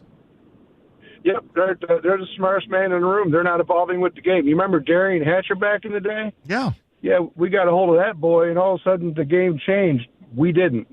We just stayed the same. John, I hope you're wrong. I'm not telling you you are. I hope you're wrong. That's all I have is hope. It's not. I used to like watching it, but I can't. I know. Look, John, I'll tell. Look, and I know inevitably, John, we're going to get these phone calls about. Okay, well, then what do you want to do with Yzerman? Look, I'm upfront about it. We're a year past the whole make the playoffs or he should be on the hot seat. The bottom line is we're at the end of the Rainbow Bridge. They either make the playoffs, take a huge step forward, or why are we doing this? I don't care what they do. Like you've said in the past, it's an entertainment product. Entertain me. Make it worth watching. Otherwise, I won't. No, you're right. And again, John, this is the other problem I have, too. Again, it's just I'm a know-nothing idiot, but when you have the worst penalty kill not only in the history of your franchise, but arguably in the history of the NHL, year 6 of a rebuild, come on, man. Like, there's a lot of red flags here where you go, okay, hey, I want to believe, but they need a big summer. Now, if you want to make fun of me, that's fine. But outside of saying, all right, they got to have a big summer, we need legitimate talent upgrades all over the place, well, then what's your plan? You think playing a bunch of kids is going to lead to a meaningful run? Not likely. Not in the NHL, it's not. No, that was probably something that you would do maybe in year 2, year 3. And you kind of grow with the kids, not year 6 or 7. Now you kind of need something established because you haven't made the playoffs. And if anything, right, if watching the Stanley Cup Finals tells you anything, it is the value of, okay, you can draft well, but you're not going to be able to use the draft in an insular fashion. You're always going to have to add pieces. What the Panthers have done is minimize the need for drafting. Maximize their pro scouting. Zito and that department have done an incredible job. Look at the acquisitions they've made. Then you comp it to the Wings, which are the inverse. Let's say we go with the idea Yzerman has done this incredible job drafting. Fine. Do I think it's incredible? No. I think it's good. But work with me. So you draft really well. Your pro scouting's been awful. And where has it landed you? Because if you rely upon the drafting, linear development is not a linear process. And the best laid plans, man, young players in a man's league, that's a very difficult equation. Right. So, Rico, that's my whole point is Yzerman has to be responsible for the trades and signings, which to me represent 2/3 of the operation. 33% can be your drafting. The other 2/3 have got to be what NHL caliber talent are we acquiring through trade and signings? Yep. He's been bad. And what are we willing to part with that's in, playing at one of the other clubs that we own that we can move and parlay that into better players that can help us win now? Oh, Peter Mrazek, that's what. 248-539-9797. I will get to, I'm sorry, I'm on one today. No, you are, but this is what happens when construction's everywhere. All your phone calls coming up next. Northville Lumber, we've talked about them for a long, long time because they're the best in the game. They also have a brand new gorgeous facility on 5 in Napier. Listen, they've got everything on display for you. All the Trex decking, all the samples. Buy it, build it, buy it where the pros do. Go to the new facility, beautiful showroom. Call Northville Lumber today, Michigan's Trex Superstore, or you can go to northvillelumber.com. That's northvillelumber.com.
Straight to the people. You missed anything? Odyssey.com. Rewind. What can we learn from the Panthers? I hesitate from using the dynasty phrase, but they have made 3 straight Cup finals. They've won 2 of them. For me, it's that only 20% of the Panthers were drafted. It's really about pro scouting. It's about the trading, the signing, acquiring a Brian Bennett for basically next to nothing, landing a Bobrovsky when I still can't believe he wasn't, basically a flyer for life. The point is, look, they do the things that need to be done. They're shrewd at the pro level. Yes, I understand there's no state tax. That helps you in free agency. I can't deny it. But it's been the main sticking point for me with Yzerman has been the pro scouting. The trades have been terrible. The signings have been terrible. And for this summer, what has to be done for him to earn your trust back? Look, if you're still on board, I don't think it makes you a bad person. That's not what I'm saying. But I think it's totally okay to say, you know what? Steve's got to prove he's still the goods. Mm-hmm. Because no matter what you want to say about how difficult a rebuild it was, and it was difficult, we can't be where we are now, still having year 7 starting, and you're a bottom 5 Stanley Cup team. That's not good enough. People, it's a fashion hat, by the way. I like that. I know it's Golden Grizzlies, but it's not terrible. Jason, 97.1. Jason, what's going on, buddy? Cleared the bar. Thanks for having me on, gentlemen. Yes, sir. It's beyond frustrating. I think anybody else, if they didn't have the city pedigree of what Yzerman did as a player, they would have been shown the door a long time ago. Just on the trading record itself. The Petrie contract, the Justin Hall contract, Gustafson. These guys are bottom defensemen, and you want to bring these guys in to kind of mold Sider and Edvison. It's just negligence. He needs to do something, and now to be having the shit talking going with Larkin, it's trade him. I think you got to do something big. It's time to do something. Here's all I would tell you. Look, Jason, I said this to a caller yesterday, and it was on a totally unrelated sport, but I said I'm not a big believer in sacred cows. I just think it's okay to have discussions ever so privately about every guy in your organization. And I mean every guy.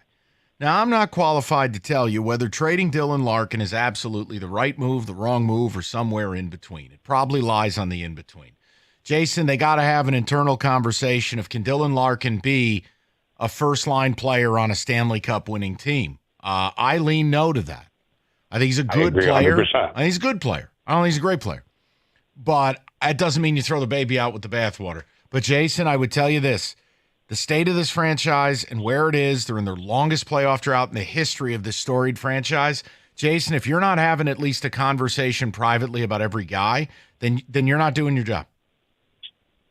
Exactly. So, no, I'm with you in that regard. And I don't recoil when people call up and bring it up. I also don't do this full throttle endorsement of it. I'm not saying this is what must.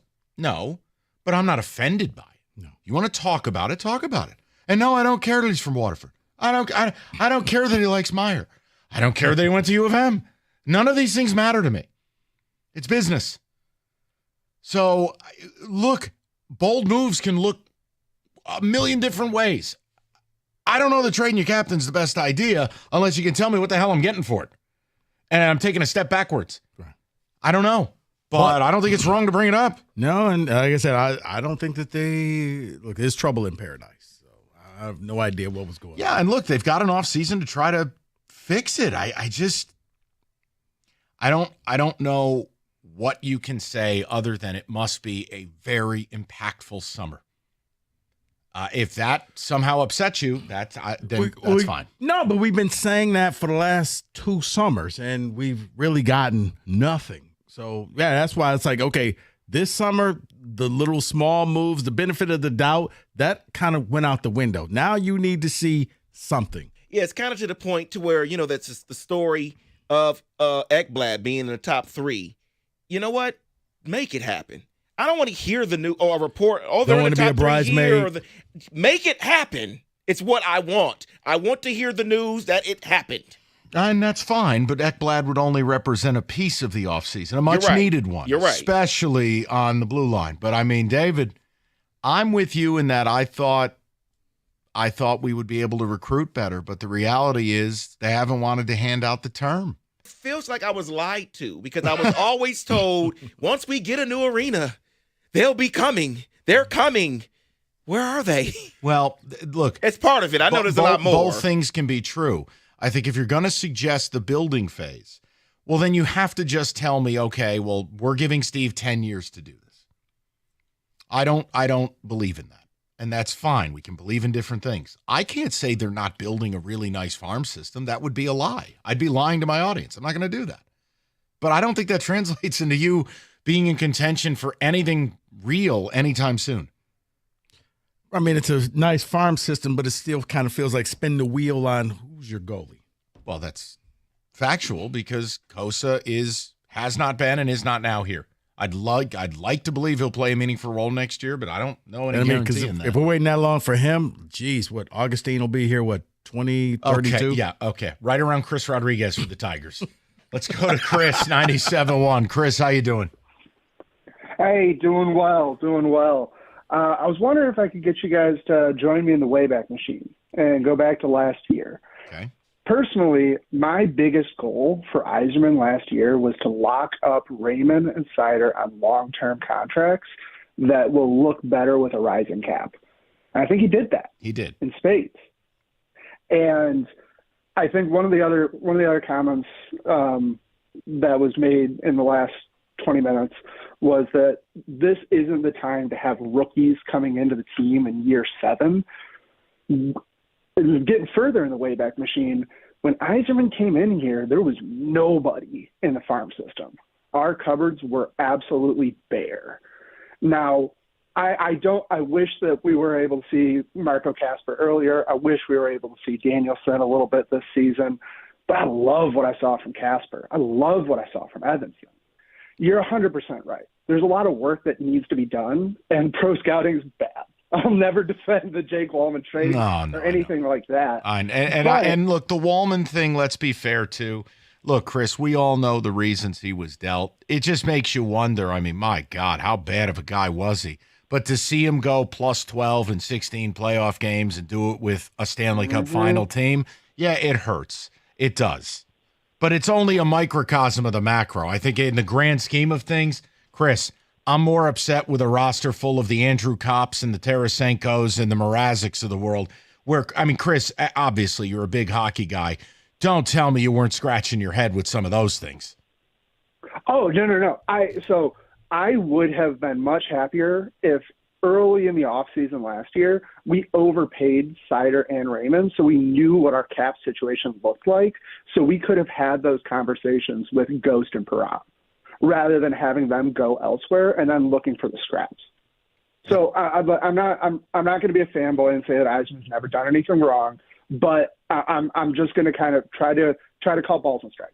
Yeah, and you're right to do it, Chris. He's done some things really well, including the drafting at the high end. The problem is what you said, the glacial pace that they've brought some of these kids along, the fact that he hasn't weaponized any of the draft picks to acquire players to get us closer. Look, you're right. It's a nuanced conversation. It's not black and white, but it's okay to say at this point it's way more bad than good, and that's just where I've arrived at. What do they got to do to fix it? Well, if it's not having a big summer, I'd love to have somebody give me an idea. 97.1.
Brought to you by Northville Lumber. Weather pending, the Tigers go for a series win over the Pirates at Comerica Park tonight. The ace, Tarek Skubal, gets the ball against the veteran Andrew Heaney for the Buccos. The hero last night, Javy Baez, 2 home runs against Pittsburgh as he celebrated 10 years of service time. Manager A.J. Hinch says Javy's resurgence has been a boost for the entire ball club this year.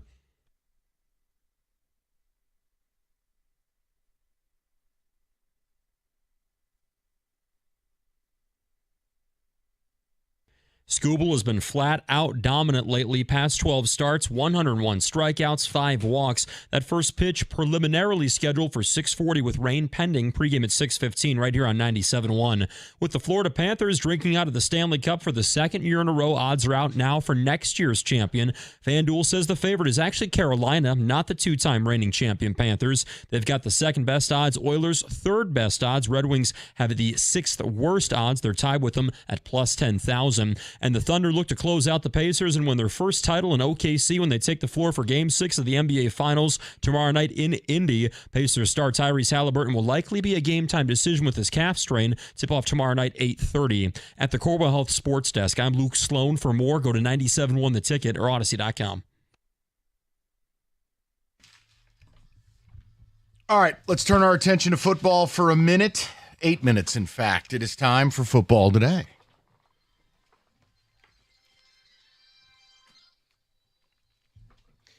Yes, guys, it is time. Let's do some college football here. We're going to go through some college football records that will never be broken. They went through a top 10 here, so I'm going to start with number 10. It is Nick Saban's run at Alabama. No upsetting him. The Crimson Tide won 100 consecutive games against unranked opponents under Saban. Went 14 years without losing a game to an unranked opponent. When they finally did, it was against Texas A&M October 9th, 2021. I think it would just be Nick Saban in sum total. The portal, NIL, it's not going to allow you to be that good for that long and have that much depth. Yes. That much, stacking of 5 stars. No, you just hit it. It's the depth, because now second and third string guy is going to play at quote unquote lesser school, and that's how they got better. Because it used to be, it was just poverty. It was like the really rich and the really poor. It's like living in Las Vegas. There was no middle class. Number 9 on their list is Patrick Mahomes' wizardry. Here it is. Playing through a separated shoulder, fractured left wrist he suffered in the first half, Mahomes set an FBS record with 819 yards of total offense. Completed 52 of 88 passes for 734 yards. Was this the Oklahoma State game? This is, yes. Yeah, I remember. God, I'm a loser. Yeah. I remember. I remember this. You're not a loser. You just have a very good memory. This was big. If you could, in the history books, after Rico has killed this sport, in the museum, there will be a black and white video of this game, and all it'll be labeled is peak Big 12. It was insanity. No, you just have a great memory. Does your wife often look at you and be like, but you can't remember to take out the trash, but you can tell me this mascot? But I do remember. No, I'm just saying. How dare you? She just looks at, but that you remember. Okay. Yeah, I know. Well, number 8 is Marcus Allen's amazing run. Yes, we remember his Heisman year where he rushed for 23-42. Rico does. But, okay. It's true. But the record that won't be broken is that season, he jumped out and started the season with 5 straight 200-yard games. Wow. A streak that has been 44 years since. Wow. So. Yeah. Did you ever press past any of those games? Yeah, I did. I got it laminated. I'll bring it in tomorrow. Happy Juneteenth. That'll never get broken.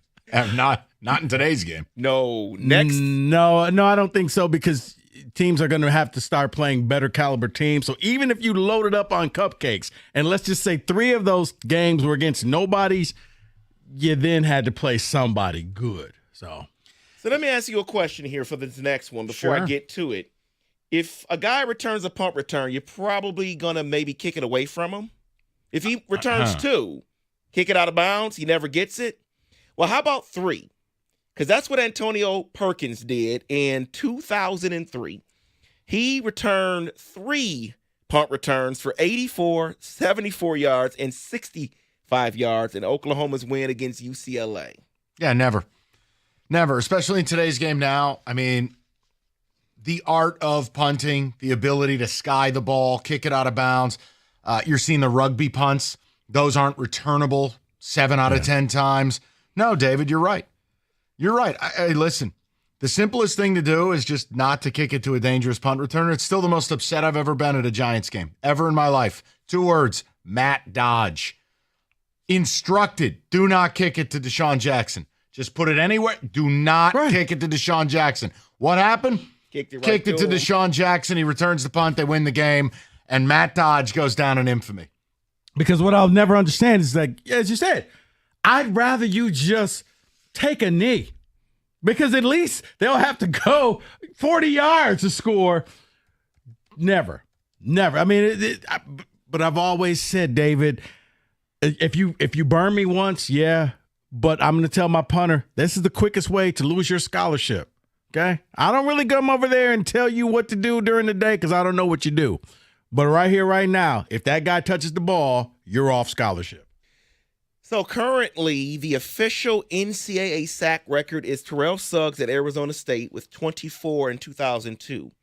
Well, before the stat was ever recorded, 1988, Derek Thomas had 27 sacks that year. Of course, he won the SEC Defensive Player of the Year, 39 tackles for loss. You know what? Here's what I would comp this to, and Rico will know this. It's a lot like the tackle stat. That wasn't tracked in the old days. So there was a Michigan State player back in the day whose father, so Josh Thornhill's dad, Mad Dog Thornhill, the word is he had like 83 tackles in a game. Ridiculous.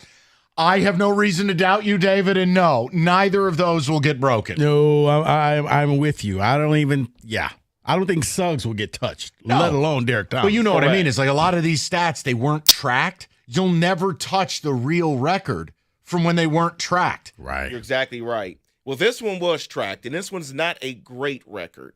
It is throwing interceptions. Florida quarterback John Reeves threw an NCAA record 9 interceptions on 66 pass attempts. That's unbelievable. That will never happen again. 1969. Simply because unless he is the only quarterback you have other than the backup punter, you're just going to pull him.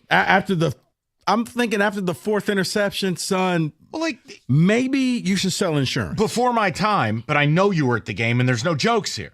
Michael Taylor for Michigan. Didn't he throw 7 against State? 6 or 7, yeah. How the hell was he still in the game? I think that's all they had. Okay, then. Once again, if you're down, I mean, think about it last year with Michigan. If all you had was Orgy and he's throwing interceptions, what else are you going to do? Not 7 of them. Not in today's world. That's wild. Fans will riot. Right, at that point, we're going Wildcat. Number 4 on this list. So when you average 250 yards rushing a game, that's pretty good, right? Yeah. Well, back in 1971, Oklahoma averaged 472.4 rushing yards per game. Will never happen again because it's a passing game. Back then, it was about Oklahoma could literally pull this is where we're going to do. This is the play we're going to run. We're going to run right there, okay? You're not going to stop us. We're going to tell you what to do, and you couldn't. I disagree with that, but okay. Mike, you couldn't. The wishbone and the way they ran that, you couldn't ever figure out where the damn ball was. See, I think they had enough players, and they had offensive linemen then. Yeah, we'll tell you, it's going to him. No 3-card mind. It's going to him. You still can't stop it. So number 3 is similar to Saban in an era where things were different. Florida State had a lot of talent in this era. Well, they finished top 5 in every AP poll from 1987 to the year 2000. Wow. Top 5. See, I didn't even know that stat. That really remarkable. And once again, it's right with the Saban one that Rico and I talked about. Never will be done again. That's Bobby Bowden. Yeah. You'll never be able to stack the talent necessary, have the senior and upperclassmen leadership necessary. Untouchable. Plus the ACC, I don't think it was that great either. Where's Barry on this? Well, that's next. Oh, all right. I was wondering myself, but because that's the one. Well, that's number 2, and we're going to add to it because we know what he rushed for. Ashton Genty was kind of trying to get that last year. Well, he had, what, 2,600? He had 2,600. Barry is 2,628, but that was an error where they did not count the stats from the bowl game. Correct. So technically, Barry would have been 2,850. Do you know the season no one talks about? First of all, it won't get broken. I mean, Genti had, I'm spitballing, I think it was something like 370 carries last year, okay? That alone is never going to get touched again. But the one, if the guy who deserves the award more than Genti, more than Barry, 1996 Troy Davis at Iowa State. Oh. He was on the worst team in the old Big 8, Big 12, had no help. He had like 450 carries for 2,300 yards. I don't know how he wasn't in a wheelchair. But and that's why he never made it really big in the pros, because he was dead. But I thought you were going to say had LaDainian bigger Tomlinson. shoulder pads than Eddie George. Yeah, I thought you were going to say LaDainian Tomlinson. Was it? Yeah, TCU? LaDainian had the biggest single game. Didn't he have like 400 against UTEP? I think you're close. That's yes. back when they ran like the option, and they were all the pitch plays, and LaDainian just boom right up the sideline. But Troy, dude, in that Big 12 with Colorado, with Nebraska, with Mizzou. Did not win the Heisman either, did he? No, because Iowa State wasn't even on TV. I'll tell you what, go find the highlights. It looks like it was shot on someone's camcorder. Well, speaking of, the final one is from an era of 1953 to 1955. Go ahead, Mike. 47 consecutive wins for Boomer Sooner. Yeah, it won't happen. You just can't. Parodies too much. The NIL. No, that's an easy one. David, I don't think a team will hit 20 consecutive wins. I don't think you can go 2 full seasons undefeated anymore. And that is your college football blitz.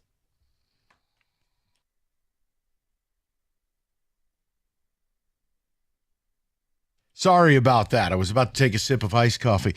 Listen, if you've been injured in an auto accident and you're drowning in medical bills, you need David Feminino, injury attorney. He's going to fight for you. He's going to get to work, period. Get David, get paid isn't a catchphrase. It's a promise. So if someone you know has been injured, don't sit there and hope things get better. Call David at 855-65-CRASH or go to that website, getdavidgetpaid.com.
Well, according to Rico Beard, MSU has canceled basketball season. Some transfer they got blew his knee out.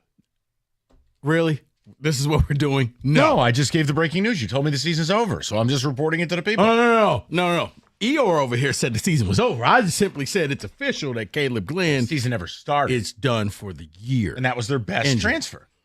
Yeah, but it's not like they didn't have talent on the team. They don't have Final Four talent. So that's the opposite of Michigan, because Michigan's going to win it all, I've heard. Yes. And you know what, David? Shame on me for relaying any news Michigan State related to Michael. What? All right. Shame on me. I should know better. I'm putting myself in the penalty box. That's right. I'm throwing a flag on myself. Why? I tried. I'm going to get to the people. David will get some ticket text. I have a special, because we're approaching the halfway point of baseball. I have a special by the numbers, baseball edition. So if people haven't been paying attention, we're in mid-June now, right? People are starting to get out to the ballpark. They realize, wait, the Tigers are really good. I'm going to give you 10 water cooler stats by the numbers. But here's the catch. You hyenas got to guess. Guess the numbers? Yeah, I'm going to make you feel stupid, and then I'm going to enlighten you. It's like a gift. And you know what, David? That's what David does at Mass every Sunday. No, David, welcome to your angry who said it. 32. Hey. Just wait. Hey, I've already started work on this for summer. In August, when I get back from Saratoga, we are going to do a reprisal of Who Am I? College football edition. Oh, the game I'm horrible at. Right. Oh, revenge is coming. But I remember, height of the pandemic, and his office was still closed, and we were doing the countdown to Big Ten, and I did a couple of Big Ten legends, and Rico wanted to go like Freddy Krueger through the phone and like choke me because he's like, that guy's not a legend. I'm like, Chris Darkins is a legend. Legendary center. What? He snapped the ball well. Never fumbled it. What is Tyler Linderbaum? All right, let's get to the people. I'm going to give Dennis the last word on Yzerman, and then we'll get the text. Dennis, the floor is yours, sir. Hey, guys. Thanks for taking my call. Yes, sir. For a bunch of guys that don't know what they're talking about, you've been dead on with everything today. Thank you. But one thing that we let Yzerman slip on, and look, this isn't Tampa Bay anymore, so we have to stop giving him credit for Kucherov and Stamkos and Braden Point, because those guys don't play for the Red Wings. And what we have in Detroit, Raymond was a good pick. Sider is a good pick. But neither one of them are superstars, and I'm tired of listening to Mickey Redmond and all the other yahoos who I used to respect because they used to do a good job, but now it's North Korea, and we have to say that every player that plays for the Red Wings is great. Casper is – we don't know yet, and I'm tired of hearing the emergence of Marco Casper. The guy had 19 goals and 18 assists. Back when the Red Wings were good, he wouldn't have been in the lineup every night. And if you take him and compare him to Daniel Sprong, just look those two guys' numbers up back to back. Sprong was a bum, and we got rid of him. Casper is this great player. We don't have a lot of great players coming up through the pipe. If the Finnish kid was any good, he'd have been here last year helping us get into the playoffs down the stretch. Because if he can't replace Hall or Gustafsson or even Albert Johansson or Petrie in our lineup, then maybe he's not as good as they're hyping him. And you guys have already made the point on Kosa. Where is he? Why do we have Leaky Lion and Mrazek? Well, I think Dennis, let me explain a few of these things. First of all, I think you're being a little unfair to Casper. He's young. He's a two-way forward. I thought he was fine enough. There's a lot of potential there. I'm not going to turn him into a star, but fine enough. I think you could say they have a franchise forward on projection that Lucas Raymond could develop into that. Look, Sandin Pellikka or any prospect you want to complain about, I wouldn't put it on the kid to say, well, if they're not good enough. They have a glacial pace that they move at with their youth. Yeah. Look, Pellikka is going to be one of the only redeeming qualities of watching this team early, unless they have a bold off season, because no, he does need to be impactful. He needs to be a force early, and that's hard to do. Like the Hudson kid from Montreal walks into the league, and I know he's 4 feet tall, and it's a totally different kind of player, but he walks into the league, and he's like, whoa, who the hell's this guy? Yeah, you need that from Pelican. But I can't blame the young players necessarily. Like, I don't blame Akosa. I blame the franchise. They just move at a because here's the crawl. Because here's the thing: when they were out of it, I just kind of figured, okay, you know what? You bring Kosa up for the last couple of games, and let's see what you got, kid. Let's see you going up against NHL talent. We talked about it at Christmas. You remember those shows? He came up for the one game. Team kind of rallied around him. He played all right. I go, why not give him a run for 3-4 games headed into the break? Yeah. No. David, ticket text. The Yzerbots need to just admit he's done a bad job and needs to overhaul most of the front office. He's made no improvements that have resulted in a better team after 7 years. Problem is, there's no arguing with most of these people. Justin in Brighton. Justin, all I would tell you is, okay, we're not a polling station, but we're here every day and we're pretty connected with you guys. And look, I would say 3 of every 4 Red Wing fans is not a bot. I think you're going to have your loyalists. I think their loyalty is clearly based in they love their team. They desperately want to win, and they love Steve Yzerman. And I think the number of bots have dwindled over the years. Yeah, and maybe it's approaching, instead of 3 of every 4, it's 4 of every 5. Like, you're right. The number's going down. You're always going to have loyalists. Hell, when the Tigers were at the bottom of the barrel, you'd get Alavila apologists. It's the way of the world. Heck, and yeah, when the Lions were 0-16, people still bought season tickets. He wins. There's no point in me speaking. The 2020 That was just right here. Good night. The 2025 Yzer plan better involve kidnapping Sam Bennett. Otherwise, I'm out. But you also have to be careful with a guy like Sam Bennett. You know, Sam Bennett turned into this machine in the playoffs and scoring all these big goals. It's like, 4. Be careful being the team that pays him. You ask me, what can he do? Nothing. He lost me already. There's nothing he can do. Well, I don't think that's fair, but okay. There's always something. Winning will happen. You'll be back in the fold. It's just about maybe the fairness of it is you saying nothing he does this summer will get me back. Only the product on the ice will. That is fair. But I have a hard time saying those are mutually exclusive of each other. Well, no, that's why I threw the option out there. Do you just need to see a deep Stanley Cup run in order to say, okay, he's back? I don't want to see anything this summer. Means nothing. Win games. No, I need this summer. I do. And as I say, I'm guilty. Some people need to see the summer, and some are like, you know what? Don't care. I need to see you actually have a Stanley Cup run. Not even win the cup, but be competitive, be interesting, be fun. Anything less than a huge splash in free agency over the summer, I have lost all confidence in Steve Yzerman. I'll tell you one thing I need, and it's not exciting. It's not sexy. I need to see him admitting mistakes and cleaning up this roster, meaning putting assets and attaching them to dead bodies and getting them out of here. And whether it's the cops of the world, whether it was the Petrie type stuff, whether it's the Tarasenko deal, get them out. Open the cap space. You know what? We don't really need you using many more picks. The cupboard is pretty stocked. I'm not interested in who you're going to draft this year that'll be ready in 2031. That, to me, would be positive growth. Admit the mistakes. Don't keep trotting them out there. Give McLennan a real shot, and let's go. I know that's not you're like, wait, you'll be excited if he attaches a second-round pick to because he will be admitting a mistake. Yeah. That's depressing. I feel guilty for even saying that now. I don't have a drop board, but if I did, it would be the chair drop. No, it's okay. All right. Do you want to buy the numbers? Yeah. I want people walking to the ballpark tonight. They're going to be bragging. I got numbers for you.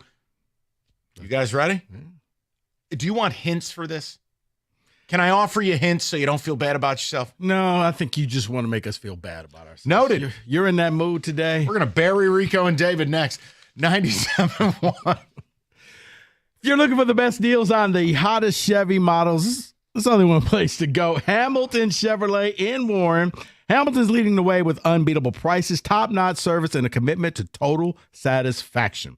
Andrew Pavlik and his sales staff, they want to be your Chevy dealer. So whether you're looking for that sleek sedan, tough truck, or spacious SUV, Hamilton Chevrolet has the inventory of brand new 2025 and 26 Chevys, and the selection is best right now. No more waiting months for your dream car. Nope. Hamilton is stocked up and ready to get you on the road in a Chevy that'll fit your lifestyle and your budget, including the June Rico deal, a 2026 Chevy Equinox LT for $299 a month for 36 months. Walk into Hamilton Chevrolet with $995 down, and you'll drive off with 10,000 miles a year. You know what I say? The best deals are found at 14 Mile and Mound. Go and see my guys at Hamilton Chevrolet for details and find out why Hamilton is leading the way. More at HamiltonChevy.com. Chevrolet together, let's drive.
Brought to you by Applied Innovation. Weather pending. The Tigers go for a series win over the Pirates at Comerica Park tonight. Tarek Skubal gets the ball versus the veteran Andrew Heaney for Pittsburgh. Skubal's been great lately. Last 12 starts, 101 strikeouts, 5 walks. His ERA on the year now just 1.99. First pitch as we do watch the weather. Scheduled for 6:40. Pregame show at 6:15 right here on 97.1 The Ticket. The Tampa Bay Rays are in advanced talks to be sold to a Florida-based real estate developer for just under $1.7 billion. The Rays, currently playing at the Yankees spring training home, have halted new stadium plans after the roof of Tropicana Field was shredded by Hurricane Milton, and the Thunder look to close out the Pacers and win their first title in OKC when they take the floor for Game 6 of the NBA Finals tomorrow night in Indy. At the Corwell Health Sports Desk, I'm Luke Sloan. More at 5 o'clock or at 971theticket.com.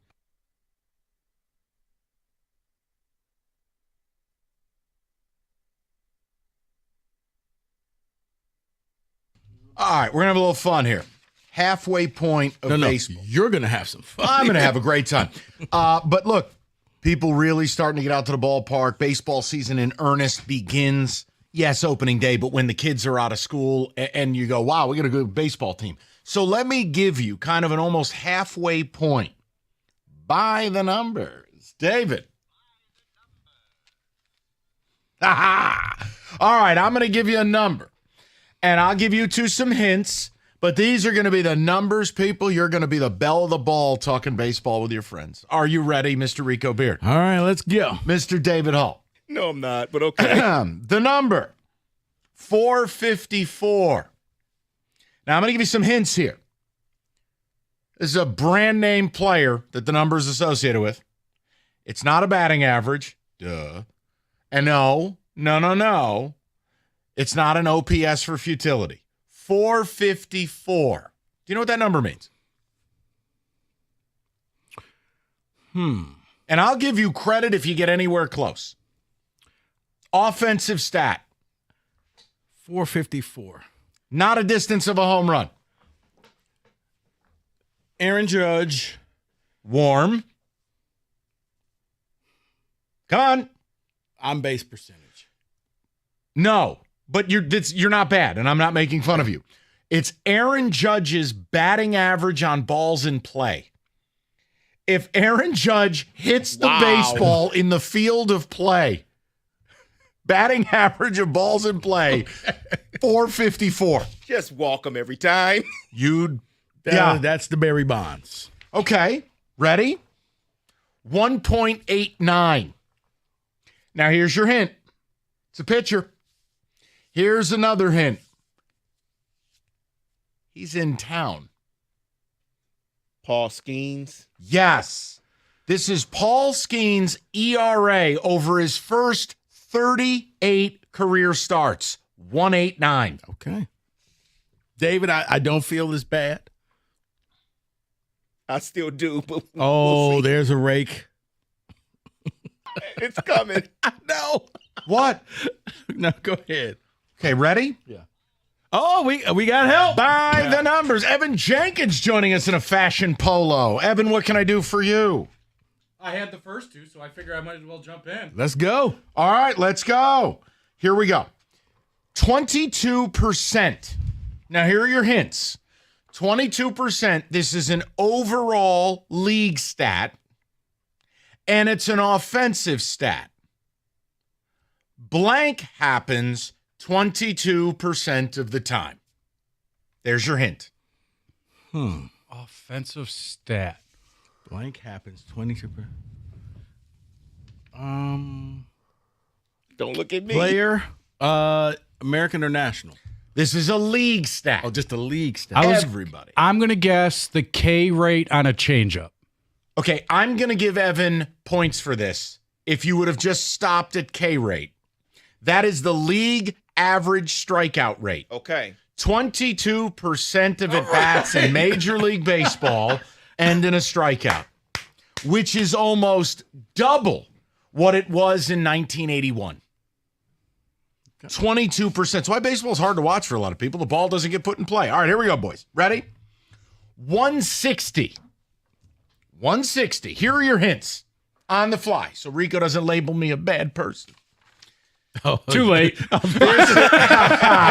got out of bed this morning. Whoops. That was what the construction and these roads did. Here we go. And you don't know hockey at all. 160 is a projection. A player is on pace for this. 160, offensive stat, not RBIs. That's what I was going to guess. Okay. Riley Green strikeouts. No. That'd be too low. He's on wouldn't it? pace for more than that. Yeah. Riley Green's on pace for 200 of those. Yeah, he strikes out 31% of the time, so it's more than that. Yeah. Shot at this. Okay. It's just one player, you're saying? This is a singular player's projection of blank stat. I'm going to say... Have you used a player twice? Could this be skiing strikeouts for the year? No, it's an offensive stat. Ooh, 160. Wow. And it's not RBI. Let me just give it to you. Can I just do this so we can get a few more in? This is the projected pace for Shohei Ohtani's runs scored. Oh, my God. 160. Ohtani right now has scored 45% of the time he's reached base. Unicorn. Yeah. Ridiculous. He All right, here we pitched go. in it. Here we go. Ready? 6.86%. 6.86. Is this league wide? 6.86. Percent. Blank happens 6.86% of the time. Here we go. I'm going to say home run rate. No. Hold on. Let me give you a hint. 6.86% of the time when someone's on base. Ooh, a stolen base? Close. An attempt. Despite the rule changes, only 6.86% of the time does a player being on base result in an attempt. The expectation was they were going to attempt even more. Well, Ellie De La Cruz can't play for everybody. 2 steps and he's Fair. there. That's fair. Also fair. All right, here we go. Ready? Yeah. 39. By the number. 39.4%. 39.4%. This is an outcome of offense. Blank happens 39.4% of the time. When you score first. No. That you don't score a run when a runner gets on. Also, no. I'm going to say something with Scooble. Oh, no. That you win a game if you hit a home run. Okay, you're the closest. Whoa. 39.4% is the percentage of runs that are generated from home runs in Major League Baseball. That goes with the strikeout Hey, rate. don't look at the clock. This is fun. Keep going. Oh, okay, that's not how this business works. All right, here we go. 61. Roger Maris. No. Yeah! No.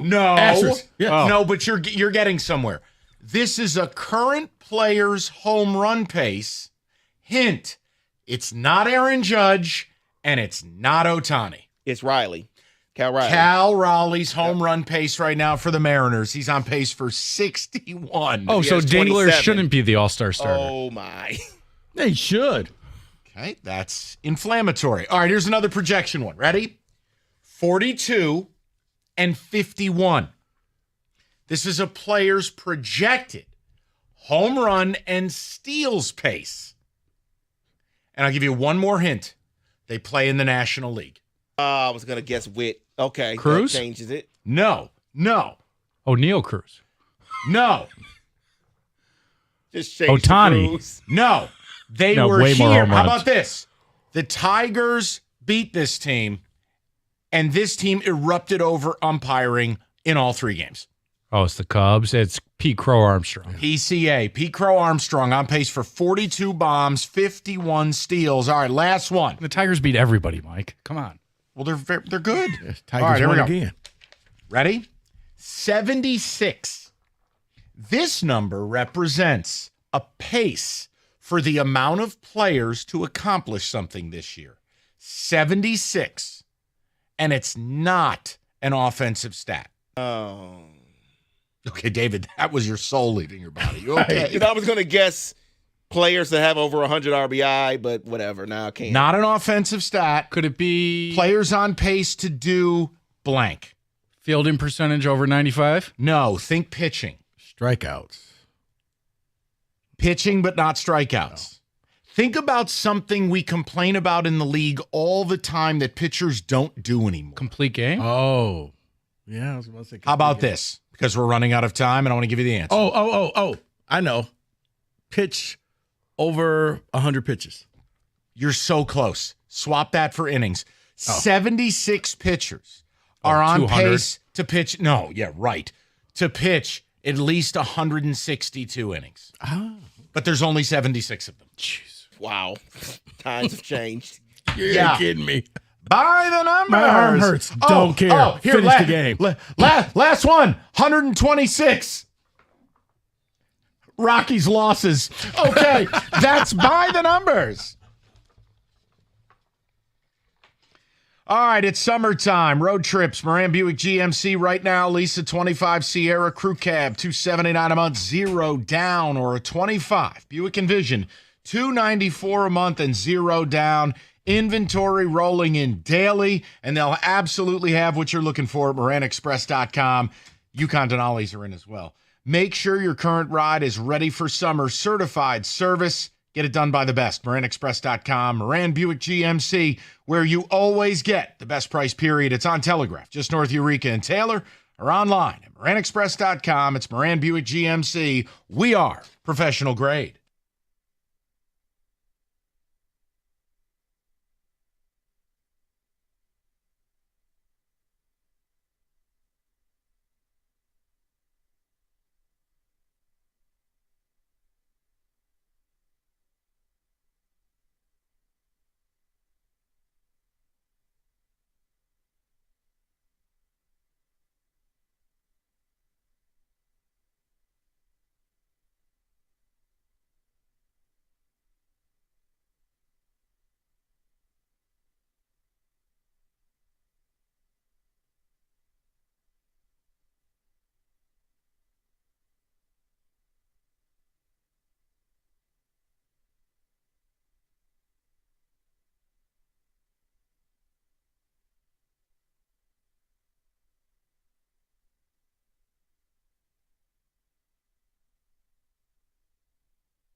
All right, gentlemen, let's have a little fun.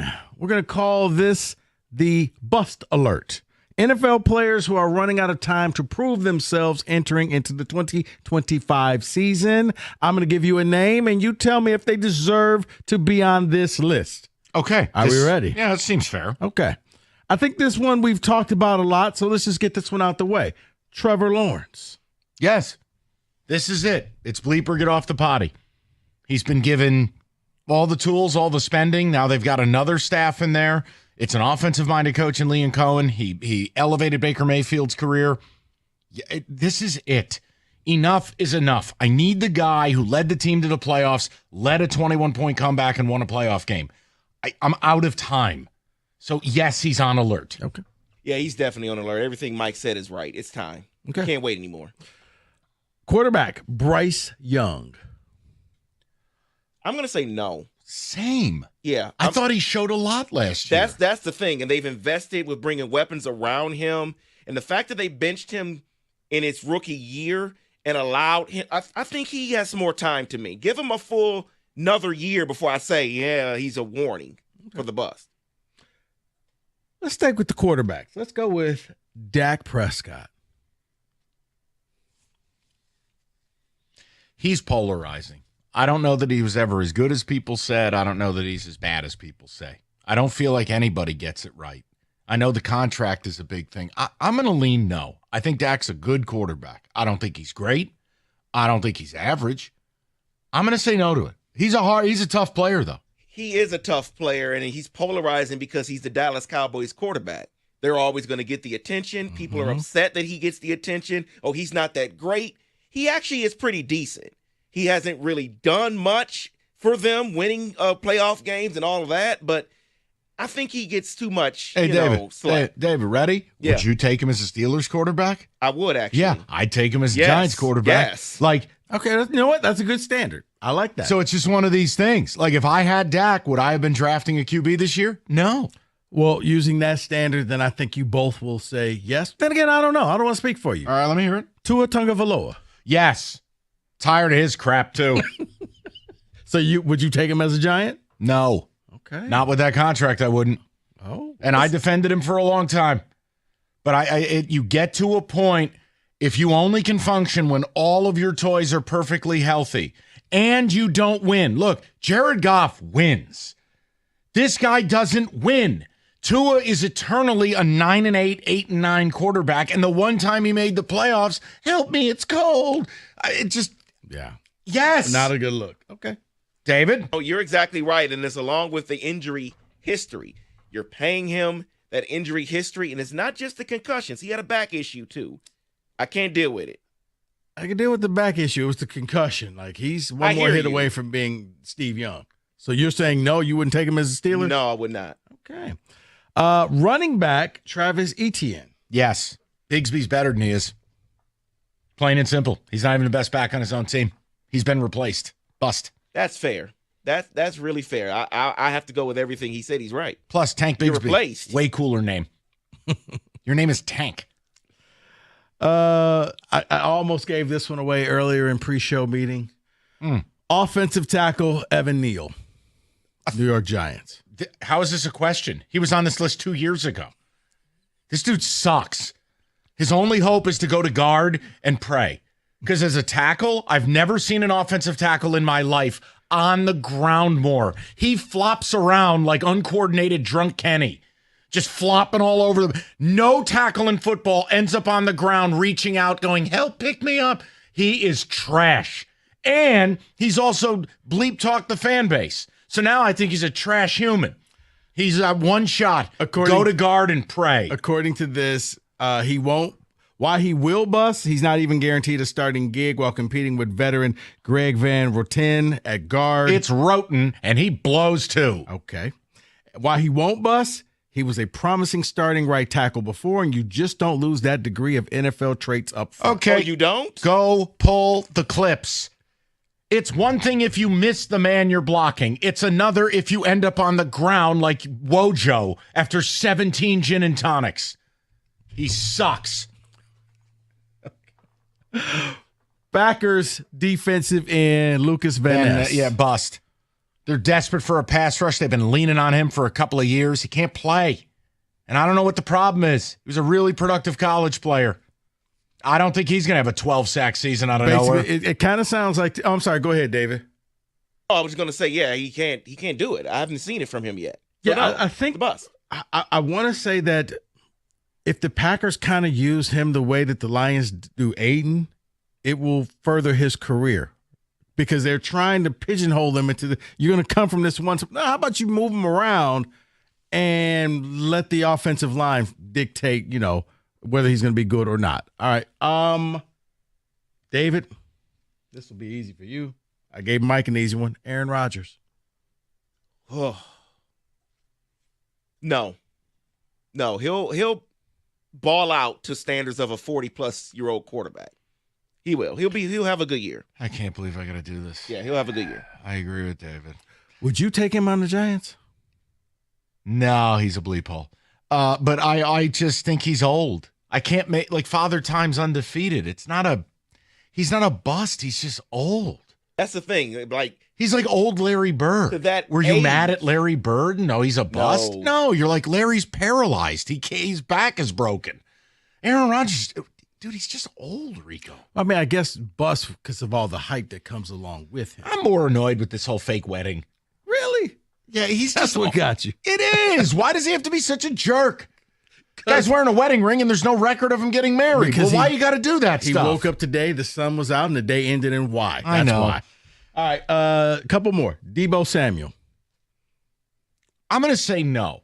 Based on, I don't view him as one of the 5 to 7 best receivers in the league. Now, if you're viewing him through that lens, then yes. I just think Deebo's a rock-solid number 2 receiver and a bit of a, now, I'm not being insulting when I say like a trinket. Somebody you use in the run game, somebody who's in a constant state of jet motion, screen game, physical, but he's not that lead dog. I think he's going to be perfectly fine for Washington. I'm going to say no. I actually think he is going to be a bust for Washington because he's so physical, I think he's going to have injury issues for them. Well, Washington's I really do. Yeah, they're not too happy because his OTA weight was not where they wanted it to be. He had a few buttermilk biscuits. Let's just put it like that. Oh. Yeah, they were happy. Let's go with Jalen Ramsey. Yes. I kind of think he's done. Look, his best skill last year wasn't coverage. It was blitzing. And he's a guy that's constantly asking for the Brinks truck to get backed up. He got exposed a lot last year. I'm going to say yes. I kind of just think it's over. And Rico, he's been in the league, was it 8-9 years? Mm-hmm. He ain't young no more. Yeah, he really should move to safety, but I think his arrogance won't allow him to. His pride won't allow him to. He's done. He's done. All right, I got 2 more real quick. I'm just going to put it out there for you guys. J.J. McCarthy. No, it's not fair. Didn't play last year, had surgery. I don't think it's fair to label him a bust if he struggles in year 1. I mean, who do we talk like as a rookie if they come out and they're bad? Yeah, Bryce Young then was on alert last year, but I'm not going to do that to J.J. McCarthy. Like, I know, OTAs, he wasn't very good. This is what we're doing now? OTAs? I'm going to say no. I'm leaning in the yes. Well, bust alert, Mike. Not saying he is, but should he be on the bust alert? I say yes. Why? Because he doesn't know the other team's plays? No, it has nothing to do with that. It's because he doesn't know his own team's plays. Like, you had a year, I get it, you were hurt, but you had a year to study in film room defenses. Yeah, but David, that doesn't emulate I know. playing. I know. You got to get out there and play. I understand Playing that. quarterback in the National Football League is one of the most difficult things in the world of sports. I mean, you can watch as much film as you want. There's playing and watching. I just want to give the kids some time. Last one is Kyle Pitts. He's a dog. He's not a bust. He's a dog. He should be up at Marl. Put Kyle Pitts at the Michigan Animal Rescue League and somebody adopt him. He's a mutt. He is. Rico, he is built like Zeus. Yeah. And he does nothing. Nothing. 1,000 yards as a rookie, cashed his checks. Would be new coordinators, constantly new quarterbacks. Hey, hopefully for him and his family and a paycheck, it all works out. I wouldn't take him on my team. Absolute mutt. He's a rescue. Go get him. Somebody put Kyle Pitts' picture up there. Go adopt him. All he needs is some Ben Johnson love. Dude, I'm sorry. Could Ben Johnson fix him? No. Wow. I don't know that Kyle Pitts has the heart for the game. That's the problem. Okay. Players who try and are of limited ability, I'll tolerate all day. No one wakes up wanting to be bad.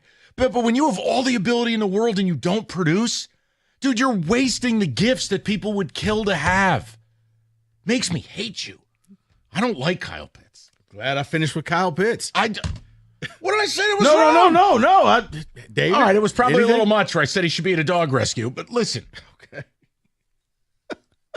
I don't need to say anything, Rico. You know I'm right. Okay. Whoa, you want him on your team? Well, we have enough tight ends. We're trying to trade for another one. Honestly, I think that he has not found that system that works. That's why I said I think a guy like a mind like a Ben Johnson would figure out how to use him. Yeah, over a kibble bowl. Okay. That's your bust alert. 97.1.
Brought to you by Mastercraft Heating and Cooling. No Tiger baseball at Comerica Park tonight. Game 2 of their series with the Pirates has been postponed due to tomorrow. That's because of the severe storms rolling into Metro Detroit tonight. The Tigers and Pirates will now play a split doubleheader. First pitch times 1:10, 5:40 tomorrow. You can hear both those games right here on 97.1 The Ticket. For the Tigers, Tarek Skubal will pitch Game 1, TBD for Game 2. The Pirates, Andrew Heaney in Game 1, and Paul Skeens in Game 2, so we will not see a Skubal versus Skeens matchup tomorrow. Former Fab Five-star Jalen Rose has a bold prediction for Michigan basketball this year. Talking this week at Chandler Park Golf Course, he says, quote, "I really feel like we're going to win it this year." Rose says this year's Wolverines team has got balance, adding this is not hyperbole. A former Lions foe, ex-Packers star cornerback Jari Alexander, signing a one-year, $4 million deal with the Ravens. Alexander was released by Green Bay after back-to-back injury-plagued seasons, during which he played just a total of 14 games. And the Thunder look to close out the Pacers and win their first title in OKC when they take the floor for Game 6 of the NBA Finals in Indy tomorrow night. Pacers star Tyrese Halliburton will likely be a game-time decision with his calf strain. Tip-off at 8:30. At the Corwell Health Sports Desk, I'm Luke Sloan. For more, go to 97.1 The Ticket or Odyssey.com.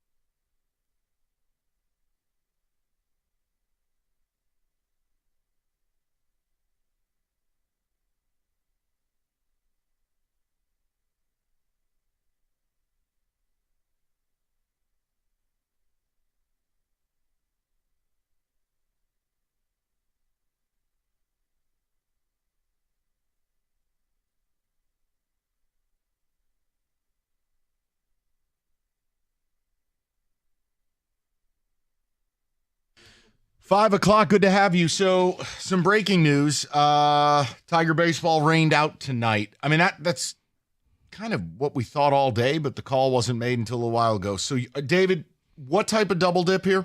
I'm just catching up. It is a split doubleheader, 140 and then 540. 140, 540. Now, here's my question. Can the baseball gods grant us, and for the people, what the people deserve?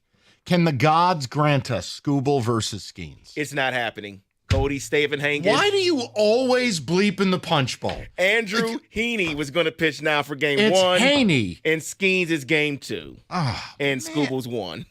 So, I mean, I understand it helps the Tigers. First of all, Skubal's basically unbeatable at this point. But Skubal Skeens is a rare pitching theater. Mm-hmm.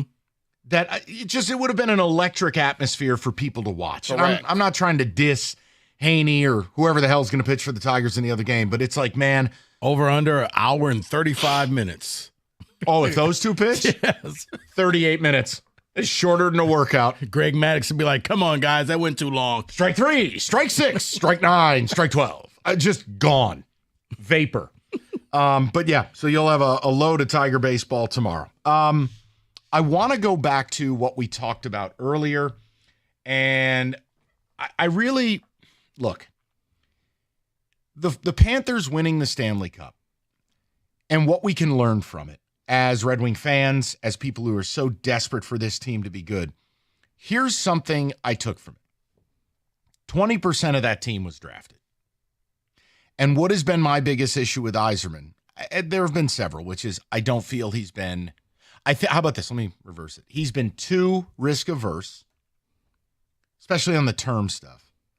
And they move at a glacial pace, but the pro scouting has been my issue. The trades and signings have largely, if not exclusively, been bad. And with Florida, it's the opposite. Mm-hmm. And I want to be fair because I don't want to get attacked by any bots. I understand that Florida can do things in free agency we can't because of the advantage of being a no-tax state. Yes. But Zito and that front office and how they've operated, they just make incredible acquisition and trade after incredible acquisition and trade, whether it be the trade to get Tkachuk, the trade, the getting Bobrovsky, getting Marchand, getting just the way they've put it together. Yes, they drafted Barkov. Yes, they drafted Ekblad. You can't do it without drafting a couple of guys. But look at how they got Bennett. So it's just this idea. My takeaway is the Red Wings must fix the pro scouting process and or department. But part 2 of this is, and Rico, this is where you come in. What can Yzerman do this summer to get you back on board, to get you to believe again that you have this elite guy and that it's all hope isn't lost? What is that offseason this summer? The offseason to me is if you can get 3 stars or preferably a superstar and another star. You need to add to this room. You need to add winners. You need to change the culture and make this where the Wings used to be, where people wanted to come here. You got to find your Pudge Rodriguez, the guy who's going to believe in the Wings, even though I think they have the 6th worst record of winning the Stanley Cup according to Vegas next year. You got to find somebody who's like, you know what, I'll take a chance and I'll go to Detroit. And I believe Steve can do something, and maybe that person can bring in others. But you got to bring in at least, in my opinion, 3 stars, or I will even take a superstar and 1 star. Let's simplify it in this bold offseason. Yes. You want a bold, if not splashy offseason. And look, I got attacked earlier because a guy was like, well, what do you want to do? Just be Edmonton, make some splashes? And I'm like, what do you mean, make the Cup final back-to-back years? And you ran into essentially the closest thing we're going to get to a dynasty. Mm-hmm. A team makes 3 Cup finals in a row and wins 2 of them. That's a dynasty. And yes, the NHL's different than other sports, as now we have our 3rd repeat champ in a decade. No, but we would call that the Kansas City Chiefs, and most people think that that's a dynasty. So no. I would go ahead and say Florida Panthers are a dynasty. But I want to ask you, the Red Wing fan, what do you take out of Florida winning it? And I'm not saying it has to be the same thing I did, but for me, it just highlights you don't have to just rely on the draft as heavily as maybe you used to. And the draft is a great thing, but I think weaponizing some of your draft picks and some of your prospects, it's about pro scouting. What's going to dig the Red Wings out of this? Because they don't have a McDavid. They never had the ability to take a Sidney Crosby, right? We didn't have those picks. The only thing that will get you out of these depths is using some of your picks and some of the great drafting to acquire somebody that really will raise the water level in the room. That's what I take out of it, because Florida, not only getting this good, but staying this good, it's things like the Marchand trade. Mm-hmm. It's things like Bennett. It's things like Bobrovsky. Right. It's things like trading for Tkachuk. It's not standing pat. It's always trying to improve. Yeah. And again, there's more than one ways to skin a cat. I understand that. But let's look at our pro scouting. Let's look at our signings and trades. Tarasenko, Kopp, Petrie, Hall. How about the brutal Wallman move? But he's a bad guy. It was still brutal. How about acquiring Peter Mrazek for no good reason? Look, we can go on. Still don't understand that. On and on and on. And nobody's really explained why. Tough scene.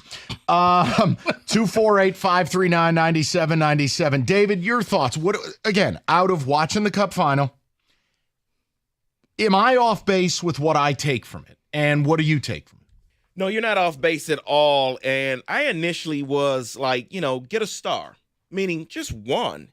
But watching the Stanley Cup Finals, I'm like, look, we're far, far away from just getting, if you get one star, then everything's going to change. They need a lot. They need goaltending. They need defense. They need scoring. They need a lot. So, yeah, saying splash, that's the right thing because they need a big splash. Multiple moves where you can get rid of bad contracts and get some guys in here that can do everything that we need. Can't just be Mo Seider there defensively. It can't just be that anymore. Well, no, and look, to get the best out of Mo Seider, he does need help, and Kenny has said that for a while, and he's right. I mean, think about, look, Seider plays the highest leverage shifts. He's always in his own end. He has immense responsibility. You need help. Yeah, maybe an Ekblad is a part of that. Obviously, Pellica could be a part of it. But there are so many needs for this team. I mean, even if we think about overall, you look at the worst penalty kill in the history of planet Earth, and you're like, khakis? Like, who's our goalie? And do we have enough scoring? Because it doesn't feel like it. That's the thing. And I'm not a hockey-nista. I don't know. But you don't know puck. I do need to ask you all a question, though, because while we do need everything, is it wrong for me to believe that a goalie should be the top priority over everything else we need? Listen, Kenny and I talked about it last year. We got our head taken off by the hockey elite. I would stand by it. I mean, if Kosa, even if Kosa's near ready, this is not the year 2001. You're not going to play a guy 70 games. Like, there's no Grant Fuhr anymore. It's just the idea of they've added a $5 million goalie to their spin-a-goalie, as Rico calls it. No, David, I don't think you're wrong because... Especially if you're not going to improve on the blue line, then, yeah, you're going to need a goalie. You got to have something back there. So either one or the other. But right now it's spin the wheel on the goalie. And... it's like, I guess if you have 5 goalies, you don't really have one. Ticket text coming in early, David. What are the early returns on this, my man? I need at least one superstar that will make me say, quote unquote, no way we got this guy. I like that. And again, it doesn't matter whether it's sign or trade. Get the job done. I think you have access to more via trade. The trade market it's the same as the Pistons. I think when you rely on free agency, you end up overpaying, which I'm not against for the right player. But in trades, in a lot of ways, you're kind of able to just manipulate it. Not all of your prospects are going to make it home. Not all of your players are necessary. And you can acquire guys that are otherwise unavailable. I mean, look at, again, maybe somebody needs to dump salary on you. Maybe you could be the San Francisco Giants who get Rafael Devers for nothing. Yeah, you got to be willing to take the money and take a player with a largely terrible attitude. I digress. Yes, I think the trade market has to be used, and I think it's got to be a centerpiece of what they're doing. Microphone, please. It's got to be one of those trades where you're just like, no way. When your buddy calls to tell you, no way. Or you see it, you get the alert on your phone, and you're driving, and you have to pull over and say, whoa. Is this real or is this AI? Is somebody punking me? It needs to be one of those types of deals. No way. We got Andrew Kopp? All right, FanDuel. I'm sorry. That's totally unfair. I apologize. FanDuel, best place. Oh, boy. NBA Finals, prop bets and things. You want to check out stats. They have a ton of layers to that. Also, live SGPs. You're watching the game. You have a hunch. You think it's going to go a certain way. You play it whatever way you want. FanDuel, last chance to play the NBA because I don't think Halliburton's playing. $200 in bonus bets if your $5 bet wins. It's FanDuel.com/ticket. You can join today. Make every moment more with FanDuel. official sports betting partner of the NBA. 21 and up, present Michigan. First online real money wager only. $5 first deposit required. Bonus issued, non-withdrawable bonus bets that expire 7 days after receipt. Restrictions apply. See terms. Sportsbook.fanduel.com. You got a gambling problem. Call 1-800-GAMBLER.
All right, so earlier in the show, we talked about the Michigan roads. If you missed that in the 2 o'clock hour, use the Odyssey Rewind. Right now, what is the move that you need to see for you to have faith in Steve Yzerman? Look, yesterday, we did the poll. And in the poll, between the GM/presidents, ranked them. Steve came in 4th. And to some people, he came in 6th or 7th place. I mean, they had the Michigan Panthers GM ranked ahead of him. What do you need to see? What does he need to do this summer to get your faith back in Yzerman and the Yzer plan? Let's go to the people. Jamie, he'll bat leadoff. James, what's going on, buddy? How you doing? What's going on, Mikey? How are you? I'm okay. What do you take out of the Panthers, and what does Stevie got to do? I don't want to make an assumption, Jamie. I was going to say to get you back. I'm a card-carrying member of the elite. I'll tell you that right now. Okay. With Kenny Cott. I'm a diehard Leafs fan, and I think Marner fits well in that lineup. But my real issue lies with you like just banishing Sam Bennett from, I'm scared to pay him. The dude's an elite playoff performer, man. He is. The playoffs, yes. I just get worried because when you pay a guy who catches fire like he did and winning awards and you go, all right, what do I want to do? What do you think he costs? Jamie, at a certain price, I'd say yes. What's your cost? You pick up the phone and you call Bennett and you go, listen, this is what I'm going to offer to bring you to Detroit. What are you going to pay? Well, I mean, Bill Zito fleeced Calgary for a 6th-round pick. Yep. They got him for free. I said it earlier in the show. What are you going to get him for, though? I'd probably give him 10. 10 by 6. But here's the issue. You're right. He's a demon, and he's coming off one of the great playoff runs you'll ever see. But, Jamie, this is a guy who has never scored more than 26 goals in his career. You got to be real. You got to be careful paying a guy like that. Shows up when it matters. And here I am as a diehard Leafs fan. I'll put that in the mix. Yeah. Marner's gone. Doesn't show up in the playoffs. That dude's going to Vegas or Anaheim, from what I'm hearing. Yeah, it was supposed to be a California team. You heard L.A. early on. You heard Vegas. Go ahead, Jamie. Let me bounce something off you. You want a risky play? Let's talk risk. Okay. You brought Bennett up as risk. I want to give you a risky option. Now, we'd have to trade for him.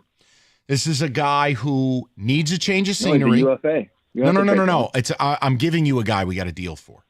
Okay. But he's got 100-point upside, needs a change of scenery. Any interest in Elias Pettersson? None whatsoever. I think what Vancouver did with JT Miller, they got rid of the good guy and they kept the bad guy. Okay. Jamie, it's fine because it cuts both ways. Certain people go buy low, get the guy. He could be a superstar, needs a change. I've even read certain things where people feel like he's been unfairly portrayed. The other side, penis cancer. He's a bad guy. Yeah, he's Kyrie. I was about to say he's Kyrie. Okay. Or maybe Rafael Devers. Did you see what he said yesterday? No. Oh, I'll play wherever the team needs me. Yeah, wow. Are you serious? Oh, boy. So where was that in Boston? He just wanted out of Boston. And you know it's bad when Big Papi assassinated him. You read that? No. Oh, look at those comments. Okay. Let's go to another card-carrying member of the Hockey Elite. Wait, so he'll play wherever. I thought it had to be like ChatGPT. Julian joins us. Jules, what's going on, buddy? Gentlemen, bottom of the afternoon to you. Thanks for having me on the show. Good to hear from you again. Absolutely. So, I think Steve's in a bit of a pinch. I think the Panthers took the recipe from the Lightning and modernized it and improved it. And what I mean is they're a bottom-up team, just like the Lightning were. They've got a stud, top 2, top 3 goaltender. I think, you'd be hard-pressed to convince anybody that they don't have the best defensive core in the league. And they've got all the right offensive pieces in terms of what works in the playoffs. And, to piggyback off of the last caller, I guess we share the same affliction in that we're diehard Leafs fans. Toronto is Toronto. Yeah, by the way, just a quick segue. What a difference an overtime period makes, eh? Yep. You go from 3-0 in the series to Florida winning the Stanley Cup because Toronto blew that overtime. Incredible. Yep. It's all in the margins. Yeah.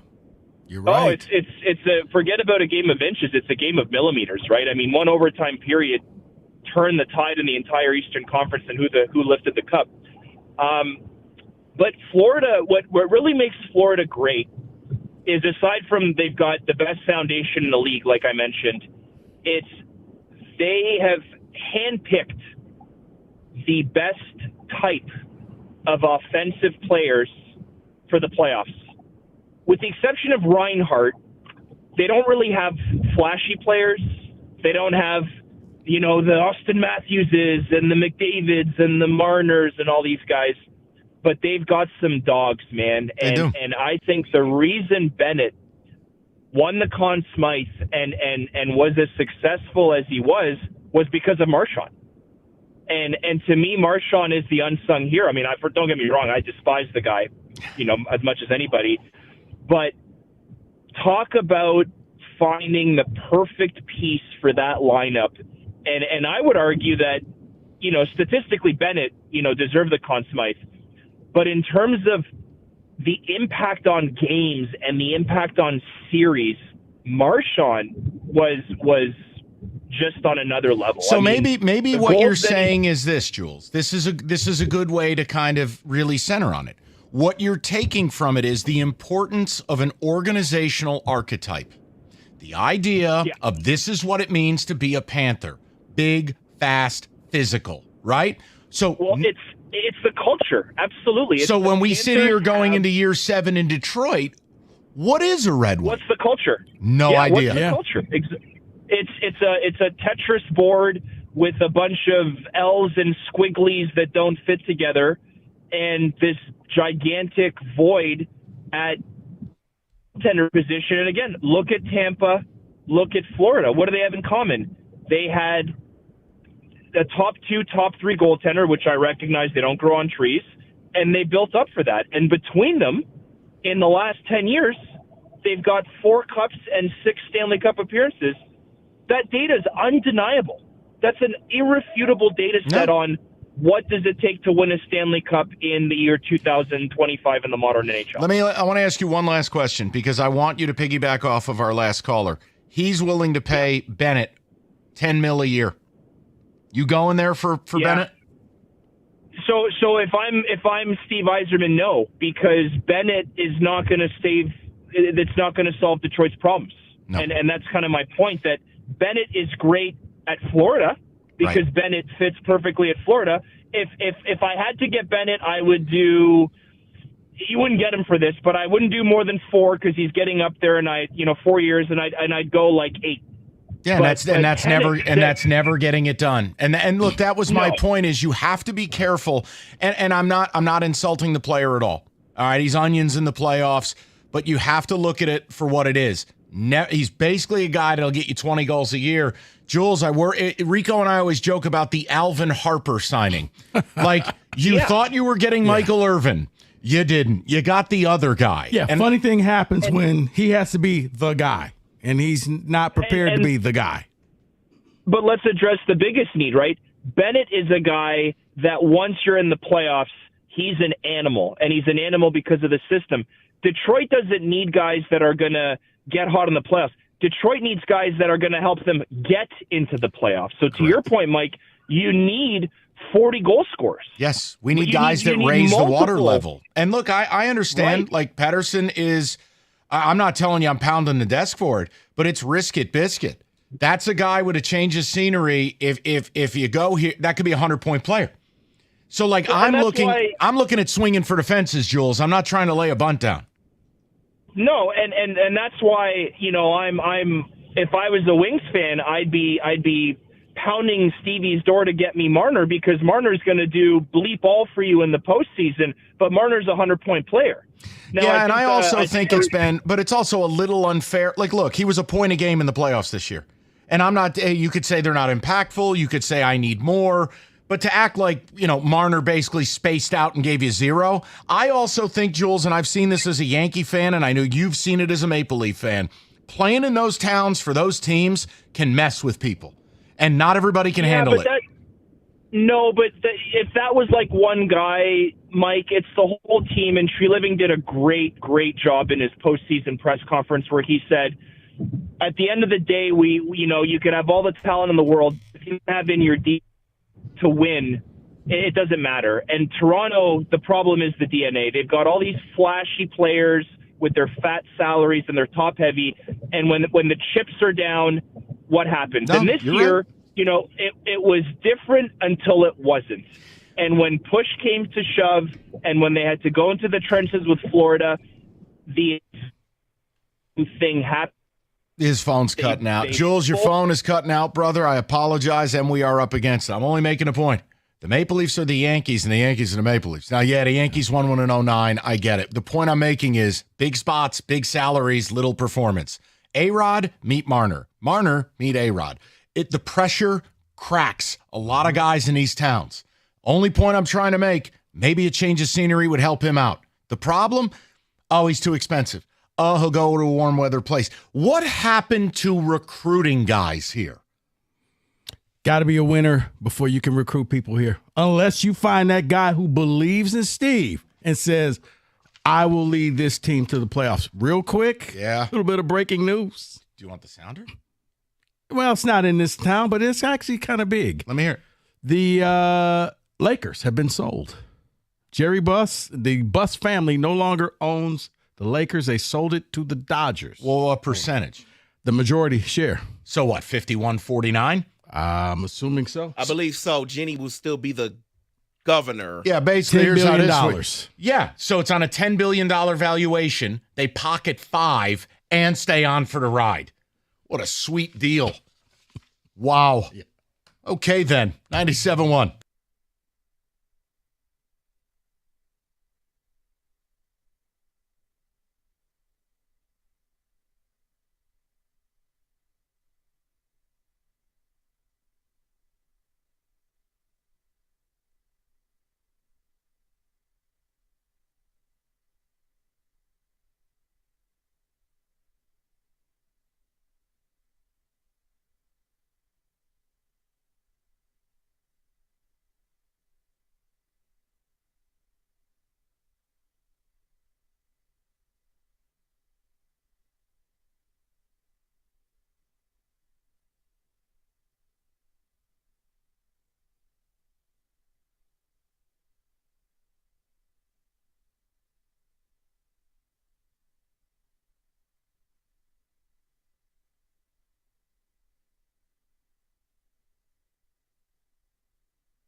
All right, let's turn our attention to football for a minute. 8 minutes, in fact. It is time for Football Today.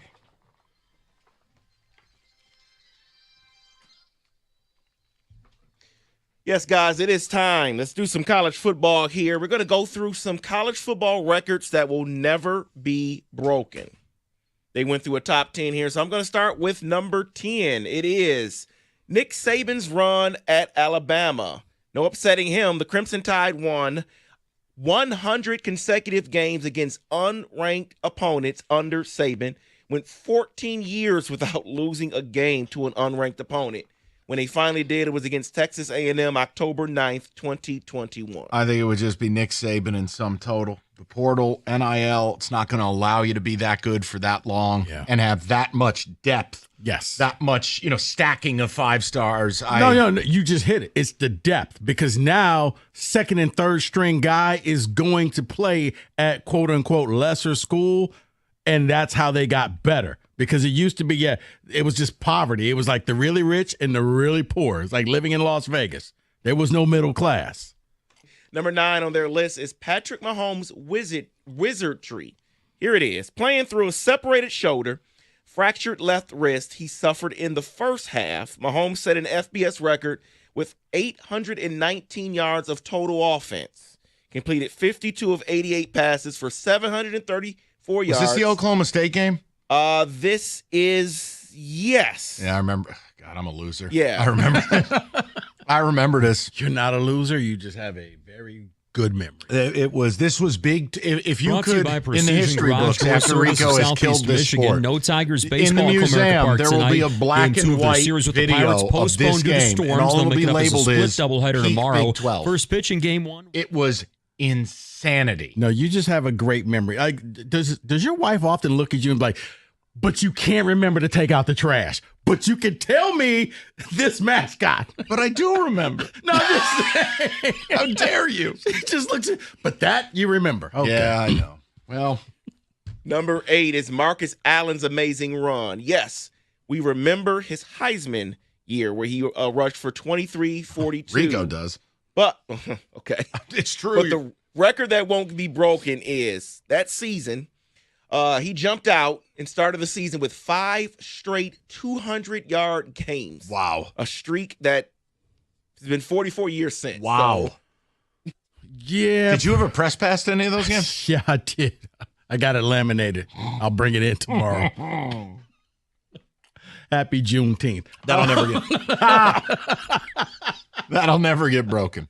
Not in today's game. No. Next. No, I don't think so, because teams are going to have to start playing better caliber teams. So even if you loaded up on cupcakes, and let's just say 3 of those games were against nobodies, you then had to play somebody good. So let me ask you a question here for this next one before I get to it.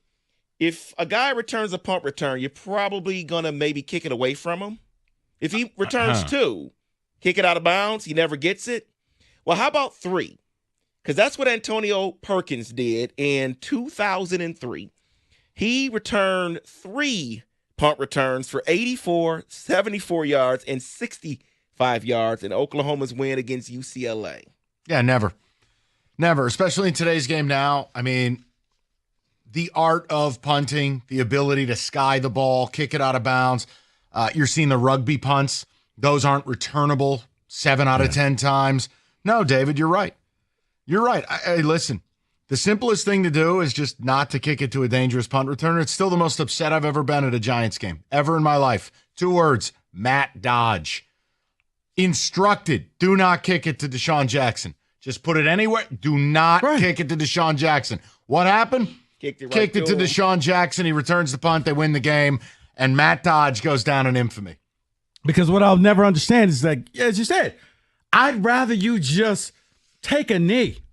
Because at least they'll have to go 40 yards to score. Never. I mean, but I've always said, David, if you burn me once, yeah. But I'm going to tell my punter, this is the quickest way to lose your scholarship, okay? I don't really come over there and tell you what to do during the day because I don't know what you do. But right here, right now, if that guy touches the ball, you're off scholarship. So currently, the official NCAA sack record is Terrell Suggs at Arizona State with 24 in 2002. Well, before the stat was ever recorded, 1988, Derek Thomas had 27 sacks that year. Of course, he won the SEC Defensive Player of the Year, 39 tackles for loss. You know what? Here's what I would comp this to, and Rico will know this. It's a lot like the tackle stat. That wasn't tracked in the old days.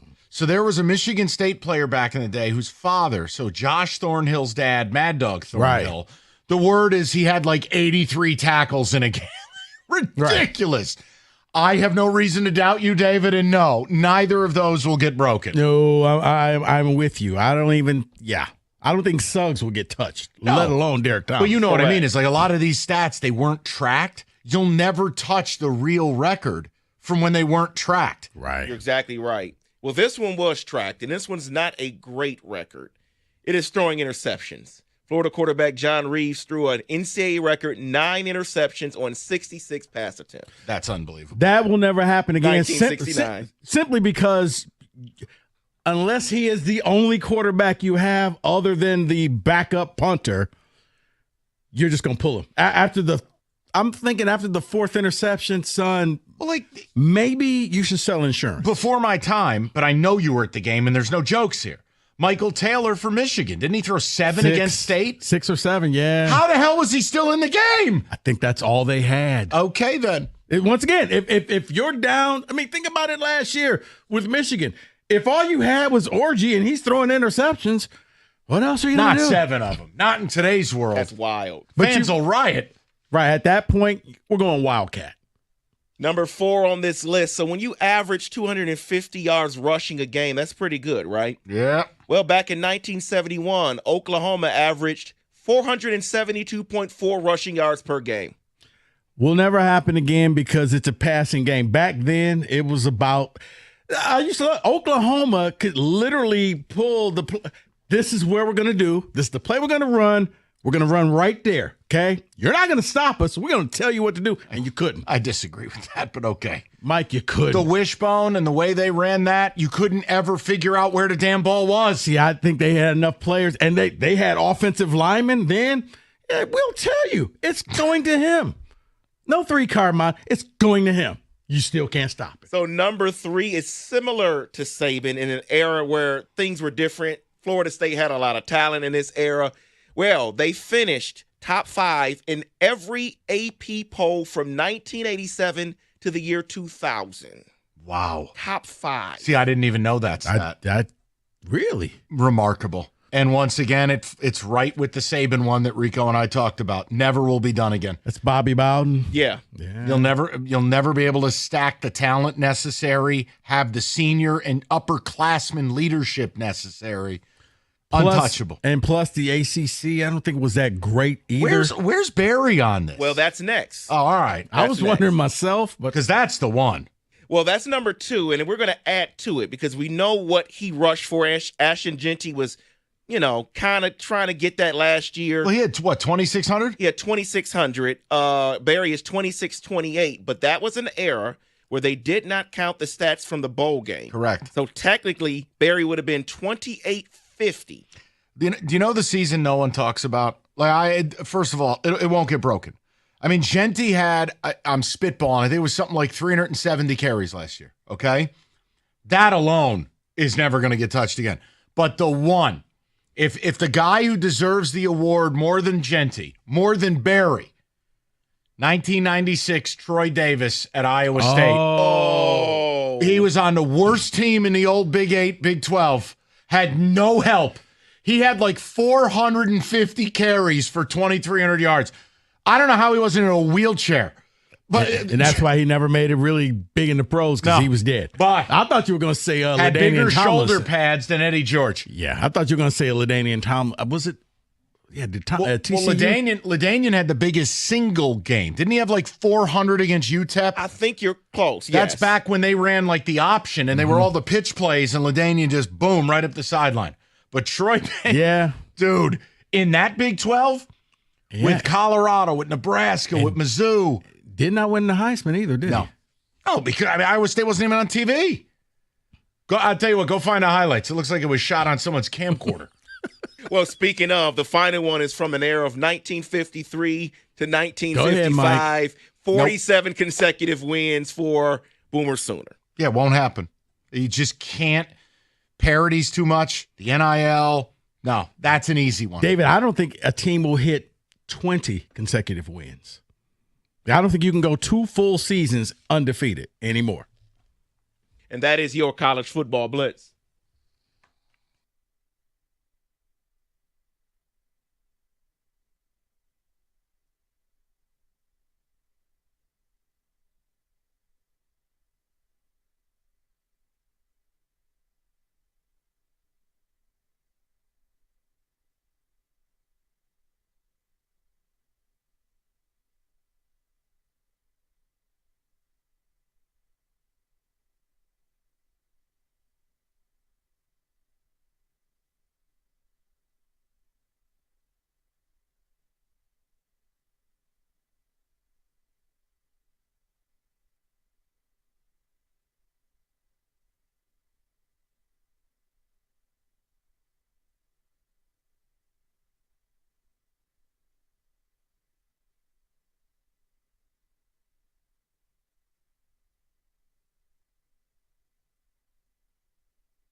Hungry Howie's got a deal right now, $8.99 on a large one-topping pizza, your choice of 8 flavored crusts. Again, just $8.99. What you get with it, real dough made in-house, real Mott's, not some Wisconsin space cheese, over 20 toppings to choose from.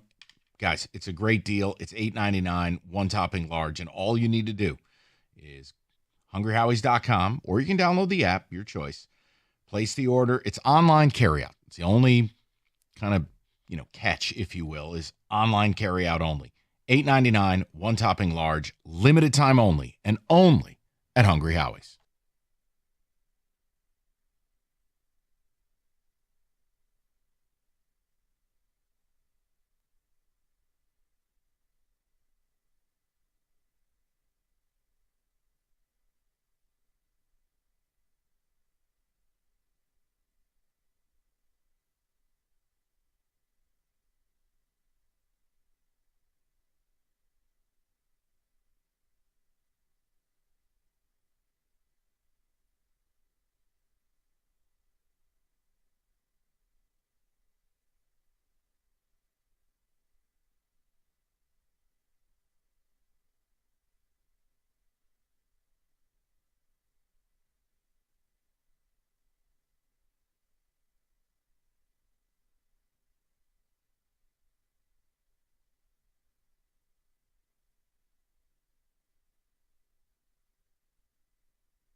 Well, Rico, you will be happy to know I just found a Troy Davis highlight reel where he put up 378 against Mizzou one afternoon. Okay. He's wearing shoulder pads that are touching his forehead. The Eddie George Welcome specials. to mid-90s football. David, a few of the ticket texts. We've got Rieger next. Tigers split double tomorrow. And no, we're not getting our dream, which would have been Skeens and Scooble, in a really maybe the pitcher's duel of the year. Because we're not allowed to have nice stuff. Never. The Red Wings need an identity. They don't play good defense. Their goaltending is not good. They don't play a fast brand of hockey. They don't play a physical brand of hockey. It's a rudderless ship right now. That is Dave in Detroit. But other than that, how was the play, Mrs. Lincoln? Oh, my God. That was a list right there. It is. Yzerman needs to land one of Marner, Bennett, Robertson, Rossi, and he needs to also get a partner for Mo Sider. That would excite me. Robertson is Cookie's guy. He was talking about that this morning. That's his target. Well, let me give you this, because I just saw this on Mitch Marner. There is a Leafs reporter reporting that the Hurricanes reportedly are going to offer Mitch Marner 7 years worth greater than 14 AAV. So this is my issue. Whenever we run into it about the Red Wings, oh, it's too expensive. What about the cap? What about this? How about Carolina in season? Getting Rantanen, then moving him. Now they're going to go get Marner. And Carolina is always in it. Mm-hmm. They're the favorite to win the Stanley Cup next year, per FanDuel right now. And here they are, somehow in some cosmic, get Rieger in here. Hold on, get Rieger, because he's obsessed with stuff like this. They're able to offer $14 million a year to Marner. And by the way, for all the people who call Marner a loser and a no-show and you don't want him, if he's good enough for Carolina, whose goal is the Stanley Cup, why isn't he good enough for us? I'm with you. It's almost like Steve is beholden to his plan, and his plan is going to work. You'll see. Just you wait. Not going to deviate from it. Riggs, sit down. I got to tell you something. This is important. Per David Hall, per Maple Leaf Media. Take a guess who's about to offer Mitch Marner $14 million AAV. Take a guess. Vegas. No. It ain't us. Are you ready for this? Who? Carolina. Oh, wow. Oh, you know what? They can never get it done in the postseason. No, my point is they're the favorites to win the Cup next year. Wow. I got to hear Red Wing fans tell me, you don't want Marner. He's a loser. He doesn't show up in the playoffs. Who says that? He's too expensive. The Yzerbots. Okay, so what about Sam Bennett? Do we not want him either? I didn't say I didn't want him. I'd just be careful about paying $11 million a year for a guy who's never tallied more than 26 Who goals. won the Conn Smythe? I understand that. No, and I get it. I get it. Part of being great in the playoffs is you actually have to get to the playoffs. Yes, he's a playoff demon. Yes, Panthers got him for a 6th-round pick and a pizza. It's different when you got to pay him $11 a year. If I'm going to pay you that much money, I need you to be the best player on my team. I don't think he'd be that. I was watching the Panthers celebrate today. Brad Marchand celebrating. Yeah. I mean, what a story that was. Thank you, Boston chants. Oh, my goodness, great. It makes you sad, doesn't it? It really does. You forget. You really do forget. And every year I forget, and then I watch teams celebrate, and I'm like, damn it, it used to be like that. But you celebrated because Canada didn't. Well, I did. I was very happy. And you know what? It's funny because Jake Wallman and Connor McDavid had the same amount of goals in the finals. Come on, man. But they got there.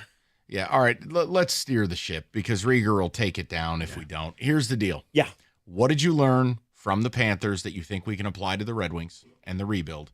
And also, what, if anything, can Steve do to win you back? All right, so Steve needs to figure out a way. I'll take the second one first. He needs at least 1D, and he needs a wing that can play on the top line. And whether he trades for one or picks one up free agent-wise, that would sell me for a little bit. But if you look at their cap, they don't have a whole lot of cap room after you pay guys. Stop there. And then Peter Mrazek's eating up $4.25 million. Stop there. This was actually my angle. And Rico actually gave me some credit, which is rare. So my angle is, now I don't want you using your draft picks other than to clean up your garbage. It was easy for you to attach a pick to Wallman. He's a bad guy. Attach something to Kopp. Attach something to Tarasenko. Attach something to Mrazek. Clear out the cap necessary. Because guess what? Whatever players you're taking ain't going to be here till 2031 the way this franchise works. You're right. Well, you know what Thursday is? You do that. And now let's go have an offseason. You know what tomorrow is? It's the first round of buyouts. How about doing some of those as well? There's no. That to me is every bit as important as what you're talking about. Admit you filled this roster with middling nonsense. Yeah, I mean, hey, listen, if you go to war next year with the same team or a similar team, you're dead. Then you're losing the fan base and you're losing the fans that once thought this guy was the GM Jesus. You'll lose the hardcore Yzerbots where it's just like, I got nothing to stand on now. But as the Panthers, Like what they are so effing tough to play against. Physical. And it wasn't just draft picks. It was trades. It was free agents. Let me give you a stat you can run with. Give it to me. What percentage of the Panthers were drafted by the Panthers? 25%. 20. Wow. It's all trades and acquisitions. Pretty good. It's pro scouting. Then you get Seth Jones at the trade deadline. You get Brad Marchand at the trade deadline. I just find it funny. That was supposed to be the most desperate the Edmonton Oilers will ever be, and the Panthers just hit him in the face. Panthers are better than there. Now, I get it, but early in the game, they were hitting Marchand. They were physical, and then it all went away. It's amazing. You doing that next? No. Oh. We are. Wojo will be here, I think, and we're gonna bitch. We're gonna bitch because I am upset that we didn't get Skeen Skubal. And Wojo has no problem with it. Wojo's actually blaming Don Kelly, baby. I'm blaming. I thought this would have been the perfect chance to give baseball fans what they all wanted: two aces going against each other. But we're not going to get it, unfortunately. So we're going to talk about that, and we got some other stuff planned. All right, 97.1.